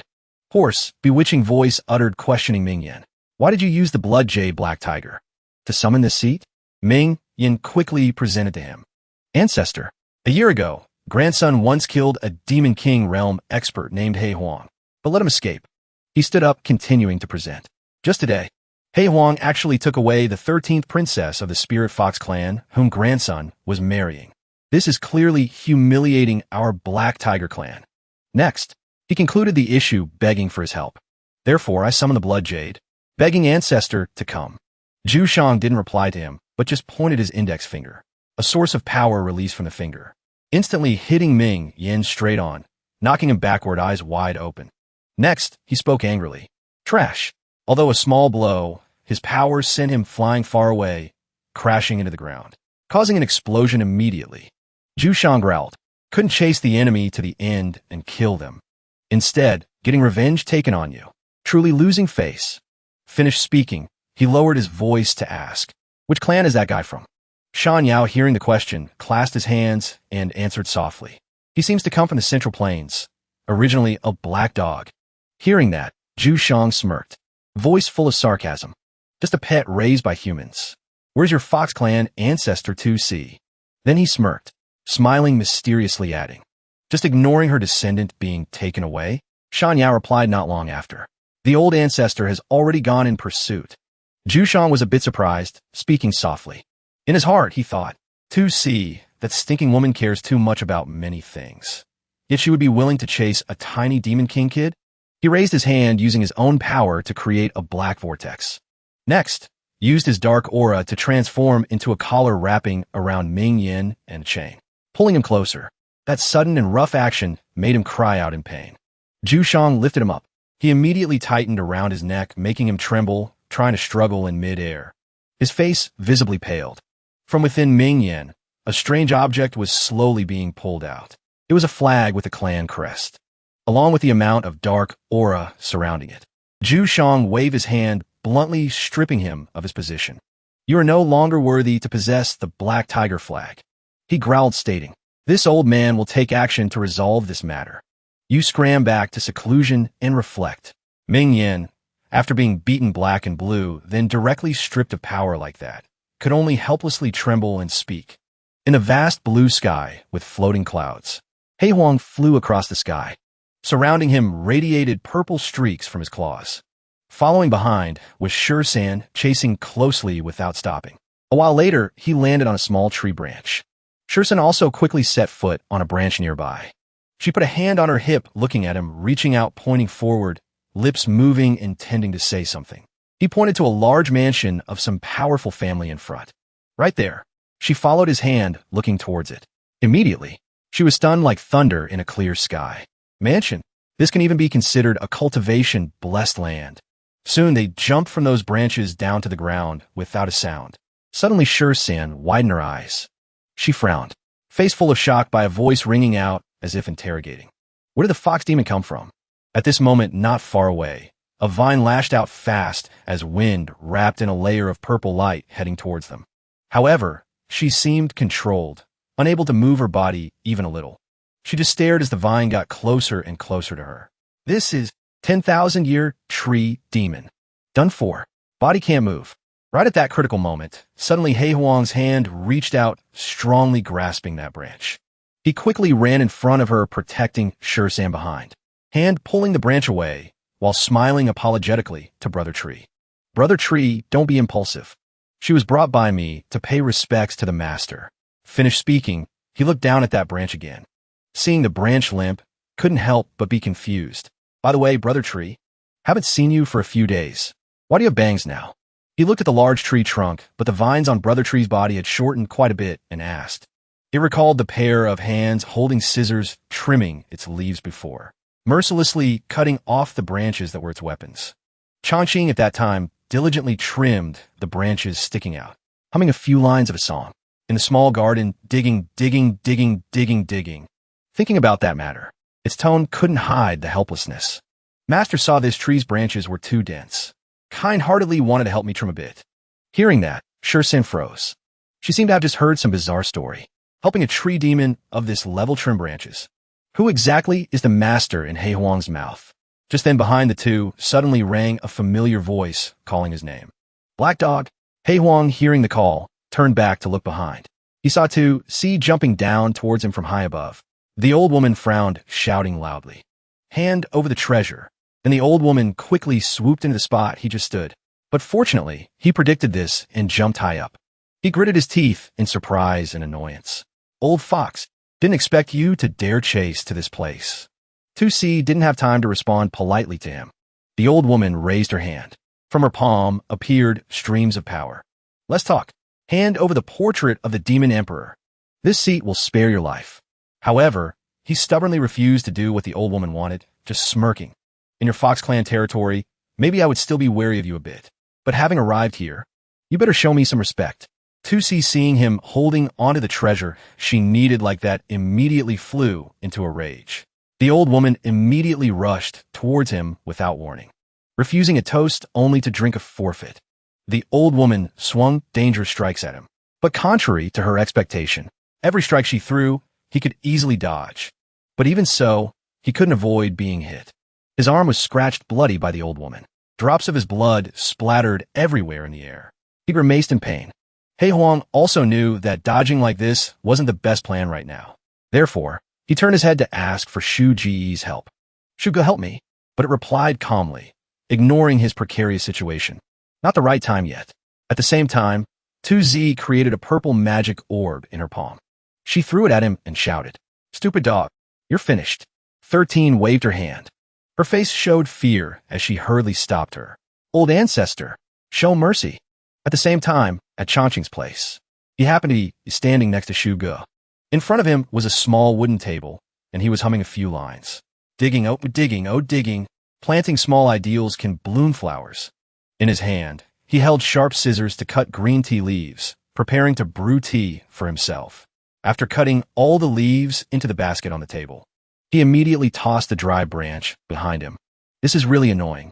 That small branch emitted a strange power. It was surrounded by powerful orange spiritual energy, and it flew away from where he stood. At this moment, 2Z was reaching out. She created a spell circle and raised it in front of He Huang. He slid on the ground in panic. Suddenly, the old woman saw the branch he just threw. Seeing herself seemingly enveloped in some space made 2Z cry out in confusion. That branch immediately emitted a terrifyingly powerful force. Those rays of light shone straight down from above like Tao rhythm onto where 2Z stood, knocking the old woman backward, screaming in pain. Hei Huang on this side, just freed from the old woman, cried tears of joy. He looked down at his hand, surrounded by purple lightning. Shu Ge, you finally decided to act. On the other side, Shu Ge maintained its usual calm demeanor. It denied the credit. Not me. It was the master. Hearing that, 2Z looked up at it, now realizing Shu Ji's presence. 10,000-year-old tree demon. Immediately, the old woman frowned, shouting angrily. You actually have some skill, but this seat isn't a pushover either. Those words were like wind blowing past Shu Ji's ears. It extended a branch forward. From the tip of that branch, a blinding light emitted. That light suppressed the old woman from above. Its benevolent voice rang in 2Z's ears. 2Z, well, you haven't disturbed the master yet. I advise you to leave quickly. The old woman was pressed down by a force from above, collapsing painfully with a cry. However, even so, it couldn't extinguish the old woman's determination to get what she wanted. 2Z scoffed arrogantly. Who are you? You dare to order this seat? Seeing the old woman so stubborn, it didn't bother saying more. Power emitted intensely from its trunk. An 8 trigrams formation gradually appeared, making noise outside the master's residence. And attacking the pet, the master raises. You don't know the immensity of heaven and earth. 2Z, not being its match, was knocked hard to the ground by that power. The old woman was furious, silently cursing in her heart. Few figures in this world have cultivation surpassing this seat. Falling into the hands of this old tree today is just my bad luck. She noticed a point in its words that she had ignored until now. The old woman looked up, thinking in confusion. But he actually has a master? What kind of great power is he? Meanwhile, under the cool breeze of the late afternoon, under Shu Ji's canopy, Chongqing finally put the scissors down on the table. He noticed the loud commotion coming from behind the house. He made a puzzled face at this event. What is that noise outside? Why is it so noisy? Noises from outside alternately reached Chongqing's ears. It would be strange if he didn't wonder. He decided to step out to investigate, asking himself curiously. What happened? They were fighting intensely when Chongqing suddenly walked out. Worse, they were in their human beast forms, causing 13 and Hei Huang to panic. Oh no, it's the master. But it was too late. Chongqing had stepped out of the porch. His precious spiritual aura gradually stepped out of the threshold. Those streams of power successively surrounded him, creating an oppressive feeling, along with the wind outside, gradually rising according to the spiritual aura he exuded, showing others he wasn't someone easily dealt with. The power from that spiritual energy made even a 1,000-year cultivator like 2Z feel overwhelmed.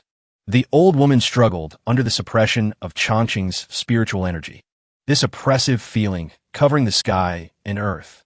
The closer Chongqing got, the stronger the pressure became, becoming a wall, crushing 13, Hei Huang, and the old woman, step by step, turning them back into their beast forms in bewilderment.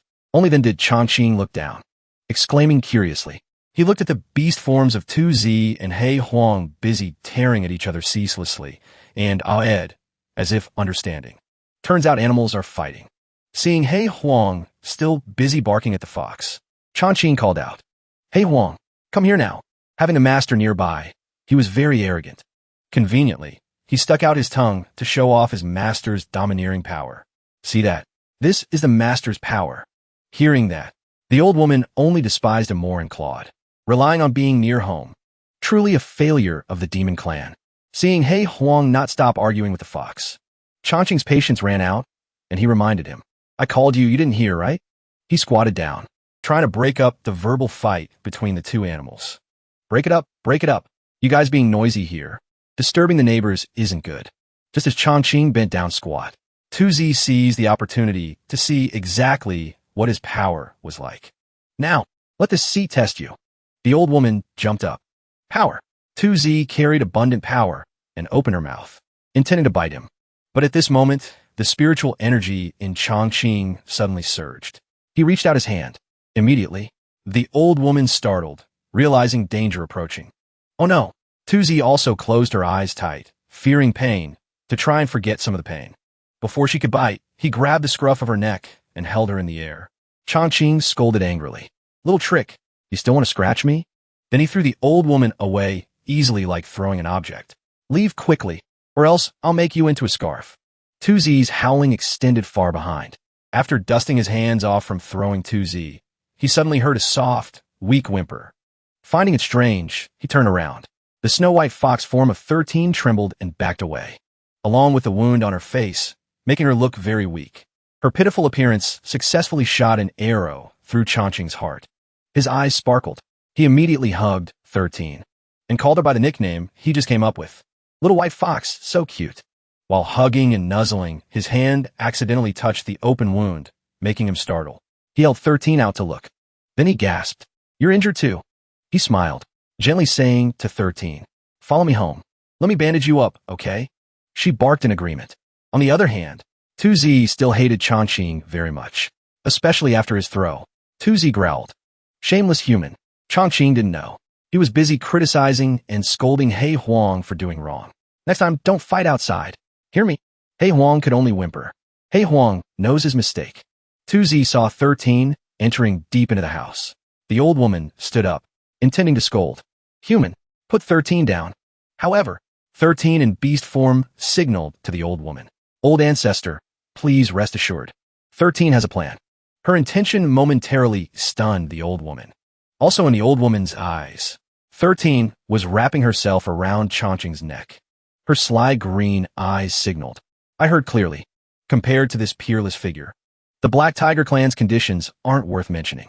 13 smiled, meaning to say, 13 will definitely find the healing treasure for the old ancestor. Then the grocery store door closed, leaving the old woman standing alone wondering, what exactly did I come here for? At the Yin-Yang sacred land, where a tall, fortress-like sacred hall appeared deep in the mountains, surrounded by a poetic and romantic scenery with clouds hovering above. It was also where the elders gathered in a circle preparing for a meeting.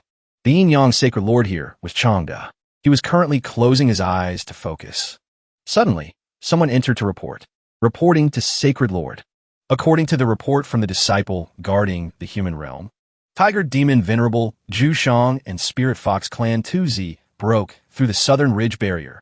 They have now entered the central continent. Hearing that, Changda stood up angrily. Holding a horsetail whisk, he shouted.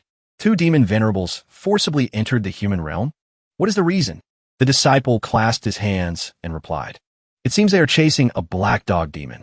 Hearing the disciple say that made him sweat uneasily and ponder.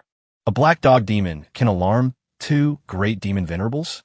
There must be a hidden story here. Swinging the whisk, he continued thinking. Forget it. Demon venerables appearing in the world must be handled by the sacred lords of the 4 great sacred lands. This old man will go check on them first. Immediately, he rode his flying sword. Before leaving, he didn't forget to remind the elders. Elders, lead the disciples to station at the sacred land. Await orders at any time. The elders bowed to him together, obeying the sacred lord's order. Changda stood on his sword, then flew away in a flash, disappearing into the mist. Changda rushed straight ahead. He took out a luminous pearl, then voiced his judgment through the pearl. Old friends, Black Tiger Demon Venerable Zhu Shang and Spirit Fox Demon Venerable 2Z passed through my Yin-Yang sacred land barrier into the Central Plains. Looking at the traces of demonic energy, feared they went north. What do you think? Finishing his sentence, he launched the pearl. The pearl flew into a window somewhere. It quickly flew to the person sitting inside, approaching that person's ear. That person was none other than the sacred lord of Daluo, sacred land. Wan Feng. Receiving Changda's pearl, the old woman analyzed calmly. Whatever the purpose, since the demon venerables dared to forcibly enter, I cannot turn a blind eye. Wan Feng walked slowly, holding the pearl while replying. Brother Duan, rest assured, I will depart immediately, coordinating with you. Saying that, the old woman sent the pearl into the air to transmit her message to him. Scene shift to another place. At Taixian's sacred land, Ziji Tian and Changxian were playing Go together. At this moment, Ziji Tian spoke his doubts. The Southern Ridge Demon Clan has been stable for so many years. This time, 2 great demon venerables didn't hesitate to forcibly enter the central continent. What exactly is the reason? Taking a black piece from the jar, Chang Xian placed the black piece on the board and stated his guess. 80% for some secret treasure. Hearing him say that made Ziji Tian restless. Brother, I see you aren't worried at all. The direction from the southern ridge is exactly toward Taishian's sacred land. He placed another black piece, making a clacking sound. Then he slowly stroked his beard and said, wanting to reach Taishian Mountain. Must pass through Shaoqi town first. With Ancestor Yi guarding there, what wave can two demon venerables make if they feel impatient with living? Saying that, he took another black piece, then slammed it onto the board, confirming his words with a completely confident face. Just let them come. Scene shift to a mountainous area. At this moment, 2Z seemed to be fleeing from something. The old woman clicked her tongue. 2Z looked very bitter and complained. This seat will never come a second time.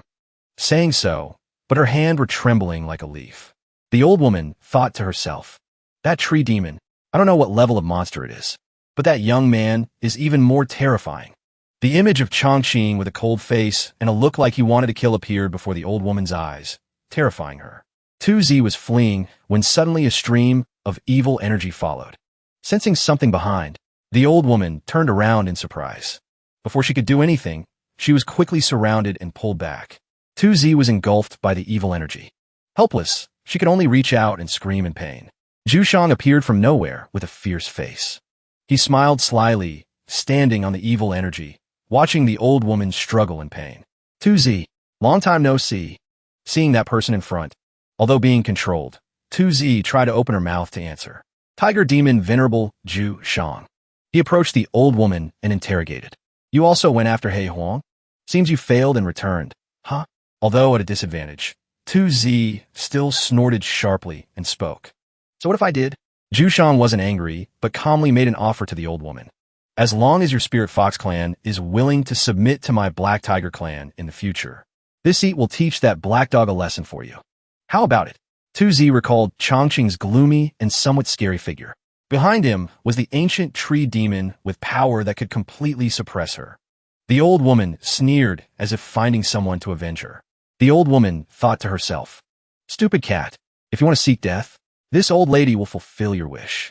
Thinking, 2Z put on a weak face as if accepting his submission. Black Tiger Demon Venerable. I won't hide it from you. I chased after He Huang. But not only did he not hand over the person, he also injured me. As if reading her intention, Zhu Shang snorted angrily. Don't try to deceive me. He Huang is just a small demon king realm. How can he beat a demon venerable like you? 2Z struggled to utter each word. Because he has the Demon Emperor map in his hand. Hearing the 3 words, Demon Emperor map, Zhu Shang panicked. Demon Emperor map? The legendary demon clan, sacred object birthed by heaven and earth. This made him ponder the person's answer. No wonder this fox chased so far personally. If this seat wants to cultivate into a demon emperor, this item is indispensable. Quickly, he withdrew his evil energy. It dissipated, making the old woman breathe easier. Seeing the rat took the bait, 2Z smiled disdainfully at him.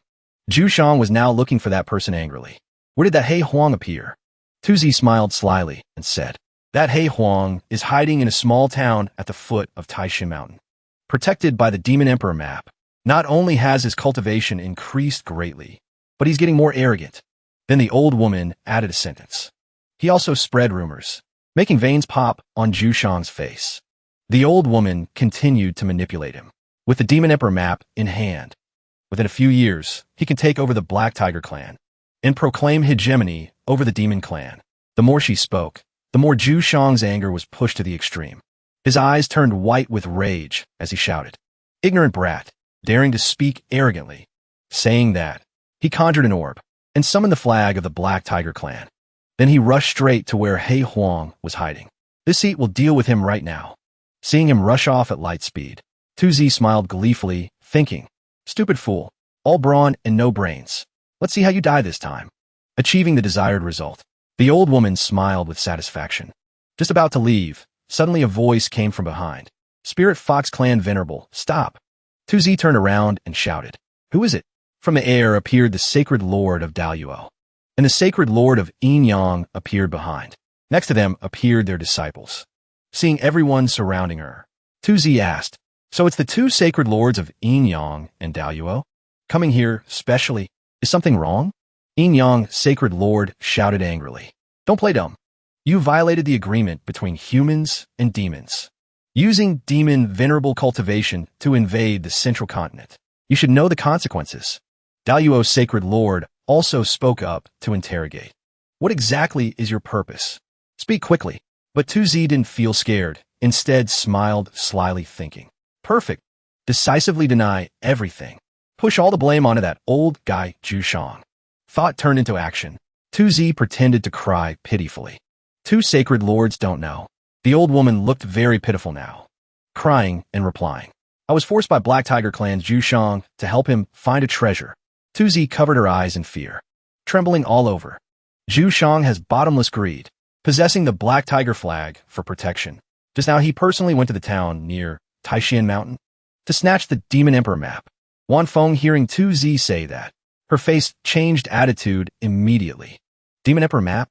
The old woman shouted in surprise. Isn't that the legendary treasure to verify the Demon Emperor? 2Z burst into tears. The old woman cried miserably, mouth ceaselessly explaining the current situation. Correct. That Zhu Shang discovered the trace of the treasure, afraid I would ruin his business. He injured me and went alone. Chanda was confused now. Looking around, he felt the atmosphere here was a bit strange. This place indeed has traces of Black Tiger Clan aura left. The wounds on 2Z are also not fake. He approached Wan Feng. Both looked at 2Z. Chanda spoke seriously. Spirit Fox, Demon Venerable. I and Daoyuo, Sacred Lord, will investigate that Zhu Shang's tracks ourselves. Considering you were threatened, we won't pursue it this time. Chanda frowned at the old woman, seriously saying, but please leave the central continent quickly. 2Z was still aggrieved. Hearing that, she agreed immediately without hesitation, obeying Yin Yang's Sacred Lord's order. I will leave right now. Saying that, the old woman left quickly, looking smug. Old monk Black Tiger, you're dead this time. At Shaoqi Town. At this time, people were sparse. Deserted. Here, Chongqing saved a little white fox. He gently bandaged its wound. The white fox looked at him, bandaging its wound with sparkling eyes. After bandaging carefully, he teased happily. Just a superficial wound. Guess it will heal very quickly. The little white fox seemed very touched. It used glittering eyes to trace every line of his face, as if wanting to memorize its benefactor. Chongqing didn't think much and played happily with it. Silly head. It's fine. A maiden's heart couldn't avoid this flutter. The little white fox felt shy inside. Such a high cultivation figure, yet treats me like this. He Huang walked over quickly, looking smugly at the little white fox and smirked. See? Master is just like I said, gentle and approachable. Suddenly the sky was covered with dark clouds, making Chongqing notice the surroundings. He gaped at the dark sky, eyes wide with surprise. Why did the weather suddenly change? The sun suddenly turned blood red. Terrifying lightning appeared around. Below appeared a horrifying black hole. A blurry figure was about to emerge. His appearance quickly shook heaven and earth. Zhu Shang appeared. His eyes glared, opening his mouth to hunt him immediately. He Huang, hand over the Demon Emperor map, and this seat will spare your life. He Huang, seeing him, couldn't help being astounded. Oh no! The little white fox, seeing him, was also extremely surprised. Full of fear. It's Zhu Shang. Shu Ge, seeing injustice, couldn't help speaking up. Who is making noise here? In the sky appeared a dazzling, colorful strip lighting up a region. Zhu Shang stared blankly at the mysterious, colorful strip. He smirked smugly. Didn't expect in this place. There is also an ancient tree demon. He Huang is relying on its protection. Why you are so arrogant? His face started becoming more terrifying. Killing intent radiated everywhere. Black Tiger flag opened. The flag opened. His power increased many times over. Terrifying power radiated around him. 5 demons rebirth. 10,000 manifestations control. This terrifying power quickly invaded Brother Tree's entire body, weakening him gradually. Hateful. Actually getting suppressed. He Huang saw his big brother in this state, his eyes becoming fierce, gritting his teeth and growling. Brother Tree, what's wrong with you? That ancient tree began to darken. That guy has a magic treasure that amplifies him. I'm temporarily trapped. The little white fox couldn't help but be astonished and shouted. The Black Tiger flag. It hurriedly ran to He Huang's side. With its help, that Zhu Shang's combat power increases by at least 50%. He Huang rushed towards Zhu Shang. His reckless streak flared up leaving immediately. Daring to be arrogant outside the master's residence. Watch me deal with him. Leaving Changqing bewildered, calling after him. Hey Huang. He looked in that direction with extreme worry. Immediately scolded loudly. This guy, why'd he run out again? The door was pushed open by force. He Huang ran out, baring his sharp fangs, growling to confront the other guy. Zhu Shang, don't you dare be presumptuous. Seeing him, Zhu Shang smirked, sneering. You're He Huang? No sooner said than done. He immediately gave He Huang a palm strike. Absolute power was unleashed. Just in time. Take this. He Huang wasn't inferior either, immediately channeling his internal energy to counterattack. Two forces collided directly. At this moment, he flew far away. He Huang growled at him, immediately jumping up, channeling his internal energy. Zhu Shang closed his eyes tight, veins popping on his forehead. Calculating something, he gathered all his power and flew up high, focusing all power with the intent to destroy him completely. He angrily delivered a fatal blow. He Huang painfully bore his wrath. He was impacted by Zhu Shang to the point of coughing up fresh blood. Not stopping there, he grabbed the top of He Huang's head, throwing him hard against a large rock nearby, causing him severe injury. Zhu Shang was overly confident, laughing heartily with delight while looking at He Huang. A mixed blood beast, strength is just SOSO. Truly trash. He excitedly channeled black energy, pouring all his strength into attacking He Huang, causing him pain. He Huang refused to give up, trembling as he tried to endure the pain and resist him. He roared loudly, hand over the portrait of the demon emperor. Otherwise, don't blame this seat for separating your soul from your body. He Huang confronted him, determined not to yield. He gritted his teeth, revealing terrifying fangs. You have disturbed the master. Best scram quickly. Otherwise, wait a bit and you'll die without a burial place.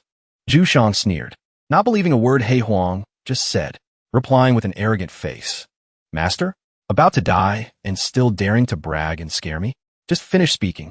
A loud shout rang out. He Huang. This shout immediately attracted Zhu Shang's attention. He quickly searched for the source of that sound, face full of curiosity, looking around.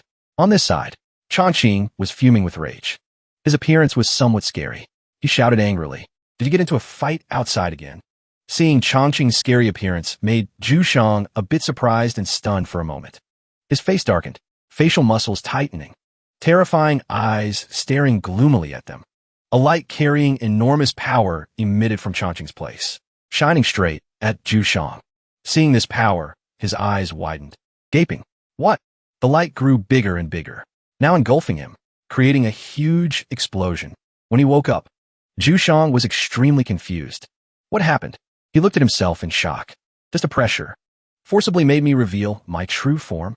Changqing's face was covered with bulging veins. Eyes became sharper due to anger, face changing color rapidly. He shouted furiously. The surroundings seemed swept by his rage. Don't remember, right? Watch how I discipline you. Zhu Shang looked up at him from below. He was confused, forehead beating with sweat, gaping, whispering softly. This human. Zhu Shang stared wide-eyed at him, even more confused. Why does he have such powerful cultivation? A powerful foot stomped on the ground. The door opened slightly. Changqing hurriedly entered, calling loudly. Don't remember, right? Watch how I discipline you. Just as he stepped in, he met Zhu Shang's true form, making him freeze. Zhu Shang's face was ferocious, full of challenge. He recovered his wits, face turning purple, sweating profusely. Last time it was a fox. This time it's a tiger. Is this filming Animal World? But I'm not Wu Song. Changqing hurriedly searched for an object that could cause damage to it. Weapon. Is there any weapon? At this moment, he saw a large cleaver, shining brightly by the wooden cutting board. Got it. Changqing tremblingly crawled over step by step, gripping the knife tightly in his hand. He quickly pulled it out hard. Got the weapon. Changqing tremblingly pointed it at him. Voice full of fear, threatening. Don't come over here. In his heart, he wondered blankly if this knife could defeat it. Can this toy beat a tiger? Zhu Shang on this side sensed his power. Face surprised. That knife. In its eyes. Changqing holding a large knife, pointing at Zhu Shang. Eyes showing no goodwill. Zhu Shang, seeing his scary face at this moment, felt a shiver of fear. The aura actually surpasses the clan's holy artifact, Black Tiger Flag. What rank of magic treasure is this exactly? Pseudo-immortal artifact? No. Could it be a true immortal artifact? This time sweat ran down his back. Zhu Shang growled in fear, stepping back a few steps, as if wanting to retreat. This old man did not mean to offend. How about we each take a step back? Erase the enmity from here? On this side, the foolish Changqing was also trembling in fear no less. He trembled, thinking to himself. It seemed scared. Was it scared by this knife? Take this chance to slip away quickly. Changqing immediately turned and shouted at He Huang. Stupid dog, hurry up. He Huang laughed triumphantly, expression full of disdain. Old thief. Nah, all my master's power now, yet dared to be arrogant. Watch me beat the SHD out of you. Changqing, seeing this expression, felt utterly helpless. Couldn't help but shout angrily at He Huang. Don't provoke it. On this side, Zhu Shang also roared in humiliation at being unable to do anything to it. Bastard. A warrior can be killed, but not humiliated. He Huang, today I will definitely take your life. His eyes became hazy. Greed took over him. Senior, since you want to chase to the end and kill, then don't blame me for breaking the cauldron and sinking the boat. He jumped up, starting to cough up blood, planning some trick, clasping two claws together. Suddenly, a blinding light appeared in the sky. He Huang below, witnessing this scene. He growled. This is the secret technique of the demon race. Blood, essence, soul, sacrifice. In the sky of the small town, at this moment appeared many immortals flying in the air, all sharing the same purpose of catching that guy and bringing him back. Wan Feng, looking down from high above, knew his location. Just over there. Changda beside Wan Feng looked serious. It seems Zhu Shang has started to act. Changda, holding a token in his hand, suddenly had an idea. Gazing into the distance, his thoughts hard to guess. He quickly drew a yin-yang symbol. A faint light appeared on the token as if activated. The token opened. The other person appeared on the other side of the frame. He called softly, He Changxian. Speaking of this, Changda's face became angrier, shouting, What are you dawdling for? Can you be a bit faster? That disciple could only shake his head helplessly. Reporting to Master. Holy Lord Changxian said. Immediately below him appeared a small purple space, instantly displaying the image everyone needed to see. Changxian sitting properly in the hall, calmly telling him his thoughts. Tell Changda just to relax. That old black tiger can't run out of Shaoqi town. Wan Feng, hearing this, immediately changed expression. The old woman didn't expect there to be no reinforcements. Is he going to confront the black tiger dominating a region like that with just his bare body? Her mouth involuntarily exclaimed. This. Changda had also become furious at some point. What kind of logic is that? Standing there talking without back pain. Before they could complain further, suddenly the aura from the town flared up violently, dyeing a whole area red. The old woman shielded herself with her hand, exclaiming in surprise, The demonic aura is too terrifying. The old woman immediately sensed an ominous sign. Zhu Shang seems to be using some kind of ancient secret technique. Wan Feng's brain worked immediately.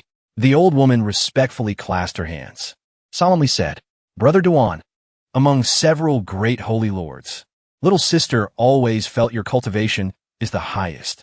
The others, finding a way out, also immediately united, clasping hands respectfully. Holy Lord's yin-yang divine art is miraculous. Changda clearly understood the meaning in every word uttered by the crowd standing behind him. He got angry, growling back. What do you mean?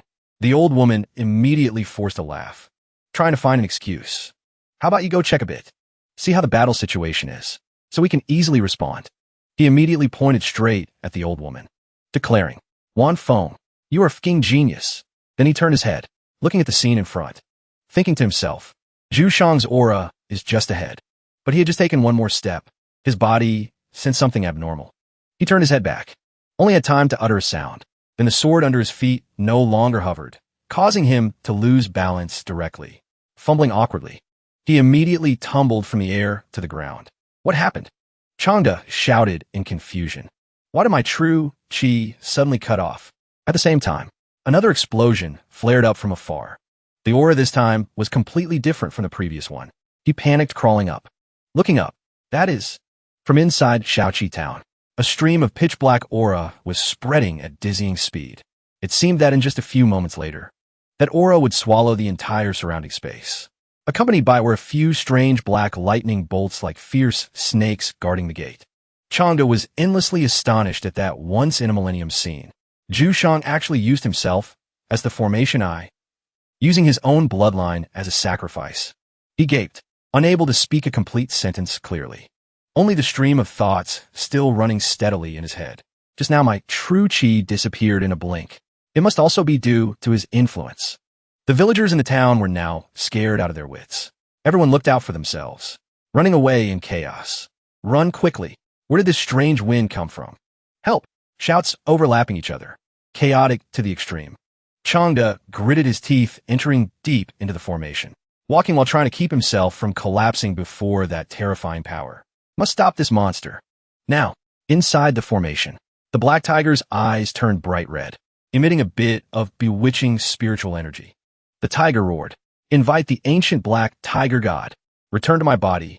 Chongqing didn't have big guts, as people often saw. He looked at the bloodthirsty tiger staring at him. Sweat covered his face, thinking fearfully. Done for, done for. It seems really angry. He closed his eyes tight, waving the knife in his hand wildly, desperately shouting, "Don't come over here." The tiger thought it had victory in hand. Extremely smug. I spent 1,500 years of lifespan to invite the ancient black tiger god to possess my body, even if you have an immortal artifact in hand. You can't do anything. Then it roared an earth-shattering sound, terrifying power enough to destroy a village in the blink of an eye. Chongqing took the full brunt of that tiger roar, blown far away. He Huang, seeing his master at a disadvantage, was also scared for a moment and cried out. Just blocking the move, he immediately showed surprise. Sonic attack. F***CK. Another move. The weapon was knocked out of his hand. He shouted in panic, "My knife!" The black tiger gained momentum, continuing to attack. It growled. Eyes red, as if wanting to eat him alive. He Huang, standing from afar, immediately howled a warning. "Master, be careful." But the black tiger's power was too terrifying. Even Brother Tree in the yard suffered the terrifying pressure from the unleashed attack, swaying ceaselessly. Chongqing played around with until irritable. He reached into his pocket, anger clearly shown. In this kind of situation, it's all or nothing. He shouted, pulling out his item to counter. "Watch my weapon. Take this." He held up a long stick in front of the tiger rushing towards him and shouted, "Take this." He Huang, seeing the item he brought out, smirked, started rejoicing inside. "I knew it. Master definitely has a strange move to win." The tiger saw the strange object held out in front of it. Momentarily couldn't react. It glanced. What is that? Who would have expected the thing Chongqing pulled out was a supreme item for the feline family, made from refining millennium catnip, peerless against feline animals. Great killing weapon. If not the toy often used to tease cats, what else could it be? Its eyes lit up so much it couldn't hide the love in its eyes, sticking out its tongue according to feline instinct. The tiger shook its head vigorously, tried to resist natural instinct. No, this kind of petty trick, not worth mentioning. Head thinking one thing, limbs showing another. The ferocious face just now was completely tamed. The addicted appearance of the feline family immediately appeared before his super-quality cat teaser stick. The black tiger played happily with the cat teaser stick, face overflowing with happiness. Chongqing skillfully waved the stick, teasing the cat until it forgot the way home. He thought to himself, speaking of which, grasped the weak point. He looked much more cheerful. Didn't expect it to really work. He looked at the black tiger rolling on the ground. Couldn't help but smirk. Old tiger is indeed a cat. After all, it's a high-level cat. The tiger wasn't that easily tamed. There was still a bit of will left in its head. Think you can catch this exalted one's weakness? Overestimating yourself. While the black tiger was still busy playing with the cat teaser stick, he sneaked closer to the knife, knocked away earlier. Carefully picked it up, knife in hand. He immediately chopped straight down on its head. Decisive. No mercy. Blood splattered everywhere. Only time to hear the black tiger's tragic scream. Done. He leaned on the stick, sighing in relief. Petty trick? You really treated yourself as a dish. The black tiger's soul still squirmed bitterly. Hateful. I actually lost. Nearby, He Huang sat aside with glowing eyes. Worthy of being the master. Resourceful and cunning. Handsomely overwhelming. If he could hear the flattering words it just said, surely he would be smug enough to face the sky in parallel. Brother Tree beside also pondered deeply. Thanks to Master taking action.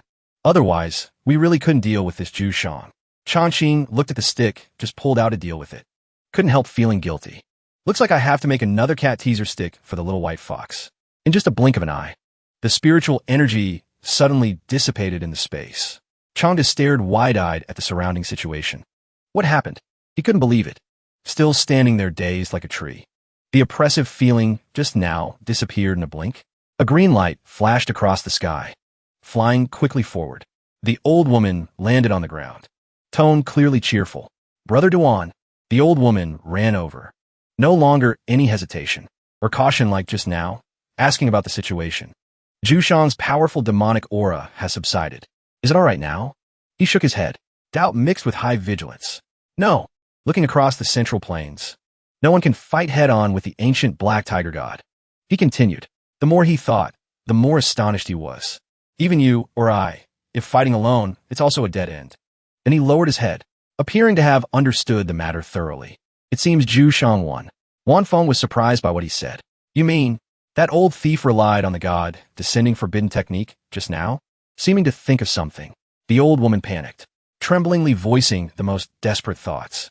Successfully killed people to rob treasures.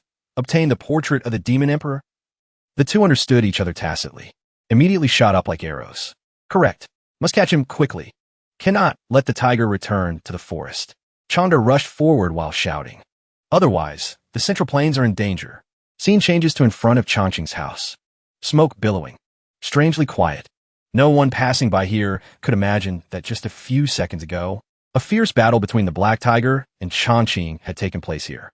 Nor could anyone think that this extremely ordinary place was the grave for the bombarding life of that arrogant Black Tiger. He Huang still laughed at the Black Tiger's corpse. Serves you right. Know the master's power now? While beside him, he threw that knife away, silently looking at the giant Black Tiger lying motionless in his yard. He scratched his head, a bit awkward. Tigers of the cultivation world surely don't count as protected animals, right? Thinking back and forth, couldn't think of anything else. He sighed.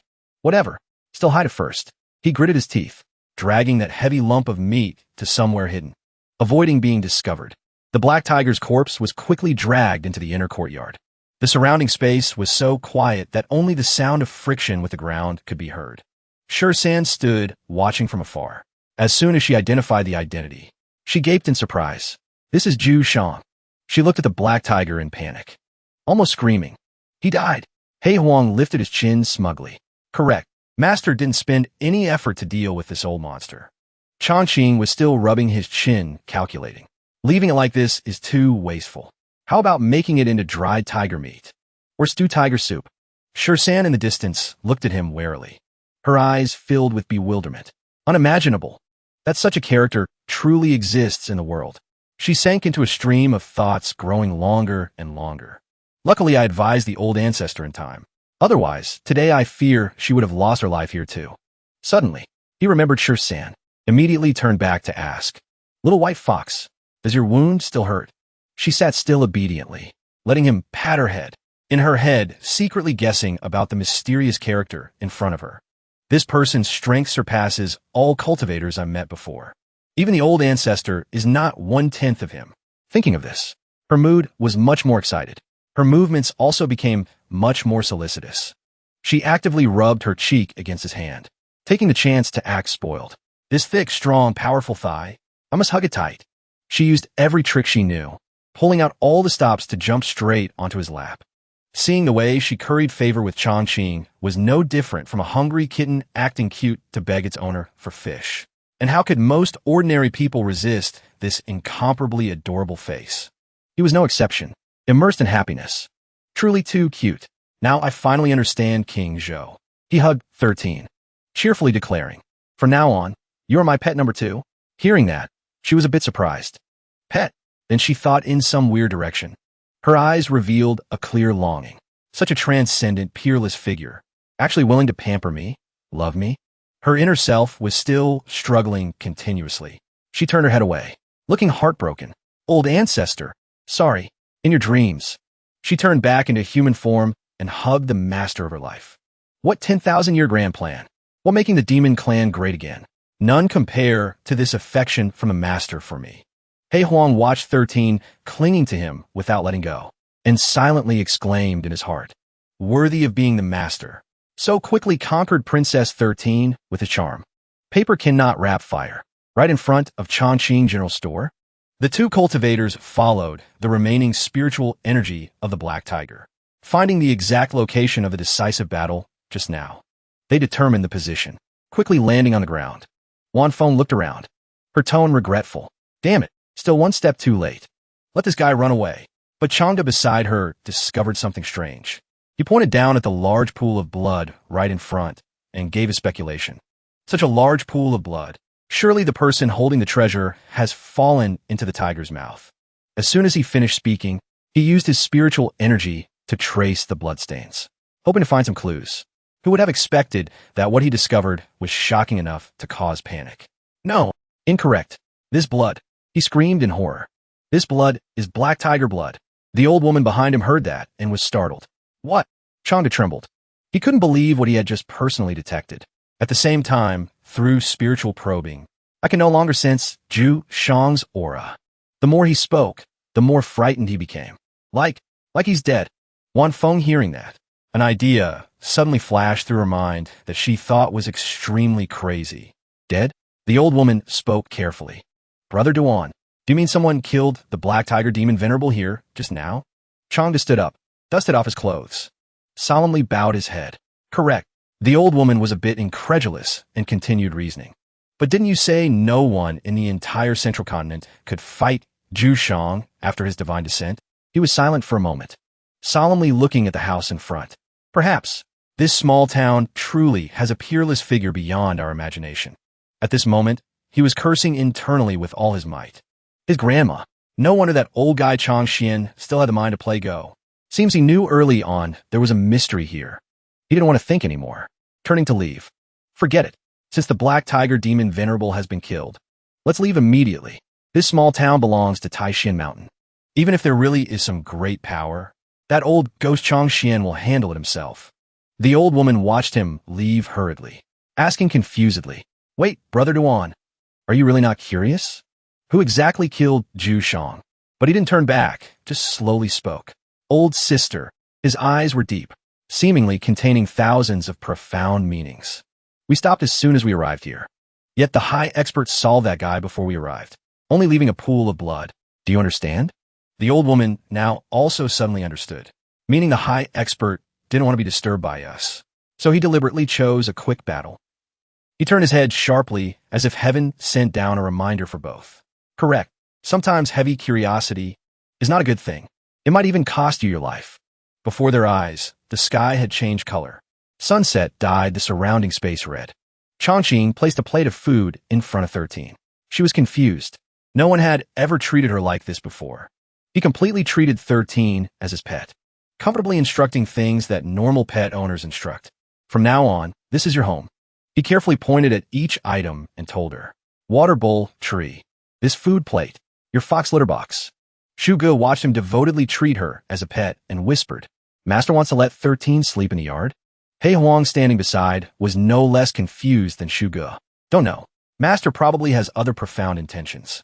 He finished instructing, stood up and stretched. All right, everyone is tired today. Rest early. Suddenly, 13 ran to his feet, crying and acting spoiled. Master, I don't want to sleep here.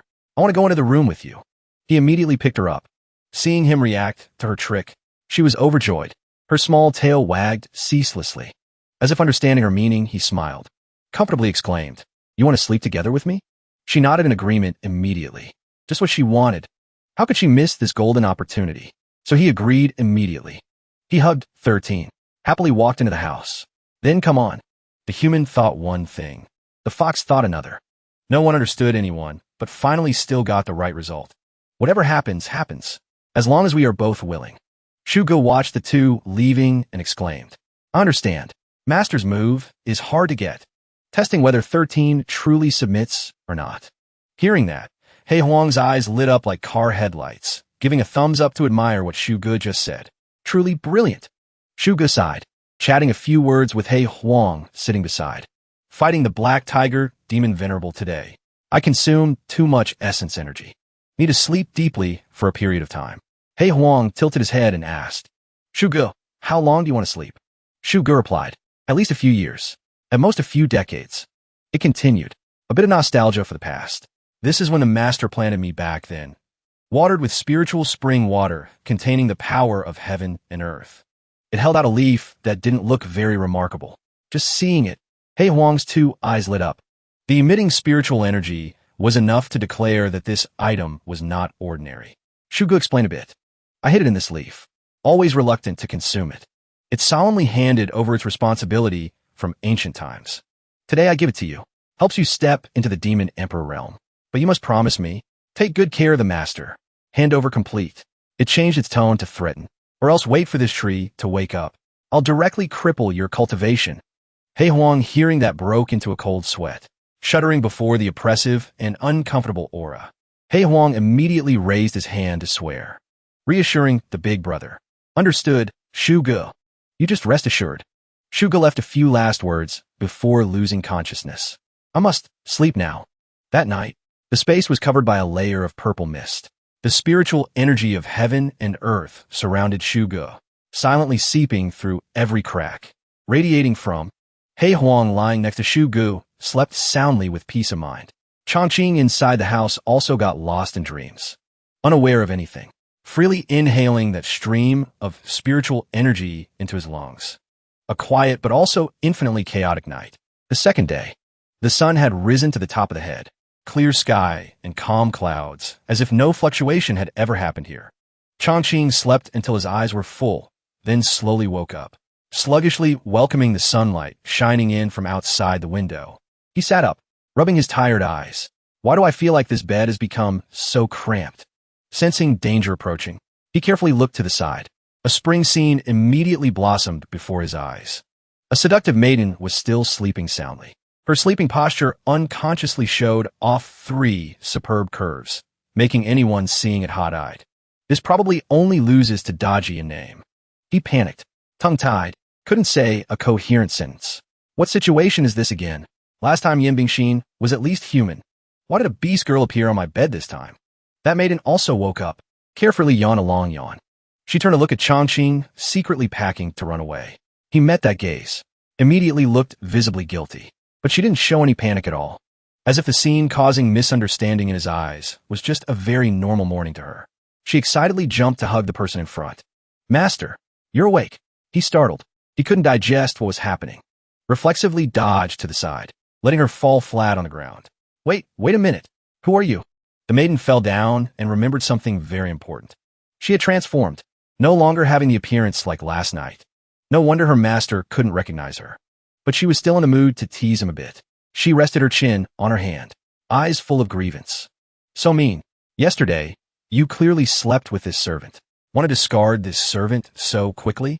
Chongqing, hearing that, turned to stone directly. What? Could be I did something beastly last night. Why can't I remember a bit of it?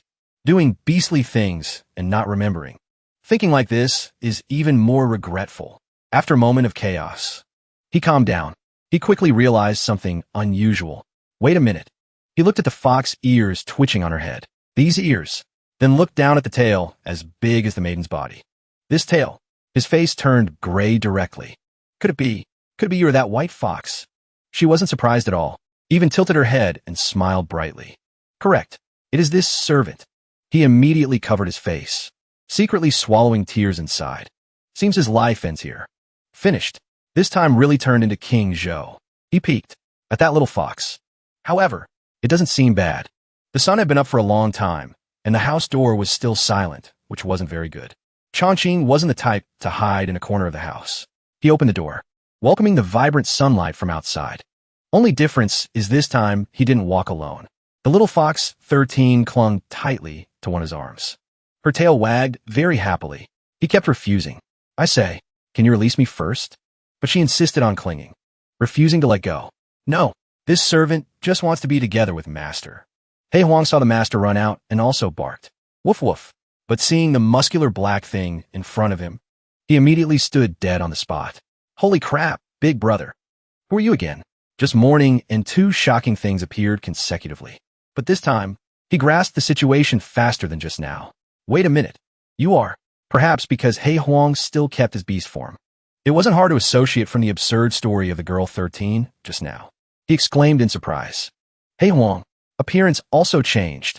Iron egg black changed directly into black, cloud-heavy snow. He reached out. A bit unbelievable. How did you change so much overnight? 8 happy growth. Big Yellow, De Huang/Hey Huang didn't reply. Or maybe because it couldn't speak, so it replied in another way. It turned away in his confusion. It headed towards the wooden table and barked continuously, using the simplest way dogs use to signal humans to understand. Woof, woof, woof. Chongqing saw clearly what was on the table and immediately let go of 13. Without a glance, this action made her feel a bit confused. She hurriedly called after him, Master, but he didn't turn his head. Walked straight forward. He picked up a rough gem placed on the go board. There were many more stones looking like that on the board. Each one emitted sparkling light. His eyes lit up. This is the T-Pet stone I absorbed during cultivation last time, and it's the Pro Max version of before. He turned back happily to ask Hey Huang. Hey Huang, did you bring this back? It immediately wagged its tail, mouth grinning as if wanting to say, Correct, Master. Chongqing was so happy he immediately lowered his head and planted a kiss on its forehead. He hugged the dog tight, giggling, continuously praising. Good dog. Hey Huang, being praised, immediately looked at 13, putting on an arrogant face. 13, don't be jealous of me. She saw that black dog, daring to provoke.